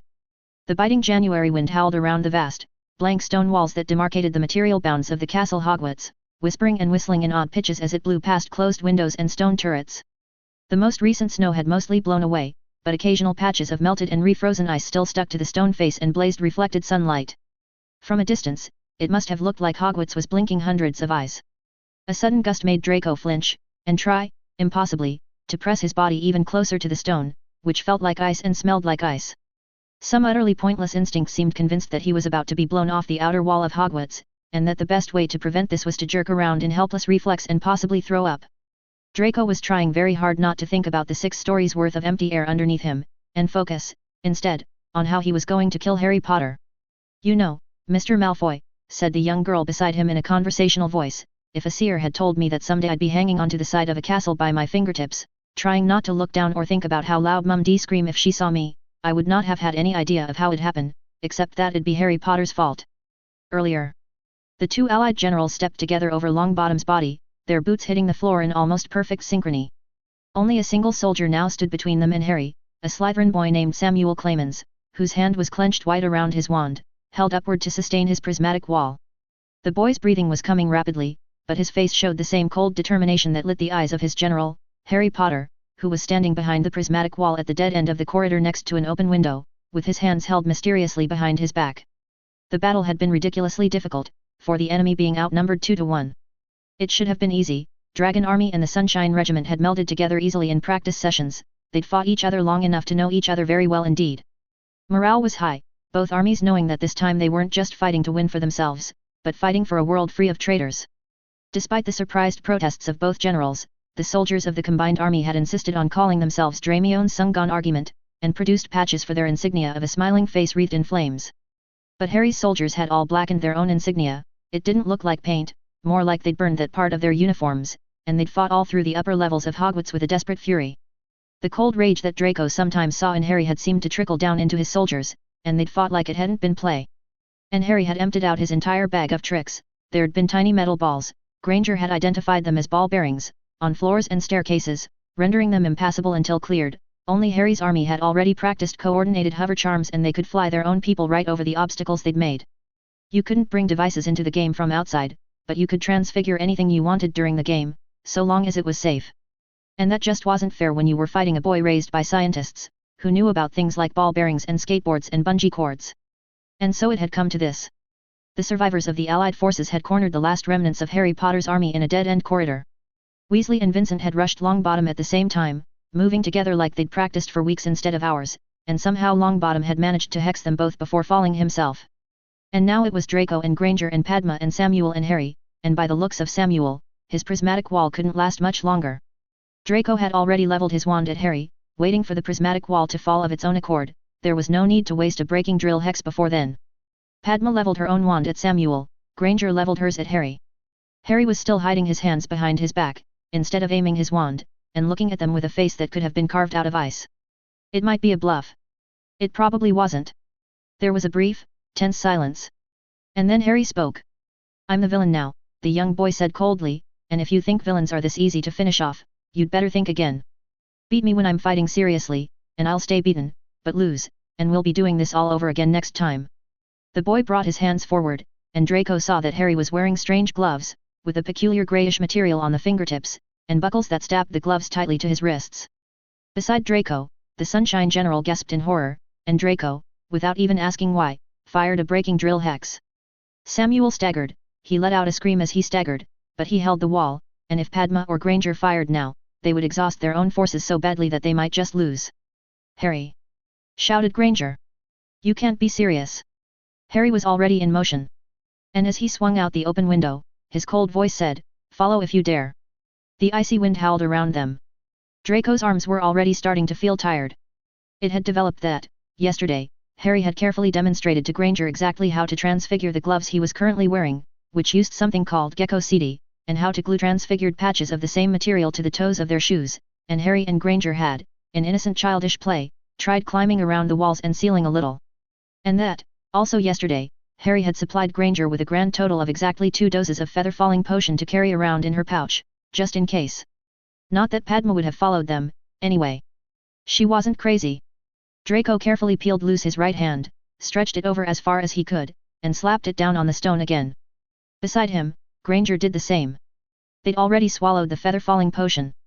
It was skirting the edges of the game rules, but the potion wouldn't be activated unless one of them actually fell, and so long as they didn't fall they weren't using the item. Professor Quirrell was watching them. The two of them were perfectly, completely, utterly safe. Harry Potter, on the other hand, was going to die. "I wonder why Harry is doing this," said General Granger in a reflective tone, as she slowly peeled the fingertips of one hand off the wall with an extended sticky sound. Her hand plopped back down again almost as soon as it was lifted. "I'll have to ask him that after I kill him." It was amazing how much the two of them were turning out to have in common.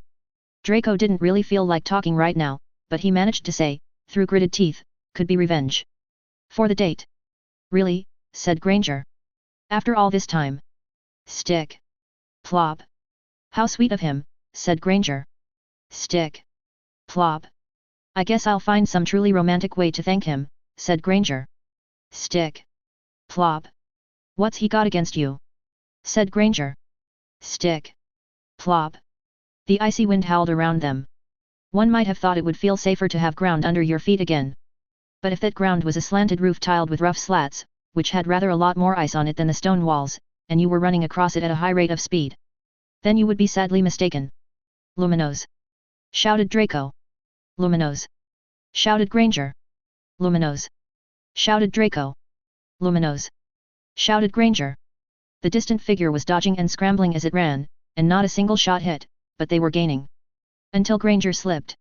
It was inevitable, in retrospect. In real life you couldn't actually run across icy slanted rooftops at a high rate of speed. And also inevitably, because it happened without the slightest thought, Draco spun and grabbed for Granger's right arm, and he caught her, only she was already too far off balance. She was falling and pulling Draco with her. It all happened so quickly. There was a hard, painful impact, not just Draco's weight hitting the rooftop but some of Granger's weight too, and if she'd hit just a little bit closer to the edge they could have made it, but instead her body tipped again and her leg slipped off and her other hand grabbed frantically. And that was how Draco ended up holding onto Granger's arm in a white grip, while her other hand clenched frantically at the edge of the rooftop and the toes of Draco's shoes dug into the edge of a roof tile. "Hermione!"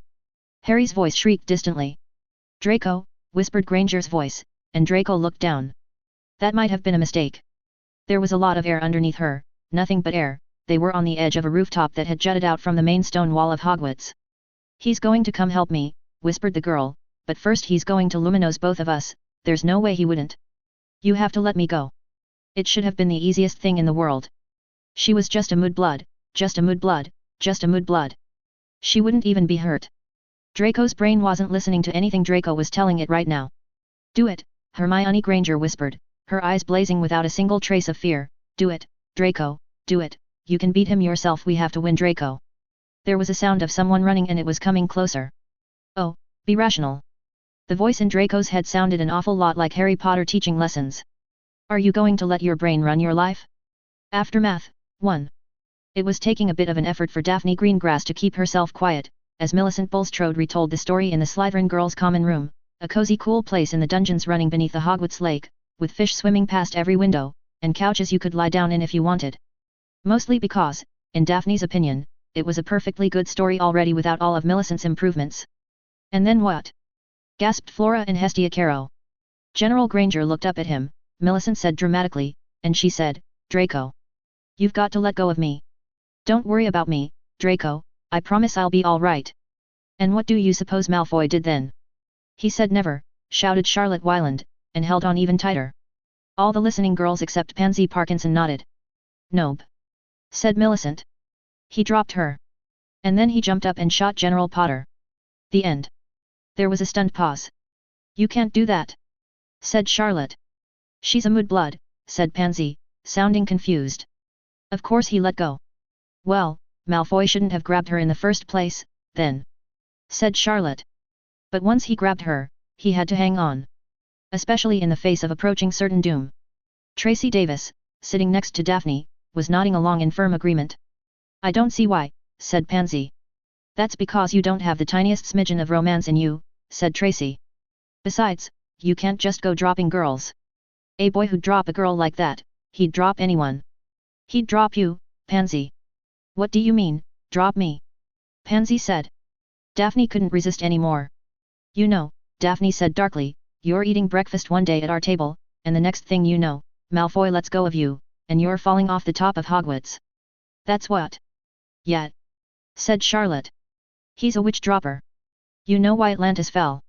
said Tracy. "'Cause someone like Malfoy dropped it, that's why." Daphne lowered her voice. "In fact, what if Malfoy's the one who made Hermione, I mean General Granger, slip in the first place? What if he's out to make all the Muggleborns trip and fall?" "You mean?" gasped Tracy. "That's right," Daphne said dramatically. "What if Malfoy is the heir of Slytherin? The next drop lord?" said Tracy.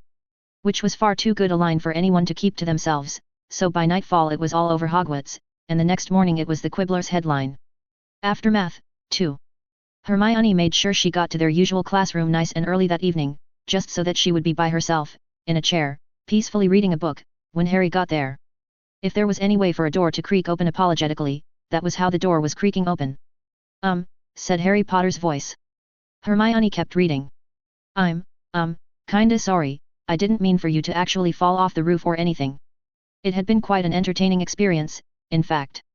I don't have much experience apologizing, I'll fall to my knees if you want, or buy you something expensive. Hermione, I don't know how to apologize to you for this, what can I do, just tell me."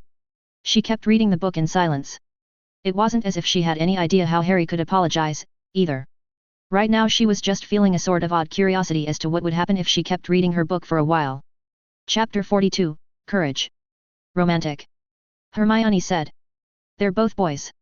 "Wow," Daphne said, sounding a little shocked. "You mean Muggles really do hate that? I thought that was just something the Death Eaters made up." "No," said an older Slytherin girl Hermione didn't recognize, "it's true, they have to get married in secret, and if they're ever discovered, they get burned at the stake together. And if you're a girl who thinks it's romantic, they burn you too." "That can't be right," objected a Gryffindor girl, while Hermione was still trying to sort out what to say to that. There wouldn't be any Muggle girls left. She'd kept on reading quietly, and Harry Potter had kept on trying to apologize, and it had soon dawned on Hermione that Harry had realized, possibly for the first time in his life, that he'd done something annoying, and that Harry, definitely for the first time in his life, was terrified that he'd lost her as a friend, and she'd started to feel, A, guilty and, B, worried about the direction Harry's increasingly desperate offers were going. But she still had no idea what sort of apology was appropriate, so she'd said that the Ravenclaw girls should vote on it, and this time she wouldn't fix the outcome, though she hadn't mentioned that part, to which Harry had instantly agreed. The next day, practically every Ravenclaw girl over the age of 13 had voted to have Draco drop Harry. Hermione had felt mildly disappointed it was that simple, though it was obviously fair. Right now, however, standing just outside the great doors of the castle amid half the female population of Hogwarts, Hermione was beginning to suspect that there were things going on here that she did not understand and that she desperately hoped neither of her fellow generals ever heard about. You couldn't really see the details from up there, just the general fact of a sea of expectant female faces. You've got no idea what this is about, do you? Said Draco, sounding amused. Harry had read a fair number of books he wasn't supposed to read, not to mention a few quibbler headlines. Boy who lived gets Draco Malfoy pregnant, said Harry. Okay, you do know what this is about, said Draco. I thought Muggles hated that. Only the dumb ones, said Harry. But, aren't we, a little young? Not too young for them, said Draco. He snorted. Girls? They silently walked toward the edge of the roof. So I'm doing this for revenge on you, said Draco, but why are you doing this? Harry's mind made a lightning calculation, weighing the factors, whether it was too soon. Honestly, said Harry. Because I meant to have her climb up the icy walls, but I didn't mean to have her fall off the roof. And, I kinda did feel really awful about that.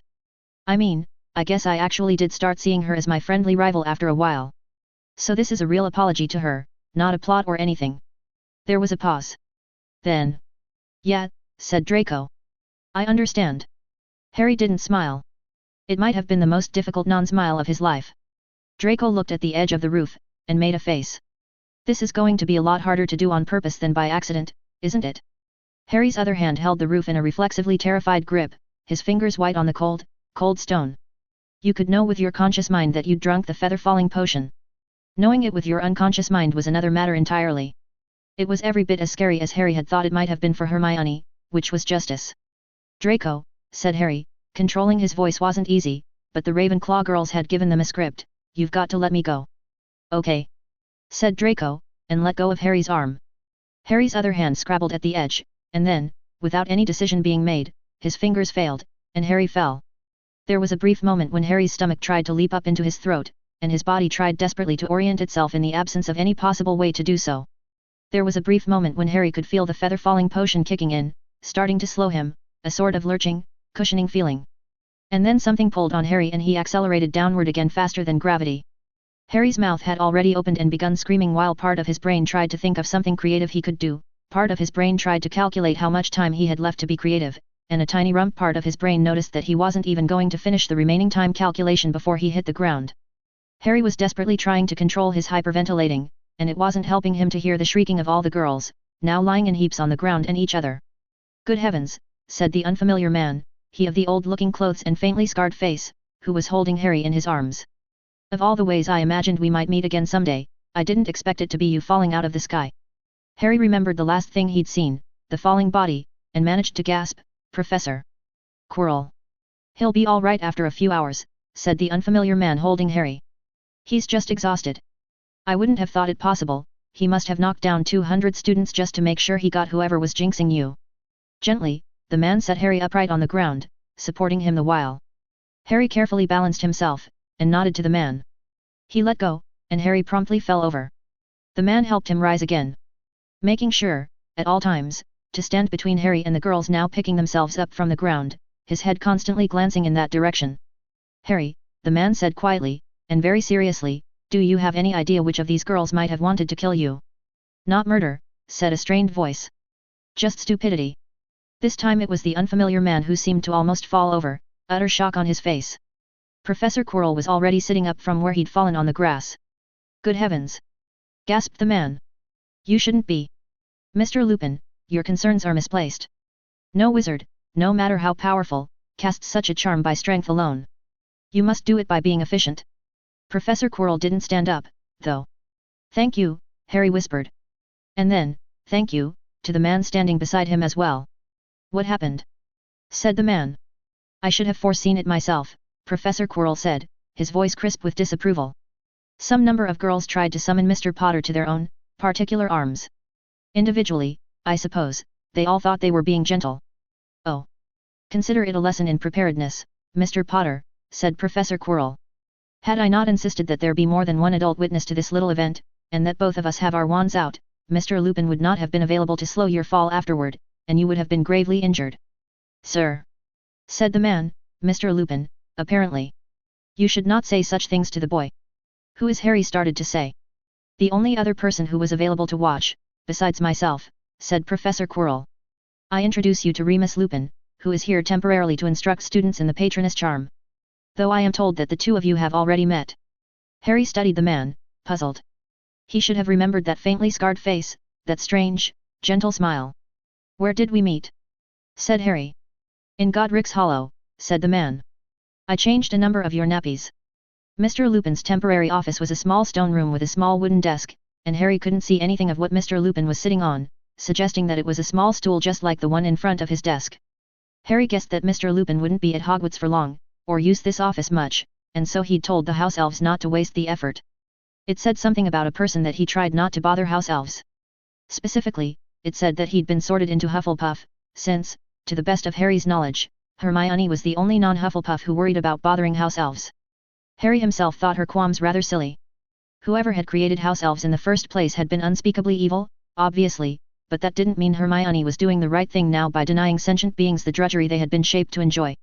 Please sit down, Harry, the man said quietly. His formal robes were of low quality, not quite tattered, but visibly worn by the passage of time in a way that simple repair charms couldn't fix. Shabby was the word that came to mind. And despite that, somehow, there was a dignity about him that couldn't have been obtained by fine and expensive robes, that wouldn't have fit with fine robes, that was the exclusive property of the shabby. Harry had heard of humility, but he'd never seen the real thing before, only the satisfied modesty of people who thought it was part of their style and wanted you to notice. Harry took a seat on the small wooden stool in front of Mr. Lupin's short desk. Thank you for coming, the man said. No, thank you for saving me, said Harry. Let me know if you ever need something impossible done. The man seemed to hesitate. Harry, may I ask a personal question? You can ask, certainly, Harry said. I have a lot of questions for you, too. Mr. Lupin nodded. Harry, are your step-parents treating you well? My parents, Harry said. I have 4. Michael, James, Petunia, and Lily. Ah, said Mr. Lupin. And then, ah again. He seemed to be blinking rather hard. That is good to hear, Harry. Dumbledore would tell none of us where you were. I was afraid he might think you ought to have wicked step-parents, or some such. Harry wasn't sure Mr. Lupin's concern had been misplaced, considering his own first encounter with Dumbledore, but it had all turned out well enough, so he said nothing. What about my? Harry searched for a word that didn't raise them higher or put them lower. Other parents? I want to know, well, everything. A tall order, Mr. Lupin said. He wiped a hand across his forehead.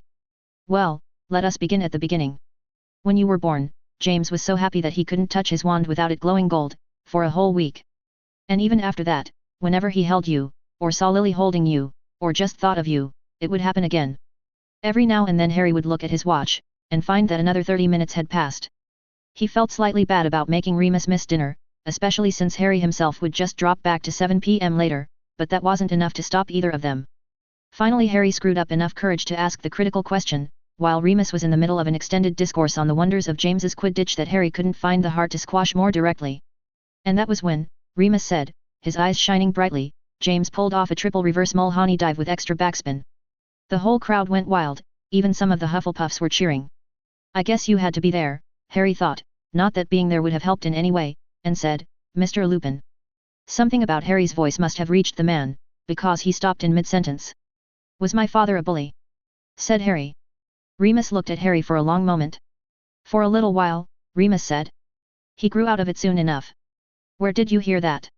Harry didn't answer, he was trying to think of something true to say that would deflect suspicion, but he didn't think fast enough. Never mind, said Remus, and sighed. I can guess who. The faintly scarred face was pinched in disapproval. What a thing to tell. Did my father have any extenuating circumstances? Harry said. Poor home life, or something like that. Or was he just being naturally nasty? Cold?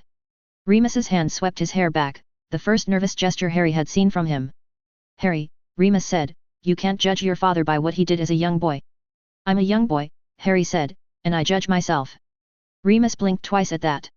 I want to know why, Harry said. I want to understand, because to me, it seems like there isn't any possible excuse for that. Voice shaking a bit. Please tell me anything you know about why he did it, even if it doesn't sound nice. So I don't fall into the same trap myself, whatever it is. It was the thing to do if you were in Gryffindor, Remus said, slowly, reluctantly. And I didn't think so back then, I thought it was the other way around, but, it might have been Black who got James into it, really. Black wanted so much to show everyone that he was against Slytherin, you see, we all wanted to believe that blood wasn't destiny. No, Harry, said Remus. I don't know why Black went after Peter instead of running. It was as though Black was making tragedy for the sake of tragedy that day. The man's voice was unsteady. There was no hint, no warning, we all thought, to think that he was to be. Remus's voice cut off. Harry was crying, he couldn't help it, it hurt worse to hear it from Remus than anything he'd ever felt himself. Harry had lost 2 parents he didn't remember, knew only from stories. Remus Lupin had lost all 4 of his best friends in less than 24 hours, and for the loss of his last remaining one, Peter Pettigrew, there'd just been no reason at all. Sometimes it still hurts to think of him in Azkaban, Remus finished, his voice almost a whisper. I am glad, Harry, that Death Eaters are not allowed visitors. It means I do not have to feel ashamed of not going. Harry had to swallow hard several times before he could speak. Can you tell me about Peter Pettigrew? He was my father's friend, and it seems, that I should know, that I should remember. Remus nodded, water glittering in his own eyes now.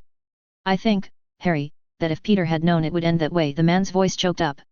Peter was more afraid of the Dark Lord than any of us, and if he'd known it would end that way, I don't think he would have done it. But Peter knew the risk, Harry, he knew the risk was real, that it could happen, and yet he stayed by James and Lily's side. All through Hogwarts I used to wonder why Peter hadn't been sorted into Slytherin, or maybe Ravenclaw, because Peter so adored secrets, he couldn't resist them, he would find out things about people, things they wanted kept hidden. A brief wry look crossed Remus's face. But he didn't use those secrets, Harry. He just wanted to know. And then the Dark Lord's shadow fell over everything, and Peter stood by James and Lily and put his talents to good use, and I understood why the Hat had sent him to Gryffindor. Remus's voice was fierce now, and proud. It's easy to stand by your friends if you're a hero like Godric, bold and strong like people think Gryffindors should be. But if Peter was more afraid than any of us, doesn't that also make him the most brave? It does, Harry said. His own voice was choked to where he almost couldn't talk. If you could, Mr. Lupin, if you have time, there's someone else who I think should hear Peter Pettigrew's story, a student in first year Hufflepuff, named Neville Longbottom. Alice and Frank's boy, said Remus, his voice turning sad. I see.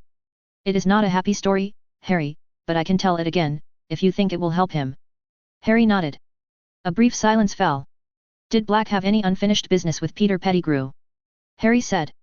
Anything that would make him seek out Mr. Pettigrew, even if it wasn't a killing matter? Like a secret Mr. Pettigrew knew, that Black wanted to know himself, or wanted to kill him to hide. Something flickered in Remus's eyes, but the older man shook his head, and said, not really. That means there is something, said Harry. That wry smile appeared again beneath the salt and pepper mustache. You have a bit of Peter in you yourself, I see. But it's not important, Harry.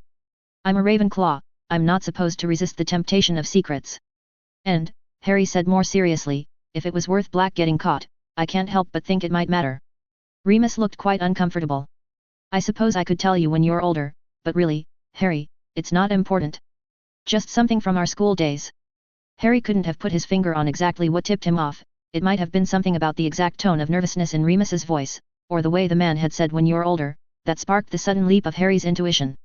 Actually, said Harry, I think I've sort of guessed it already, sorry. Remus raised his eyebrows. Have you? He sounded a bit skeptical. They were lovers, weren't they? There was an awkward pause. Remus gave a slow, grave nod. Once, Remus said. A long time ago. A sad affair, ending in vast tragedy, or so it seemed to us all when we were young. The unhappy puzzlement was plain on his face. But I had thought that long since over and done and buried beneath adult friendship, until the day that Black killed Peter. Chapter 43, Humanism, PT1. The gentle sun of January shone on the cold fields outside Hogwarts. For some of the students it was a study hour, and others had been let out of class. The first years who'd signed up for it were practicing a certain spell, a spell that was most advantageously learned outdoors, beneath the bright sun and a clear blue sky, rather than within the confines of any classroom. Cookies and lemonade were also considered helpful. The early gestures of the spell were complex and precise. You twitched your wand once, twice, thrice, and 4 times with small tilts at exactly the right relative angles, you shifted your forefinger and thumb exactly the right distances. The ministry thought this meant it was futile to try and teach anyone the spell before their 5th year. There had been a few known cases of younger children learning it, and this had been dismissed as genius. It might not have been a very polite way of putting it, but Harry was beginning to see why Professor Quirrell had claimed that the Ministry Committee of Curriculum would have been of greater benefit to wizardkind if they had been used as landfill. So the gestures were complicated and delicate. That didn't stop you from learning it when you were 11. It meant you had to be extra careful and practice each part for a lot longer than usual, that was all. Most charms that could only be learned by older students were like that because they required more strength of magic than any young student could muster. But the Patroness charm wasn't like that. It wasn't difficult because it needed too much magic, it was difficult because it took more than mere magic. It took the warm, happy feelings that you kept close in your heart, the loving memories, a different kind of strength that you didn't need for ordinary spells. Harry twitched his wand once, twice, thrice, and 4 times, shifted his fingers exactly the right distances. Good luck at school, Harry. Do you think I bought you enough books? You can never have enough books, but you certainly tried. It was a really, really, really good try. It had brought tears to his eyes, the first time Harry had remembered and tried to put it into the spell. Harry brought the wand up and around and brandished it, a gesture that didn't have to be precise, only bold and defiant. Expecto Patronum! Cried Harry. Nothing happened. Not a single flicker of light. When Harry looked up, Remus Lupin was still studying the wand, a rather troubled look on his faintly scarred face. Finally Remus shook his head. I'm sorry, Harry, the man said quietly. Your wand work was exactly right. And there wasn't a flicker of light anywhere else, either, because all the other first years who were supposed to be practicing their Patroness charms had been glancing out of the corners of their eyes at Harry instead. The tears were threatening to come back into Harry's eyes, and they weren't happy tears. Of all the things, Harry had never expected this. There was something horribly humiliating about being informed that you weren't happy enough. What did Anthony Goldstein have inside him that Harry didn't, that made Anthony's wand shine with that bright light? Did Anthony love his own father more? What thought were you using to cast it? Said Remus. My father, Harry said, his voice trembling. I asked him to buy me some books before I came to Hogwarts, and he did, and they were expensive, and then he asked me if they were enough. Harry didn't try to explain about the Vers family motto. Take a rest before you try a different thought, Harry, said Remus. He gestured toward where some other students were sitting on the ground, looking disappointed or embarrassed or regretful. You won't be able to cast a Patroness charm while you're feeling ashamed of not being grateful enough. There was a gentle compassion in Mr. Lupin's voice, and for a moment, Harry felt like hitting something. Instead Harry turned around, and stalked to where the other failures were sitting. The other students whose wand work had also been proclaimed perfect, and who were now supposed to be searching for happier thoughts, by the looks of them they weren't making much progress.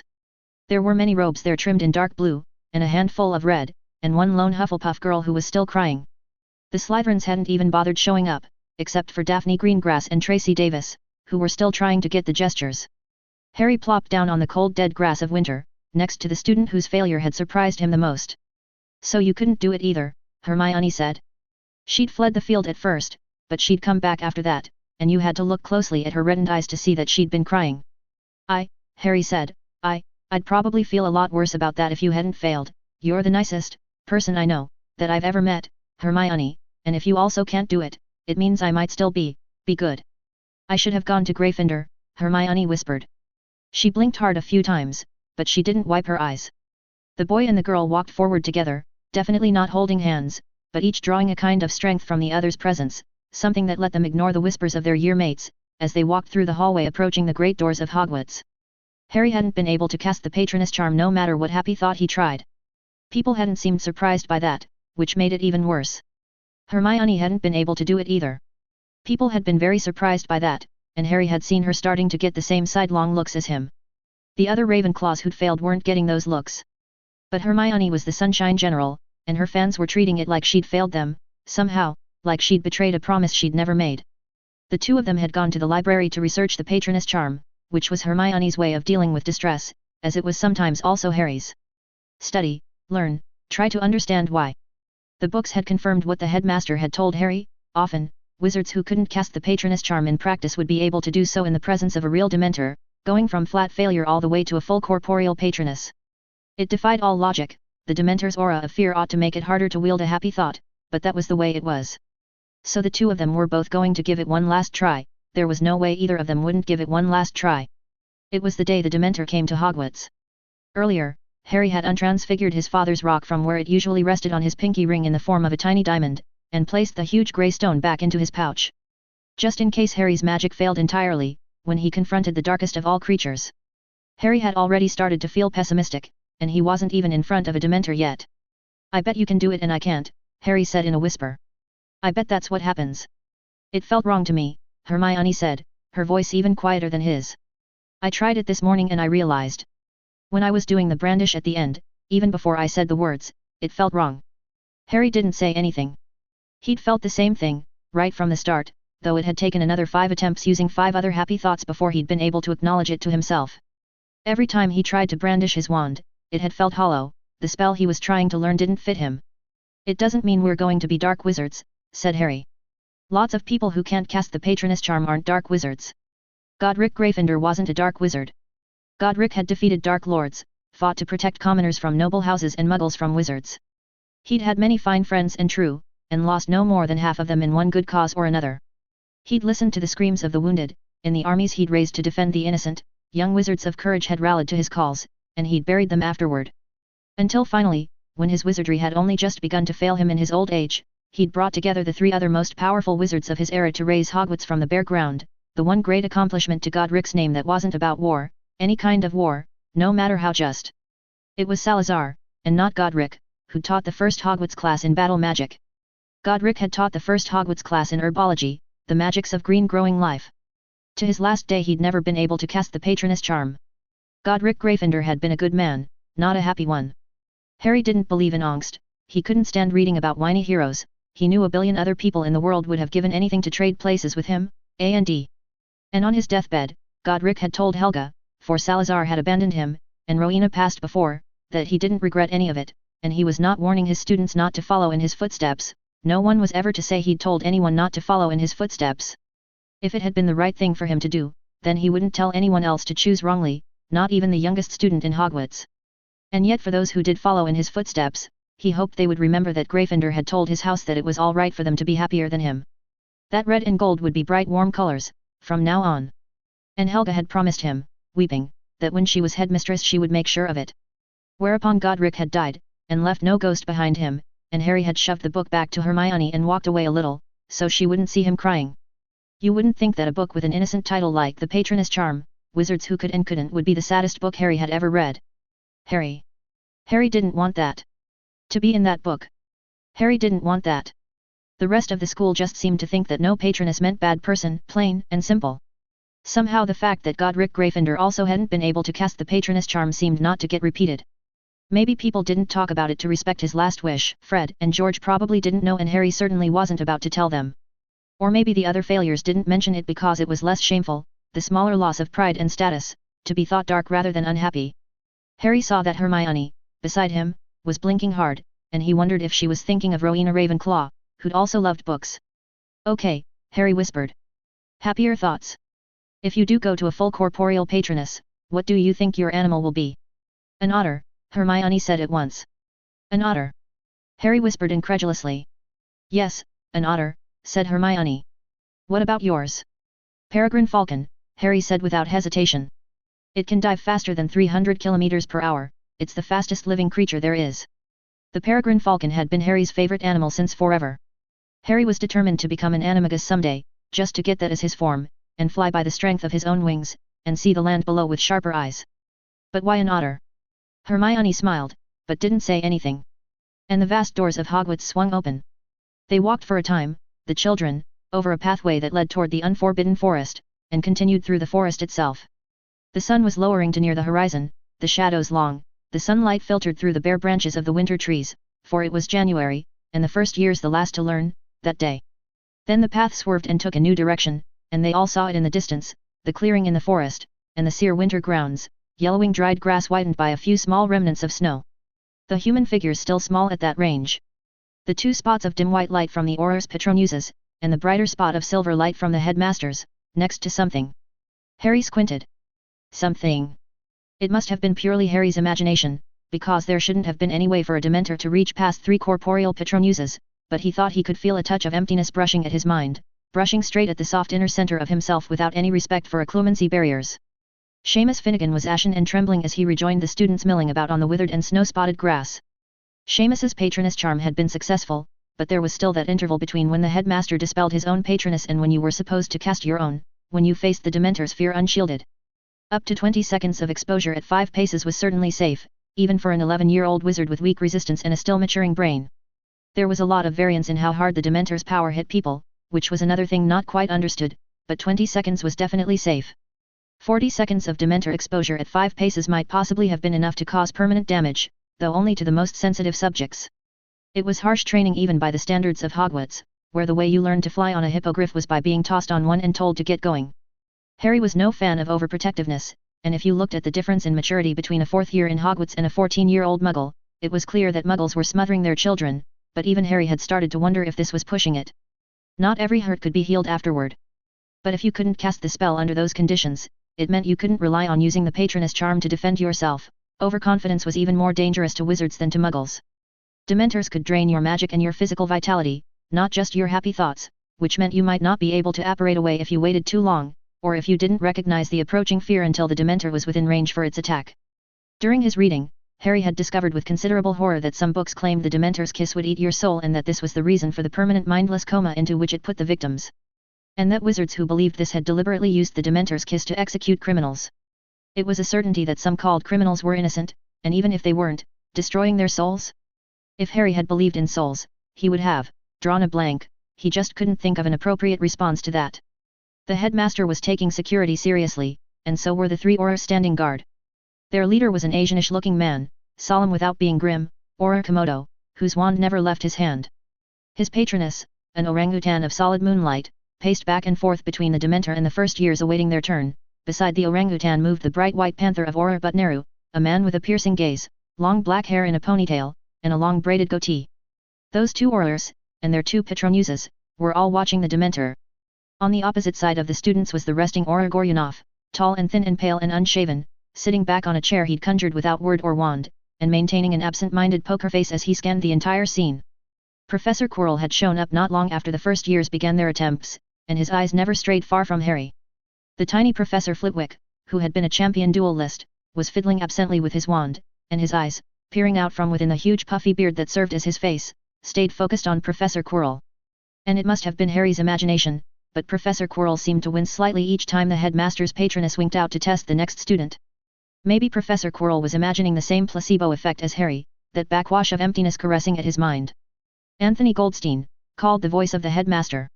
Harry quietly walked toward Seamus, even as Anthony began to approach the shining silver phoenix, and whatever it was beneath the tattered cloak. What did you see? Harry asked Seamus in a low voice. A lot of students hadn't answered Harry, when he'd tried to gather the data, but Seamus was Finnegan of Chaos, one of Harry's lieutenants. Maybe that wasn't fair, but... Dead, said Seamus in a whisper, greyish and slimy, dead and left in water for a while. Harry nodded. That's what a lot of people see, Harry said. He projected confidence, even though it was fake, because Seamus needed it. Go eat some chocolate, you'll feel better. Seamus nodded and stumbled off toward the table of healing sweets. Expecto Patronum! Cried a young boy's voice. Then there were gasps of shock, even from the Aurors.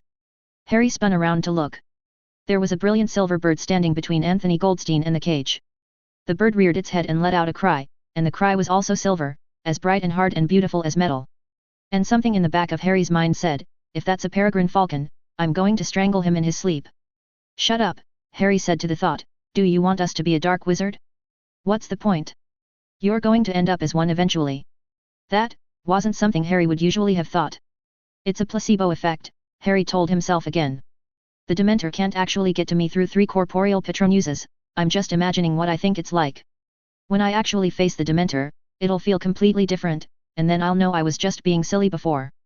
A slight chill went down Harry's spine then, because he had a feeling that yes, it would be completely different, and not in a positive direction. The blazing silver phoenix sprang back into existence from the headmaster's wand, the lesser bird vanished, and Anthony Goldstein began to walk back. The headmaster was coming with Anthony instead of calling out the next name, the patroness waiting behind to guard the Dementor. Harry glanced over to where Hermione was standing, just behind the glowing panther. Hermione's turn would have come next, but had apparently just been delayed.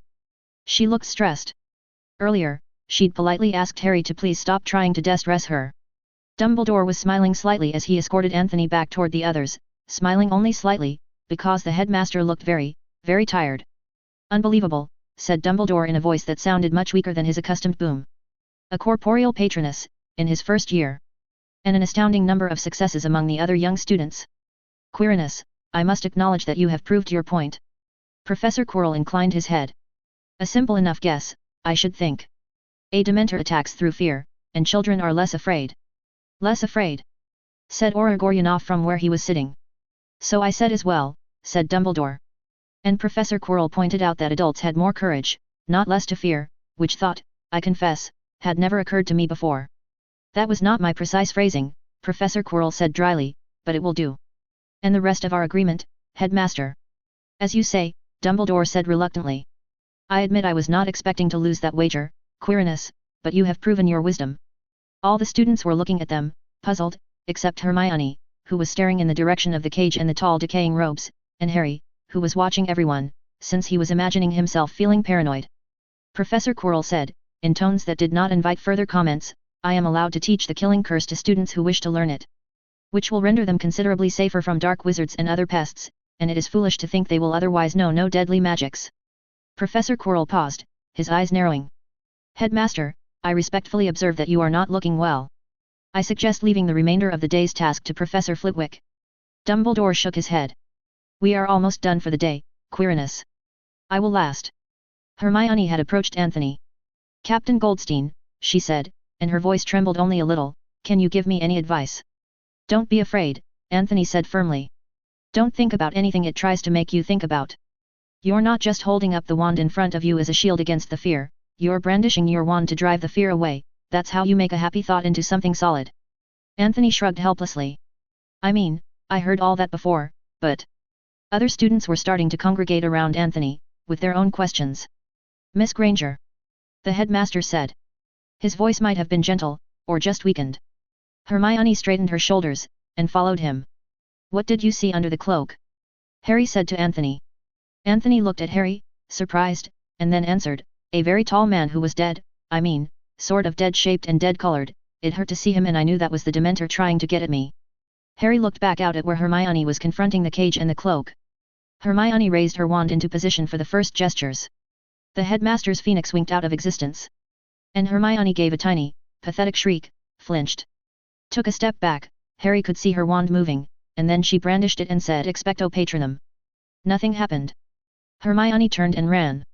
Expecto Patronum, said the headmaster's deeper voice, and the silver phoenix blazed back to life. The young girl stumbled, and kept running, strange sounds beginning to come from her throat. Hermione. Susan yelled it, and Hannah, and Daphne, and Ernie, and they all started to run toward her, even as Harry, who was always thinking one step ahead, spun on his own heel and ran for the table with the chocolate. Even after Harry had shoved the chocolate into Hermione's mouth and she'd chewed and swallowed, she was still breathing in great gasps and crying, her eyes still seemed unfocused. She can't have been permanently demented, Harry thought desperately at the confusion inside him, the horrible fear and deathly fury beginning to twist around each other, she can't have been, she wasn't exposed for even 10 seconds let alone 40. But she could be temporarily demented, as Harry realized in that moment, there wasn't any rule that you couldn't be temporarily injured by a Dementor in just 10 seconds if you were sensitive enough. Then Hermione's eyes seemed to focus, and dart around, and settle on him. Harry, she gasped, and the other students went silent. Harry, don't. Don't. Harry was suddenly afraid to ask what he shouldn't do, was he in her worst memories, or some sleep's nightmare that she was now reliving in waking life? Don't go near it, said Hermione. Her hand reached out, grabbed him by the lapel of his robes. You mustn't go near it, Harry. It spoke to me, Harry, it knows you, it knows you're here. What Harry said, and then cursed himself for asking. The Dementor, said Hermione. Her voice rose to a shriek. Professor Quirrell wants it to eat you. In the sudden hush, Professor Quirrell came forward a few steps, but he didn't approach any closer, Harry was there, after all. Miss Granger, he said, and his voice was grave, I think you should have some more chocolate. Professor Flitwick, don't let Harry try, send him back. The headmaster had arrived by then, and he and Professor Flitwick were exchanging worried looks. I did not hear the Dementor speak, the headmaster said. Still. Just ask, said Professor Quirrell, sounding a little weary. Did the Dementor say how it would get to Harry? Said the headmaster. All his tastiest parts first, said Hermione, it would eat. Hermione blinked. Some sanity seemed to come back into her eyes. Then she started crying. You were too brave, Hermione Granger, the headmaster said. His voice was gentle, and clearly audible. Too much braver than I comprehended. You should have turned and run, not endured, and tried to complete your charm. When you are older and stronger, Miss Granger, I know that you will try again, and I know that you will succeed. I'm sorry, Hermione said in gasps, I'm sorry, I'm sorry, I'm sorry. I'm sorry, Harry, I can't tell you what I saw, I didn't look at it, I didn't dare look at it, I knew it was too horrible to ever be seen. It should have been Harry, but he'd hesitated, because his hands were all chocolatey, and then Ernie and Susan were there, helping Hermione from where she'd fallen on the grass, leading her toward the snacks table. 5 bars of chocolate later, Hermione seemed to be all right again, and she went over and apologized to Professor Quirrell, but she was always watching Harry, every time that he glanced in her direction. He'd stepped toward her only once, and stopped when she'd stepped away. Her eyes had silently apologized, and silently pleaded for him to leave her be. Neville Longbottom had seen something dead and half dissolved, oozing and running with a face like a squashed sponge. It was the worst thing anyone had yet described seeing. Neville had been able to produce a small flicker of light from his wand before, but he had, intelligently and with great presence of mind, turned and run away instead of trying to cast his own patroness charm. The headmaster had said nothing to the other students, told no one else to be less brave, but Professor Quirrell had calmly observed that if you made the mistake after being warned, that was when ignorance became stupidity. Professor Quirrell, Harry said in a low voice, having come as close to the defense professor as he dared. What do you see when you don't ask? The voice was very flat. Harry nodded respectfully. What was your original phrasing to the headmaster, if I can ask? Dryly. Our worst memories can only grow worse as we grow older. Ah, Harry said. Logical. Something strange flickered in Professor Quirrell's eyes, then, as he looked at Harry. Let us hope, Professor Quirrell said, that you succeed upon this try, Mr. Potter. For if you do, the headmaster may teach you his trick of using a patroness to send messages that cannot be forged or intercepted, and the military importance of that is impossible to overstate. It would be a tremendous advantage to the Chaos Legion, and someday, I suspect, this entire country. But if you do not succeed, Mr. Potter, well, I shall understand. Morag McDougal had said, in a wavering voice, ouch, and Dumbledore had recast his patroness right away. Parvati Patil had produced a corporeal patroness in the form of a tiger, larger than Dumbledore's phoenix, though not nearly as bright. There had been a great burst of applause from all the watchers, though not the same shock as when Anthony had done it. And then it was Harry's turn. The headmaster called the name of Harry Potter, and Harry was afraid. Harry knew that he was going to fail, and he knew that it was going to hurt. But he still had to try, because sometimes, in the presence of a Dementor, a wizard went from not a flicker of light to a full corporeal patroness, and no one understood why. And because if Harry couldn't defend himself from Dementors, he had to be able to recognize their approach, recognize the feeling of them in his mind, and run before it was too late. What is my worst memory? Harry had expected the headmaster to give him a worried look, or a hopeful look, or deeply wise advice, but instead Albus Dumbledore only watched him with quiet calm. He thinks I'm going to fail, but he won't sabotage me by telling me so, thought Harry. If he had true words of encouragement to speak, he would speak them. The cage came closer. It was already tarnished, but not rusted away to nothing, not yet. The cloak came closer. It was unraveling and shot through with unpatched holes. It had been new that morning, Auror Goryanov had said. Headmaster. Harry said. What do you see? The headmaster's voice was also calm. The Dementors are creatures of fear, and as your fear of the Dementor diminishes, so does the fearsomeness of its form. I see a tall, thin, naked man. He is not decaying. He is only slightly painful to look upon. That is all. What do you see, Harry? Harry couldn't see under the cloak. Or that wasn't right, it was that his mind was refusing to see what was under the cloak. No, his mind was trying to see the wrong thing under the cloak. Harry could feel it, his eyes trying to force a mistake. But Harry had done his best to train himself to notice that tiny feeling of confusion, to automatically flinch away from making stuff up, and every time his mind tried to start inventing a lie about what was under the cloak, that reflex was fast enough to shut it down. Harry looked under the cloak and saw an open question. Harry wouldn't let his mind see something false, and so he didn't see anything, like the part of his visual cortex getting that signal was just ceasing to exist. There was a blind spot under the cloak. Harry couldn't know what was under there. Just that it was far worse than any decaying mummy. The unseeable horror beneath the cloak was very close, now, but the blazing bird of moonlight, the white phoenix, yet lay between them. Harry wanted to run away like some of the other students had. Half the ones who'd had no luck with their patroness charms just hadn't shown up today in the first place. Of those remaining, half had fled before the headmaster had even dispelled his own patroness, and no one had said a word. There'd been a little laughter when Terry had turned and walked back before his own try, and Susan and Hannah, who'd gone before, had yelled at everyone to shut up. But Harry was the boy who lived, and he would lose much respect if he was seen to give up without even trying. Pride and role seemed to diminish and fall away, in the presence of whatever lay beneath the cloak. Why am I still here? It wasn't the shame of others thinking him cowardly, that kept Harry's feet in place. It wasn't the hope of repairing his reputation that brought up his wand. It wasn't the desire to master the patroness charm as magic, that moved his fingers into the initial position. It was something else, something that had to oppose whatever lay beneath the cloak. This was the true darkness and Harry had to find out whether it lay within him, the power to drive it back. Harry had planned to try one final time to think of his book shopping spree with his father, but instead, at the last minute, facing the Dementor, a different memory occurred to him, something he hadn't tried before, a thought that wasn't warm and happy in the ordinary way, but felt righter, somehow.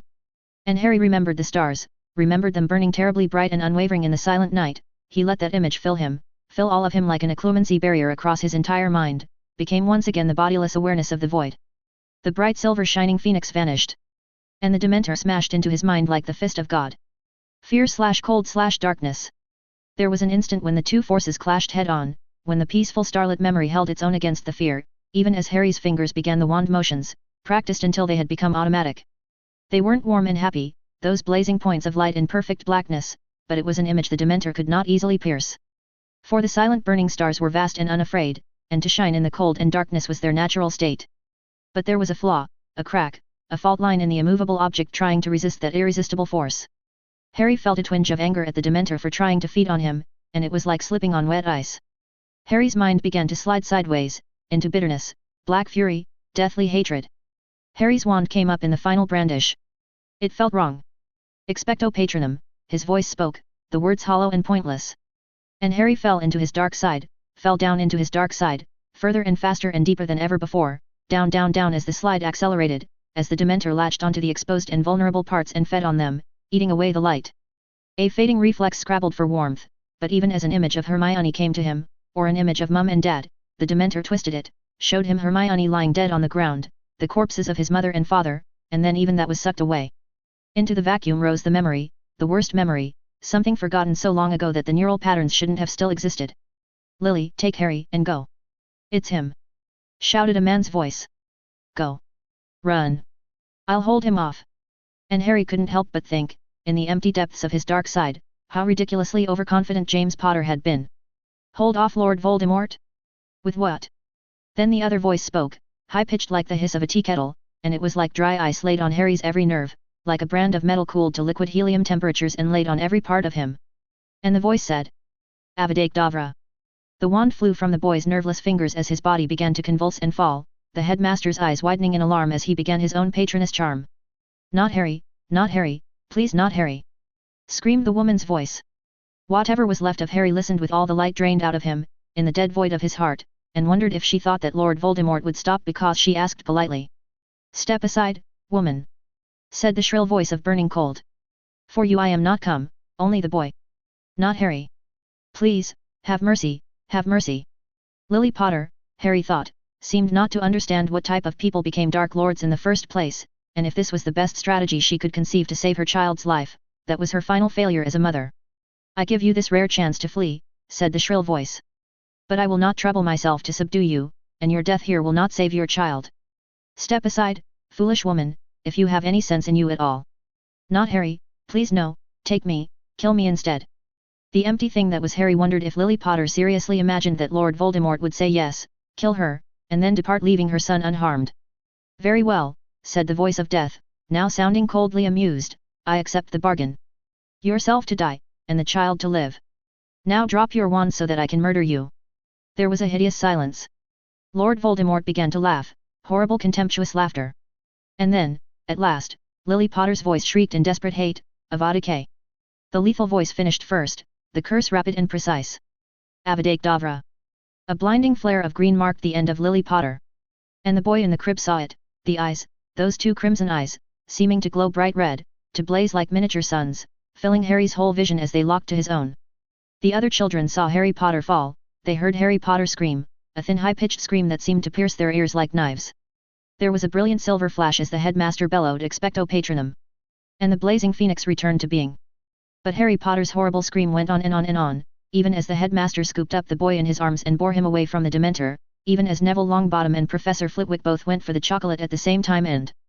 Hermione knew it, she knew it as she saw it, she knew that her nightmare had been real, it was coming true, somehow it was coming true.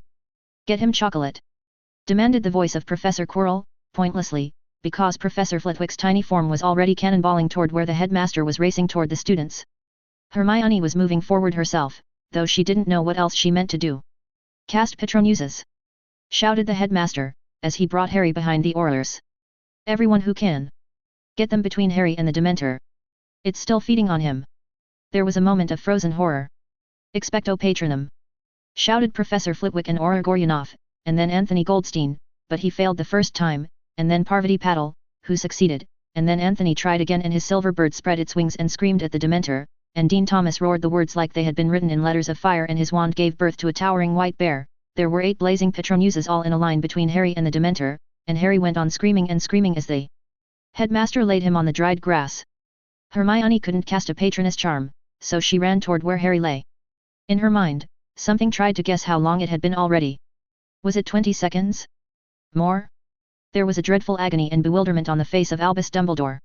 His long black wand was in his hand, but he spoke no spells, only looked down at Harry's convulsing body in horror. Hermione didn't know what to do, she didn't know what to do, she didn't understand what was happening, and the most powerful wizard in the world seemed equally at a loss. Use your phoenix! Bellowed Professor Quirrell. Take him far away from that Dementor.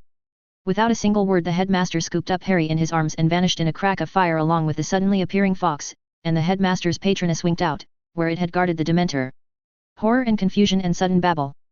Mr. Potter should recover, Professor Quirrell said, raising his voice, but his tone now calm once again. I think it was just over 20 seconds. Then the blazing white phoenix appeared again, like it was flying before them from elsewhere. To Hermione Granger came the creature of moonlight, and it cried to her in Albus Dumbledore's voice. It still feeds on him, even here. How? If you know, Hermione Granger, you must tell me. Tell me. The senior Auror turned to stare at her, and so did many students. Professor Flitwick didn't turn, he was now leveling his wand on Professor Quirrell, who was holding out clearly empty hands. Seconds ticked past, uncounted. She couldn't remember it, she couldn't remember the nightmare clearly, she couldn't remember why she had thought it was possible, why she had been afraid. Hermione realized then what she ought to do, and it was the hardest decision of her life. What if whatever had happened to Harry, happened to her too? All her limbs cold as death, her vision gone dark, fear overwhelming everything, she'd seen Harry dying, Mum and Dad dying, all her friends dying, everyone dying, so that in the end, when she died, she would be alone. That was her secret nightmare she'd never talked about with anyone, that had given the Dementor its power over her. The loneliest thing was to die alone. She didn't want to go to that place again, she didn't want to stay there forever. You have courage enough for Gryffindor, said the calm voice of the Sorting Hat in her memory, but you will do what is right in any house I give you. You will learn, you will stand by your friends, in any house you choose. So don't be afraid, Hermione Granger, just decide where you belong. There was no time for deciding, Harry was dying. I can't remember now, said Hermione, her voice cracking, but just hold on, I'll go in front of the Dementor again. She started to run toward the Dementor. Miss Granger! Squeaked Professor Flitwick, but he made no move to stop her, only kept holding his wand on Professor Quirrell. Everyone! Shouted Auror Komodo in a voice of military command. Get your Patronuses out of her way.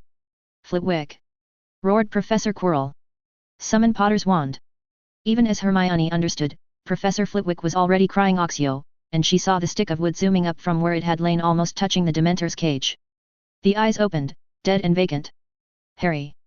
Gasped a voice in the colorless world. Harry! Speak to me! The face of Albus Dumbledore leaned over into the field of vision, which had been occupied by a distant marble ceiling. You're annoying, said the empty voice. You should die. Chapter 44, Humanism, PT2. Fox, said Albus Dumbledore, his voice cracking, help him, please. A brilliant creature of red gold shuffled into the field of vision, looking down quizzically, and it began to croon. The meaningless chirps slid off the emptiness, there was nothing onto which they could hold. You're noisy, said the voice, you should die. Chocolate, Albus Dumbledore said, you need chocolate, and your friends, but I dare not take you back. Then a shining raven came, and spoke in Professor Flitwick's voice, whereupon Albus Dumbledore gasped in sudden comprehension, and cursed aloud at his own stupidity. The empty thing laughed at that, for it had retained the capacity to be amused. And a moment later they had all vanished in another flash of fire. It was only a moment, it seemed, between when Flitwick's raven had flown to elsewhere, and when Albus Dumbledore reappeared in another crack of red and golden fire with Harry in his arms, but somehow in that time Hermione had already managed to fill her hands with chocolate. Before Hermione even got there, chocolate had zoomed off the table and straight into Harry's mouth, which a tiny part of her mind said was unfair. He'd gotten a chance to do it for her. Harry spat the chocolate back out again. "Go away," said a voice so empty it wasn't even cold. Everything seemed to freeze, everyone who had been moving toward Harry halted, all movements broken by the shock of those two dead words.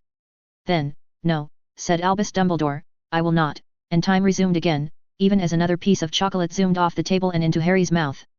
Hermione was close enough now that she could see Harry's expression become more hateful, as his mouth chewed with a mechanical, unnatural rhythm. The headmaster's voice was grim as iron. "Phileas, call Minerva, tell her she must come at speed." Professor Flitwick whispered to his silver raven, and it flew into the air and vanished. Another piece of chocolate floated into Harry's mouth, and the mechanical chewing continued. There were more students gathering around where the headmaster watched over Harry with grim eyes: Neville, Seamus, Dean, Lavender, Ernie, Terry, Anthony, none of them daring to approach any closer than Hermione had.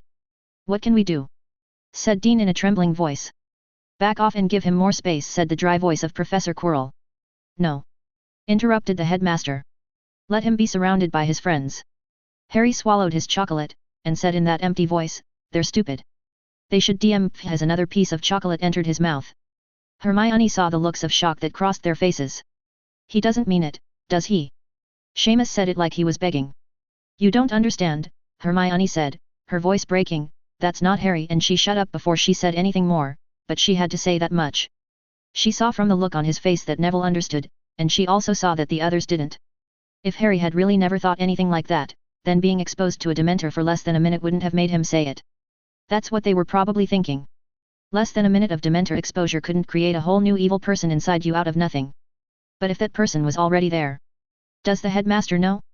Hermione looked up at the headmaster, and found that Albus Dumbledore was gazing at her, and that his blue eyes had grown suddenly piercing. Words came into her mind. "Do not speak of it," said the will of Dumbledore to her. "You know," thought Hermione. "About his dark side." "I know. But this is beyond even that. Fox's song cannot reach him, where he is lost. What can we?" "I have a plan," sent the headmaster. "Patience." Something about the tenor of that thought made Hermione nervous. "What sort of plan?" "It is better that you not know," sent the headmaster. Now Hermione was getting really nervous. She didn't know how much the headmaster knew about Harry's dark side. "A fair point," sent the headmaster. "I am about to tell you, steel yourself so as not to react. Are you ready?" "Good. I am going to pretend to cast the killing curse on Professor McGonagall. Do not react, Hermione." That took work. The headmaster really was crazy. That wouldn't bring Harry out of his dark side. Harry would go completely berserk, he'd kill the headmaster. "But that is not true darkness," sent Albus Dumbledore. "That is protectiveness, that is love. Fawkes will be able to reach him, then. And when Harry sees that Minerva is alive after all, it will return him fully." The thought came to Hermione. "I doubt that will work," sent the headmaster, "and you may not like the way he reacts if you try. But you may try if you wish." She hadn't really meant that seriously. It was too. Then her eyes moved, breaking gaze with the headmaster, going to the boy looking around with empty, despising eyes as his mouth kept chewing and swallowing bar after bar of chocolate without effect.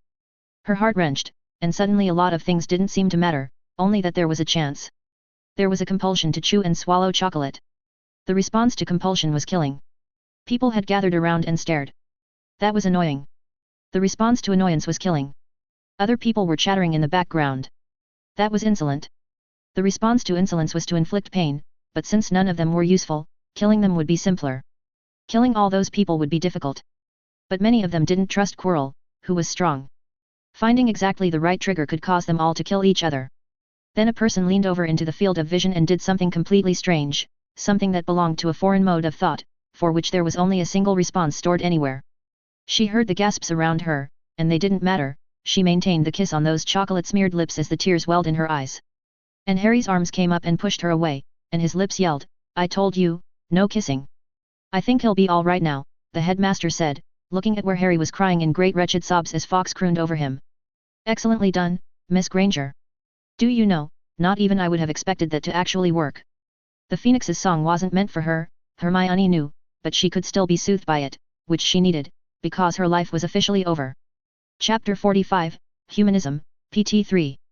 Fawkes's song gently trailed off into nothing. Harry sat up from where he had lain on the winter-blasted grass, Fawkes still perched on his shoulder. There were intakes of breath from all around him. Harry, said Seamus in a wavering voice, are you all right? The peace of the Phoenix was still in him, and warmth, from where Fawkes perched. Warmth, spreading out through him, and the memory of the song, still alive in the Phoenix's presence. There were terrible things that had happened to him, terrible thoughts that had passed through him. He had regained an impossible memory, for all that the Dementor had made him desecrate it. A strange word kept echoing in his mind. And all of that could be put on hold for later, while the Phoenix still shone red and gold beneath the setting sun. Fawkes caught at him. Something I have to do. Harry said to Fawkes. What? Fawkes bobbed its head in the direction of the Dementor. Harry looked at the unseeable horror still in its cage, then back at the Phoenix, puzzled. Mr. Potter, said Minerva McGonagall's voice from behind him. Are you all right? Harry climbed to his feet and turned. Minerva McGonagall was looking at him, looking very worried. Albus Dumbledore beside her was studying him carefully. Phileas Flitwick appeared tremendously relieved, and all the students were just plain staring. I think so, Professor McGonagall, Harry said calmly. He'd almost said Minerva before managing to stop himself. While Fawkes was on his shoulder, at least, Harry was fine. It might be that he would collapse a moment after Fawkes left, but somehow thoughts like that didn't seem important. I think I'm okay. There ought to have been cheering, or sighs of relief, or something, but no one seemed to know what to say, no one at all. The peace of the Phoenix lingered. Harry turned back. Hermione, he said. Everyone with the tiniest smidgen of romance in their hearts held their breath. I don't really know how to say thank you graciously, Harry said quietly, any more than I know how to apologize. All I can say that if you are wondering whether it was the right thing to do, it was. The boy and the girl gazed into each other's eyes. Sorry, Harry said. About what happens next? If there's anything I can do. No, Hermione said back. There isn't. It's all right, though. Then she turned from Harry and walked away, toward the path that led back to the gates of Hogwarts. A number of girls gave Harry puzzled looks, and then followed her. As they went, you could hear the excited questions starting. Harry looked at them as they left, turned back to look at the other students. They'd seen him on the ground, screaming, A&D. Fawkes nuzzled his cheek, briefly. And that would help them, someday, understanding that the boy who lived could also be hurt, could be wretched. So that when they were hurt and wretched themselves, they would remember seeing Harry writhing on the ground, and know that their own pain and troubles didn't mean they'd never amount to anything. Had the headmaster calculated that, when he had let the other students stay and watch? Harry's eyes went back to the tall tattered cloak, almost absent-mindedly, and without really being aware of what he was speaking, Harry said, it shouldn't ought to exist. Ah, said a dry, precise voice. I thought you might say that. I am very sorry to tell you, Mr. Potter, that Dementors cannot be killed. Many have tried. Really? Harry said, still absent-mindedly. What did they try? There is a certain extremely dangerous and destructive spell, Professor Quirrell said, which I will not name here, a spell of cursed fire. It is what you would use to destroy an ancient device such as the Sorting Hat. It has no effect on Dementors. They are undying. They are not undying, said the headmaster. The words mild, the gaze sharp. They do not possess eternal life. They are wounds in the world, and attacking a wound only makes it larger. Harry said. Suppose you threw it into the sun? Would it be destroyed? Throw it into the sun. Squeaked Professor Flitwick, looking like he wanted to faint. It seems unlikely, Mr. Potter, Professor Quirrell said dryly. The sun is very large, after all, I doubt the Dementor would have much effect on it. But it is not a test I would like to try, Mr. Potter, just in case. I see, Harry said. Fawkes caught a final time, mantled his wings around Harry's head, and then launched himself from Harry. Launched himself straight toward the Dementor, screaming a great piercing cry of defiance that echoed around the field. And before anyone could react to that, there was a flash of fire, and Fawkes was gone. The peace faded, a little. The warmth faded, a little. Harry took in a deep breath, let it out again. Yep, Harry said. Still alive. Again that silence, again the absence of cheering, no one seemed to know how to respond. It is good to know you are fully recovered, Mr. Potter, Professor Quirrell said firmly, as though to deny any other possibility. Now, I believe Miss Ransom was up next. That started a bit of an argument, in which Professor Quirrell was right and everyone else was wrong.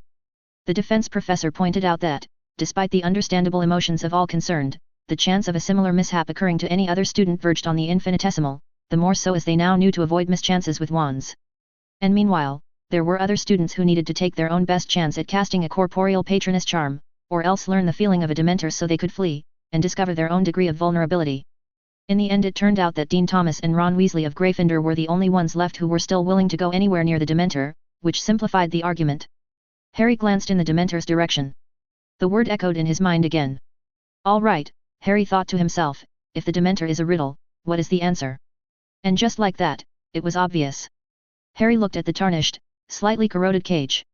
He saw what lay beneath the tall, tattered cloak. That was it, then. Professor McGonagall came and spoke to Harry. She hadn't seen the worst of it, so there was only a slight glitter of water in her eyes. Harry told her that he needed to talk to her afterward and ask a question he'd put off for a while, but that didn't need to happen right now, if she was busy. There was a certain look about her which suggested that she had been pulled away from something important, and Harry observed this to her, and said that she honestly didn't need to feel guilty about leaving. This earned him something of a sharp look, but then leave she did, hurriedly, with the promise that they would talk later. Dean Thomas cast his white bear again, even in the Dementor's presence, and Ron Weasley put up an adequate shield of sparkling mist. Which concluded the day, so far as everyone else was concerned, and Professor Flitwick began to herd the students back to Hogwarts. When it was clear that Harry meant to stay behind, Professor Flitwick looked at him quizzically, and Harry, for his part, glanced significantly at Dumbledore. Harry didn't know what Professor Flitwick made of that, but after a sharp gaze of warning, his head of house departed. And so remained only Harry, Professor Quirrell, Headmaster Dumbledore, and an Auror trio. It would have been better to get rid of the trio first, but Harry couldn't think of a good way to do that. All right, said Auror Komodo, let's take it back. Excuse me, Harry said. I'd like to have another go at the Dementor. Harry's request met with a certain amount of opposition of the "you're completely insane" variety, though it was only Auror Butnera who actually said that out loud. Fox told me to, Harry said. This did not overcome all the opposition, despite the look of shock it produced on Dumbledore's face. The argument went on, and it was starting to wear the edges off the Phoenix's remaining piece, which annoyed Harry, though only a little. Look, Harry said, I'm pretty sure I know what I was doing wrong before. There's a kind of person who has to use a different sort of warm and happy thought. Just let me try it, okay? This did not prove persuasive either. I think, Professor Quirrell said finally, staring at Harry with narrowed eyes, that if we do not allow him to do this under supervision, he may, at some point or another, sneak off and look for a Dementor on his own. Do I accuse you falsely, Mr. Potter? There was an appalled pause at this. It seemed like a good time to play his trump card. I don't mind if the headmaster keeps his own patroness up, Harry said. For I will be in the presence of a Dementor just the same, patroness or no. There was confusion at this, even Professor Quirrell looked puzzled, but the headmaster finally acceded, since it didn't seem likely that Harry could be hurt through 4 Patronuses. If the Dementor could not reach through your patroness on some level, Albus Dumbledore, you would not see a naked man painful to look upon. Harry didn't say it out loud, for obvious reasons. And they began to walk toward the Dementor. Headmaster, Harry said, suppose the Ravenclaw door asked you this riddle, what lies at the center of a Dementor? What would you say? Fear, said the headmaster. It was a simple enough mistake. The Dementor approached, and the fear came over you. The fear hurt, you felt the fear weakening you, you wanted the fear to go away. It was natural to think the fear was the problem. So they'd concluded that the Dementor was a creature of pure fear, that there was nothing there to fear but fear itself, that the Dementor couldn't hurt you if you weren't afraid. But what lies at the center of a Dementor? Fear. What is so horrible that the mind refuses to see it? Fear. What is impossible to kill? Fear. It didn't quite fit, once you thought about it. Though it was clear enough why people would be reluctant to look beyond the first answer. People understood fear. People knew what they were supposed to do about fear. So, faced with a Dementor, it wouldn't exactly be comforting to ask, what if the fear is just a side effect rather than the main problem? They had come very close to the Dementor's cage guarded by 4 Patronuses, when there came sharp intakes of breath from the 3 Aurors and Professor Quirrell. Everyone's faces turned to look at the Dementor, seeming to listen. There was horror on Auror Goryonov's face. Then Professor Quirrell raised his head, his face hard, and spat toward the Dementor. It did not like having its prey taken from it, I suppose, Dumbledore said quietly. Well, if it becomes necessary, Quirinus, there will always be a refuge for you at Hogwarts. What did it say? Said Harry. Every head swung to stare at him. You didn't hear it. Dumbledore said. Harry shook his head. It said to me, said Professor Quirrell, that it knew me, and that it would hunt me down someday, wherever I tried to hide. His face was rigid, showing no fright. Ah, Harry said. I wouldn't worry about that, Professor Quirrell. It's not like Dementors can actually talk, or think, the structure they have is borrowed from your own mind and expectations. Now everyone was giving him very strange looks. The Aurors were glancing nervously at each other, at the Dementor, at Harry. And they stood directly before the Dementor's cage. They are wounds in the world, Harry said. It's just a wild guess, but I'm guessing the one who said that was Godric Gryffindor. Yes. Said Dumbledore. How did you know? It is a common misconception, thought Harry, that all the best rationalists are sorted into Ravenclaw, leaving none for other houses. This is not so. Being sorted into Ravenclaw indicates that your strongest virtue is curiosity, wondering and desiring to know the true answer. And this is not the only virtue a rationalist needs. Sometimes you have to work hard on a problem, and stick to it for a while. Sometimes you need a clever plan for finding out. And sometimes what you need more than anything else to see an answer, is the courage to face it. Harry's gaze went to what lay beneath the cloak, the horror far worse than any decaying mummy. Rowena Ravenclaw might also have known, for it was an obvious enough riddle once you saw it as a riddle. And it was also obvious why the Petronuses were animals. The animals didn't know, and so were sheltered from the fear. But Harry knew, and would always know, and would never be able to forget. He'd tried to teach himself to face reality without flinching, and though Harry had not yet mastered that art, still those grooves had been worn into his mind, the learned reflex to look toward the painful thought instead of away. Harry would never be able to forget by thinking warm happy thoughts about something else, and that was why the spell hadn't worked for him. So Harry would think a warm happy thought that wasn't about something else. Harry drew forth his wand that Professor Flitwick had returned to him, put his feet into the beginning stance for the Patronus charm. Within his mind, Harry discarded the last remnants of the Peace of the Phoenix, put aside the calm, the dreamlike state, remembered instead Fawkes's piercing cry, and roused himself for battle. Called upon all the pieces and elements of himself to awaken. Raised up within himself all the strength that the Patronus charm could ever draw upon, to put himself into the right frame of mind for the final warm and happy thought, remembered all bright things. The books his father had bought him. Mum's smile when Harry had handmade her a Mother's Day card, an elaborate thing that had used half a pound of spare electronics parts from the garage to flash lights and beep a little tune, and had taken him 3 days to make. Professor McGonagall telling him that his parents had died well, protecting him. As they had. Realizing that Hermione was keeping up with him and even running faster, that they could be true rivals and friends. Coaxing Draco out of the darkness, watching him slowly move toward the light. Neville and Seamus and Lavender and Dean and everyone else who looked up to him, everyone that he would have fought to protect if anything threatened Hogwarts. Everything that made life worth living. His wand rose into the starting position for the Patronus charm. Harry thought of the stars, the image that had almost held off the Dementor even without a Patronus.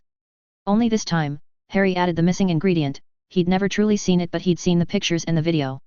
The Earth, blazing blue and white with reflected sunlight as it hung in space, amid the black void and the brilliant points of light. It belonged there, within that image, because it was what gave everything else its meaning. The Earth was what made the stars significant, made them more than uncontrolled fusion reactions, because it was Earth that would someday colonize the galaxy, and fulfill the promise of the night sky. Would they still be plagued by Dementors, the children's children's children, the distant descendants of humankind as they strode from star to star? No. Of course not. The Dementors were only little nuisances, paling into nothingness in the light of that promise, not unkillable, not invincible, not even close. You had to put up with little nuisances, if you were one of the lucky and unlucky few to be born on Earth, on ancient Earth, as it would be remembered someday. That too was part of what it meant to be alive, if you were one of the tiny handful of sentient beings born into the beginning of all things, before intelligent life had come fully into its power. That the much vaster future depended on what you did here, now, in the earliest days of dawn, when there was still so much darkness to be fought, and temporary nuisances like Dementors. Mum and Dad, Hermione's friendship and Draco's journey, Neville and Seamus and Lavender and Dean, the blue sky and brilliant sun and all bright things, the Earth, the stars, the promise, everything humanity was and everything it would become. On the wand, Harry's fingers moved into their starting positions. He was ready, now, to think the right sort of warm and happy thought. And Harry's eyes stared directly at that which lay beneath the tattered cloak, looked straight at that which had been named Dementor. The void, the emptiness, the hole in the universe, the absence of color and space, the open drain through which warmth poured out of the world. The fear it exuded stole away all happy thoughts, its closeness drained your power and strength, its kiss would destroy everything that you were. I know you now, Harry thought as his wand twitched once, twice, thrice, and 4 times, as his fingers slid exactly the right distances. I comprehend your nature, you symbolize death, through some law of magic you are a shadow that death casts into the world. And death is not something I will ever embrace. It is only a childish thing, that the human species has not yet outgrown. And someday, we'll get over it. And people won't have to say goodbye anymore. The wand rose up and leveled straight at the Dementor. Expecto Patronum. The thought exploded from him like a breaking dam, surged down his arm into his wand, burst from it as blazing white light. Light that became corporeal, took on shape and substance. A figure with 2 arms, 2 legs, and a head, standing upright, the animal Homo sapiens, the shape of a human being. Glowing brighter and brighter as Harry poured all his strength into his spell, blazing with incandescent light brighter than the fading sunset, the Aurors and Professor Quirrell shielding their eyes in shock.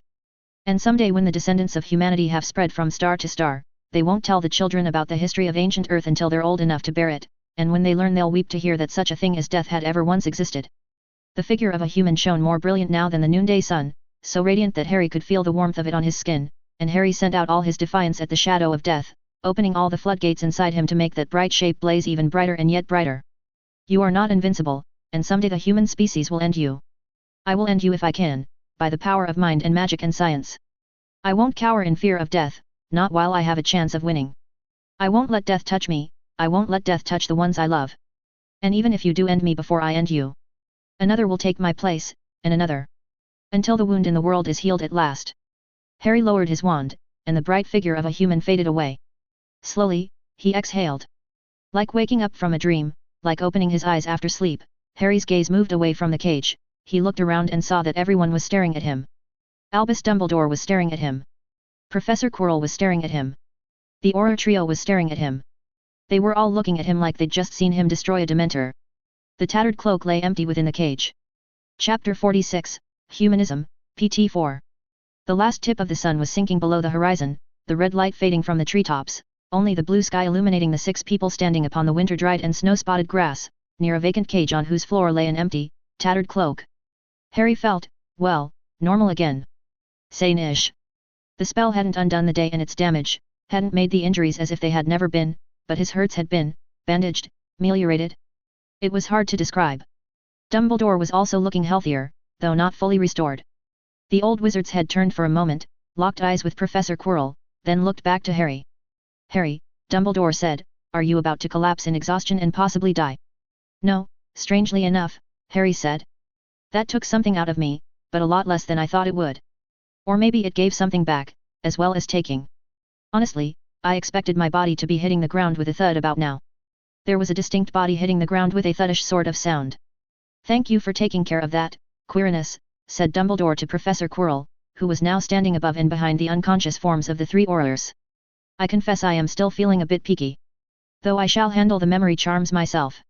Professor Quirrell inclined his head, and then looked at Harry. I will omit a good deal of useless incredulity, said Professor Quirrell, remarks to the effect that Merlin himself failed to do that, etc. Let us go straight to asking the important question. What the sweet slithering snakes was that? The Patronus charm, Harry said. Version 2.0. I rejoice to see that you are your usual self again, said Dumbledore.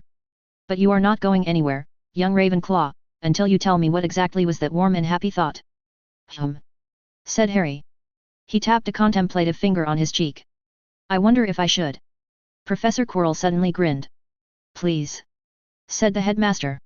Pretty please with sugar on top. Harry felt an impulse and decided to go with it. It was dangerous, but there might not ever be a better opportunity until the end of time. 3 sodas, Harry said to his pouch, then looked up at the defense professor and the headmaster of Hogwarts. Gentlemen, Harry said, I bought these sodas on my first visit to platform 9 3/4, on the day I entered into Hogwarts. I have been saving them for special occasions, there is a minor enchantment on them to ensure they are drunk at the right time. This is the last of my supply, but I do not think there will ever come a finer occasion. Shall we? Dumbledore took a sodakin from Harry, and Harry tossed another to Professor Quirrell. The 2 older men each muttered identical charms over the kin and frowned briefly at the result. Harry, for his part, simply popped the top and drank. The defense professor and the headmaster of Hogwarts politely followed suit. Harry said, I thought of my absolute rejection of death as the natural order. It might not be the right kind of warm feeling you needed to cast a Patronus charm, but it was going into Harry's top 10 nonetheless. The looks he got from the defense professor and the headmaster briefly made Harry nervous, as the spilled Comed tea faded out of existence, but then the 2 of them each glanced at the other and both apparently decided that they couldn't get away with doing anything really awful to Harry in the other's presence. Mr. Potter, said Professor Quirrell, even I know that is not how things are supposed to work. Indeed, said Dumbledore. Explain. Harry opened his mouth, and then, as realization hit him, rapidly snapped his mouth shut again. Godric hadn't told anyone, nor had Rowena if she'd known. There might have been any number of wizards who'd figured it out and kept their mouths shut. You couldn't forget if you knew that was what you were trying to do. Once you realized how it worked, the animal form of the Patronus charm would never work for you again, and most wizards didn't have the right upbringing to turn on Dementors and destroy them. Sorry about this, said Harry. But I've just this instant realized that explaining would be an incredibly bad idea until you work some things out on your own. Is that the truth, Harry? Dumbledore said slowly. Or are you just pretending to be wise? Headmaster, said Professor Quirrell, sounding genuinely shocked. Mr. Potter has told you that this spell is not spoken of with those who cannot cast it. You do not press a wizard on such matters. If I told you, Harry began. No, Professor Quirrell said, sounding rather severe. You don't tell us why, Mr. Potter, you simply tell us that we are not to know. If you wish to devise a hint, you do so carefully, at leisure, not in the midst of conversation. Harry nodded. But, said the headmaster. But what am I to tell the ministry? You can't just lose a Dementor. Tell them I ate it, said Professor Quirrell, causing Harry to choke on the soda he had unthinkingly raised to his lips. I don't mind. Shall we head on back, Mr. Potter? The two of them began to walk the dirt path back to Hogwarts, leaving behind Albus Dumbledore staring forlornly at the empty cage and the three sleeping Aurors awaiting their memory charms. Aftermath, Harry Potter and Professor Quirrell. They walked for a while before Professor Quirrell spoke, and all background noise dropped into silence when he did. You are exceptionally good at killing things, my student, said Professor Quirrell. Thank you, Harry said sincerely. I am not prying, said Professor Quirrell, but on the off chance that it was only the headmaster who you did not trust with the secret. Harry considered this. Professor Quirrell already couldn't cast the animal Patronus charm. But you couldn't untell a secret, and Harry was a fast enough learner to realize that he ought to at least think for a while before unleashing this one upon the world. Harry shook his head, and Professor Quirrell nodded acceptance. Out of curiosity, Professor Quirrell, said Harry, if your bringing the Dementor to Hogwarts had been part of an evil plot, what would have been its goal? Assassinate Dumbledore while he was weakened, Professor Quirrell said without even hesitating. The headmaster told you he was suspicious of me. Harry said nothing for a second while he tried to think of a reply, and then gave up when he realized he'd already answered. Interesting. Professor Quirrell said. Mr. Potter, it is not out of the question that there was a plot at work today. Your wand ending up that close to the Dementor's cage could have been an accident. Or one of the Aurors could have been improvised, conf or legitimized to exert an influence. Flitwick and myself should not be excluded as suspects, in your calculation. One notes that Professor Snape cancelled all his classes today, and I suspect he is powerful enough to disillusion himself. The Aurors cast detection charms early on, but they did not repeat them immediately before your turn. But most easily of all, Mr. Potter, the deed could have been plotted by Dumbledore himself, and if he did, why, he might also take steps in advance to cast your suspicion elsewhere. They walked on for a few steps. But why would he?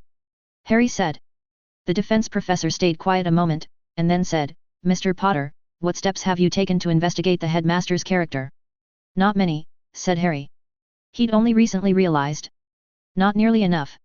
Then I will observe, said Professor Quirrell, that you do not find out all there is to know about a man by asking only his friends. Now it was Harry's turn to walk a few steps in silence on the slightly beaten dirt path that led back to Hogwarts. He'd really been supposed to know better than that already. Confirmation bias was the technical term. It meant, among other things, that when you chose your information sources, there was a notable tendency to choose information sources that agreed with your current opinions. Thank you, Harry said. Actually, I didn't say it earlier, did I? Thank you for everything. If another Dementor ever threatens you, or for that matter, slightly annoys you, just let me know and I'll introduce it to Mr. Glowy Person. I don't like it when Dementors slightly annoy my friends. That got him an indecipherable glance from Professor Quirrell. You destroyed the Dementor because it threatened me. Harry said, I'd sort of decided on it before then, but yes, that would have been sufficient reason by itself. I see, said Professor Quirrell. And what would you have done about the threat to me if your spell hadn't worked for destroying the Dementor? Plan B, said Harry. Encase the Dementor in dense metal with a high melting point, probably tungsten, drop it into an active volcano, and hope it ends up inside Earth's mantle. Ah, the whole planet is filled with molten lava under its surface. Yes, said Professor Quirrell. I know. The defense professor was wearing a very odd smile. I really should have thought of that myself, all things considered. Tell me, Mr. Potter, if you wanted to lose something where no one would ever find it again, where would you put it? Harry considered this question. I suppose I shouldn't ask what you've found that needs losing. Quite, said Professor Quirrell, as Harry had expected, and then, perhaps you will be told when you are older, which Harry hadn't. Well, said Harry, besides trying to get it into the molten core of the planet, you could bury it in solid rock a kilometer underground in a randomly selected location, maybe teleport it in, if there's some way to do that blindly, or drill a hole and repair the hole afterward. The important thing would be not to leave any traces leading there, so it's just an anonymous cubic meter somewhere in the Earth's crust. You could drop it into the Mariana Trench, that's the deepest depth of ocean on the planet, or just pick some random other ocean trench, to make it less obvious. If you could make it buoyant and invisible, then you could throw it into the stratosphere. Or ideally you would launch it into space, with a cloak against detection, and a randomly fluctuating acceleration factor that would take it out of the solar system. And afterward, of course, you'd obliviate yourself, so even you didn't know exactly where it was. The defense professor was laughing, and it sounded even odder than his smile. Professor Quirrell. Harry said. All excellent suggestions, said Professor Quirrell. But tell me, Mr. Potter, why those exact 5? Hey! Said Harry. They just seemed like the obvious sorts of ideas. Oh! Said Professor Quirrell. But there is an interesting pattern to them, you see. One might say it sounds like something of a riddle. I must admit, Mr. Potter, that although it has had its ups and downs, on the whole, this has been a surprisingly good day. And they continued walking down the path that led to the gates of Hogwarts, quite some distance apart, as Harry, without even thinking about it, automatically stayed far enough away from the defense professor not to trigger that sense of doom, which for some reason seemed unusually strong right now. Aftermath, Daphne Greengrass. Hermione had refused to answer any questions, and as soon as they'd passed the split leading to the Slytherin dungeons, Daphne and Tracy had peeled off at once, walking as quickly as they could. Rumor traveled fast in Hogwarts, so they'd have to go to the dungeons right away if they wanted to be the first to tell everyone the story. Now remember, said Daphne, don't just blurt out about the kiss as soon as we walk in, okay? It works better if we tell the whole story in order. Tracy nodded excitedly. And as soon as they burst into the Slytherin common room, Tracy Davis took a deep breath and shouted, everyone! Harry Potter couldn't cast the Patronus charm and the Dementor almost ate him and Professor Quirrell saved him, but then Potter was all evil until Granger brought him back with a kiss. It's true love for sure. It was ordered storytelling of a sort, Daphne supposed. The news failed to produce the expected reaction. Most of the girls glanced over and then stayed in their couches, or the boys simply kept reading in their chairs. Yes, said Pansy sourly, from where she was sitting with Gregory's feet in her lap, leaning back and reading what seemed to be a coloring book. Millicent already told us. How? Why didn't you kiss him first, Tracy? Said Flora and Hestia Caro from their own chairs. Now Potter's going to marry a mudblood girl. You could have been his true love and gotten into a rich noble house and everything if you'd just kissed him first. Tracy's face was a picture in stunned realization. What? Shrieked Daphne. Love does not work like that. Of course it does, stated Millicent from where she was practicing some sort of charm while looking out a window at the swirling waters of the Hogwarts lake. First kiss gets the prince. It wasn't their first kiss. Shouted Daphne. Hermione was already his true love. That's why she could bring him back. Then Daphne realized what she'd just said and winced internally, but as the saying went, you had to fit the tongue to the ear. Whoa, whoa, whoa, what? Said Gregory, swinging his feet off Pansy's lap. What's this? Miss Bulstrode didn't tell that part. Everyone else was also looking at Daphne, now. Oh, yeah, said Daphne. Harry shoved her away and shouted, I told you, no kissing. Then Harry screamed like he was dying and Fox started singing to him, I'm not sure which one of those happened first, actually. That doesn't sound like true love to me, said the Caro twins. That sounds like the wrong person kissed him. It was supposed to be me, whispered Tracy. Her face was still stunned. I was supposed to be his true love. Harry Potter was my general. I should have fought Granger for him. Daphne spun on Tracy, incensed. You? Take Harry away from Hermione. Yet. Said Tracy. Me. You're nuts, Daphne stated with conviction. Even if you had kissed him first, you know what that would make you? The sad little love-struck girl who dies at the end of Act 2. You take that back. Shouted Tracy. Meanwhile, Gregory had crossed the room to where Vincent was doing his homework. Mr. Crabbe, Gregory said in a low voice, I think Mr. Malfoy needs to know about this. Aftermath, Hermione Granger. Hermione stared at the wax-sealed paper, on the surface of which was inscribed simply the number 42. I figured out why we couldn't cast the Patronus charm, Hermione, it doesn't have anything to do with us not being happy enough. But I can't tell you. I couldn't even tell the headmaster. It needs to be even more secret than partial transfiguration, for now, anyway. But if you ever need to fight Dementors, the secret is written here, cryptically, so that if someone doesn't know it's about Dementors and the Patroness charm, they won't know what it means. She'd told Harry about seeing him dying, her parents dying, all her friends dying, everyone dying. She hadn't told him about her terror of dying alone, somehow that was still too painful. Harry had told her about remembering his parents dying, and that he'd thought it was funny. There's no light in the place the Dementor takes you, Hermione. No warmth. No caring. It's somewhere that you can't even understand happiness. There's pain and fear, and those can still drive you. You can hate, and take pleasure in destroying what you hate. You can laugh, when you see other people hurting. But you can't ever be happy, you can't even remember what it is that isn't there anymore. I don't think there's any way I can ever explain just what you saved me from. I'm usually ashamed to put people to trouble, I usually can't stand it when people make sacrifices for me, but this one time I'll say that no matter what it ends up costing you to have kissed me, don't ever doubt for a second that it was the right thing to do.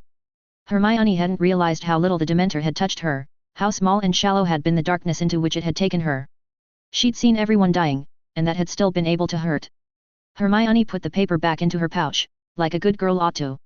She'd really wanted to read it, though. She was frightened of Dementors. Aftermath, Minerva McGonagall. She felt frozen, she shouldn't have been so shocked, she shouldn't have found Harry so hard to face, but after what he'd been through. She had searched the young boy in front of her for any signs of dementation, and failed to find them. But something about the calm with which he had asked such a foreboding question seemed deeply worrying. Mr. Potter, I can't possibly speak of such matters without the headmaster's permission. The boy in her office took this in without changing expression. I would prefer not to disturb the headmaster over this matter, Harry Potter said calmly. I insist on not disturbing him, in fact, and you did promise that our conversation would be kept private. So let me put it this way. I know that there was, in fact, a prophecy. I know that you are the one who originally heard it from Professor Trelawney. I know that the prophecy identified the child of James and Lily as someone dangerous to the Dark Lord. And I know who I am, indeed everyone now knows who I am, so you are revealing nothing new or dangerous, if you tell me only this, what was the exact wording which identified me, the child of James and Lily? Trelawney's hollow voice echoed in her mind. Born to those who have thrice defied him. Born as the 7th month dies. Harry, said Professor McGonagall, I can't possibly tell you that. It chilled her to the bone that Harry knew so much already, she couldn't imagine how Harry had learned. The boy looked at her with strange, sorrowful eyes. Can you not sneeze without the headmaster's permission, Professor McGonagall? For I do promise to you that I have good reason to ask, and good reason to keep the question private. Please don't, Harry, she whispered. All right, Harry said. One simple question. Please. Was the Potter family mentioned by name? Does the prophecy literally say Potter? She stared at Harry for a while.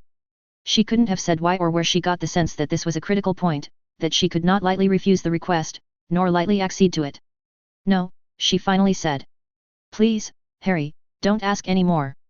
The boy smiled, a little sadly it seemed, and said, Thank you, Minerva. You are a good woman and true. And while her mouth was still open in utter shock, Harry Potter got up and left the office, and only then did she realize that Harry had taken her refusal as an answer, and the true answer at that. Harry closed the door behind himself. The logic had presented itself with a strange diamond-like clarity. Harry couldn't have said if it had come to him during Fawkes's singing, or maybe even before. Lord Voldemort had killed James Potter. He had preferred to spare Lily Potter's life. He had continued his attack, therefore, with the sole purpose of killing their infant child. Dark Lords were not usually scared of infant children.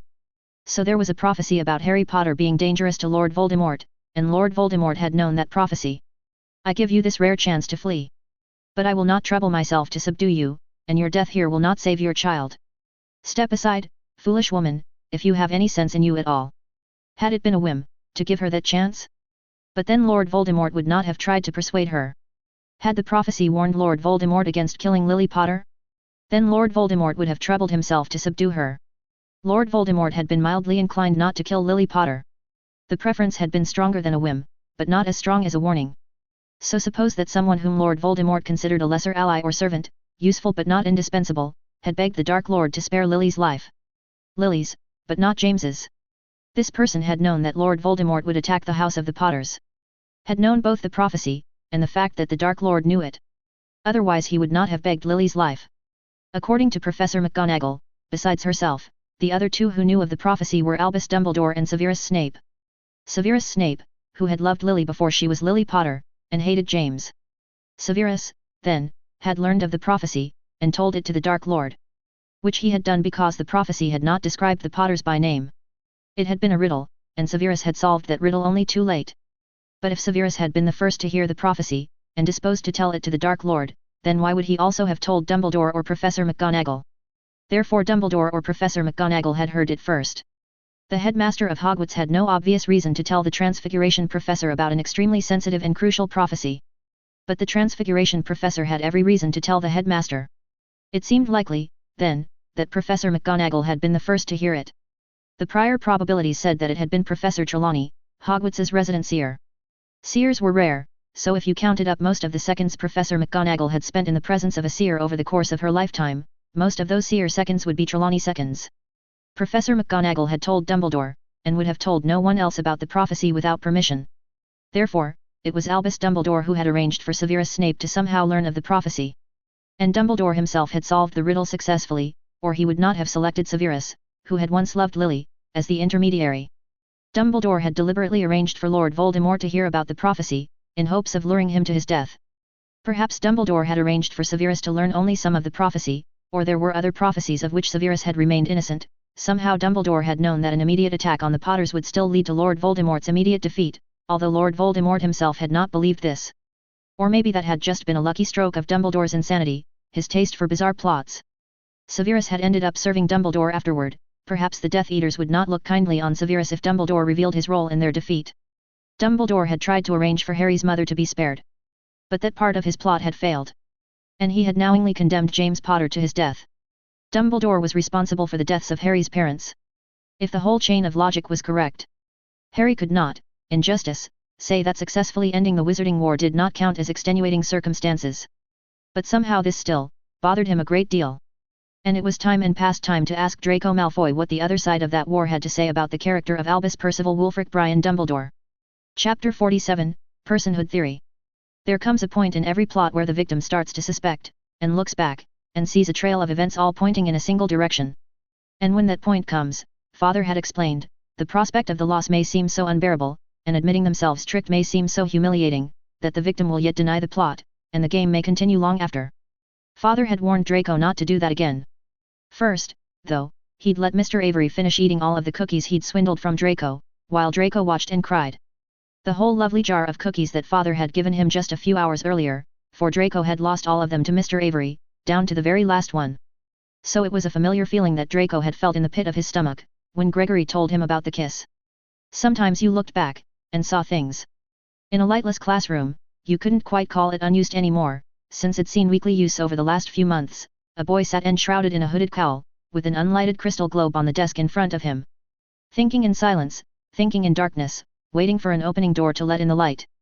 Harry had shoved Granger away and said, "I told you, no kissing."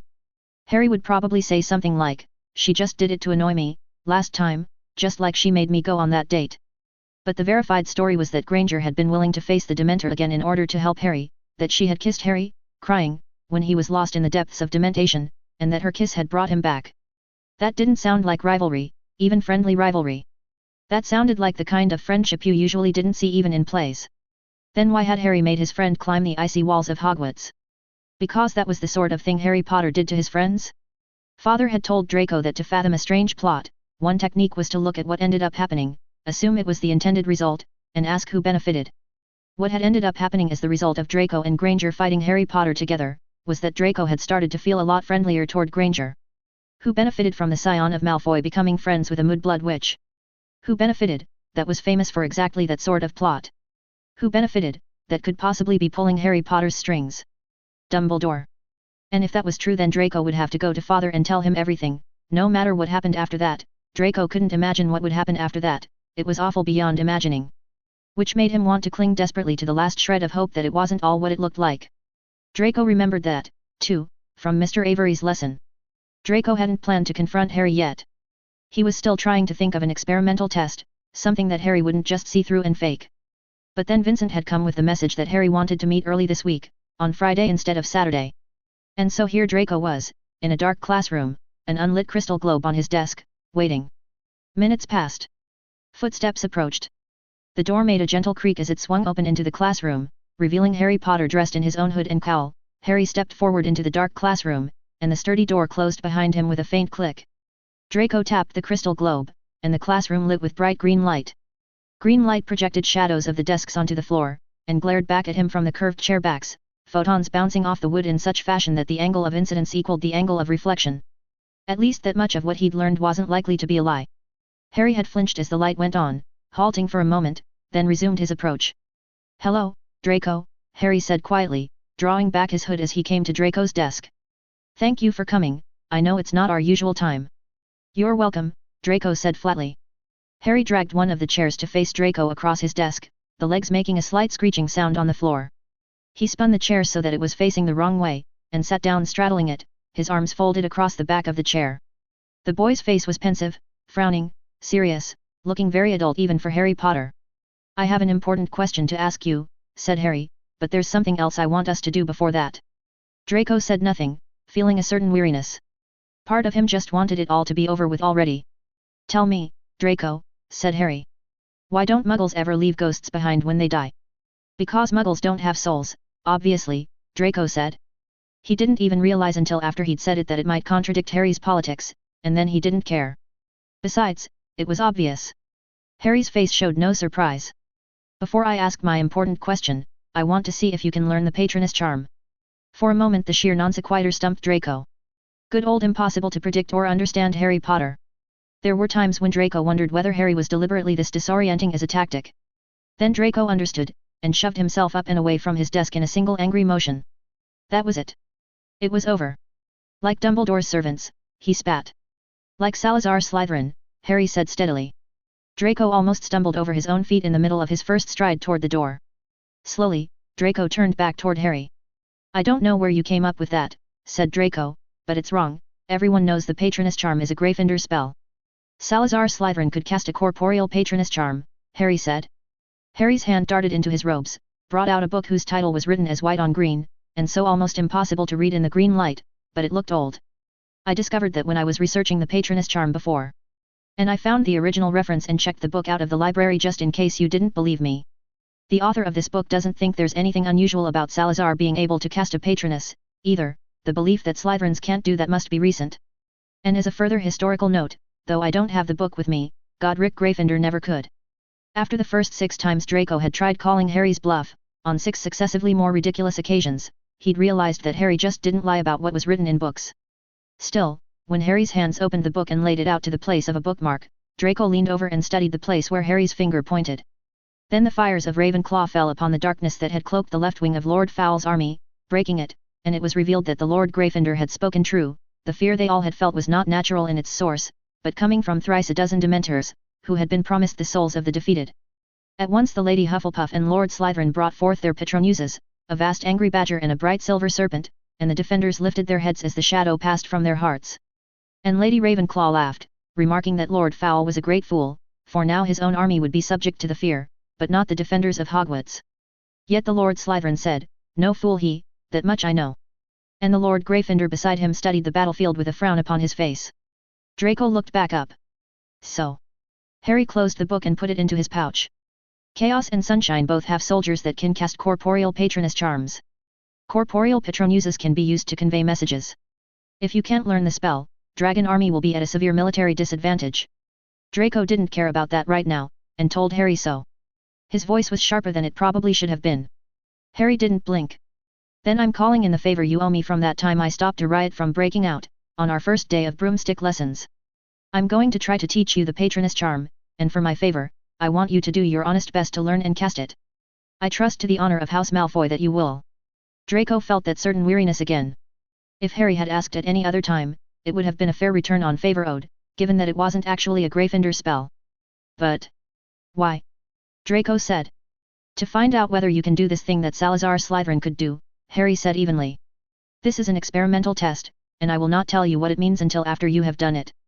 Will you?" It probably was a good idea to discharge that favor on something innocuous, all the more so if it was time to break with Harry Potter. "All right." Harry drew a wand from his robes, and laid it against the globe. "Not really the best color for learning the Patronus charm," Harry said. Green light, the exact shade of the killing curse, I mean. But silver is a Slytherin color too, isn't it? Dulac. The light went out, and Harry whispered the first two phrases of the continual light enchantment, recasting that part of it, though neither of them could have cast the whole thing by themselves. Then Harry tapped the globe again, and the room lit with a silver radiance, brilliant but still soft and gentle. Color returned to the desks and chairs, and to Harry's slightly sweaty face beneath his shock of black hair. It took that long for Draco to realize the implication. You saw a killing curse cast since the last time we met? When? How? Cast the Patronus charm, Harry said, looking more serious than ever, and I'll tell you. Draco pressed his hands to his eyes, shutting out the silver light. You know, I really should remember that you are too weird for any normal plots. Within his self-imposed darkness, he heard the sound of Harry snickering. Harry watched closely as Draco finished his latest run-through of the preliminary gestures, the part of the spell that was difficult to learn, the final brandish, and the pronunciation didn't have to be precise. All three of the last runs had been perfect as far as Harry could see. Harry had also felt an odd impulse to adjust things that Mr. Lupin hadn't said anything about, like the angle of Draco's elbow or the direction his foot was pointing. It could have been entirely his own imagination, and probably was, but Harry had decided to go with it just in case. All right, Harry said quietly. There was a tension in his chest that made it a little hard to speak. Now we don't have a Dementor here, but that's all right. We won't need one. Draco, when your father spoke to me at the train station, he said that you were the one thing in the world that was most precious to him, and he threatened to throw away all his other plans to take vengeance on me, if ever you came to harm. What? There was a catch in Draco's voice, and a strange look on his face. Why are you telling me that? Why wouldn't I? Harry didn't let his expression change, though he could guess what Draco was thinking, that Harry had been plotting to separate Draco from his father, and shouldn't be saying anything that would bring them closer together. There's always been just one person who matters most to you, and I know exactly what warm and happy thought will let you cast the Patronus charm. You told it to me at the train station before the first day of school. Once you fell off a broomstick and broke your ribs. It hurt more than anything you'd ever felt, and you thought you were going to die. Pretend that fear is coming from a Dementor, standing in front of you, wearing a tattered black cloak, looking like a dead thing left in water. And then cast the Patronus charm, and when you brandish the wand to drive the Dementor away, think of how your father held your hand, so that you wouldn't be afraid, and then think of how much he loves you, and how much you love him, and put it all into your voice when you say Expecto Patronum. For the honor of House Malfoy, and not just because you promised me a favor. Show me you didn't lie to me that day in the train station when you told me Lucius was a good father. Show me you can do what Salazar Slytherin could do. And Harry stepped backward, behind Draco, out of Draco's field of vision, so that Draco only faced the dusty old teacher's desk and blackboard at the front of the unused classroom. Draco cast one look behind him, that strange look still on his face, and then turned away to face forward. Harry saw the exhalation, the inhalation. The wand twitched once, twice, thrice, and 4 times. Draco's fingers slid along the wand, exactly the right distances. Draco lowered his wand. This is too, Draco said, I can't think this right, while you're watching. Harry turned around and started walking toward the door. I'll come back in a minute, Harry said. Just hold to your happy thought, and the Patronus will stay. From behind Draco came the sound of the door opening again. Draco heard Harry's footsteps entering the classroom, but Draco didn't turn to look. Harry didn't say anything either. The silence stretched. Finally. What does this mean? Draco said. His voice wavered a bit. It means you love your father, Harry's voice said. Which was just what Draco had been thinking, and trying not to cry in front of Harry. It was too right, just too right.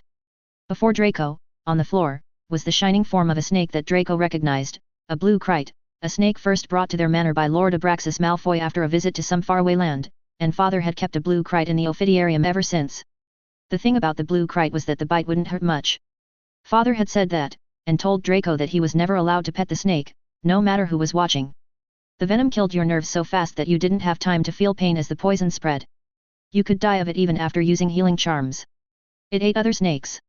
It was as Slytherin as any creature could possibly be. That was why a blue kite head had been forged into the handle of father's cane. The bright snake darted out its tongue, which was also silver, and seemed to smile somehow, in a warmer way than any reptile should. And then Draco realized.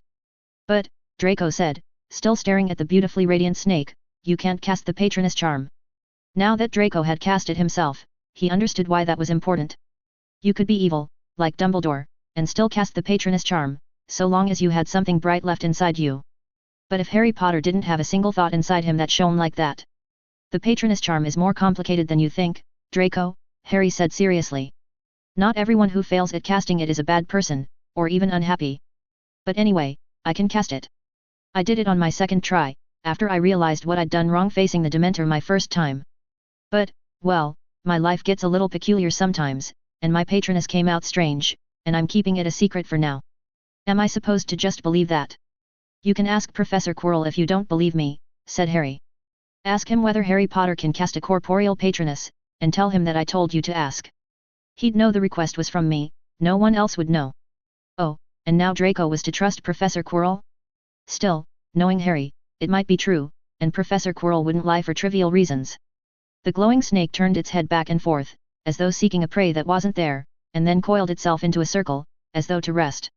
I wonder, Harry said softly, when it was, which year, which generation, that Slytherins stopped trying to learn the patroness charm.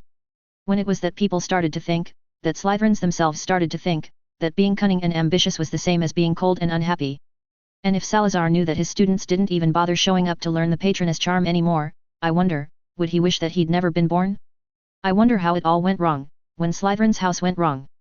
The shining creature winked out, the turmoil rising in Draco making it impossible to sustain the charm. Draco spun on Harry, he had to control himself not to raise his wand. What do you know about Slytherin House or Salazar Slytherin? You were never sorted into my house, what gives you the right to? And that was when Draco finally realized. You did get sorted into Slytherin. Draco said. You did, and afterwards you snapped your fingers. Draco had once asked Father if it would be cleverer to get sorted into some other house so that everyone would trust him, and Father had smiled and said that he'd thought of that too at Draco's age, but there was no way to fool the sorting hat. Not until Harry Potter came along. How had he ever bought for 1 minute that Harry was a Ravenclaw? An interesting hypothesis, Harry said equably. Do you know, you're the second person in Hogwarts to come up with a theory along those lines? At least you're the second that's actually said so to my face. Snape, Draco said with certainty. His head of house was no fool. Professor Quirrell, of course, said Harry. Though come to think, Severus did ask me how I managed to stay out of his house, and whether I had something the sorting hat wanted. I suppose you could say you're number 3. Oh, but Professor Quirrell's theory was a little different than yours, though. May I have your word not to repeat it? Draco nodded without even really thinking about it. What was he supposed to do, say no? Professor Quirrell thought that Dumbledore wasn't happy with the hat's choice for the boy who lived. And the instant Harry said it, Draco knew, he knew that it was true, it was just obvious. Who did Dumbledore even think he was fooling? Well, besides every single other person in Hogwarts except Snape and Quirrell, Harry might even believe it himself. Draco stumbled back over to his desk in something of a daze, and sat down hard enough to hurt slightly. This sort of thing happened around once a month with Harry, and it hadn't happened yet in January, so it was time. His fellow Slytherin, who might or might not think himself a Ravenclaw, sat back down in the chair he'd used earlier, now sitting on it crosswise, and looking up intently at Draco. Draco didn't know what he should be doing now, whether he should be trying to persuade the lost Slytherin boy that, no, he wasn't actually a Ravenclaw, or trying to figure out whether Harry was in league with Dumbledore, though that suddenly seemed less likely, but then why had Harry set up the whole thing with him and Granger? He really should have remembered that Harry was too weird for any normal plots. Harry, Draco said. Did you deliberately antagonize me and General Sunshine just so we'd work together against you? Harry nodded without hesitation, as though it was the most normal thing in the world, and nothing to be ashamed of. The whole thing with the gloves and making us climb up the walls of Hogwarts, the only point was to make me and Granger more friendly toward each other. And even before then. You've been plotting it for a really long time. Since the beginning. Again the nod. Whyy. Harry's eyebrows lifted for a moment, the only reaction he showed to Draco shrieking so loudly in the closed classroom that it hurt his own ears. Why did Harry Potter do this sort of thing? Then Harry said, so that Slytherins will be able to cast the patroness charm again. That doesn't make sense. Draco was aware that he was losing control of his voice, but he didn't seem able to stop himself. What does that have to do with Granger? Patterns, Harry said. His face was very serious now, and very grave. Like a quarter of children born to squib couples being wizards. A simple, unmistakable pattern you would recognize instantly, if you knew what you were looking at, even though, if you didn't know, you wouldn't even realize it was a clue. The poison in Slytherin House is something that's been seen before in the Muggle world. This is an advanced prediction, Draco, I could have written it down for you before our first day of school, just from hearing you talk in King's Cross Station. Let me describe some really pathetic sorts of people that hang around at your father's political rallies, pure-blood families that would never be invited to dinner at Malfoy Manor. Bearing in mind that I've never met them, I'm just predicting it from recognizing the pattern of what's happening to Slytherin House. And Harry Potter proceeded to describe the Parkinsons and Montags and Bowles with a calmly cutting accuracy that Draco wouldn't have dared think to himself in case there was a Legilimens around. It was beyond insult, they would kill Harry if they ever heard. To sum up, Harry finished, they don't have any power themselves. They don't have any wealth themselves. If they didn't have Muggleborns to hate, if all the Muggleborns vanished the way they say they want, they'd wake up one morning and find they had nothing. But so long as they can say purebloods are superior, they can feel superior themselves, they can feel like part of the master class. Even though your father would never dream of inviting them to dinner, even though there's not one galleon in their vaults, even if they did worse on their owls than the worst Muggleborn in Hogwarts. Even if they can't cast the Patronus charm anymore. Everything is the Muggleborn's fault to them, they have someone besides themselves to blame for their own failures, and that makes them even weaker. That's what Slytherin House is becoming, pathetic, and the root of the problem is hating Muggleborns. Salazar Slytherin himself said that mudbloods needed to be cast out. That they were weakening our blood. Draco's voice had risen to a shout. Salazar was wrong as a question of simple fact. You know that, Draco. And that hatred is poisoning your whole house, you couldn't cast the Patronus charm using a thought like that. Then why could Salazar Slytherin cast the Patronus charm? Harry was wiping sweat from his forehead. Because things have changed between then and now. Listen, Draco, 300 years ago you could find great scientists, as great as Salazar in their own way, who would have told you that some other Muggles were inferior because of their skin color. Skin color? Said Draco. I know, skin color instead of anything important like blood purity, isn't it ridiculous? But then something in the world changed, and now you can't find any great scientists who still think skin color should matter, only loser people like the ones I described to you. Salazar Slytherin made the mistake when everyone else was making it, because he grew up believing it, not because he was desperate for someone to hate. There were a few people who did better than everyone else around them, and they were exceptionally good. But the ones who just accepted what everyone else thought weren't exceptionally evil. The sad fact is that most people just don't notice a moral issue at all unless someone else is pointing it out to them, and once they're as old as Salazar was when he met Godric, they've lost the ability to change their minds. Only then Hogwarts was built, and Hogwarts started sending acceptance letters to Muggleborns like Godric insisted, and more people began to notice that Muggleborns weren't any different. Now it's a big political issue instead of something that everyone just believes without thinking about it. And the correct answer is that Muggleborns aren't any weaker than purebloods. So now the people who end up siding with what Salazar once believed, are either people who grew up in very closed pureblood environments like you, or people who are so pathetic themselves that they're desperate for someone to feel superior to, people who love to hate. That doesn't sound right. Draco's voice said. His ears listened, and wondered that he couldn't come up with anything better to say. It doesn't? Draco, you know now there's nothing wrong with Hermione Granger. You had trouble dropping her off a roof, I hear. Even though you knew she'd taken a feather-falling potion, even though you knew she was safe. What sort of person do you think wants to kill her, not for any wrong she did to them, just because she's a Muggleborn? Even though she's just a young girl who would help them with their homework in a second, if they ever asked her. Harry's voice broke, what sort of person wants her to die? Father. Draco felt split in two, he seemed to be having a problem with dual vision. Granger is a mudblood, she should die, and a girl hanging from his hand on the rooftop, like seeing double. And anyone who doesn't want Hermione Granger to die, won't want to hang around the sort of people who do. That's all people think Slytherin is now, not clever planning, not trying to achieve greatness, just hating Muggleborns. I paid Morag a sickle to ask Padma why she hadn't gone to Slytherin, we both know she got the option. And Morag told me that Padma just gave her a look and said that she wasn't Pansy Parkinson. You see? The best students with the virtues of more than one house, the students with choices, they go under the hat thinking anywhere but Slytherin, and someone like Padma ends up in Ravenclaw. A&D. I think the sorting hat tries to maintain a balance in the sorting, so it fills out the ranks of Slytherin with anyone who isn't repelled by all the hatred. So instead of Padma Patil, Slytherin gets Pansy Parkinson. She's not very cunning, and she's not very ambitious, but she's the sort of person who doesn't mind what Slytherin is turning into. And the more Padmas go to Ravenclaw and the more Pansies go to Slytherin, the more the process accelerates. It's destroying Slytherin House, Draco. It had a ring of awful truth, Padma had belonged in Slytherin, and instead Slytherin got Pansy. Father rallied lesser families like the Parkinsons because they were convenient sources of support, but Father hadn't realized the consequences of associating Slytherin's name with them. I can't, Draco said, but he wasn't even sure what he couldn't do. What do you want from me? I'm not sure how to heal Slytherin House, Harry said slowly. But I know it's something you and I will end up having to do. It took centuries for science to dawn over the Muggle world, it only happened slowly, but the stronger science got, the further that sort of hatred retreated. Harry's voice was quiet, now. I don't know exactly why it worked that way, but that's how it happened historically.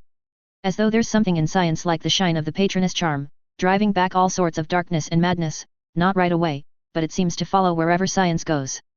The Enlightenment, that was what it was called in the Muggle world. It has something to do with seeking the truth, I think, with being able to change your mind from what you grew up believing, with thinking logically, realizing that there's no reason to hate someone because their skin is a different color, just like there's no reason to hate Hermione Granger, or maybe there's something to it that even I don't understand. But the Enlightenment is something that you and I belong to now, both of us.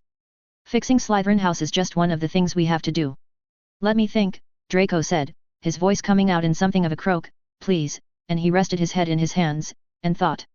Draco thought for a while, with his palms over his eyes to shut out the world, no sound but his and Harry's breathing. All the persuasive reasonableness of what Harry said, the evident grains of truth that it contained, and against that, the obvious, the perfectly and entirely obvious hypothesis about what was really going on. After a time, Draco finally raised his head. It sounds right, Draco said quietly. A huge smile broke out on Harry's face. So, Draco continued, is this where you bring me to Dumbledore, to make it official? He kept his voice very casual as he said it. Oh, yeah, Harry said. That was the thing I was going to ask you about, actually. Draco's blood froze in his veins, froze solid and shattered. Professor Quirrell said something to me that got me thinking, and, well, no matter how you answer this question, I'm already stupid for having not asked you a lot earlier. Everyone in Gryffindor thinks Dumbledore is a saint, the Hufflepuffs think he's crazy, the Ravenclaws are all proud of themselves for having worked out that he's only pretending to be crazy, but I never asked anyone in Slytherin. I'm supposed to know better than to make that sort of mistake. But if even you think Dumbledore's okay to conspire with on fixing Slytherin House, I guess I didn't miss anything important.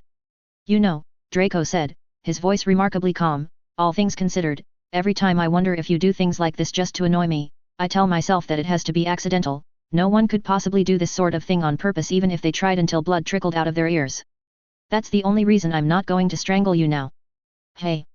And then strangle himself, because Harry had grown up with Muggles, and then Dumbledore had smoothly diverted him from Slytherin to Ravenclaw, so it was perfectly plausible that Harry might not know anything, and Draco had never thought to tell him.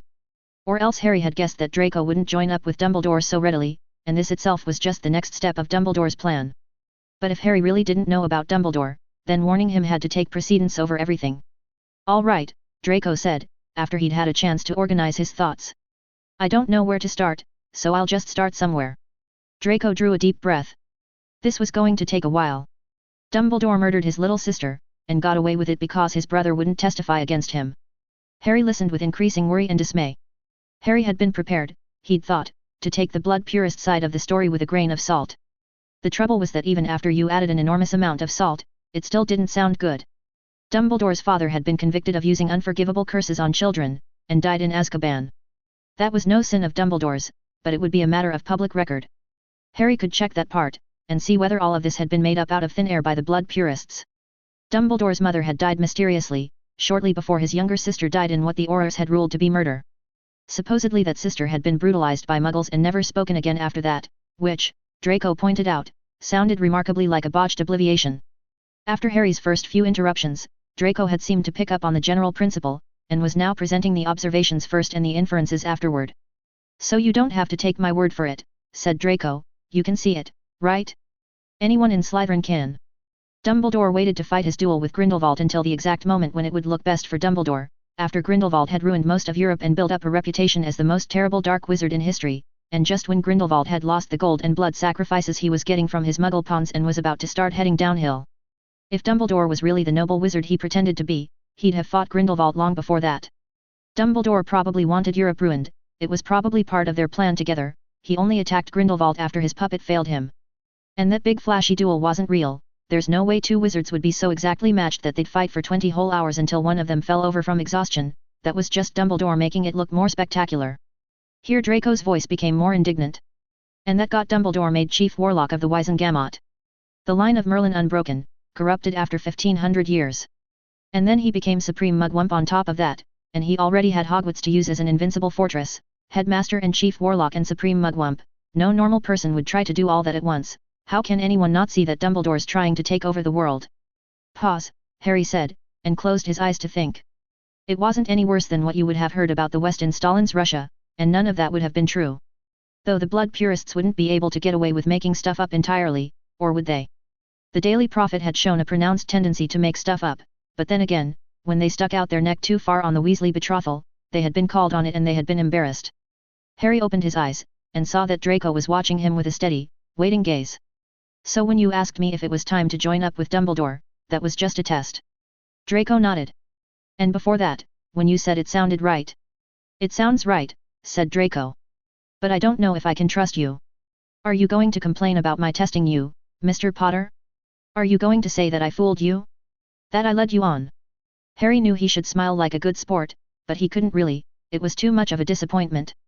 You're right, it's fair, I can't complain, Harry said instead. So what about he who must not be named? Not as bad as he was made out to be. Draco looked bitter, at that. So you think it's all just making Father's side look good and Dumbledore's side look bad, and that I believe it all myself just because Father told me? It's a possibility I'm considering, Harry said evenly. Draco's voice was low and intense. They knew. My father knew, his friends knew. They knew the Dark Lord was evil. But he was the only chance anyone had against Dumbledore.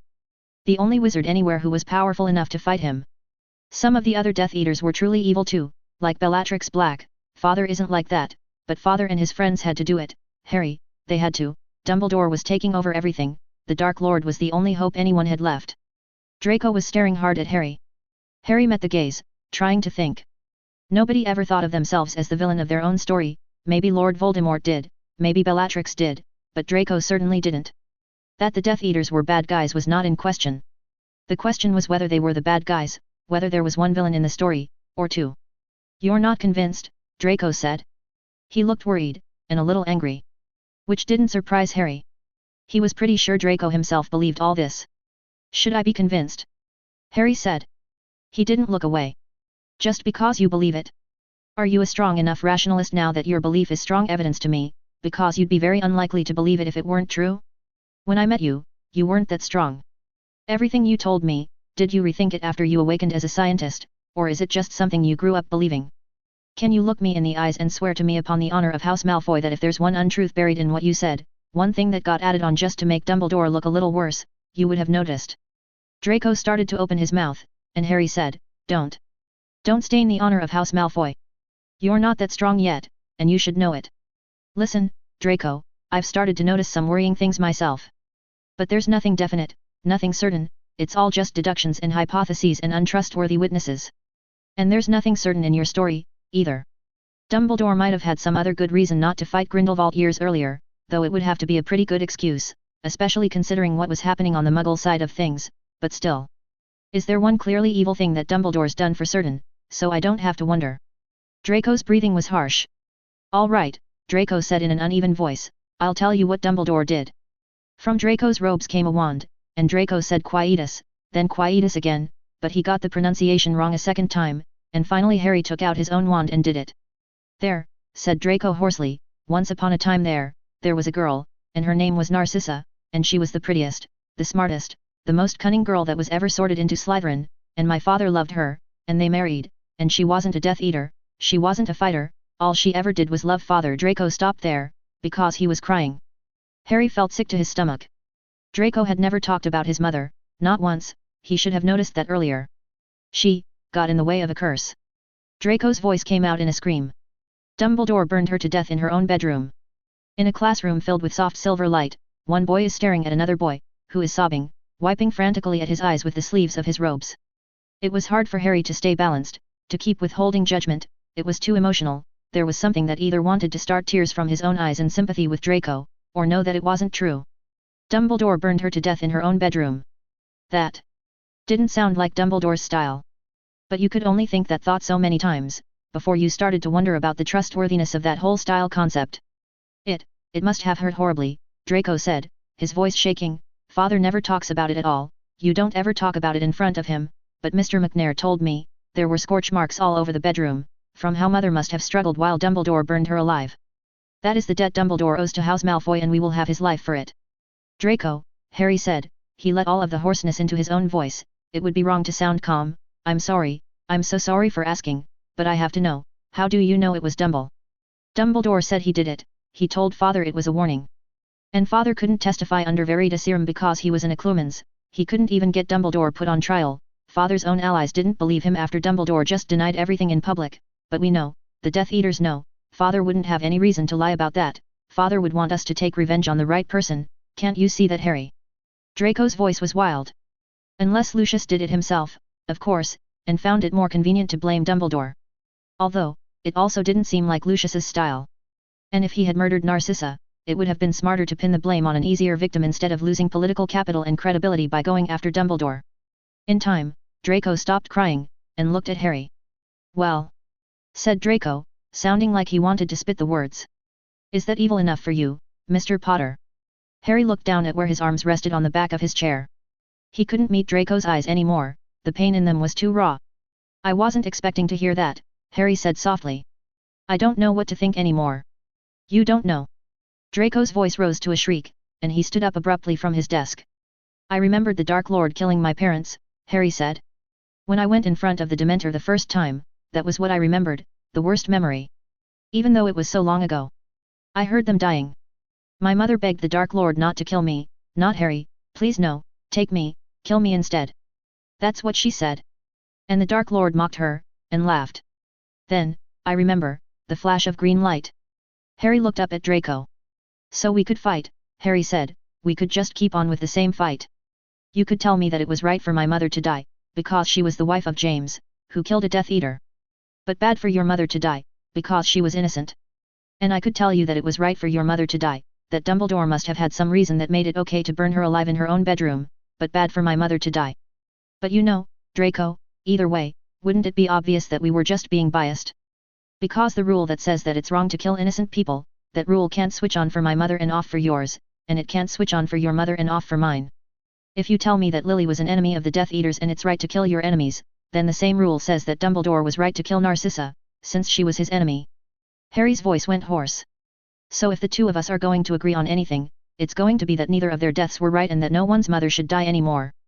The fury boiling inside Draco was so great that he could barely stop himself from storming out of the room. All that halted him was the recognition of a critical moment, and a small remnant of friendship, a tiny flash of sympathy, for he'd forgotten, that Harry's mother and father were dead by the Dark Lord's hand. The silence stretched. "You can talk," Harry said. "Draco, talk to me. I won't get angry. Are you thinking, I don't know, that Narcissa dying was much worse than Lily dying? That it's wrong for me even to make the comparison?" "I guess I was stupid too," Draco said. All this time I forgot that you must hate the Death Eaters for killing your parents, hate Death Eaters the way I hate Dumbledore." And Harry had never said anything, never reacted when Draco talked about Death Eaters, kept it hidden. Draco was a fool. "No," Harry said.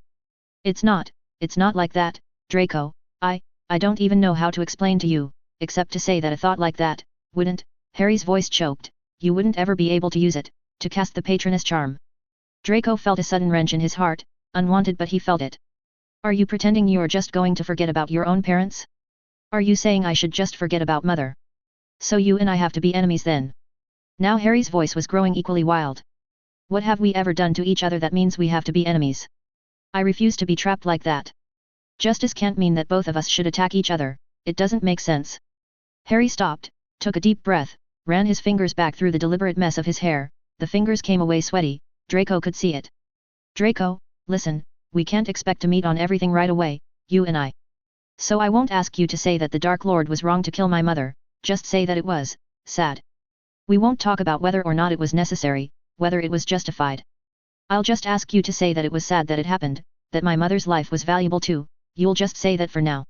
And I'll say it was sad that Narcissa died, because her life was also worth something. We can't expect to agree on everything right away, but if we start out by saying that every life is precious, that it's sad when anyone dies, then I know we'll meet someday. That's what I want you to say. Not who was right. Not who was wrong. Just that it was sad when your mother died, and sad when my mother died, and it would be sad if Hermione Granger died. Every life is precious. Can we agree on that and let the rest go by for now? Is it enough if we just agree on that? Can we, Draco? That seems more like a thought someone could use to cast the Patronus charm." There were tears in Harry's eyes. And Draco was getting angry again. "Dumbledore killed Mother, it's not enough to just say it's sad. I don't understand what you think you have to do, but the Malfoys have to take revenge. Not avenging the deaths of family went beyond weakness, beyond dishonor, you might as well not exist." "I'm not arguing with that," Harry said quietly. But will you say that Lily Potter's death was sad? Just say that one thing. That's... Draco was having difficulty finding words again. I know how you feel, but don't you see, Harry, even if I just say that Lily Potter's death was sad, that's already going against the Death Eaters. Draco, you've got to be able to say the Death Eaters were wrong about some things. You have to, you can't progress as a scientist otherwise, there'll be a roadblock in your way, an authority you can't contradict.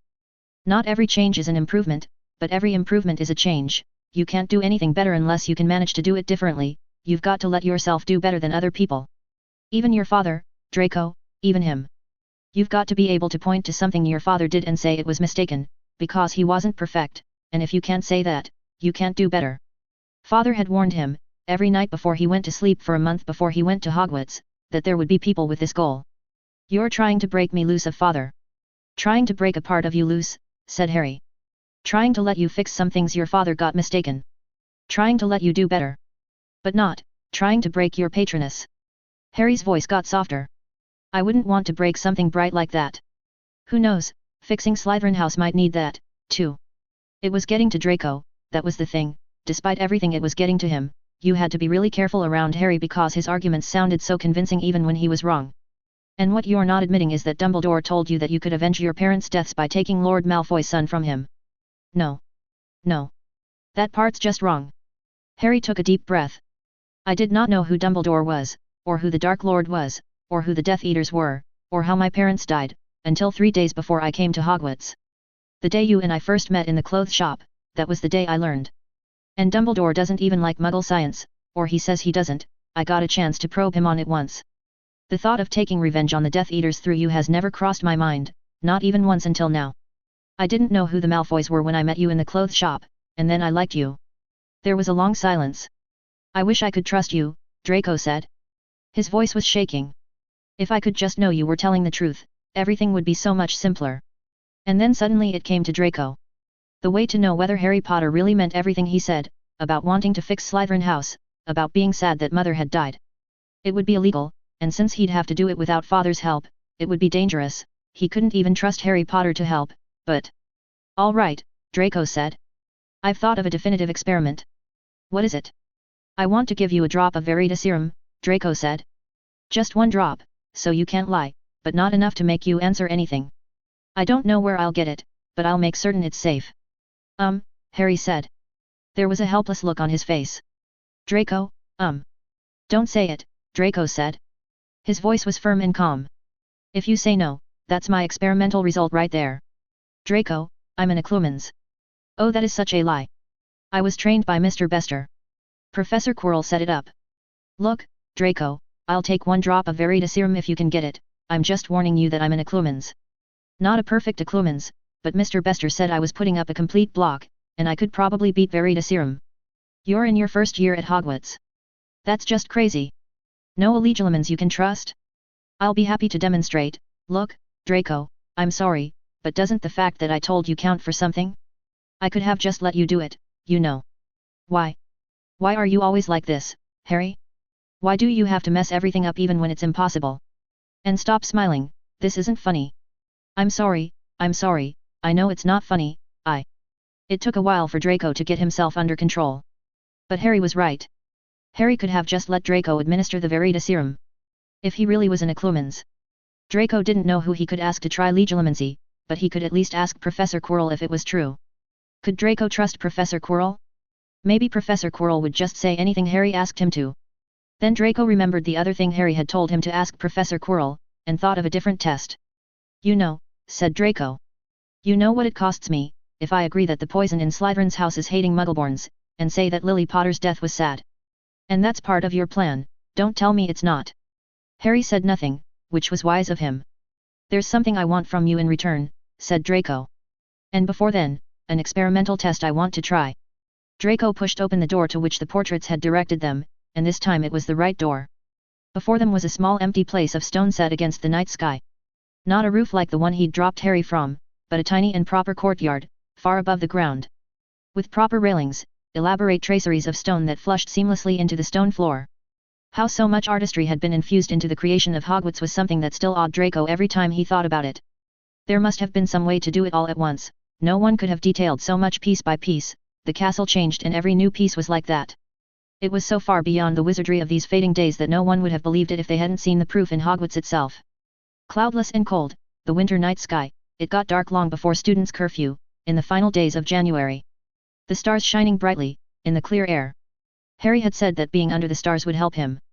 Draco touched his chest with his wand, slid his fingers in a practiced motion, and said, "Thermos." A warmth spread through him, starting from his heart, the wind went on blowing on his face, but he was no longer cold. "Thermos," Harry's voice said behind him. They went together to the railing, to look down at the ground a long way below. Draco tried to figure if they were in one of the towers that could be seen from outside, and found that right now he couldn't quite seem to picture how Hogwarts looked from outside.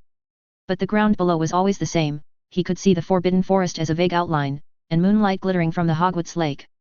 "You know," Harry's voice said quietly from beside him where his arms leaned on the railing next to Draco's, "one of the things that Muggles get really wrong, is that they don't turn all their lights out at night. Not even for 1 hour every month, not even for 15 minutes once a year. The photons scatter in the atmosphere and wash out all but the brightest stars, and the night sky doesn't look the same at all, not unless you go far away from any cities. Once you've looked up at the sky over Hogwarts, it's hard to imagine living in a Muggle city, where you wouldn't be able to see the stars. You certainly wouldn't want to spend your whole life in Muggle cities, once you'd seen the night sky over Hogwarts." Draco glanced at Harry, and found that Harry was craning his neck to stare up at where the Milky Way arched across the darkness.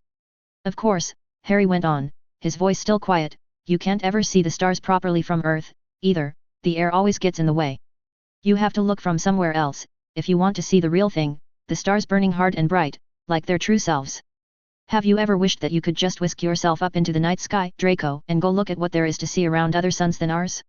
If there were no limit to the power of your magic, is that one of the things you would do, if you could do anything?" There was a silence, and then Draco realized that he was expected to answer. "I didn't think of it before," Draco said. Without any conscious decision, his voice came out as soft and hushed as Harry's. "Do you really think anyone would ever be able to do that?" "I don't think it'll be that easy," said Harry. "But I know I don't mean to spend my whole life on Earth." It would have been something to laugh at, if Draco hadn't known that some Muggles had already left, without even using magic. "To pass your test," Harry said, "I'm going to have to say what it means to me, that thought, the whole thing, not the shorter version I tried to explain to you before. But you should be able to see it's the same idea, only more general. So my version of the thought, Draco, is that when we go out into the stars, we might find other people there. And if so, they certainly won't look like we do. There might be things out there that are grown from crystal, or big pulsating blobs, or they might be made of magic, now that I think about it. So with all that strangeness, how do you recognize a person? Not by the shape, not by how many arms or legs it has. Not by the sort of substance it's made out of, whether that's flesh or crystal or stuff I can't imagine. You would have to recognize them as people from their minds. And even their minds wouldn't work just like ours do. But anything that lives and thinks and knows itself and doesn't want to die, it's sad, Draco, it's sad if that person has to die, because it doesn't want to. Compared to what might be out there, every human being who ever lived, we're all like brothers and sisters, you could hardly even tell us apart. The ones out there who met us, they wouldn't see British or French, they wouldn't be able to tell the difference, they'd just see a human being. Humans who can love and hate and laugh, and cry, and to them, the ones out there, that would make us all as alike as peas in the same pod. They would be different, though. Really different. But that wouldn't stop us, and it wouldn't stop them, if we both wanted to be friends together." Harry raised his wand then, and Draco turned, and looked away, as he had promised, looked toward the stone floor and stone wall in which the door was set. For Draco had promised not to look, and not to tell anyone of what Harry had said, or anything at all of what happened here this night, though he didn't know why it was to be so secret. "I have a dream," said Harry's voice, "that one day sentient beings will be judged by the patterns of their minds, and not their color or their shape or the stuff they're made of, or who their parents were. Because if we can get along with crystal things someday, how silly would it be not to get along with Muggleborns, who are shaped like us, and think like us, as alike to us as peas in a pod? The crystal things wouldn't even be able to tell the difference. How impossible is it to imagine that the hatred-poisoning Slytherin house would be worth taking with us to the stars? Every life is precious, everything that thinks and knows itself and doesn't want to die. Lily Potter's life was precious, and Narcissa Malfoy's life was precious, even though it's too late for them now, it was sad when they died. But there are other lives that are still alive to be fought for. Your life, and my life, and Hermione Granger's life, all the lives of Earth, and all the lives beyond, to be defended and protected, expecto patronum." And there was light. Everything turned to silver in that light, the stone floor, the stone wall, the door, the railings, so dazzling just in the reflection that you could hardly even see them, even the air seemed to shine, and the light grew brighter and brighter and brighter. When the light ended it was like a shock, Draco's hand went automatically to his robe to bring out a handkerchief, and it was only then that he realized he was crying. "There is your experimental result," Harry's voice said quietly. "I really did mean it, that thought." Draco slowly turned toward Harry, who had lowered his wand now. That's got to be a trick, right?" Draco said. He couldn't take many more of these shocks. "Your patroness can't really be that bright, and yet it had been patroness light. Once you knew what you were looking at, you couldn't mistake it for anything else." "That was the true form of the patroness charm," Harry said. "Something that lets you put all your strength into the patroness, without hindrance from within yourself. And before you ask, I did not learn it from Dumbledore. He does not know the secret, and could not cast the true form if he did. I solved the puzzle for myself. And I knew, once I understood, that this spell must not be spoken of. For your sake, I undertook your test, but you must not speak of it, Draco." Draco didn't know any more. He didn't know where the true strength lay, or the right of things. Double vision, double vision. Draco wanted to call Harry's ideals weakness, Hufflepuff foolishness, the sort of lie that rulers told to placate the populace and that Harry had been silly enough to believe for himself, foolishness taken seriously and raised up to insane heights, projected out onto the stars themselves. Something beautiful and hidden, mysterious and bright. "Will I," whispered Draco, "be able to cast a patroness like that, someday?" "If you always keep seeking the truth," Harry said, "and if you don't refuse the warm thoughts when you find them, then I'm sure you will. I think a person could get anywhere if they just kept going long enough, even to the stars." Draco wiped his eyes with his handkerchief again. "We should go back inside," Draco said in an unsteady voice. "Someone could have seen it, all that light." Harry nodded, and moved to and through the door, and Draco looked up at the night sky one last time before he followed. Who was the boy who lived, that he was already an Occlumens, and could cast the true form of the patroness charm, and do other strange things? What was Harry's patroness? Why must it stay unseen? Draco didn't ask any of those questions, because Harry might have answered, and Draco just couldn't take any more shocks today. He just couldn't. One more shock and his head was going to just fall right off his shoulders and go bounce, bounce, bounce down the corridors of Hogwarts. They'd ducked into a small alcove, instead of going all the way back to the classroom. At Draco's request, he was feeling too nervous to put it off any longer. Draco put up a quieting barrier, and then looked at Harry in silent question. "I've been thinking about it," Harry said. "I'll do it, but there are 5 conditions." 5. "Yes, 5. Look, Draco, a pledge like this is just begging to go terribly wrong somehow. You know it would go wrong if this were a play." "Well, it's not," Draco said. "Dumbledore killed Mother. He's evil. It's one of those things you talk about that doesn't have to be complicated." "Draco," Harry said, his voice careful, "all I know is that you say that Lucius says that Dumbledore says he killed Narcissa. To believe that unquestioningly, I have to trust you and Lucius and Dumbledore. So like I said, there are conditions. The first one is that at any point you can release me from the pledge, if it no longer seems like a good idea. It has to be a deliberate and intended decision on your part, of course, not a trick of wording or something." "Okay," said Draco. That sounded safe enough. "Condition 2 is that I'm pledging to take as an enemy whoever actually did kill Narcissa, as determined to the honest best of my ability as a rationalist. Whether that's Dumbledore, or someone else. And you have my word that I'll exercise my best ability as a rationalist to keep that judgment honest, as a question of simple fact." "Agreed." "I don't like it," said Draco. He didn't. The whole point was to make sure Harry never went with Dumbledore. Still, if Harry was honest, he'd catch on to Dumbledore soon enough, and if dishonest, he'd already broken his word. "But I'll agree. Condition 3 is that Narcissa has to have been burned alive. If that part of the story turns out to be something exaggerated just to make it sound a little worse, then I get to decide for myself whether or not to still go through with the pledge. Good people sometimes have to kill. But they don't ever torture people to death. It's because Narcissa was burned alive that I know whoever did that was evil." Draco kept his temper, barely.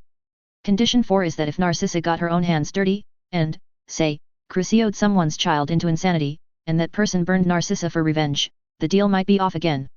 Because then it was still wrong for them to burn her, they still should have just killed her without pain, but it wasn't evil the same way as if she was just Lucius's love who never did anything herself, like you said. Condition 5 is that if whoever killed Narcissa was tricked somehow into doing it, then my enemy is whoever tricked them, not the person who was tricked. All this really sounds like you're planning to weasel out of it. Draco, I won't take a good person as an enemy, not for you or anyone. I have to really believe they're in the wrong. But I've thought about it, and it seems to me that if Narcissa didn't do any evil with her own hands,